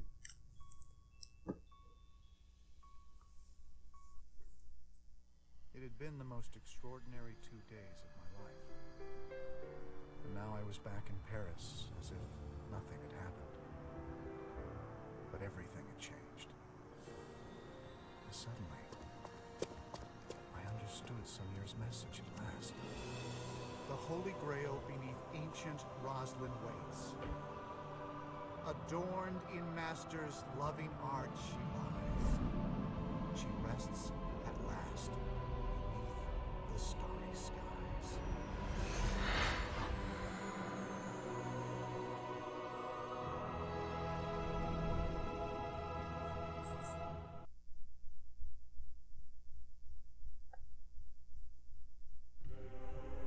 Oh, not even the credits. What? Sorry, we're at the end here. I'm going to force us to watch the credits, because I think we should. And I can talk over the credits as it goes. But yeah, like I said, the movie does that better. That big reveal of Mary Magdalene's body being underneath that pyramid in front of the Louvre. In the movie plays up the idea that, like, it's an honor to kneel at the tomb of Mary Magdalene, and the way they depict Robert Langdon kind of having the revelation, and he realizes where it is, and he follows this rose line trail all the way to that spot, and then he just kind of kneels. I don't know. I like that ending. It's definitely the best ending of any of the books. Like, Dan Brown tends to kind of flub the endings of his stories, but this is the best one of the bunch. I think we're looking at all the people from the collective right now, right? And it should be quite a list, because again, this is definitely a AAA effort. This video game, right? The quality of the art and the audio and all the work, the game design work and programming work, like everything is very intensive. The writing, obviously, there's a lot of dialogue, which I don't know. They're adapting stuff from an existing work, so I guess that hopefully makes it easier, but I can't imagine the people who made this video game had too much connection with the movie people, so I'm sure this all comes from just the book, right? Because the book, when they made this game, the book would have been out for probably a year or so, maybe less, but there would have been a book to start with, and I think they would have, the narrative designers would have had to read the novel and kind of break that down into what the video game turned out to be. So yeah, I think this video game was probably just developed independently of the movie. Like, maybe they had some insight into the movie later, but I think, because again, this stuff takes years. I don't know how long it took to make this game, but I don't know. I gotta figure it's at least a year and a half, which feels very short. Like, I would say 2.5 years. But I don't know. Hey, look at that writer, Joseph Norris. Oh wait, but this is all music. So yeah, Jennifer Hale, Robert Clotworthy, that must be the Robert Langdon actor. Nick Jameson, I know that. Phil Lamar? I think he would have been Silas. I think Silas had that deep Phil Lamar voice. Plus, Phil Lamar, I think, was blowing up as a game VO actor at this time. I think most famously, he was that vampire dude in Metal Gear Solid 2, right? So, that makes sense. He would have been showing up in video games around this time. To all our... No. Wow, not listing your family and friends. That's a bummer. But I know from working at game companies, sometimes for whatever reason, they're very strict about, like, how many people get into the credits and limiting who's in the names that show up, and I don't know, they get real picky about it for some dumb reason. 2K Games West, I guess this was the publisher. I'm curious if I know any of these names. But no, I would have been in video games by this point, but video games is a weird industry. Things move very quickly, so if none of these names are familiar, and it's a big industry, so I don't necessarily know everybody. It's just fun to see if I do recognize somebody. But nah, none of these names are familiar. I feel like people who were in the game industry around then would have realized, like, oh, I can make more money in something else, so they would have gotten out eventually. That's a bummer of the game industry sometimes. You have to accept, like, yeah, I'm just not going to make as much money as I could have if I'd been in another industry. And depending on your life situation, I guess. Like, I'm single, and I don't have kids or a family to take care of, so I'm a little more free to stick with things. But if you, like, end up having a family and kids, that gets a little more... The financial strain, I think, makes people, like, choose a different path than video games. Maybe a less stressful path, too.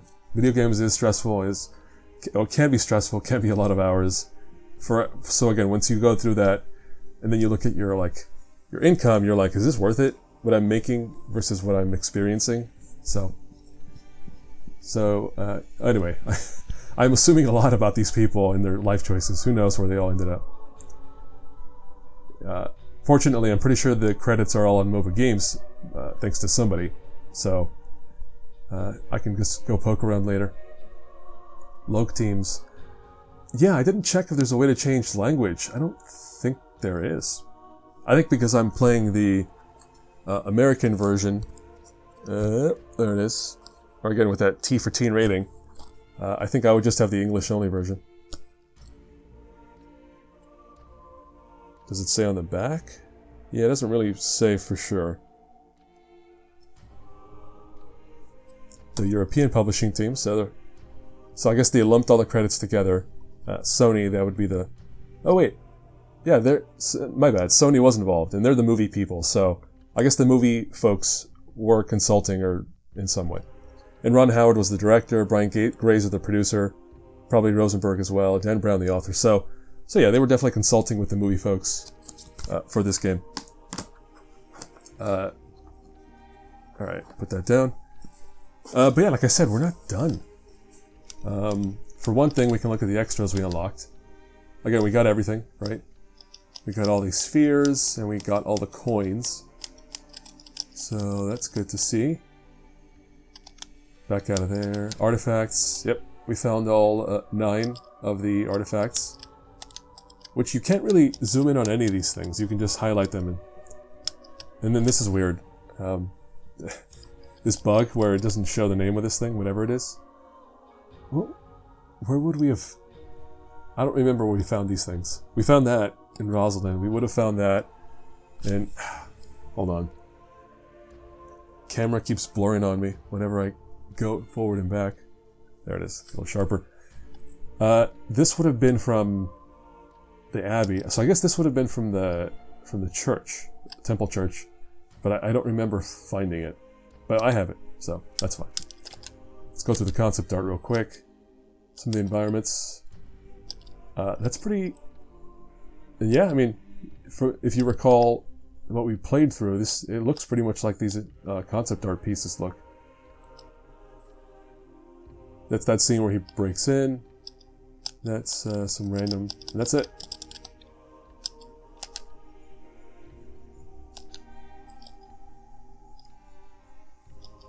I guess some concept art of the gameplay and some of the stuff, mostly of the Louvre. Yeah, this is all Louvre. Oh no, here we are at the Biggin Airfield. This didn't happen. I don't remember having to push over a statue, nor Sophie using a pot on somebody's head. Oh, and that's all the concept art. All right. There goes old Fash. Wait, is that Fash? That is Fash. Silas, the giant monster man. In this game, I mean, he has no depth in this game. That's something that was missing. There's a whole subplot where the teacher, that is T-Bing, was manipulating a bishop who commands Silas, I guess. And that's how Silas gets involved, is the teacher deceives the bishop, and the bishop sends Silas to help the teacher as his thug. But there's a whole thing with like the bishop being betrayed, and but yeah, there's a bigger subplot with Silas and all that, but it gets cut out of the video game. Some of the cops. This is Vernay, I guess. Yeah, Vernay. Remy. This is weird because Remy, I don't remember what he's described as in the book, but in the movie, he's like a really handsome French actor dude.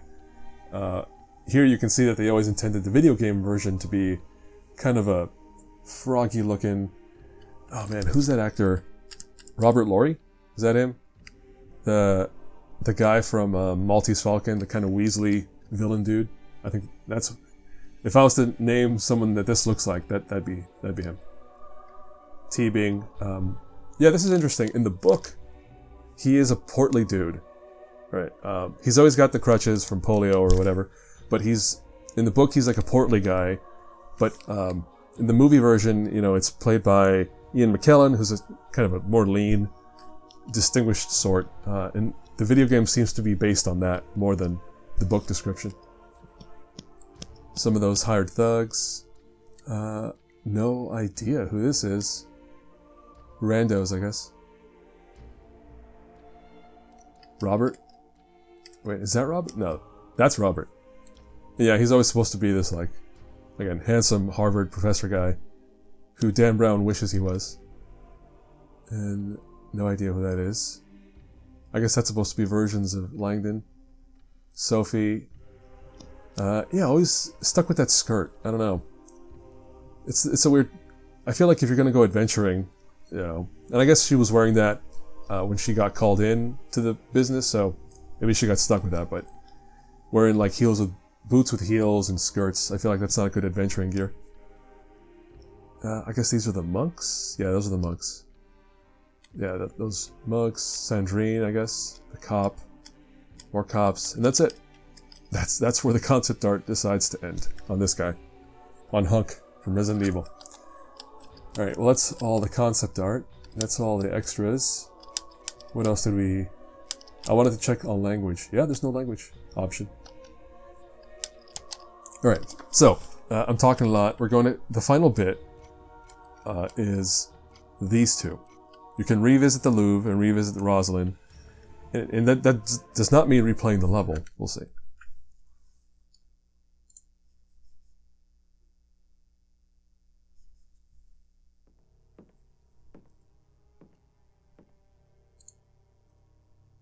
So what this is, it's kind of a reward, I guess. If you beat the game, you are given the chance to go through, look at more concept art on the walls. But if you notice the UV light thing there, it lets you go through and find something. I'm looking for it. Hold on. You end up having to scan the whole painting basically to find some stuff. But yeah, basically, here we go. So yeah, basically, for the Louvre Revisited, you go through and you solve a whole bunch of puzzles or cryptograms based on, it's the same cipher that has been applied to all the previous versions of this puzzle. And let's see here. Let's go through these real quickly. Which one is this? Yeah, let's go through these real quick. Just to give you an idea of what we're dealing with. What? Stop. And actually, that's wrong. There it is.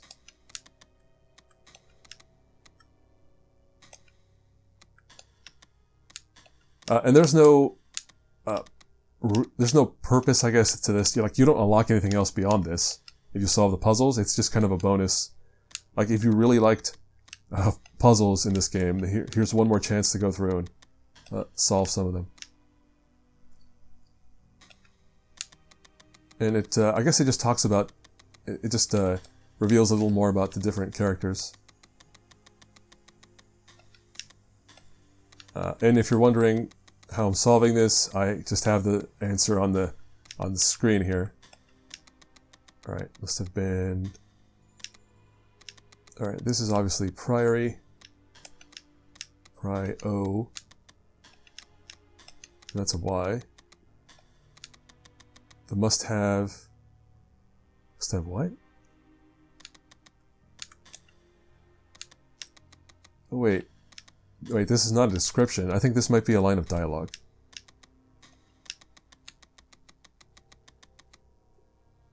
Oh yeah, this is just like a line that I think Langdon said at some point.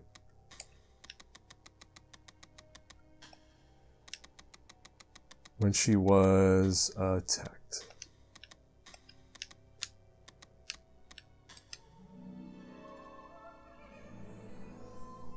And they still give you the whole rigmarole of decrypted.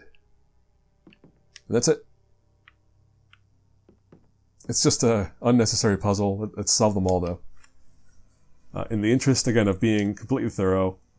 Again, you already watched the whole playthrough, so if you want to hang out as we go through the rest of this, feel free.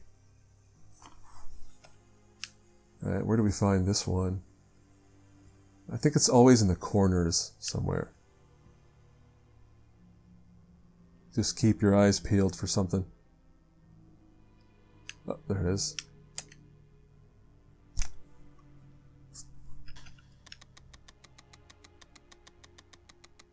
I guess it's like a line of dialogue about each character, or relating to specific characters. Oh. That's what that is.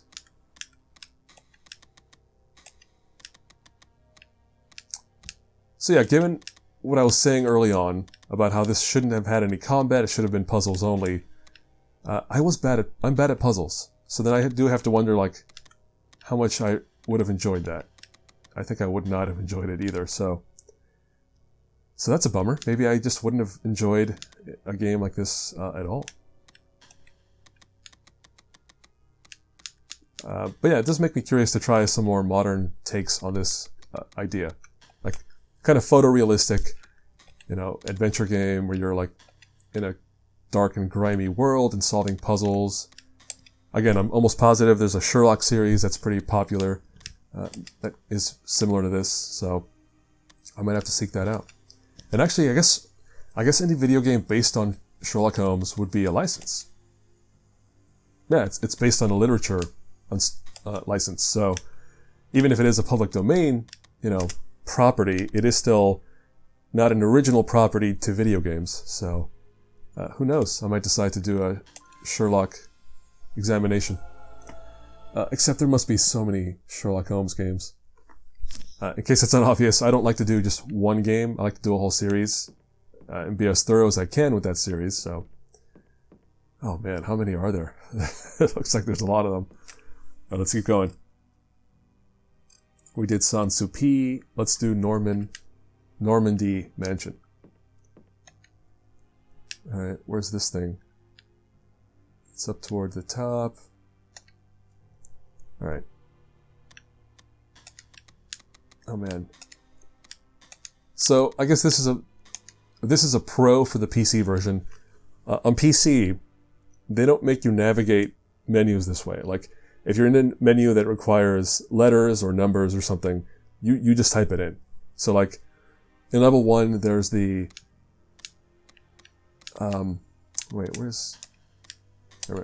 in level 1, there's the puzzle where you have to punch in numbers into a phone.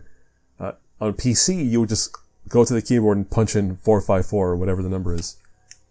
Similar with this, you would, I think, when you access one of these, you would just type in the letter, I believe.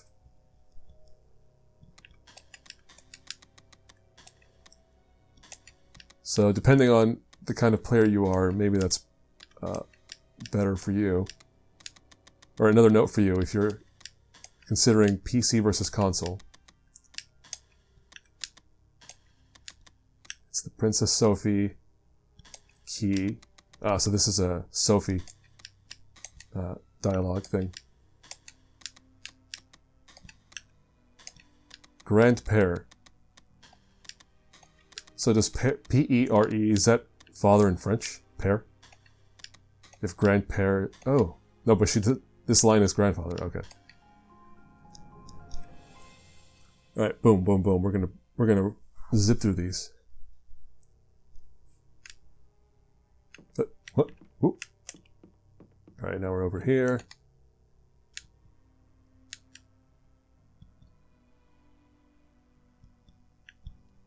you know, there was a Assassin's Creed game, maybe Odyssey, maybe the one before, where they released an update that is basically just a museum mode of the game, because it does take place in like ancient Egypt, and they just let you roam around, without combat, without hostility, without health, worrying about gameplay things, and all you do is examine the environments and look at them, and kind of do this stuff, where you get to go through the environments and just kind of like be a tourist. And I don't think they've done that ever since then, so it must not have been worth it for them to do it again for future video games. But and I haven't played it, I'll admit. It's the kind of thing that we say like, oh yeah, that would be a great idea, but then people don't play it. So I'm sure what happened there was like, they decided, all right, we're going to do this. We're going to hire like actual Egyptologists or archaeologists, what have you, to come in and actually talk about this stuff in the museum mode, but then almost nobody plays it. So then you wonder like, okay, was it worth doing if no one's checking it out? And that's the funny thing about the internet. Sometimes you get feedback that's like, yeah, do the thing, and then you do the thing, and then nobody comes. Like, you build it, but they don't show up. So then you realize like, oh, well, if that maybe what the masses or people are clamoring for, what they say they want maybe isn't necessarily what they're going to actually do or want. So yeah, tough decisions. It's the kind of thing where like, I'm glad it exists, but I think just because I'm an older adult, I don't have the time. Like, there's a meme going around right now about some game that the developers are like saying, oh yeah, it's going to take you 500 hours to complete this game. And everyone's just like, if you're over, I don't know, 20 years old, or 25, you're not going to have time for that. 500 hours? Who has time for 500 hours? That's ridiculous. Oh, so they also let you look at paintings. And they give you some details about that. That's cool. Triumph of Titus and Is that text going to stay over it the whole time? That's a bummer. Yeah, it's just going to stay on top of the... Oh, there it is.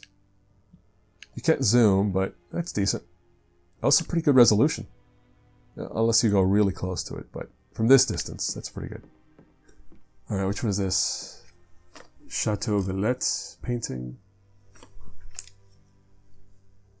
Where's the thing? There it is.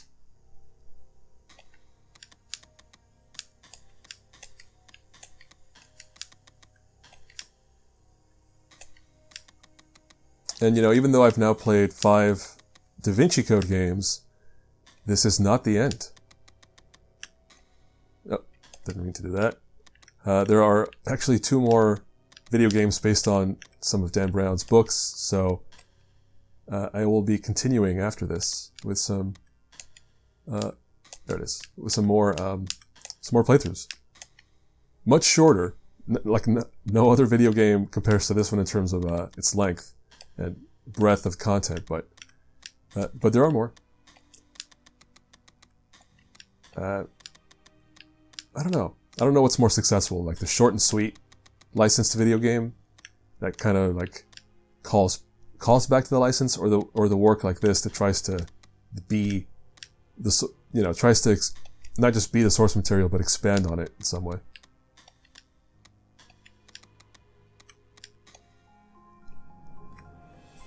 Because again, I think there's a lot of people who would play this game and think like, this is super boring. Alright, what have we checked out so far? What is this? Biggin Hill Airfield. Alright, let's find that. There it is. What's this one? This one's long as heck. I do wonder if anybody could remember the cipher for this after one time. Like, they solve one of these puzzles, and then from then on, they just have it committed to memory. Because I haven't. I'm referring to the answers right here.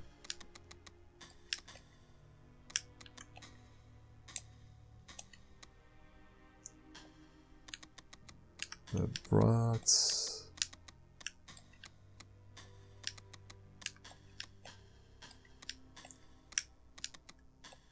Here we go. Sonne brought us together to what? To Faller.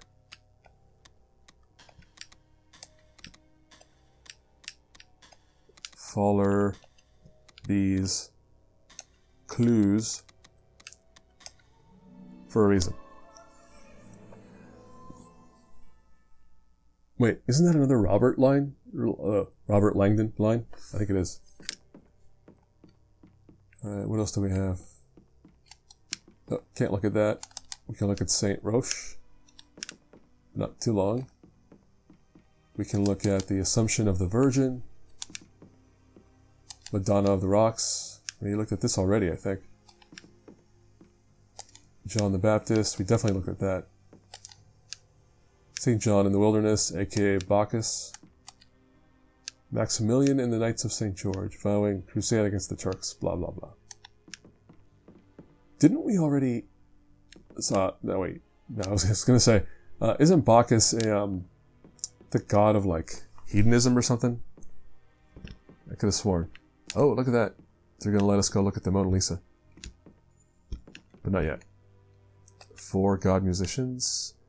Musaeus, Pan, Amphion, and Marsyas. Homeboy's head. That's.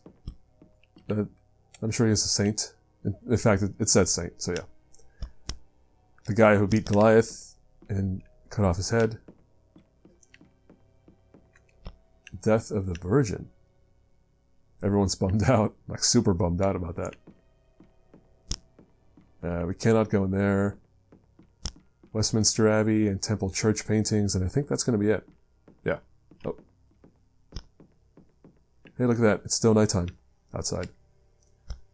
The Eiffel Tower is still way back there.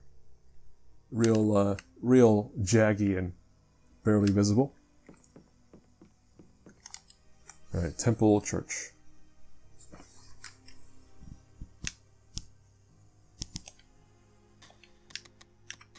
Oh, nope.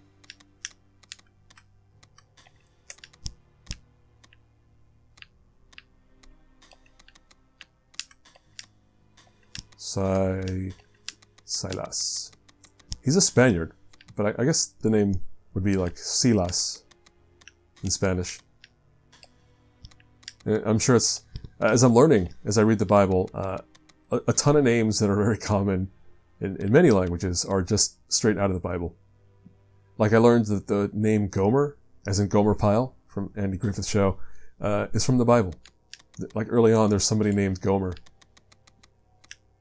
Silas, take the keystone.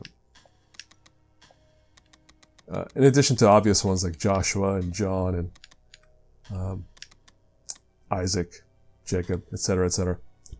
Those are all just Bible bros. Nope. Stop. Okay. Silas, take the keystone from... I guess what is supposed to help you here also is that these are all lines from the game. I think this is a Remy line, where he tells Silas to take the keystone. From Mr. Langdon. T being is our hostage. Now. Stop it. What do you... God, son of a... Yeah, the UI, again, not great.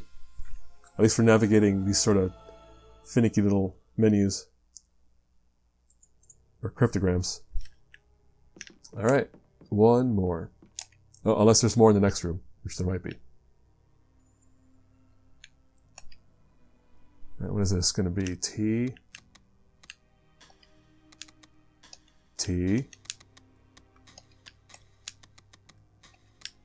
That's quite a name. T being. Nope. There it is.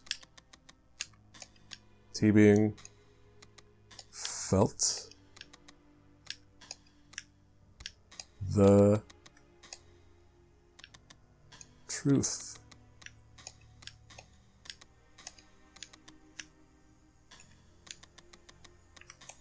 Wait, what? Is this even a line from this game? I don't think it is. Crashing down on him. I think it's him, yeah. The Grail was lost to him. Okay. Maybe that was a Robert Langdon line? Robert Langdon line. Who knows? I don't remember that. But yeah. That's also a pretty common thing in Dan Brown's stories. Is the ultimate villain is some rich guy with, like, you know, unlimited resources to do all sorts of evil stuff. Oh no, more paintings. And then the Mona Lisa is just by itself right in the middle. Alright, let's just go through these real quick so I can... this one is very big. Lots happening. What's this? The Doubting of St. Thomas. I'm sure he's like, don't doubt me, bro. Oof. That resolution. The variance between, like, you know, looking at the left one and the right one there, that's a little rough. You couldn't find a better one? Appearance of the Virgin. Alright, what else? Oh, there's one more of those. Alright, we're going to skip that for now. The Annunciation. The Nativity. Portrait of a Dude. Self-Portrait by Nicolas Poussin. Jean d'Aragon. Shepherds of Arcadia. The Accolade. No year for this one. Just a guy getting his knighthood from a young lady. The Last Supper, which we spent a lot of time with already. What's this? Godspeed. He's got that Godspeed going. Nothing there. Wait, Yasut? Oof. That's too much zoom on that one. Chivalry from Frank Dixie. Hehehe. Ophelia from Shakespeare's Hamlet, I believe. Nothing there. How Arthur gat his sword. Got it out of the water. Yep. I know that because I just watched The Legend of King Arthur or something like that. The recent Guy Ritchie action movie. The Fisherman out there catching them fish. We looked at that one already. I think that's all the ones in here. Except the Mona Lisa.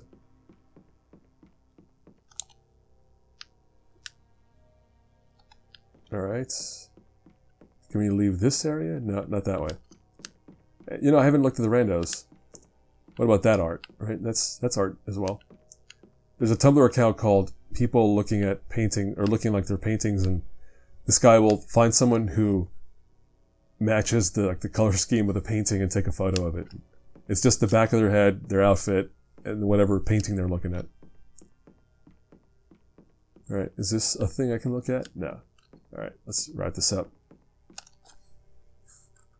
Alright, Rosslyn Chapel. Where's this one?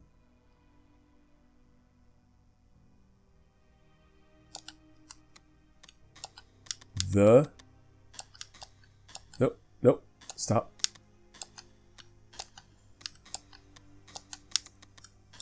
A lot of thes in this thing.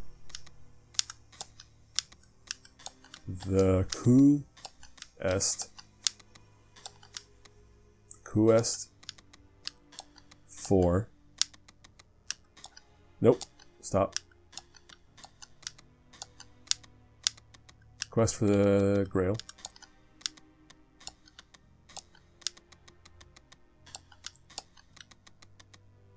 Yeah, I wonder, before the Indiana Jones movie, where the Grail is a big part of it, I wonder how many people knew about the Grail. Because I've been reading the Bible, I just read the part, it'll probably pop up. I just read the part where they have the Ark of the Covenant.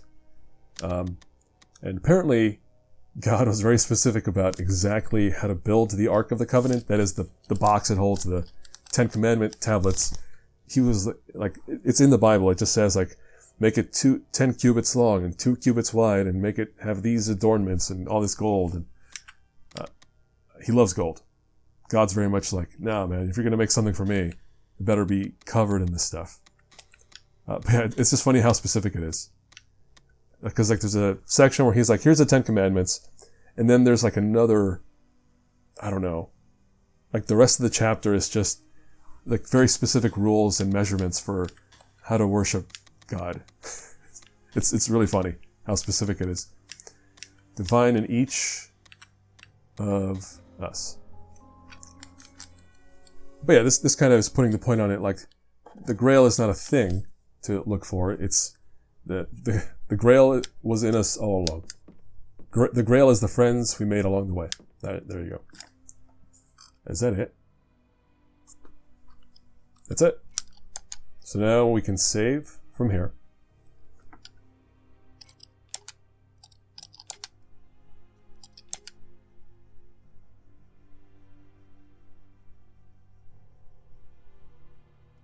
And then we have to quit to the main menu, or to the menu.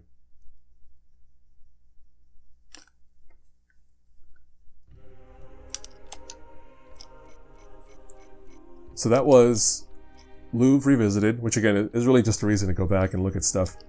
And now we get to go to Rosslyn Revisited.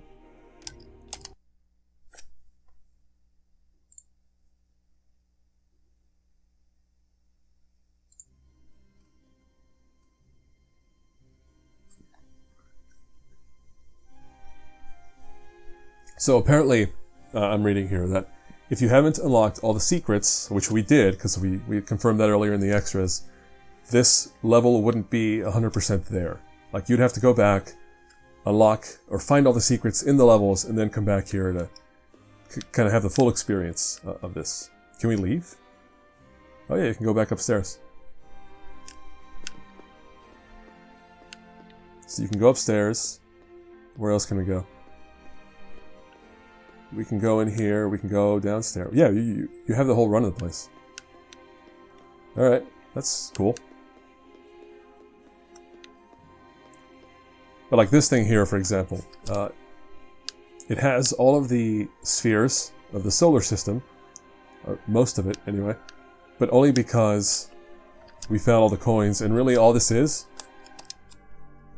it's a soundtrack. It's the track list. It's just a place to play the music from the game.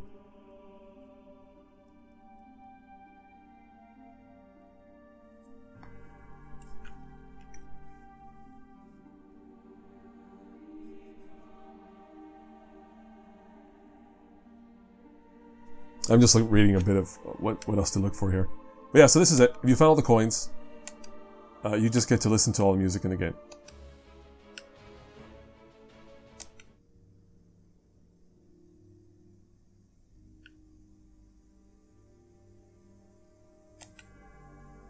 I think I did say earlier this game has bops, so if you want to listen to the bops, they can all be found in this room. Actually, I'm sure there's a soundtrack playlist somewhere on YouTube that just has all these tracks already.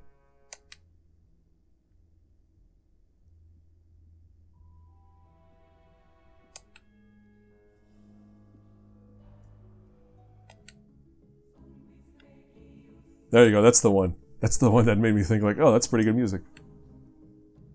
Bit of kids choir. Oh, look at that. They also give you the chance to kind of just zoom in. Can you examine all of them? No, just the sun. Right, well that's that. If we go this way, into the storage room, you can find all of Da Vinci's stuff on the tables. But again, only if you collected all of it. So if you collected all the things, then you'd be able to go in. There you go. So there's the name of the object that had no name in the menu, the paddle boat. But yeah, there's the book, the 2 books, and all the little items that you collect along the way. But if you didn't find all of them, they wouldn't even be here, apparently. Alright, what else can we do? Go down to the secret library. Again, it's just Another way to look at all of the things you've already been looking at. It's all the concept art. Actually, no, this is pretty cool because it's one of those developer rooms. Like sometimes developer rooms just is a place where they get to put little personal messages or show off their art like this. Or so this is cool. This is just another way to show off the concept artist's work. But we've already looked at all this, so let's go back.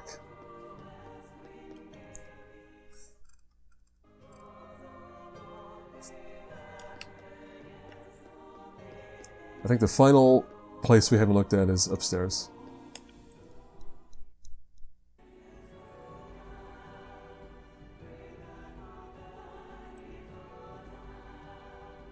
Okay. So, there's actually a whole puzzle sequence up here. There you go. So you have a bunch of those same tiles, and you have a note. Each character has found their final tale, an archetype for each shall now prevail. The order in which first they did appear will bring old tales forth for you to hear. So, yeah, one more puzzle for you to kind of look at. And basically around the room you're going to find a bunch of these anagrams that you have to figure out. And we're going to do it. Hold on, let me make sure I start in the right place.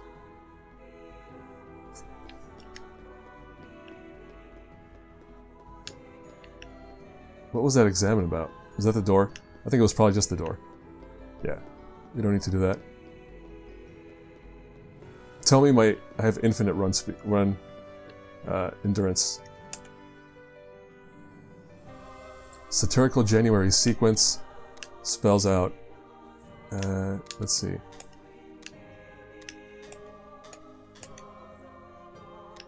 It's our homeboy who doesn't. Does he talk at all? At one point, when Sophie reads the letter, you hear some of his voice. So yeah, you hear him talk.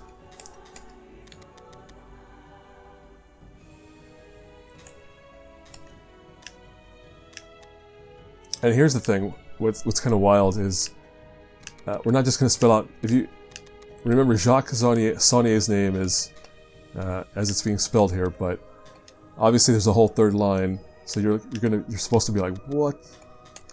You're supposed to figure out what a whole third line of text is, which we will, and I messed up.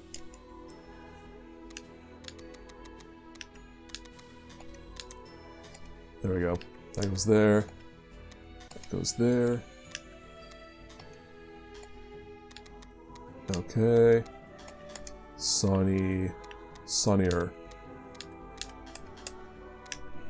So the whole wacky third line, you're supposed to remember, having played the game, that these people were actually hiding their real last name, and then add that to the end. So Jacques Saunier's real name is Jacques Saunier Saint Clair.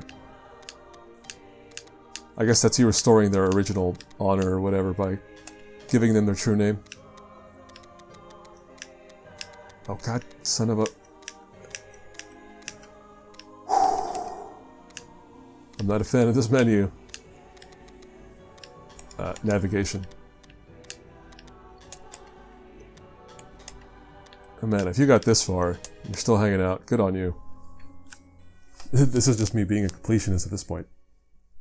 Alright, so we got Jacques Saunier. What's next? He's the king, remember that. Oh, you don't have to remember it, because I'm just going to look up the answer after all this.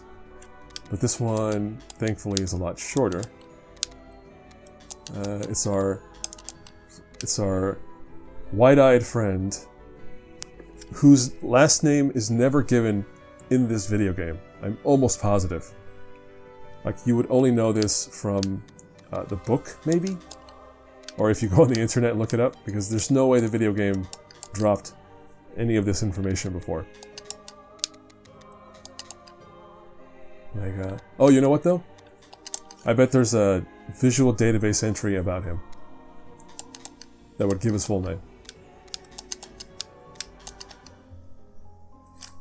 So actually, there you go. We'll check in a moment, but I'm almost positive that's what they expect you to do here. Once you realize that each of the anagrams is someone's name,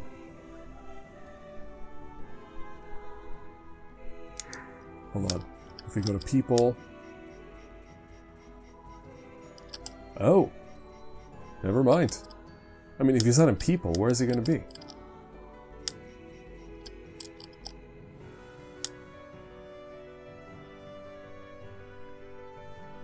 No, this is all like the real historical information about this stuff.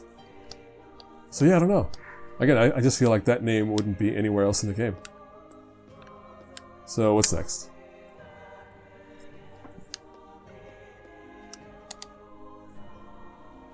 Is this, yes. This is,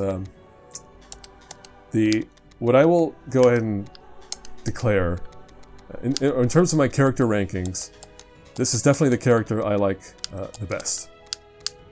Over Langdon. Langdon is kind of an empty vessel of a protagonist for, for us as the player or the viewer to tag along with in the journey. But Sophie's definitely the more interesting character of the two. And again, I think Sophie should just get her own story. Somebody wrestle this away from Dan Brown and give it to a good woman writer who can take it on, because I think they'd write a cooler story than Dan Brown does. Yeah, this whole time I'm hating on Dan Brown. He did write these books that exist, and I am playing the video game based on one of his books, so again, good on him for doing it, and good on him for exploding into money with all this stuff he did.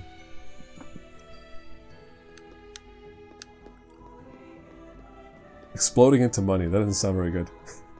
Good for him for making money from what I'm sure was very hard work. But which he didn't do alone. I think it's pretty well established that his wife, Blair, was his main researcher and probably the person he has to thank for his success.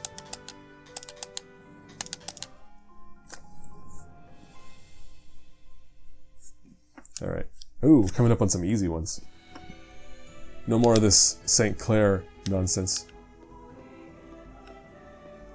Anything out here? Nah.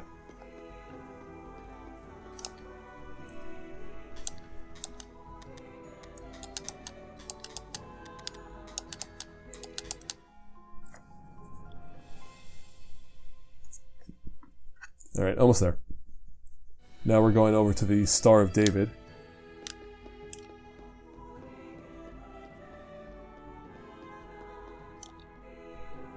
What is this one? Oof, this one's long. And again, this is one that this full name is not in the video game anywhere. The first part is.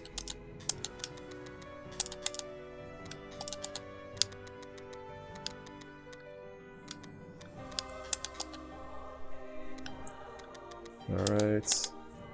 So this one is our unfortunate pal, because she died. Sister Sandrine. And again, we only know her as Sister Sandrine, but somehow you're supposed to know that her last name is this. And this feels made up. If Dan Brown gave her a last name, I'd be shocked. And not even an easy last name. It's a B-L. B-A-L.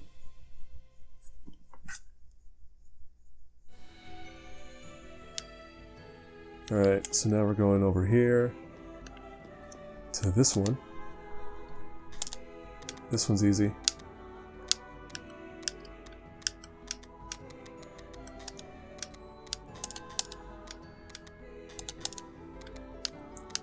Easy because you hear this name so many times in this game.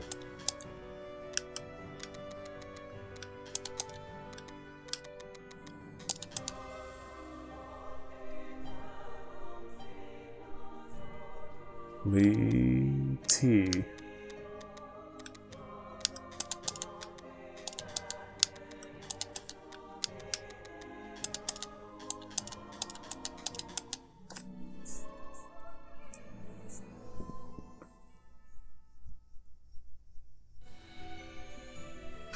Alright, last one right here is going to be... That's a bad one. Born lot danger. I mean, I guess those are words we will know, but this is not a great anagram. Rob... But I'm sure it's not easy. I've never tried to make an anagram, so I'm sure it's not an easy task to do one. Roberts. And in fact, there was an anagram somewhere that had an extra letter left over, so some of these aren't even like, so again, they're not great. But this all feels very extra. Like, they didn't have to do all this, the developers. They could have totally skipped all this effort and work. But somebody decided, no, we're going to put in the effort to do the extra puzzles, and that's great.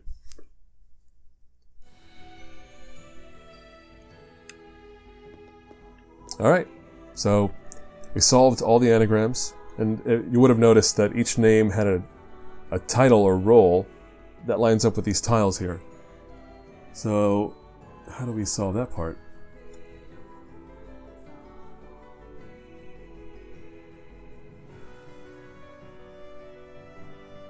Okay, so let's read the clue one more time. Hold on.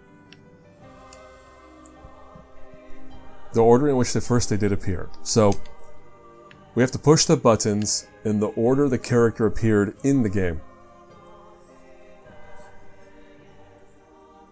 In the game specifically, apparently, because you might get confused if you try to go by the order in the movie or the book.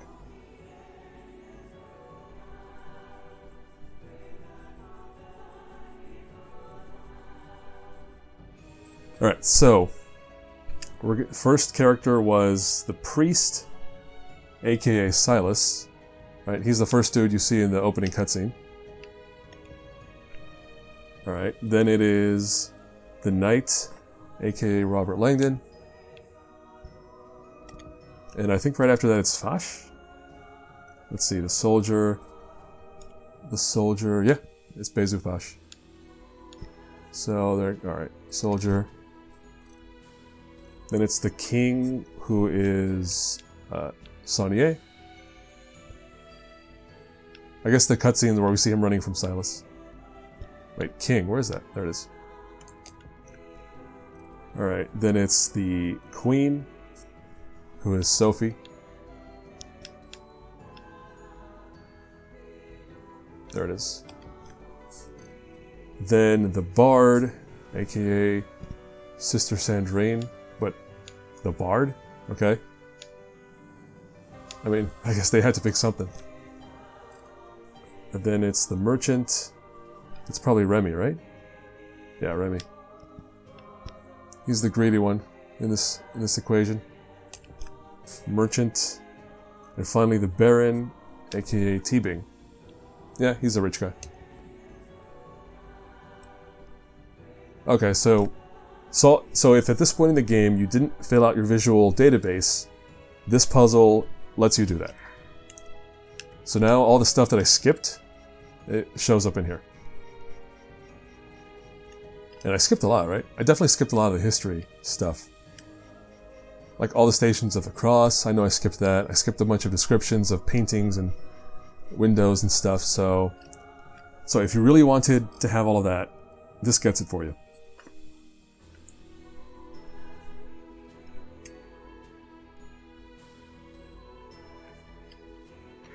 And that's it. Let me save real quick.